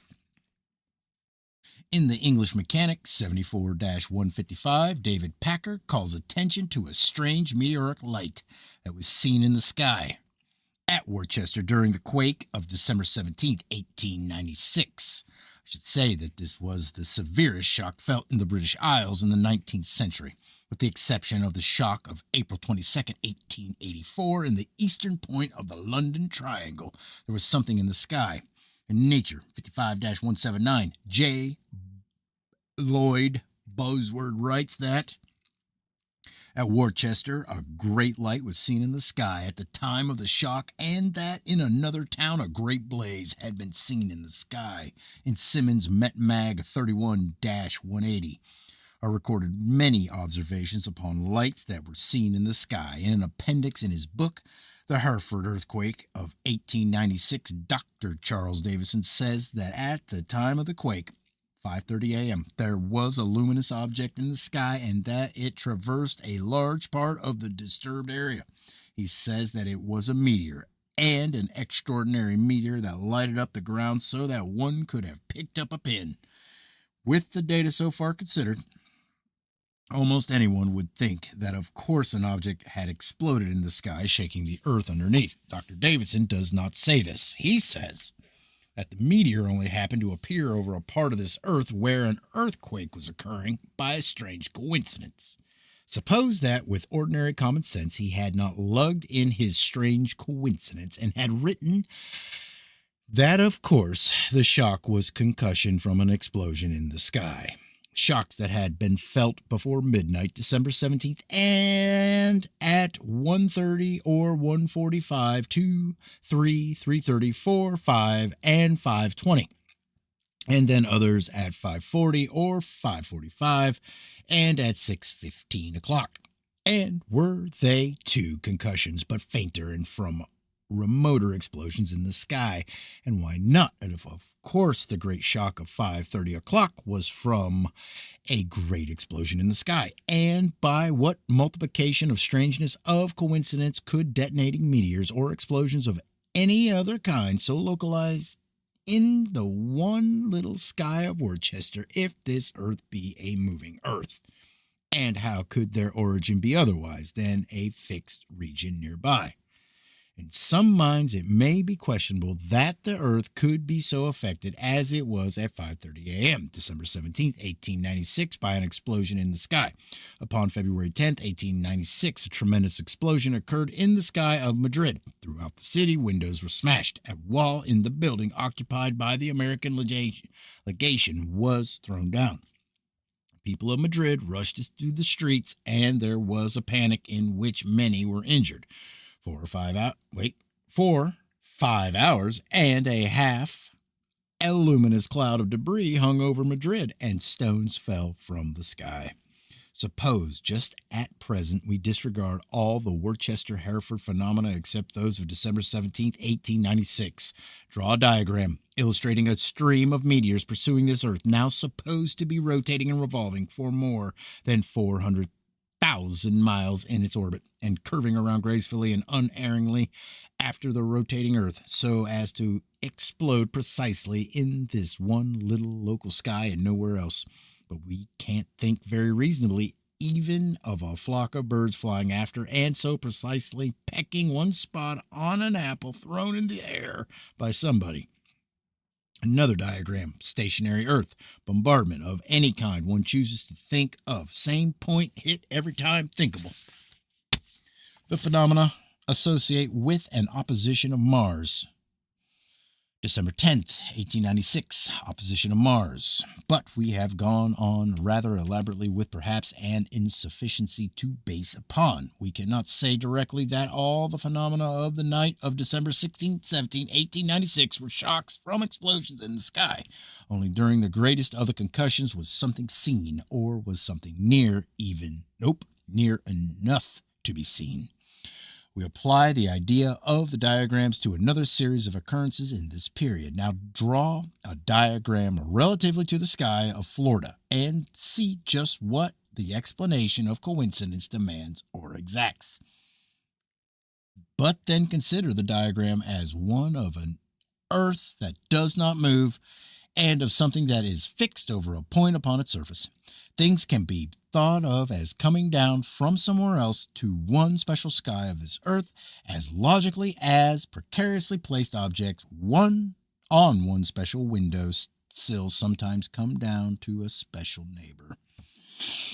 In the monthly Weather Review 23-57 is a report by the Director of the Florida Weather Service upon mysterious sounds and luminous effects in the sky of Florida. According to investigation, these phenomena did occur in the sky of Florida about noon, February 7th, 1895, again at 5 o'clock in the morning of the 8th, and again between 6 and 10 o'clock, night of the 8th. The editor of the review thinks that 3 meteors may have exploded in succession in the sky of Florida and nowhere else by coincidence. All right, chapter 34, the climacteric opposition of Mars of 1909, the last in our records. The next will be in 1924. August 8th, 1909, Sea Quarter Germ Met Society NS 35-299 flashes in a clear sky that were seen in Epsom, Surrey, and other places in the southeast of England. They could not be attributed to lightning in England. The writer in the journal finds that there was a storm in France more than 100 miles away. For an account of these flashes, tabulated at Epsom, night fine and starlight, see Simmons Met Mag 44-148. During each period of 5 minutes from 10 to 11:15 p.m., the number of flashes 16-14-20, 31-15, 26-12, 20, 30, 18, 27, 22, 14, 12, 10, 21, 8, 5, 3, 1, 0, 1, 0. With such a time basis, I can see no possibility of detecting anything of a code-like significance. I do see development. There were similar observations at times in the favorable oppositions of Mars of 1875 and 1877. In 1892, such flashes were noted more particularly. Now we have them noted and tabulated, but upon a basis that could be of interest only to meteorologists. If they shall be seen in 1924, we may have observation, tabulation, and some marvelously different translations of them. After that, there will be some intolerably insimilar translations suspiciously delayed in publication. September 23rd, 1909, opposition of Mars. Throughout our data, we have noticed successions of appearances in local skies of this Earth that indicate that this Earth is stationary, but that also relate to nearest approaches of Mars. Upon the night of December 16th and 17th, 1896, concussion after concussion was felt at Worcester, England. A great meteor was seen at the time of the greatest concussion. Mars was 7 days past opposition. We thought it likely enough that explosion after explosion had occurred over Worcester and that something in the sky had been seen only at a time of the greatest or the nearest explosion. We did not think well of the conventional explanation that only by coincidence had a great meteor exploded over a region where a series of earthquakes was occurring and exactly at the moment of the greatest of these shocks. On November 1911, Mars was completing its cycle of changing proximities of a duration of 15 years and was duplicating the relationship of the year 1896. At about 10 o'clock night of November 16th, 1911, a concussion that was conventionally said to have been an earthquake occurred in Germany and Switzerland. But plainly, there was an explosion in the sky. In the bulletin of the Seismological Society of America 3-189, Count Manessus del Balor writes that he had examined 112 reports upon flashes and other luminous appearances in the sky and had preceded the earthquake by a few seconds. He concludes that a great meteor had only happened to explode over a region where a few seconds later there was going to be an earthquake.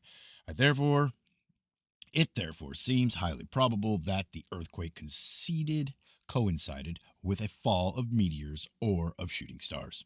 The duplication of the circumstances of December 1896 continues. If, of course, this concussion in Germany and Switzerland was the effect of something that exploded in the sky, of what we were the concussions that were felt later, the effects. De Balor does not mention anything that occurred later, but a few minutes past midnight, and then again at 3 o'clock, morning of the 17th, there were other but slighter shocks. Only at the time of the greatest shock was something seen in the sky. Nature 88-117, that this succession of phenomena did occur. We relate the phenomena to the planet Mars, but also we ask how, if most reasonably, all three of these shocks were concussions from explosions in the sky, if, of course, one of them was meteors could ever so hound one small region upon a moving Earth, or projectiles be fired with such specialization and preciseness. November 17th, 1911, was 7 days before the opposition of Mars. Though the opposition occurred upon the 24th of November, Mars was at minimum distance upon the 17th. No matter how difficult of acceptance our own notions may be, they are opposed by this barbarism or puerility or pill that can't be digested. 7 days from the opposition of Mars, 1896, a great meteor exploded over a region where there had been a succession of earthquakes. By coincidence, 7 days from the next similar opposition of Mars, a great meteor exploded over a region where there was going to be a succession of earthquakes. By coincidence. The advantagarians of the moon, that is the cult of lunar communicationists who try to take advantage of such celestial events as oppositions and eclipses, thinking that astronomers or night watchmen or policemen of this earth might at such times look up at the sky. A great luminous object or a meteor that was seen at the time of the eclipse of June 28, 1908, as if to make the date of the eclipse more memorable, says W.F. Denning. Not long before the opposition of Mars in 1909, the bright spot west of Picard was seen twice, March 26th and May 23rd. November 16th, 1910, the eclipse of the moon and the meteor that appeared almost at the moment of totality. It is reported in Nature 85-118 as seen by Madame de Rebec at Naas, Ireland, from an apparent radiant just below the eclipse moon. The thing may have come from the moon, seemingly with the same origin. It was seen far away in France in La Nature, November 26, 1910. It is said that at Besançon, France, during the eclipse was seen a meteor like a superb rocket. Qui sera parte de la Lune. There may have been something occurring upon the moon at the time. In the journal BAA 21-100, it is said that Mrs. Albright had seen a luminous point upon the moon throughout the eclipse. Our expression is that there is an association between reported objects like extra-mundane visitors and nearest approaches by planet Venus to this Earth.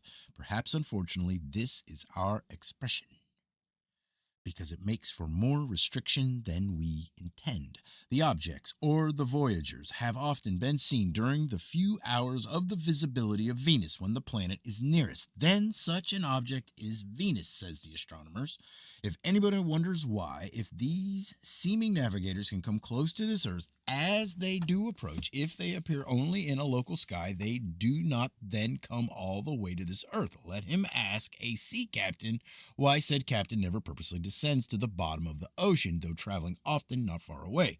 However, I conceive of a great variety of extra mundanians, and I am now collecting data for a future expression that some kinds of beings from outer space can adapt to our conditions, which may be like the bottom of a sea and have been seen, but have been supposed to be psychic phenomena. Upon October 31st, 1908, the planet Venus was 4 months past inferior conjunction and so had moved far from nearest approach.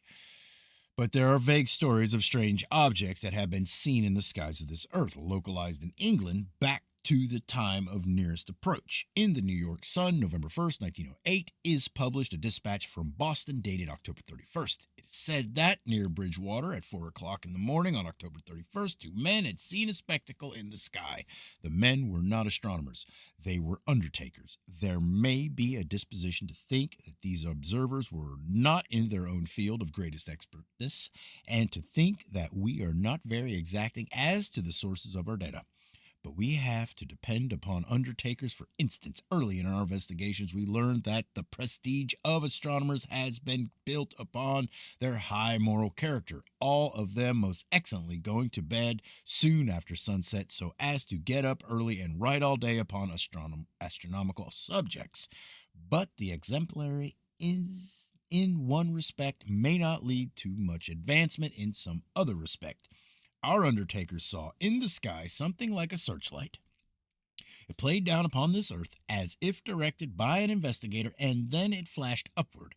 All of the balloons in which ascensions are made in this state were accounted for today, and a search through southeastern Massachusetts failed to reveal any further trace of the supposed airship. It is said that the mysterious bright lights believed to have come from a balloon had been reported from many places in New England. The week before, persons at Ware had said that they had seen an illuminated balloon passing over the town early in the morning. During the summer, such reports had come from Bristol, Connecticut, and later from Pittsfield, Massachusetts, and from White River Junction, Vermont, or VT. In all these cases, however, no balloon could be found, all the known airships being accounted for. In the New York Sun, December 13th, 1909, it is said that during the autumn of 1908, reports had come from different places in Connecticut upon a mysterious light that moved rapidly in the sky. Venus moved on, traveling around the sun, which was revolving around this Earth or traveling any way to suit anybody. In December 1909, the planet was again approaching this Earth. So close was Venus to this Earth that upon the 15th of December 1909, crowds stood at noon in the streets of Rome watching it or her. At 3 o'clock afternoon of December 24th, crowds stood in the streets of New York watching Venus. One supposes that upon these occasions Venus may have been within several thousand miles of this Earth. At any rate, I have never heard of one fairly good reason for supposing otherwise. If again something appeared in local skies of this Earth or in the skies of New England, and sometimes during the few hours of the visibility of Venus, the object was or was not Venus, all according to the details of various descriptions and the credibility of the details. The searchlight, for instance, more than one light directions and motions. Venus, at the time, was for several hours after sunset, slowly descending in the southwest. Primary maximum brilliance, January 8th, 1910, inferior conjunction, February 12th. There is an amusing befuddlement to clear away first. Upon the night of September 8th, 1909, a luminous object had been seen sailing over New England, and sounds from it, like sounds from a motor, had been heard. Then Mr. Wallace Tillinghast of Worcester, Massachusetts, announced that this light had been a lamp in his secret aeroplane, and that upon this night he had traveled in said secret aeroplane from Boston to New York and back to Boston. At this time, the longest recorded flight in an airplane was Farman's of 111 miles from Reims, August 1909. And in the United States, according to the records, it was not until May 29, 1910, that Curtiss flew from Albany to New York City, making one stop in the 150 miles. However, so this unrecorded flight made some stir in the newspapers. Mr. Tillinghast meant his story humorously. Of course, I mention it because if anybody should look the matter up, he will find the yarn involved in the newspaper accounts. If nothing else had been seen, Mr. Tillinghast might still tell his story and explain why he never did anything with his astonishing secret airplane. But something else was seen, and upon one of the nights in which it appeared, Tillinghast was known to be in his home. According to the New York Tribune, December 21st, 1909, Immigration Inspector Ho of Boston had reported having seen at 1 o'clock in the morning of December 20th a bright light passing over the harbor, and had concluded that he had seen an airship of some kind. New York Tribune, December 23rd, that a mysterious airship had appeared over the town of Worcester, Mass., sweeping the heavens with a searchlight of tremendous power. It had come from the southeast and traveled northwest, then hovering over the city, disappearing in the direction of Marlborough. 2 hours later, it returned. Thousands thronged the streets watching the mysterious visitor. Again it hovered, then moving away, heading first to the south and then to the east. The next night, something was seen at 6 o'clock at Boston. The searchlight shot across the skyline. As it flew away to the north, queries began to pour into the newspaper offices and the police stations regarding the remarkable visitation. It is said that an hour and a half later, an object that was supposed to be an airship with a powerful searchlight appeared in the sky at Willimantic, Connecticut, hovering over the town about 15 minutes. In the New York Sun, December 24th, are more details. It is said that at Willimantic had been seen a large searchlight approaching from the east, and that the dark outlines of something behind the searchlight had been seen. Also, in the Sun, it is said that whatever it may have been that was seen at Boston, it was a dark object with several red lights and a searchlight, approaching Boston from the west, hovering for 10 minutes and then moving away westward. From Lynn, Mass., it was described as a long black object moving in the direction of Salem and then returning at high speed. It is said that the object had been seen at Marlborough, Mass. 9 times since December 14th. All right. Chapter 35. Unknown aircraft over Dover. According to the Dover correspondent to the London Times, something had been seen over Dover heading from the sea. In the London Standard, January 24th, 1913, it is said that upon the morning of January 4th, an unknown airship had been seen over Dover, and that about the same time the lights of an airship had been seen over the Bristol Channel. These places are several hundred miles apart. London Times, January 21st, report by Captain Lindsay, Chief Constable of Glamorganshire, that about 5 o'clock in the afternoon of January 17th, he saw an object in the sky of Cardiff, Wales. He says that he called the attention of a bystander who agreed with him that it was a large object. It was much larger than the Willows airship and left in its trail a dense smoke. It disappeared quickly. The next day, according to the Times, there were other reports. People in Cardiff saw something that was lighted or that carried lights moving rapidly in the sky. In the Times of the 28th, it is said that an airship that carried a brilliant light had been seen in Liverpool. It is stated at the Liverpool Aviation School that none of the airmen had been out on Saturday night.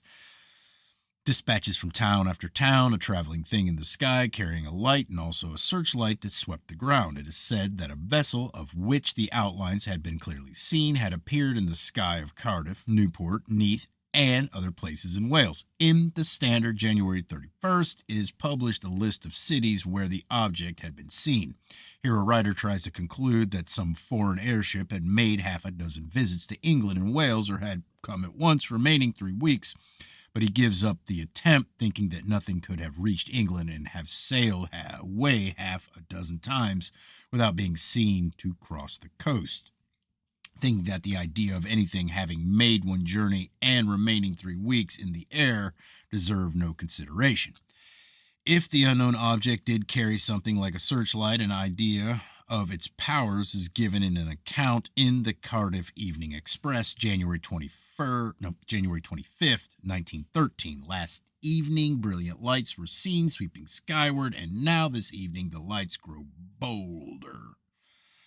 Streets and houses in the locality of Totterdown were suddenly illuminated by a brilliant piercing light, which sweeping upward gave many spectators a fine view of the hills beyond. In the Express, February 6th is a report upon this light like a searchlight and the object that flashed it by the police of Duluth Valley. Also, there is an account by a police sergeant of a luminous thing that was for a while stationary in the sky and then moved away. Still does the conventional explanation or suggestion survive? It is said that members of the staff of the Evening Express had gone to the roof of the newspaper building but had seen only the planet Venus, which was brilliant at this time. Then writes a correspondent to the Express that the object could not have been Venus because he had seen it traveling at a rate of 20 or 30 miles an hour and had heard sounds from it. Someone else writes that not possibly could the thing be Venus. He had seen it as a bright red light going very fast. Still, someone else says that he had seen the seeming vessel upon the 5th of February and that it had suddenly disappeared. There is a hiatus between the 5th and the 21st of February. Nothing like an airship was seen in the sky of England and Wales. If we can find that somewhere else something similar was seen in the sky in this period, one supposes that it was the same object exploring or maneuvering somewhere else. It seems, however, that there were several of these objects because of simultaneous observations at places far apart. If we can find that during the absence from England and Wales similar objects were seen somewhere else, a great deal of what we try to think upon the subject will depend upon how far from Great Britain they were seen. It seems incredible that the planet Venus should deceive thousands of Britons up to the 5th of February and stop her deceptions abruptly upon that date, and then abruptly resume deceptions upon the 21st in places at a distance apart. These circumstances oppose the idea of collective hallucinations, by which some writers in the newspapers tried to explain. If they were hallucinations, the hallucinations renewed collectively upon the 21st in towns 100 miles apart. One extraordinary association is that all appearances except the first were in the hours of visibility of Venus, then an evening star. Upon the night of the 21st, the luminous object was reported from towns in Yorkshire and from towns in Warwick, two regions about 100 miles apart, about 10 p.m. All former attempts to explain had been abandoned, and the general supposition was that Germain airships were maneuvering over England. But not a thing had been seen to cross the coast of England, though the guards were patrolling the coast, especially commissioned to watch for foreign airships. Sailors in the North Sea and people in Holland and Belgium had seen nothing that could be thought of a German airship sailing to or from England. A writer in flight takes up as especially mysterious the appearance far inland in Warwickshire. Then came reports from Portsmouth, Ipswich, Hornsea, and Hull, but one notes no more at this time from Wales. Also in Ipswich, which is more than 100 miles from the towns of Warwickshire and more than 100 miles from Yorkshire towns, a luminous object was seen upon the night of the 21st. Ipswich Evening Star, February 25th. Something that carried a searchlight that had been seen upon the nights of the 21st and 24th, moving in various directions and then dashing off at lightning speed.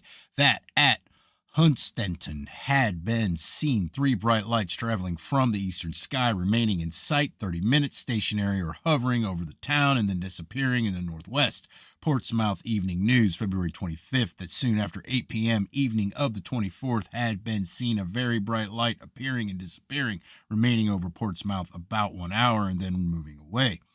Portsmouth and Ipswich are about 120 miles apart. In the London newspaper, it is said that upon the evening of the 25th, crowds stood in the streets of Hull watching something in the sky, the lights of which were easily distinguishable. Hull is about 190 miles northeast of Portsmouth. Hull Daily Mail, February 26th, that a crowd had watched a light high in the air. It is said that the light had been stationary for almost half an hour and had then shot away northward. In the Times, February 28th, are published reports upon the clear outlines of an airship which was carrying a dazzling searchlight from Portland, Berkeley's, St. Albans Head, Papelwich, and the Orkneys. The last account, after a long interval that I know of, is another report from Captain Lindsay, that about 9 o'clock evening of April 8th, he and many other persons had seen over Cardiff something that carried a brilliant light and traveled at a rate of 60 or 70 miles an hour. Upon the 24th, 1913, the planet Venus was at inferior conjunction. In the Times, February 28th, it is said that a fire balloon had been found in Yorkshire, and it is suggested that someone had been sending up fire balloons. In the Bullsock Astro de France 1913-178, it is said that the people of England were as credulous as the people of Cherbourg and had permitted themselves to be deceived by the planet Venus. If German airships were maneuvering over England without being seen either approaching or departing, appearing sometimes far inland in England without being seen to cross the well-guarded coasts, it was a secret maneuvering, inasmuch as the accusation was denied in Germany. It was then one of the most brilliantly proclaimed of secrets, or it was concealment under one of the most powerful searchlights ever seen. Possibly an airship from Germany could appear over such a city as Hull upon the east coast of England without being seen to arrive or to depart, but so far from Germany is Portsmouth, for instance, that one does not feel that something else will have to be thought of. The appearances over Liverpool and over towns in Wales might be attributed to German airships by someone who has not seen a map since he left school. There were more observations upon sudden appearances and disappearances than I have recorded. Stationariness often occurred. The objects were absent from the sky of Great Britain from February 5th to February 21st, according to data published by Professor Cant in the Journal of the Royal Astronomical Society of Canada, 7-148. The most extraordinary procession in our records was seen in the sky of Canada upon the night of February 9th, 1913. Either groups of meteors in one straight line passed over the city of Toronto, or there was a procession of unknown objects carrying lights. According to Professor Cant, the spectacle was seen from the Saskatchewan.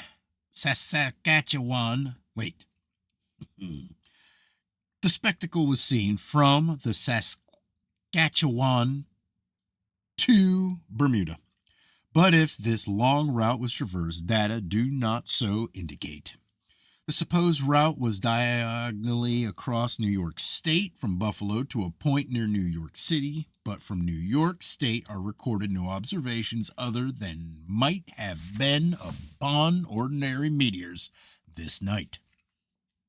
A succession of luminous objects passed over Toronto, night of February 9th, 1913, occupying from 3 to 5 minutes in passing according to different estimates.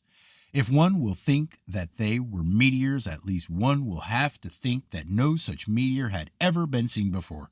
In the Journal, 7-405, W.F. Denning writes that, though he had been watching the heavens since the year 1865, he had never seen anything like this.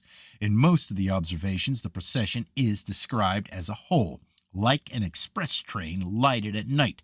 The lights were at different points, one in front and a rear light, then a succession of lights in the tail.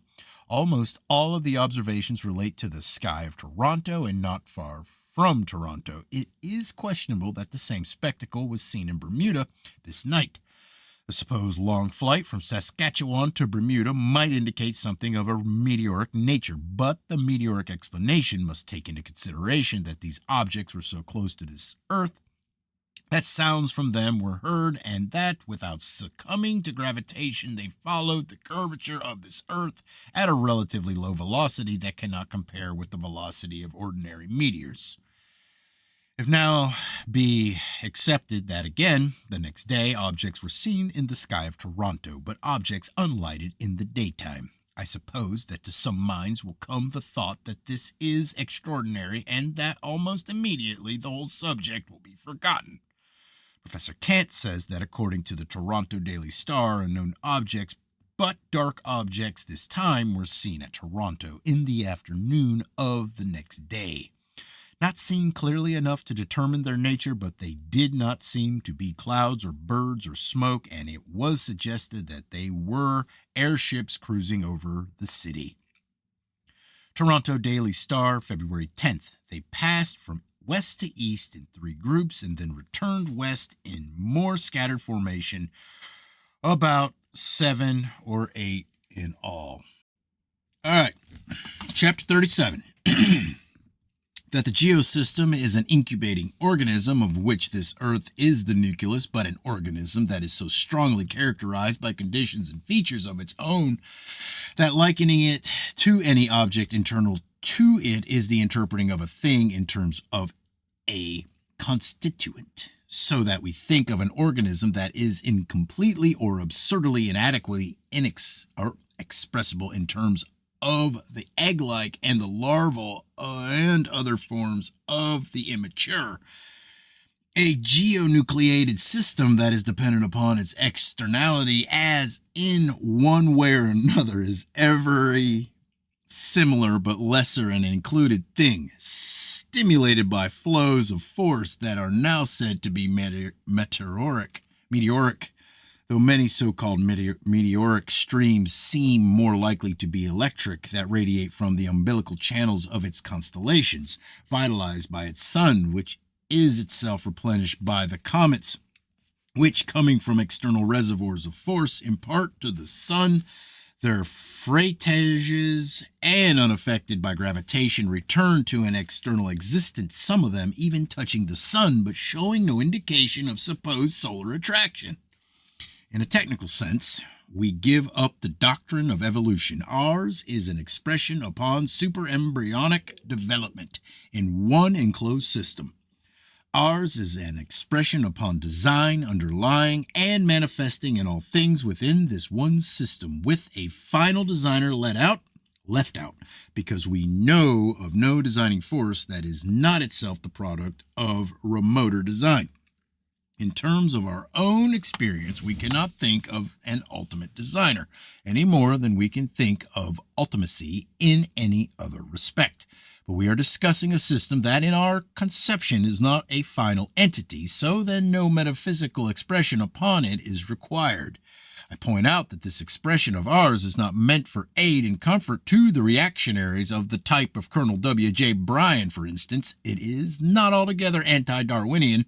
The concept of development replaces the concept of evolution, but we accept the process of selection not to anything loosely known as environment, but relatively to underlying schedule and design, predetermined and supervised, as it were, by the nothing that we conceive of in anthropomorphic terms.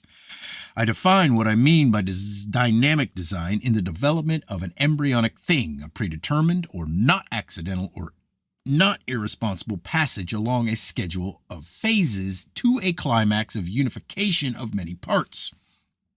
Some of the aspects of this process are the simultaneous varying of parts with destiny and not with independence for their rule, or with future coordinations and functions for their goal, and their survival while still incipient, not because they are fittest relatively to contemporaneous environment, so not because of usefulness or advantage in the present, inasmuch as at first they are not only functionless but also discordant with established relations, but surviving because they are in harmony with the dynamic plan of a whole being, and the presence of forces of suppression or repression, as well as forces of stimulation and protection, so that parts are held back or are not permitted to develop before their time. if we accept that these circumstances of embryonic development are the circumstances of a wider development within one enclosed system, the doctrine of Darwinism evolution, as applied generally, will in our minds have to be replaced by an expression upon superembryonic development. And Darwinism, unmodified, will become to us one more of the insufficiencies of the past. Darwinism concerns itself with the adaptations of the present and does heed the part that the past has played, but in Darwinism there is no place for the influence of the future upon the present. Consider any part of an embryonic thing, the heart of an embryo, and at first it is only a loop. It will survive and it will be nourished in its functionless incipiency. Also, it will not be permitted to become a fully developed heart before its scheduled time arrives. Its circumstances are dominated by what it will be in the future. The eye of an embryo is a better instance. Consider anything of a sociologic nature that ever has grown, that there never has been an art, science, religion, invention that was not at first out of accord with established environment. Visionary, preposterous in the light of latter standards, useless in its incipiency, and resisted by established forces, so that seemingly animating it and protectively underlying it, there may have been something that, in spite of its unfitness, made it survive for future usefulness. Also, there are data for the acceptance that all things in wider being are held back as well as protected and prepared for, and not permitted to develop before comes scheduled time. Langley's flying machine makes me think of something of the kind. That this machine was premature, that it appeared a little before the era of aviation upon this earth, and that therefore Langley could not fly. But this machine was capable of flying because some years later Curtiss did fly in it. Then one thinks that the Wright brothers were successful because they did synchronize with a scheduled time. I have heard that it is questionable that Curtiss made no alterations in Langley's machine. There is no lack of instances. One of the greatest of secrets that have eventually been found out was that for ages blamed by all the pots and kettles in the world, but that the secret of the steam engine could not, to the lowliest of intellects or to superstitiously highest of intellects, more than adumbratively reveal itself until came the time of its coordination with the other phenomena and the requirements of the industrial age. And coal that was stored in abundance near the surface of the ground, and the needs of dwellers over coal mines, veins of which were often exposed upon the surface of the ground for fuel, but that this secret, too obvious too, could not be revealed until the coming of the industrial age. Then the building of factories, the inventing of machines, the digging of coal, and the use of steam, all appearing by simultaneous variation and coordinating shores of North America. Nowadays, with less hero worship than formerly, historians tell us that, to English and French fishermen, the coast of Newfoundland was well known, long before the year 1492. Hold on.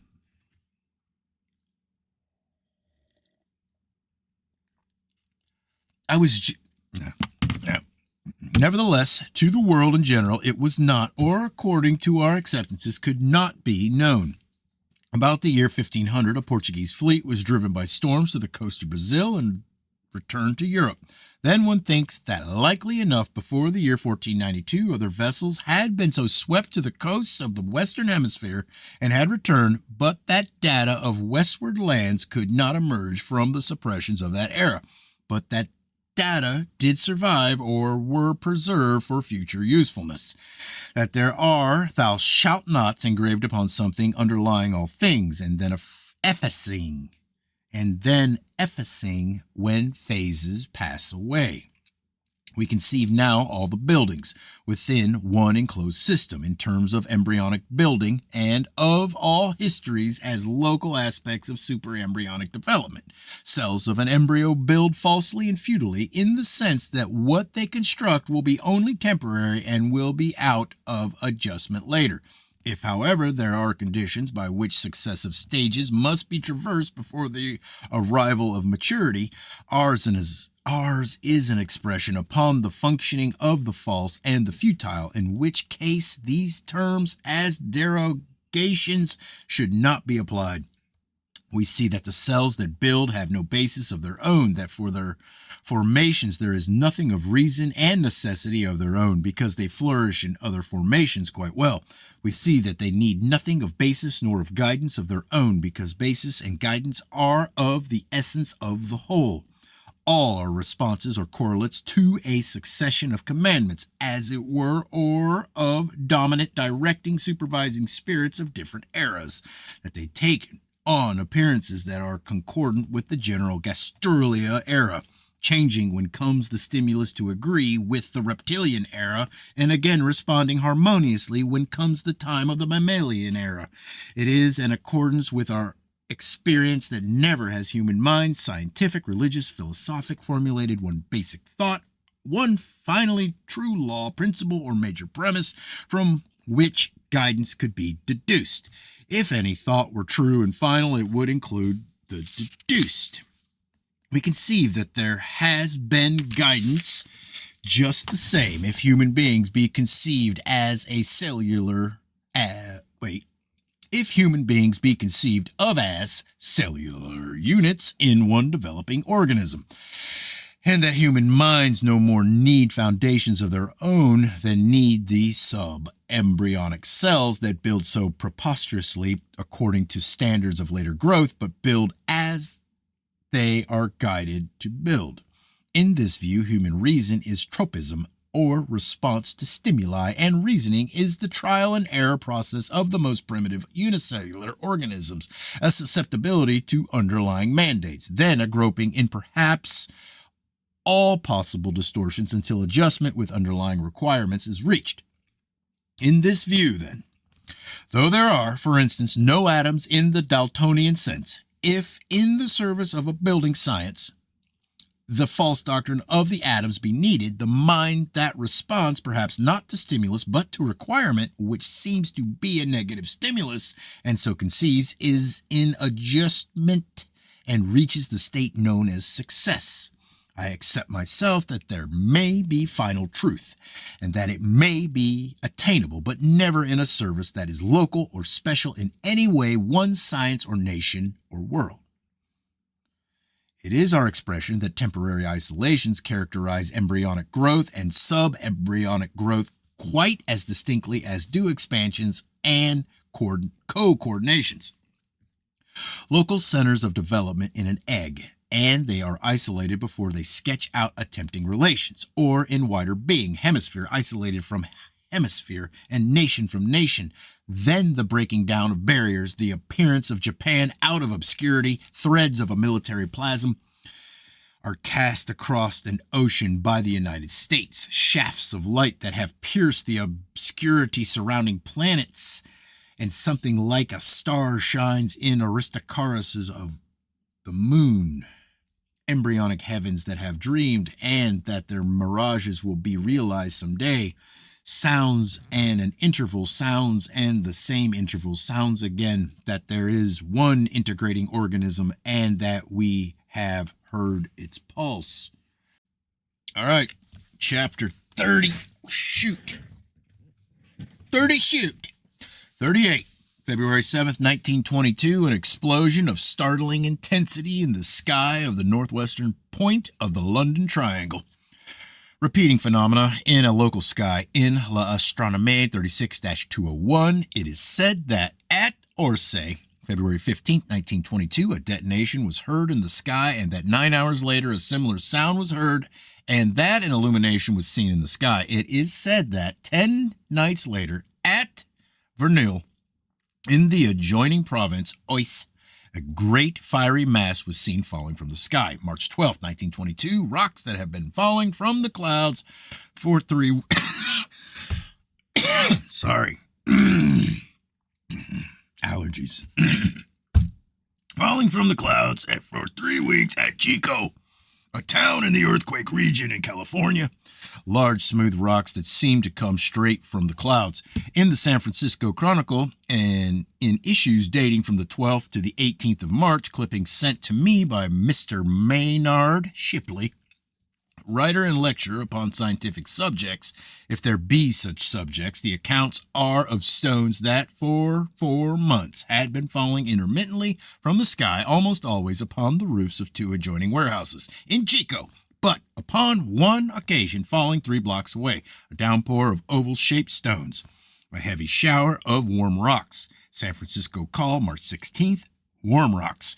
It was said that crowds gathered and that upon the 17th of March, a deluge of rocks fell upon a crowd, injuring 1 person.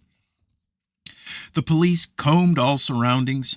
The only explanation that they could think of was that somebody was firing stones from a catapult. 1 person was suspected by them, but upon the 14th of March, a rock fell when he was known not to be in the neighborhood.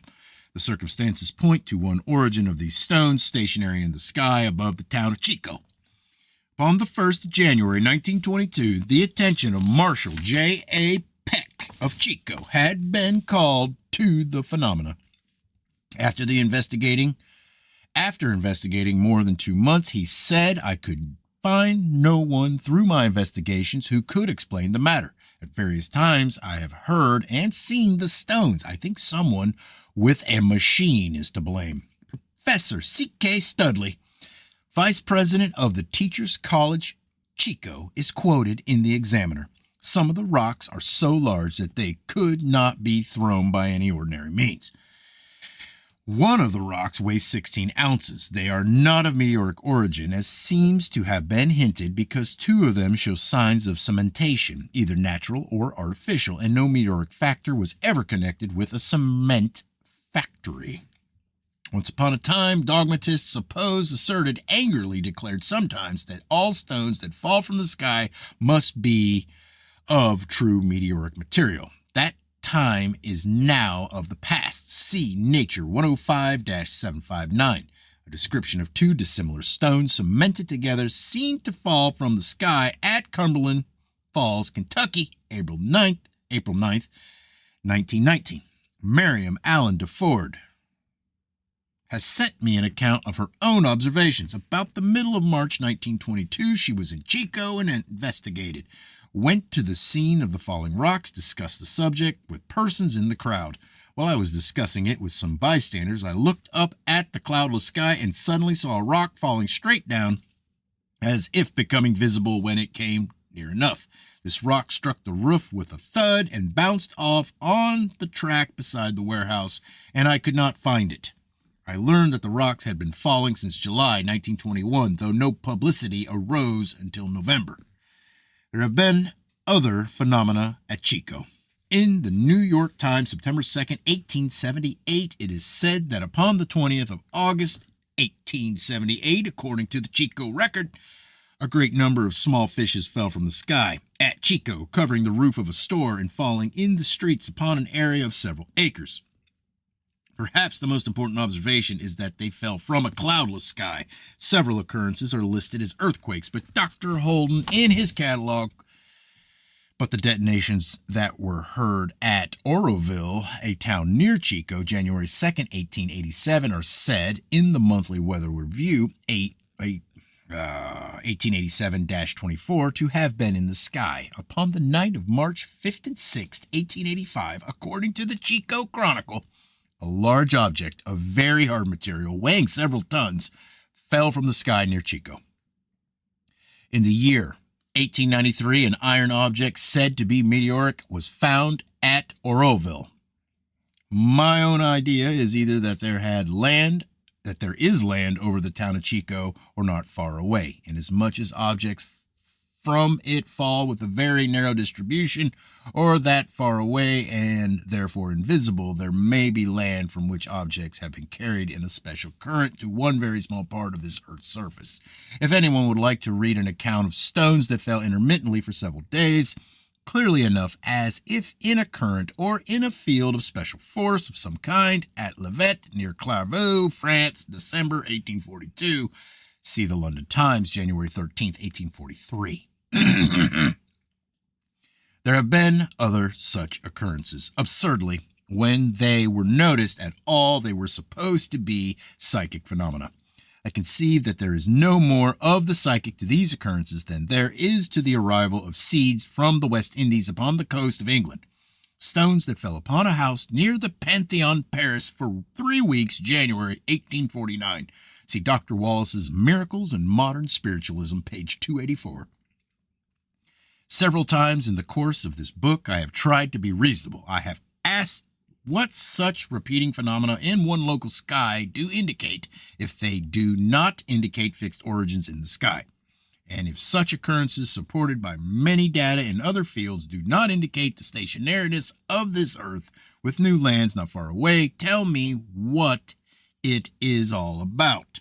The falling stones of Chico, new lands in the sky, or what? Boston Transcript, March 21st, 1922, clipping sent to me by Mr. J. David Stern, editor and publisher of The Camden, Geneva.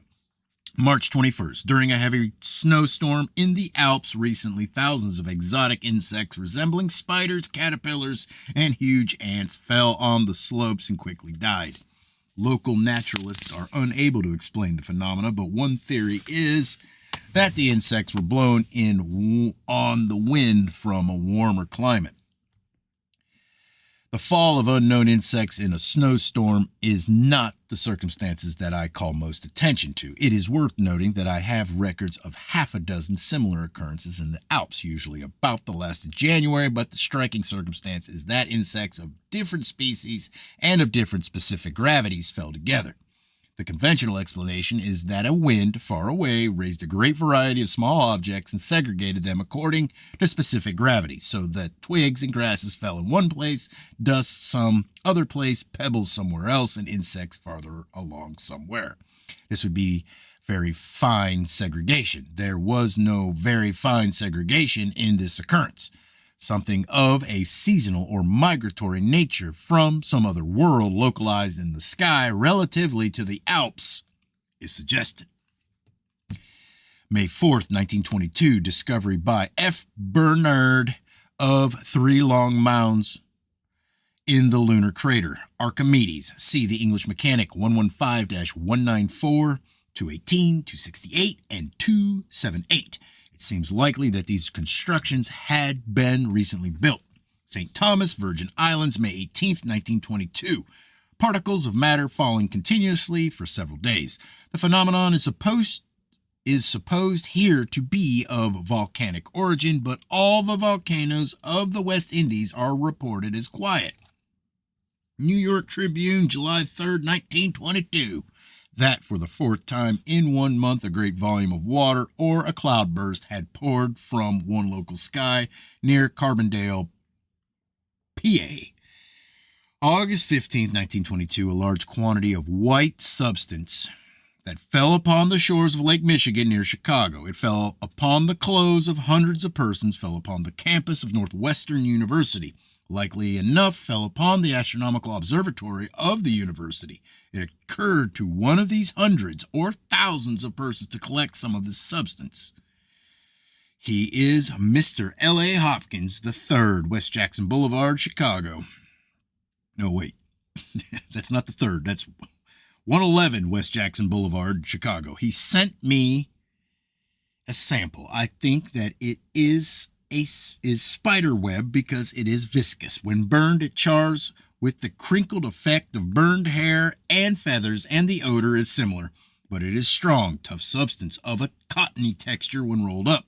The interesting circumstance to me is that similar substance has fallen frequently upon this earth in October, but that in terrestrial terms, seasonal migrations of aeronautical spiders cannot be thought of, because in the tropics and in Australia, as well as in the United States and in England, such showers have occurred in October.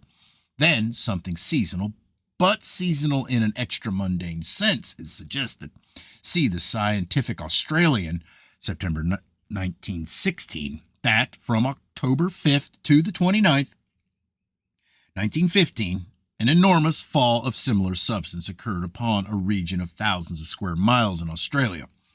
Time after time, in data that I have only partially investigated, occur declarations that during devastations commonly known as earthquakes in Chile, the sky has flamed, or that strange illuminations in the sky have been seen in the Bull-Sized Society American. For instance, some of these descriptions have been noted and have been hushed up with the explanation that they were the reports of unscientific persons. Latest of the great quakes in Chile. Hang on.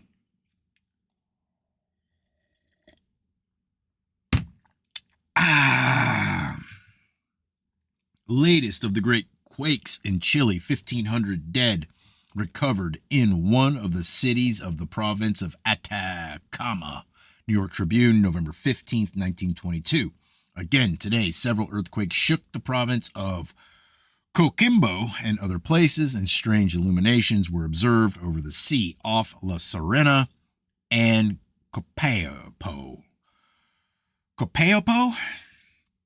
Back to Crater Mountain, Arizona for an impression, but far more impressive are similar data as to these places of Atacama and Copiapó in Chile. In the year 1845, M. Darlot of Valparaiso read before the French Academy a paper in which he asserted that in the desert of Atacama, which begins at Copiapó, meteorites are strewn upon the ground in such numbers that they are met at every step. If these objects fell all at one time in the earthquake region, we have another instance conceivably of mere coincidence between the aerial and the seismic.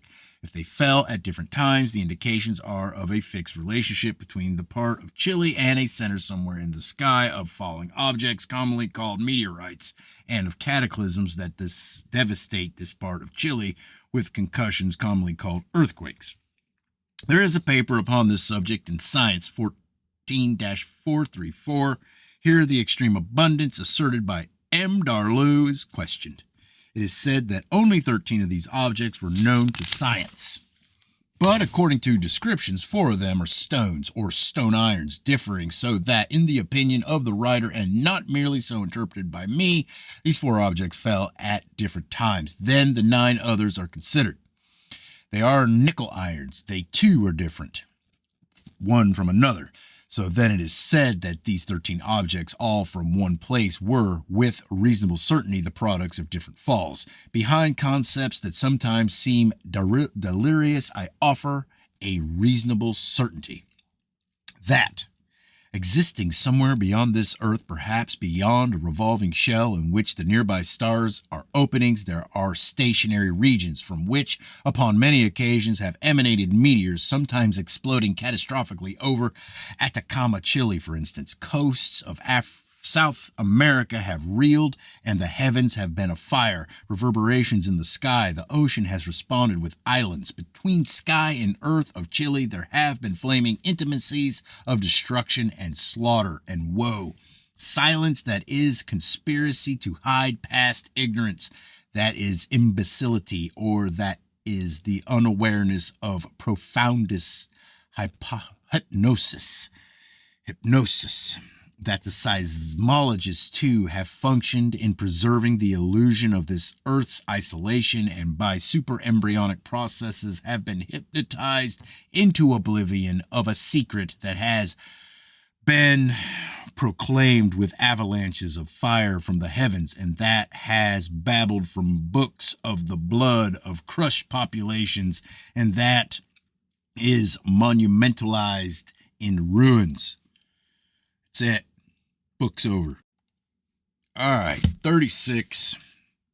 August 1914. This arena-like earth with its horizon banking high into a coliseum when seen from not too far above. Faint, rattling sounds of the opening of boundaries, tawny formations slinking into the arena. Their crouchings and seizures and crunchings. August 13th, 1914, things that were gathering in the sky. They were seen by G.W. Atkins of Elstree, Hertz, and were seen again upon the 16th and 17th. September 9th, 1914, a host in the sky watched several hours by W.H. Stevenson. There were round appearances, but some of them were shaped like dumbbells. They were not seeds, snowflakes, insects, nor anything else that they should have been, according to Stevenson. He says that they were large bodies. October 10th, 1914, a ship that was seen in the sky, or an absolutely black spindle-shaped object crossing the sun. Seen at Manchester by Albert Buss. Its extraordinarily clear-cut outline was surrounded by a kind of halo, giving the impression of a ship plowing her way through the sea, throwing up white foamed waves with her prow.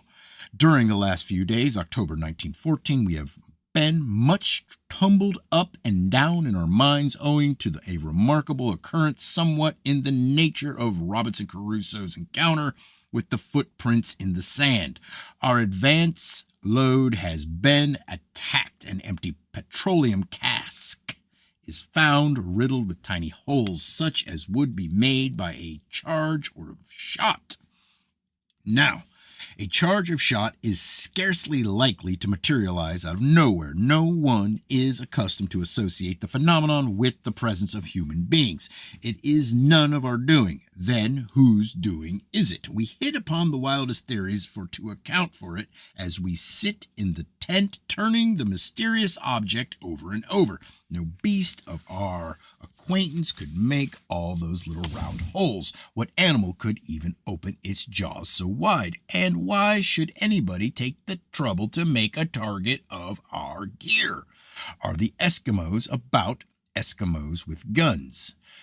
There are no footprints to be seen. It could scarcely have been an animal. The whole thing is highly mysterious. January 31st, 1915, a symbolic-looking formation upon the moon, 6 or 7 white spots in lit row arranged like the Greek letter gamma.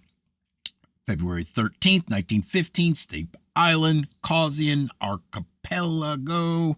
A lighthouse keeper complained to Captain W.F. Tyler, R.N., that a British warship had fired a projectile at the lighthouse, but no vessel had fired a shot, and it is said that the object must have been a meteor. In the middle of February 1915, the planet Venus was about 2 months and a half past inferior conjunction. If objects like navigating constructions were seen in the sky at this time, there may be an association, but I am turning against that association, feeling that it is harmful to our wider expression that extra-mundane vessels have been seen in the sky of this earth and that they come from regions at present unknown. The New York Tribune, February 15th, 1915, that at 10 p.m., February 14th, 3 airplanes had been seen to cross the St. Lawrence River near Morristown, New York, according to reports, but that, in the opinion of the Dominion Police, nothing but fire balloons had been seen. It is said that 2 responsible residents had seen 2 of the objects cross the river between 8 and 8:30 p.m. and then return 5 hours later. In the Canadian Parliament, Sir Wilfrid Laurier had said that at 9 p.m. he had been called up by the mayor of Brockwell, telling him that 3 aeroplanes with powerful searchlights had crossed the St. Lawrence. The story is told in the New York Herald. Here it is said that according to the chief of police of Ogdensburg, New York, a farmer living 5 miles from Ogdensburg had reported having seen an airplane upon the 12th. Then it is said that the mystery had been solved, that while celebrating the 100th anniversary of peace between the United States and Canada, some young men of Morristown had sent up paper balloons, which had exploded in the sky after 9 p.m., night of the 14th, New York Times, that the objects had been seen first at Guanaco, Ontario. Here it is said that the balloon story is absurd. According to the Dominion Observatory, the wind was, at the time, blowing from the east and the objects had traveled toward the northeast. It is said that one of the objects had, for several minutes, turned a powerful searchlight upon the town of Brockwell. Upon December 11, 1915, Bernard Thomas of Glenorchy, Tasmania, saw a particularly bright spot upon the moon. It was on the north shore of the Mare Crisium and looked almost like a star. In Dr. Thomas's opinion, it was sunlight reflected from the rim of a small crater. The crater Picard is near the north shore of the Mare Crisium, and most of the illuminations near Picard have occurred several months from an opposition of Mars. In December 1915, another new formation upon the moon, reported from the Observatory of Paris, something like a black wall from the center to the ramparts of Aristillus. January 12, 1916, a shock in Cincinnati, Ohio. Buildings were shaken. The quake was from an explosion in the sky. Flashes were seen in the sky. February 9, 1916, opposition of Mars. In the English Mechanic 104-71, James Ferguson writes that someone had seen at 11 o'clock, night of July 31st, 1916, at Ballinasloe, Ireland, just such a moving thing, or just such a sailing, exploring thing as is now familiar in our records.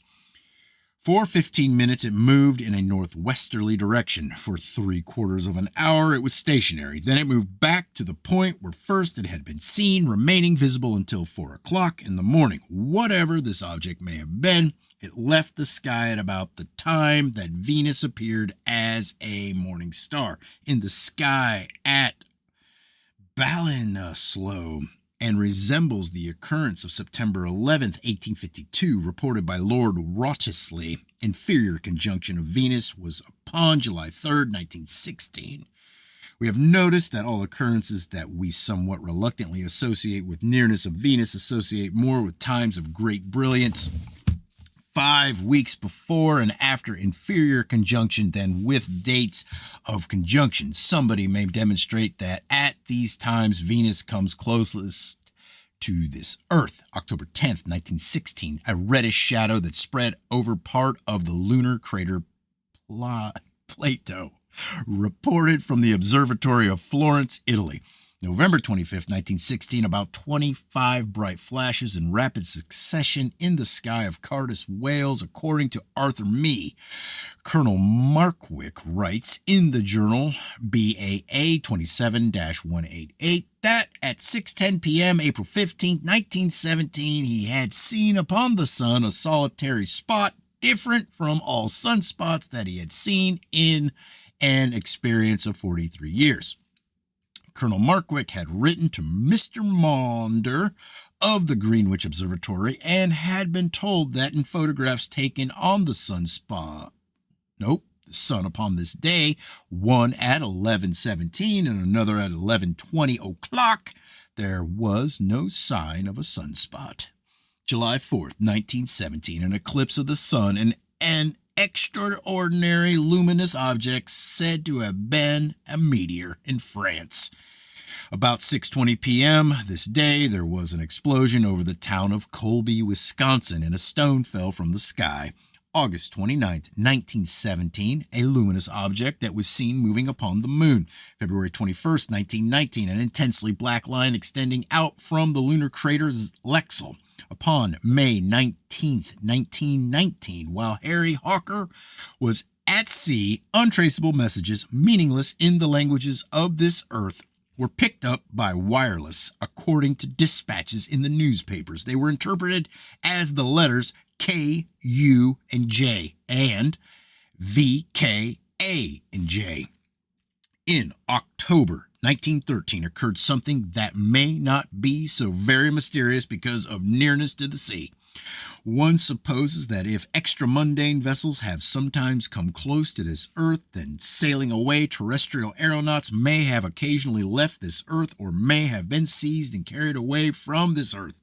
Upon the morning of October 13th, 1913, Albert Jules started to fly in his airplane from Hempstead Plains, Long Island, to Staten Island.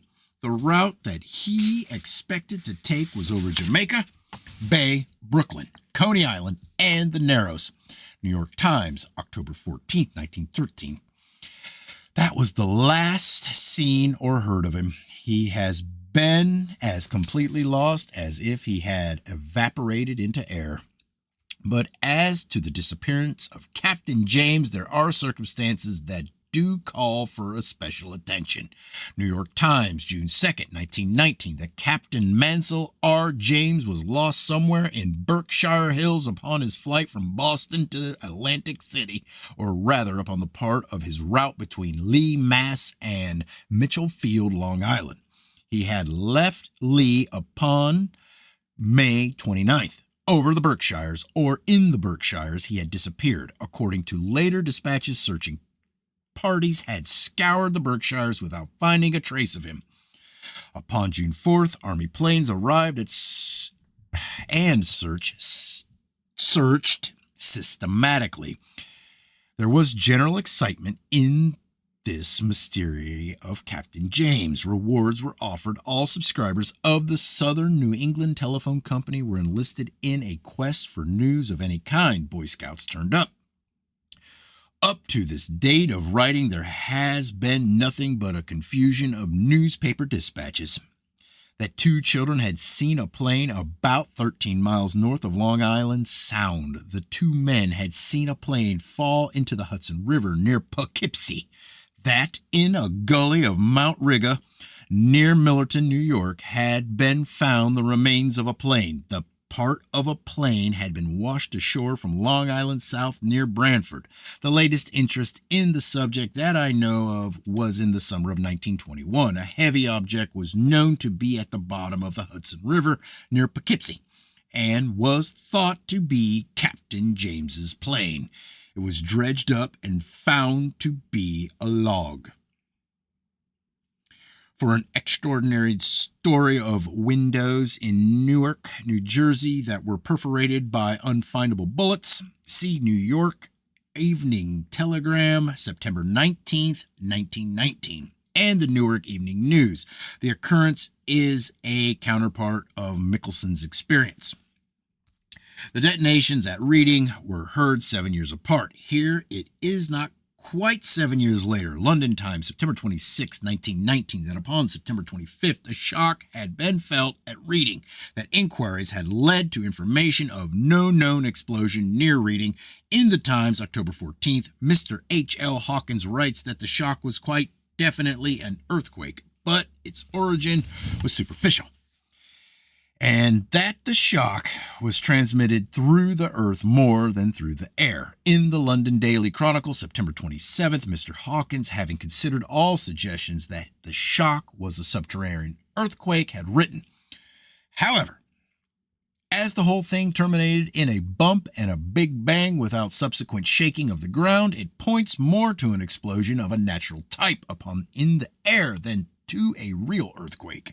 And in the London Daily Mail, Mr. Hawkins is quoted that if the detonation were local, he would believe that it was an aerial explosion, meteoric.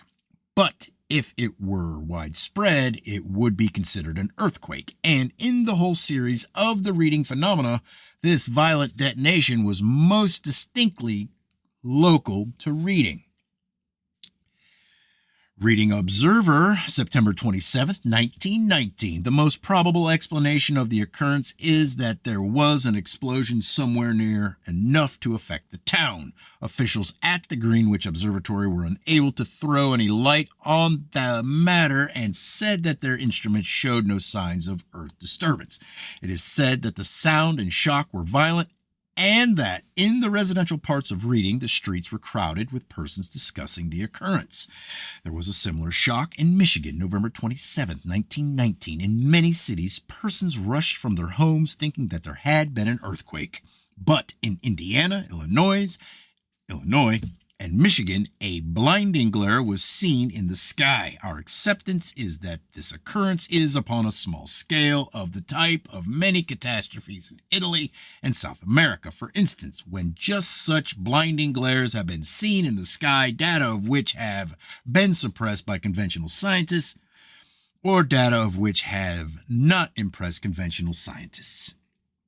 English Mechanic, 110-275, J.W. Scholes of Huddersfield writes that upon December 19, 1919, he saw near the lunar crater Littrow a very conspicuous black ink mark. Upon page 282 WJ west of Ghostport writes that he had seen the mark upon the 7th of December, March 22nd, 1920, a light in the sky of this earth and an illumination upon the moon. That so close to this earth is the moon that illuminations known as auroral often affect both this earth and the moon. July 20th and 21st and September 13th, 1920, dull rumbling sounds and quakes at Comrie, Perthshire. London Times, July 23rd and September 14th, 1920. According to a dispatch to the Los Angeles Times, clipping sent to me by Mr. L.A. Hopkins of Chicago, thunder and lightning and heavy rain in Portland, Oregon, July 21st, 1920. Objects falling from the sky, glistening white fragments that looked like bits of polished china. The explanation at the local weather bureau is that they may have been picked up by a whirlwind and carried to the district where they were found. The objection to the standardized explanation is the homogeneousness of the falling objects. How can one conceive of winds raging over some region covered with the usual great diversity of loose objects and substances having a liking for little white stones, sorting over maybe a million black ones, green ones, white ones, and red ones to make the desired selection? One supposes that a storm brought to this earth fragments of a manufactured object, made of something like china from some other world. In the Literary Digest, September 2nd, 1921, is published a letter from Carl G. Goman of Detroit, Michigan. Upon the fall from the sky in southwest China, November 17th, of a substance that resembled blood, fell upon 3 villages close together and was said to have fallen somewhere else 40 miles away. The quantity was great. In one of the villages, the substance covered the ground completely. Mr. Goman accepts that this substance did fall from the sky because it was found upon roofs as well as upon the ground. He rejects the conventional red dust explanation because the spots did not dissolve in several subsequent rains. He says that anything like pollen is out of the question because at the time, nothing was in bloom. November 23rd, 1920. A correspondent writes to the English Mechanic 112-214 that he saw a shaft of light projecting from the moon or a spot so bright that it appeared to project from the limb of the moon in the region of Furness. About January 1st, 1921, several irregular black objects that crossed the sun. To the Reverend William Ellison, they looked like pieces of burnt paper. July 25th, 1921, a loud report followed by a sharp tremor and a rumbling sound at Comrie. July 31st, 1921, a common indication of other lands from which come objects and substances to this earth, but our reluctance to bother with anything so ordinarily marvelous, because we have conceived of intenser times and furies of differences of potential between this earth and other worlds, torrents of dinosaurs and broad volumes that were streaked with lesser animals pouring from the sky with a foam of tusks and fangs enveloped in a bloody vapor that was falsely dramatized by the sun with rainbow mockery, or in terms of planetary emotions such as outpouring was the serenade of some other world to this earth. If poetry is imagery, and if a flow of images be solid poetry, such a recitation was in 3-dimensional hyperbole that was probably seen or overheard or criticized in Mars and condemned for its extravagance in Jupiter. Some other world meeting this earth, ransacking his solid imagination and uttering her living metaphors, singing a flood of mastodons, purring her butterflies, bellowing an odor of buffaloes, sailing away, sneaking up close to the planet Venus, murmuring her antelopes, or arcing his periphery and spitting horses at her.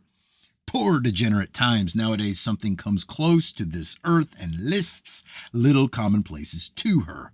July 31st, 1921, a shower of little frogs that fell upon Anton Wagner's farm near Sterling, Connecticut. At sunset, August 7th, 1921, an unknown luminous object was seen near the sun at Mount Hamilton by an astronomer, Professor Campbell, and by one of those who may someday go out and set foot upon regions that are supposed not to be, by an aviator, Captain Rickenbacker.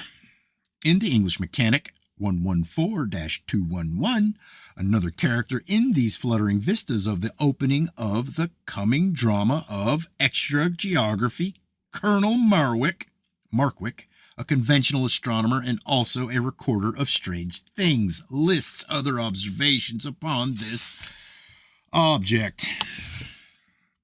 The earliest upon the 6th by Dr. Emmerich of Detroit. In the English Mechanic 114-241, H.P. Hollis, once upon a time, deliciously exact and positive, says something in commenting upon these observations that looks like a little weakness in exclusionism, because the old sourness in turning slightly shanky, that there are more wonderful things in the sky than we suspect, or that it is easy to be self-deceived.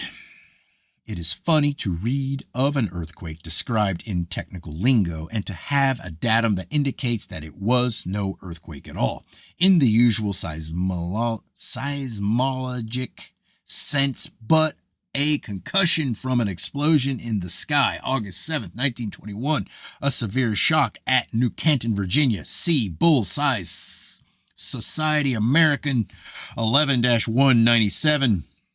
Professor Stephen Taber's explanation that the shock had probably originated in the slate belt of Buckingham County, intensity about V on the RF scale.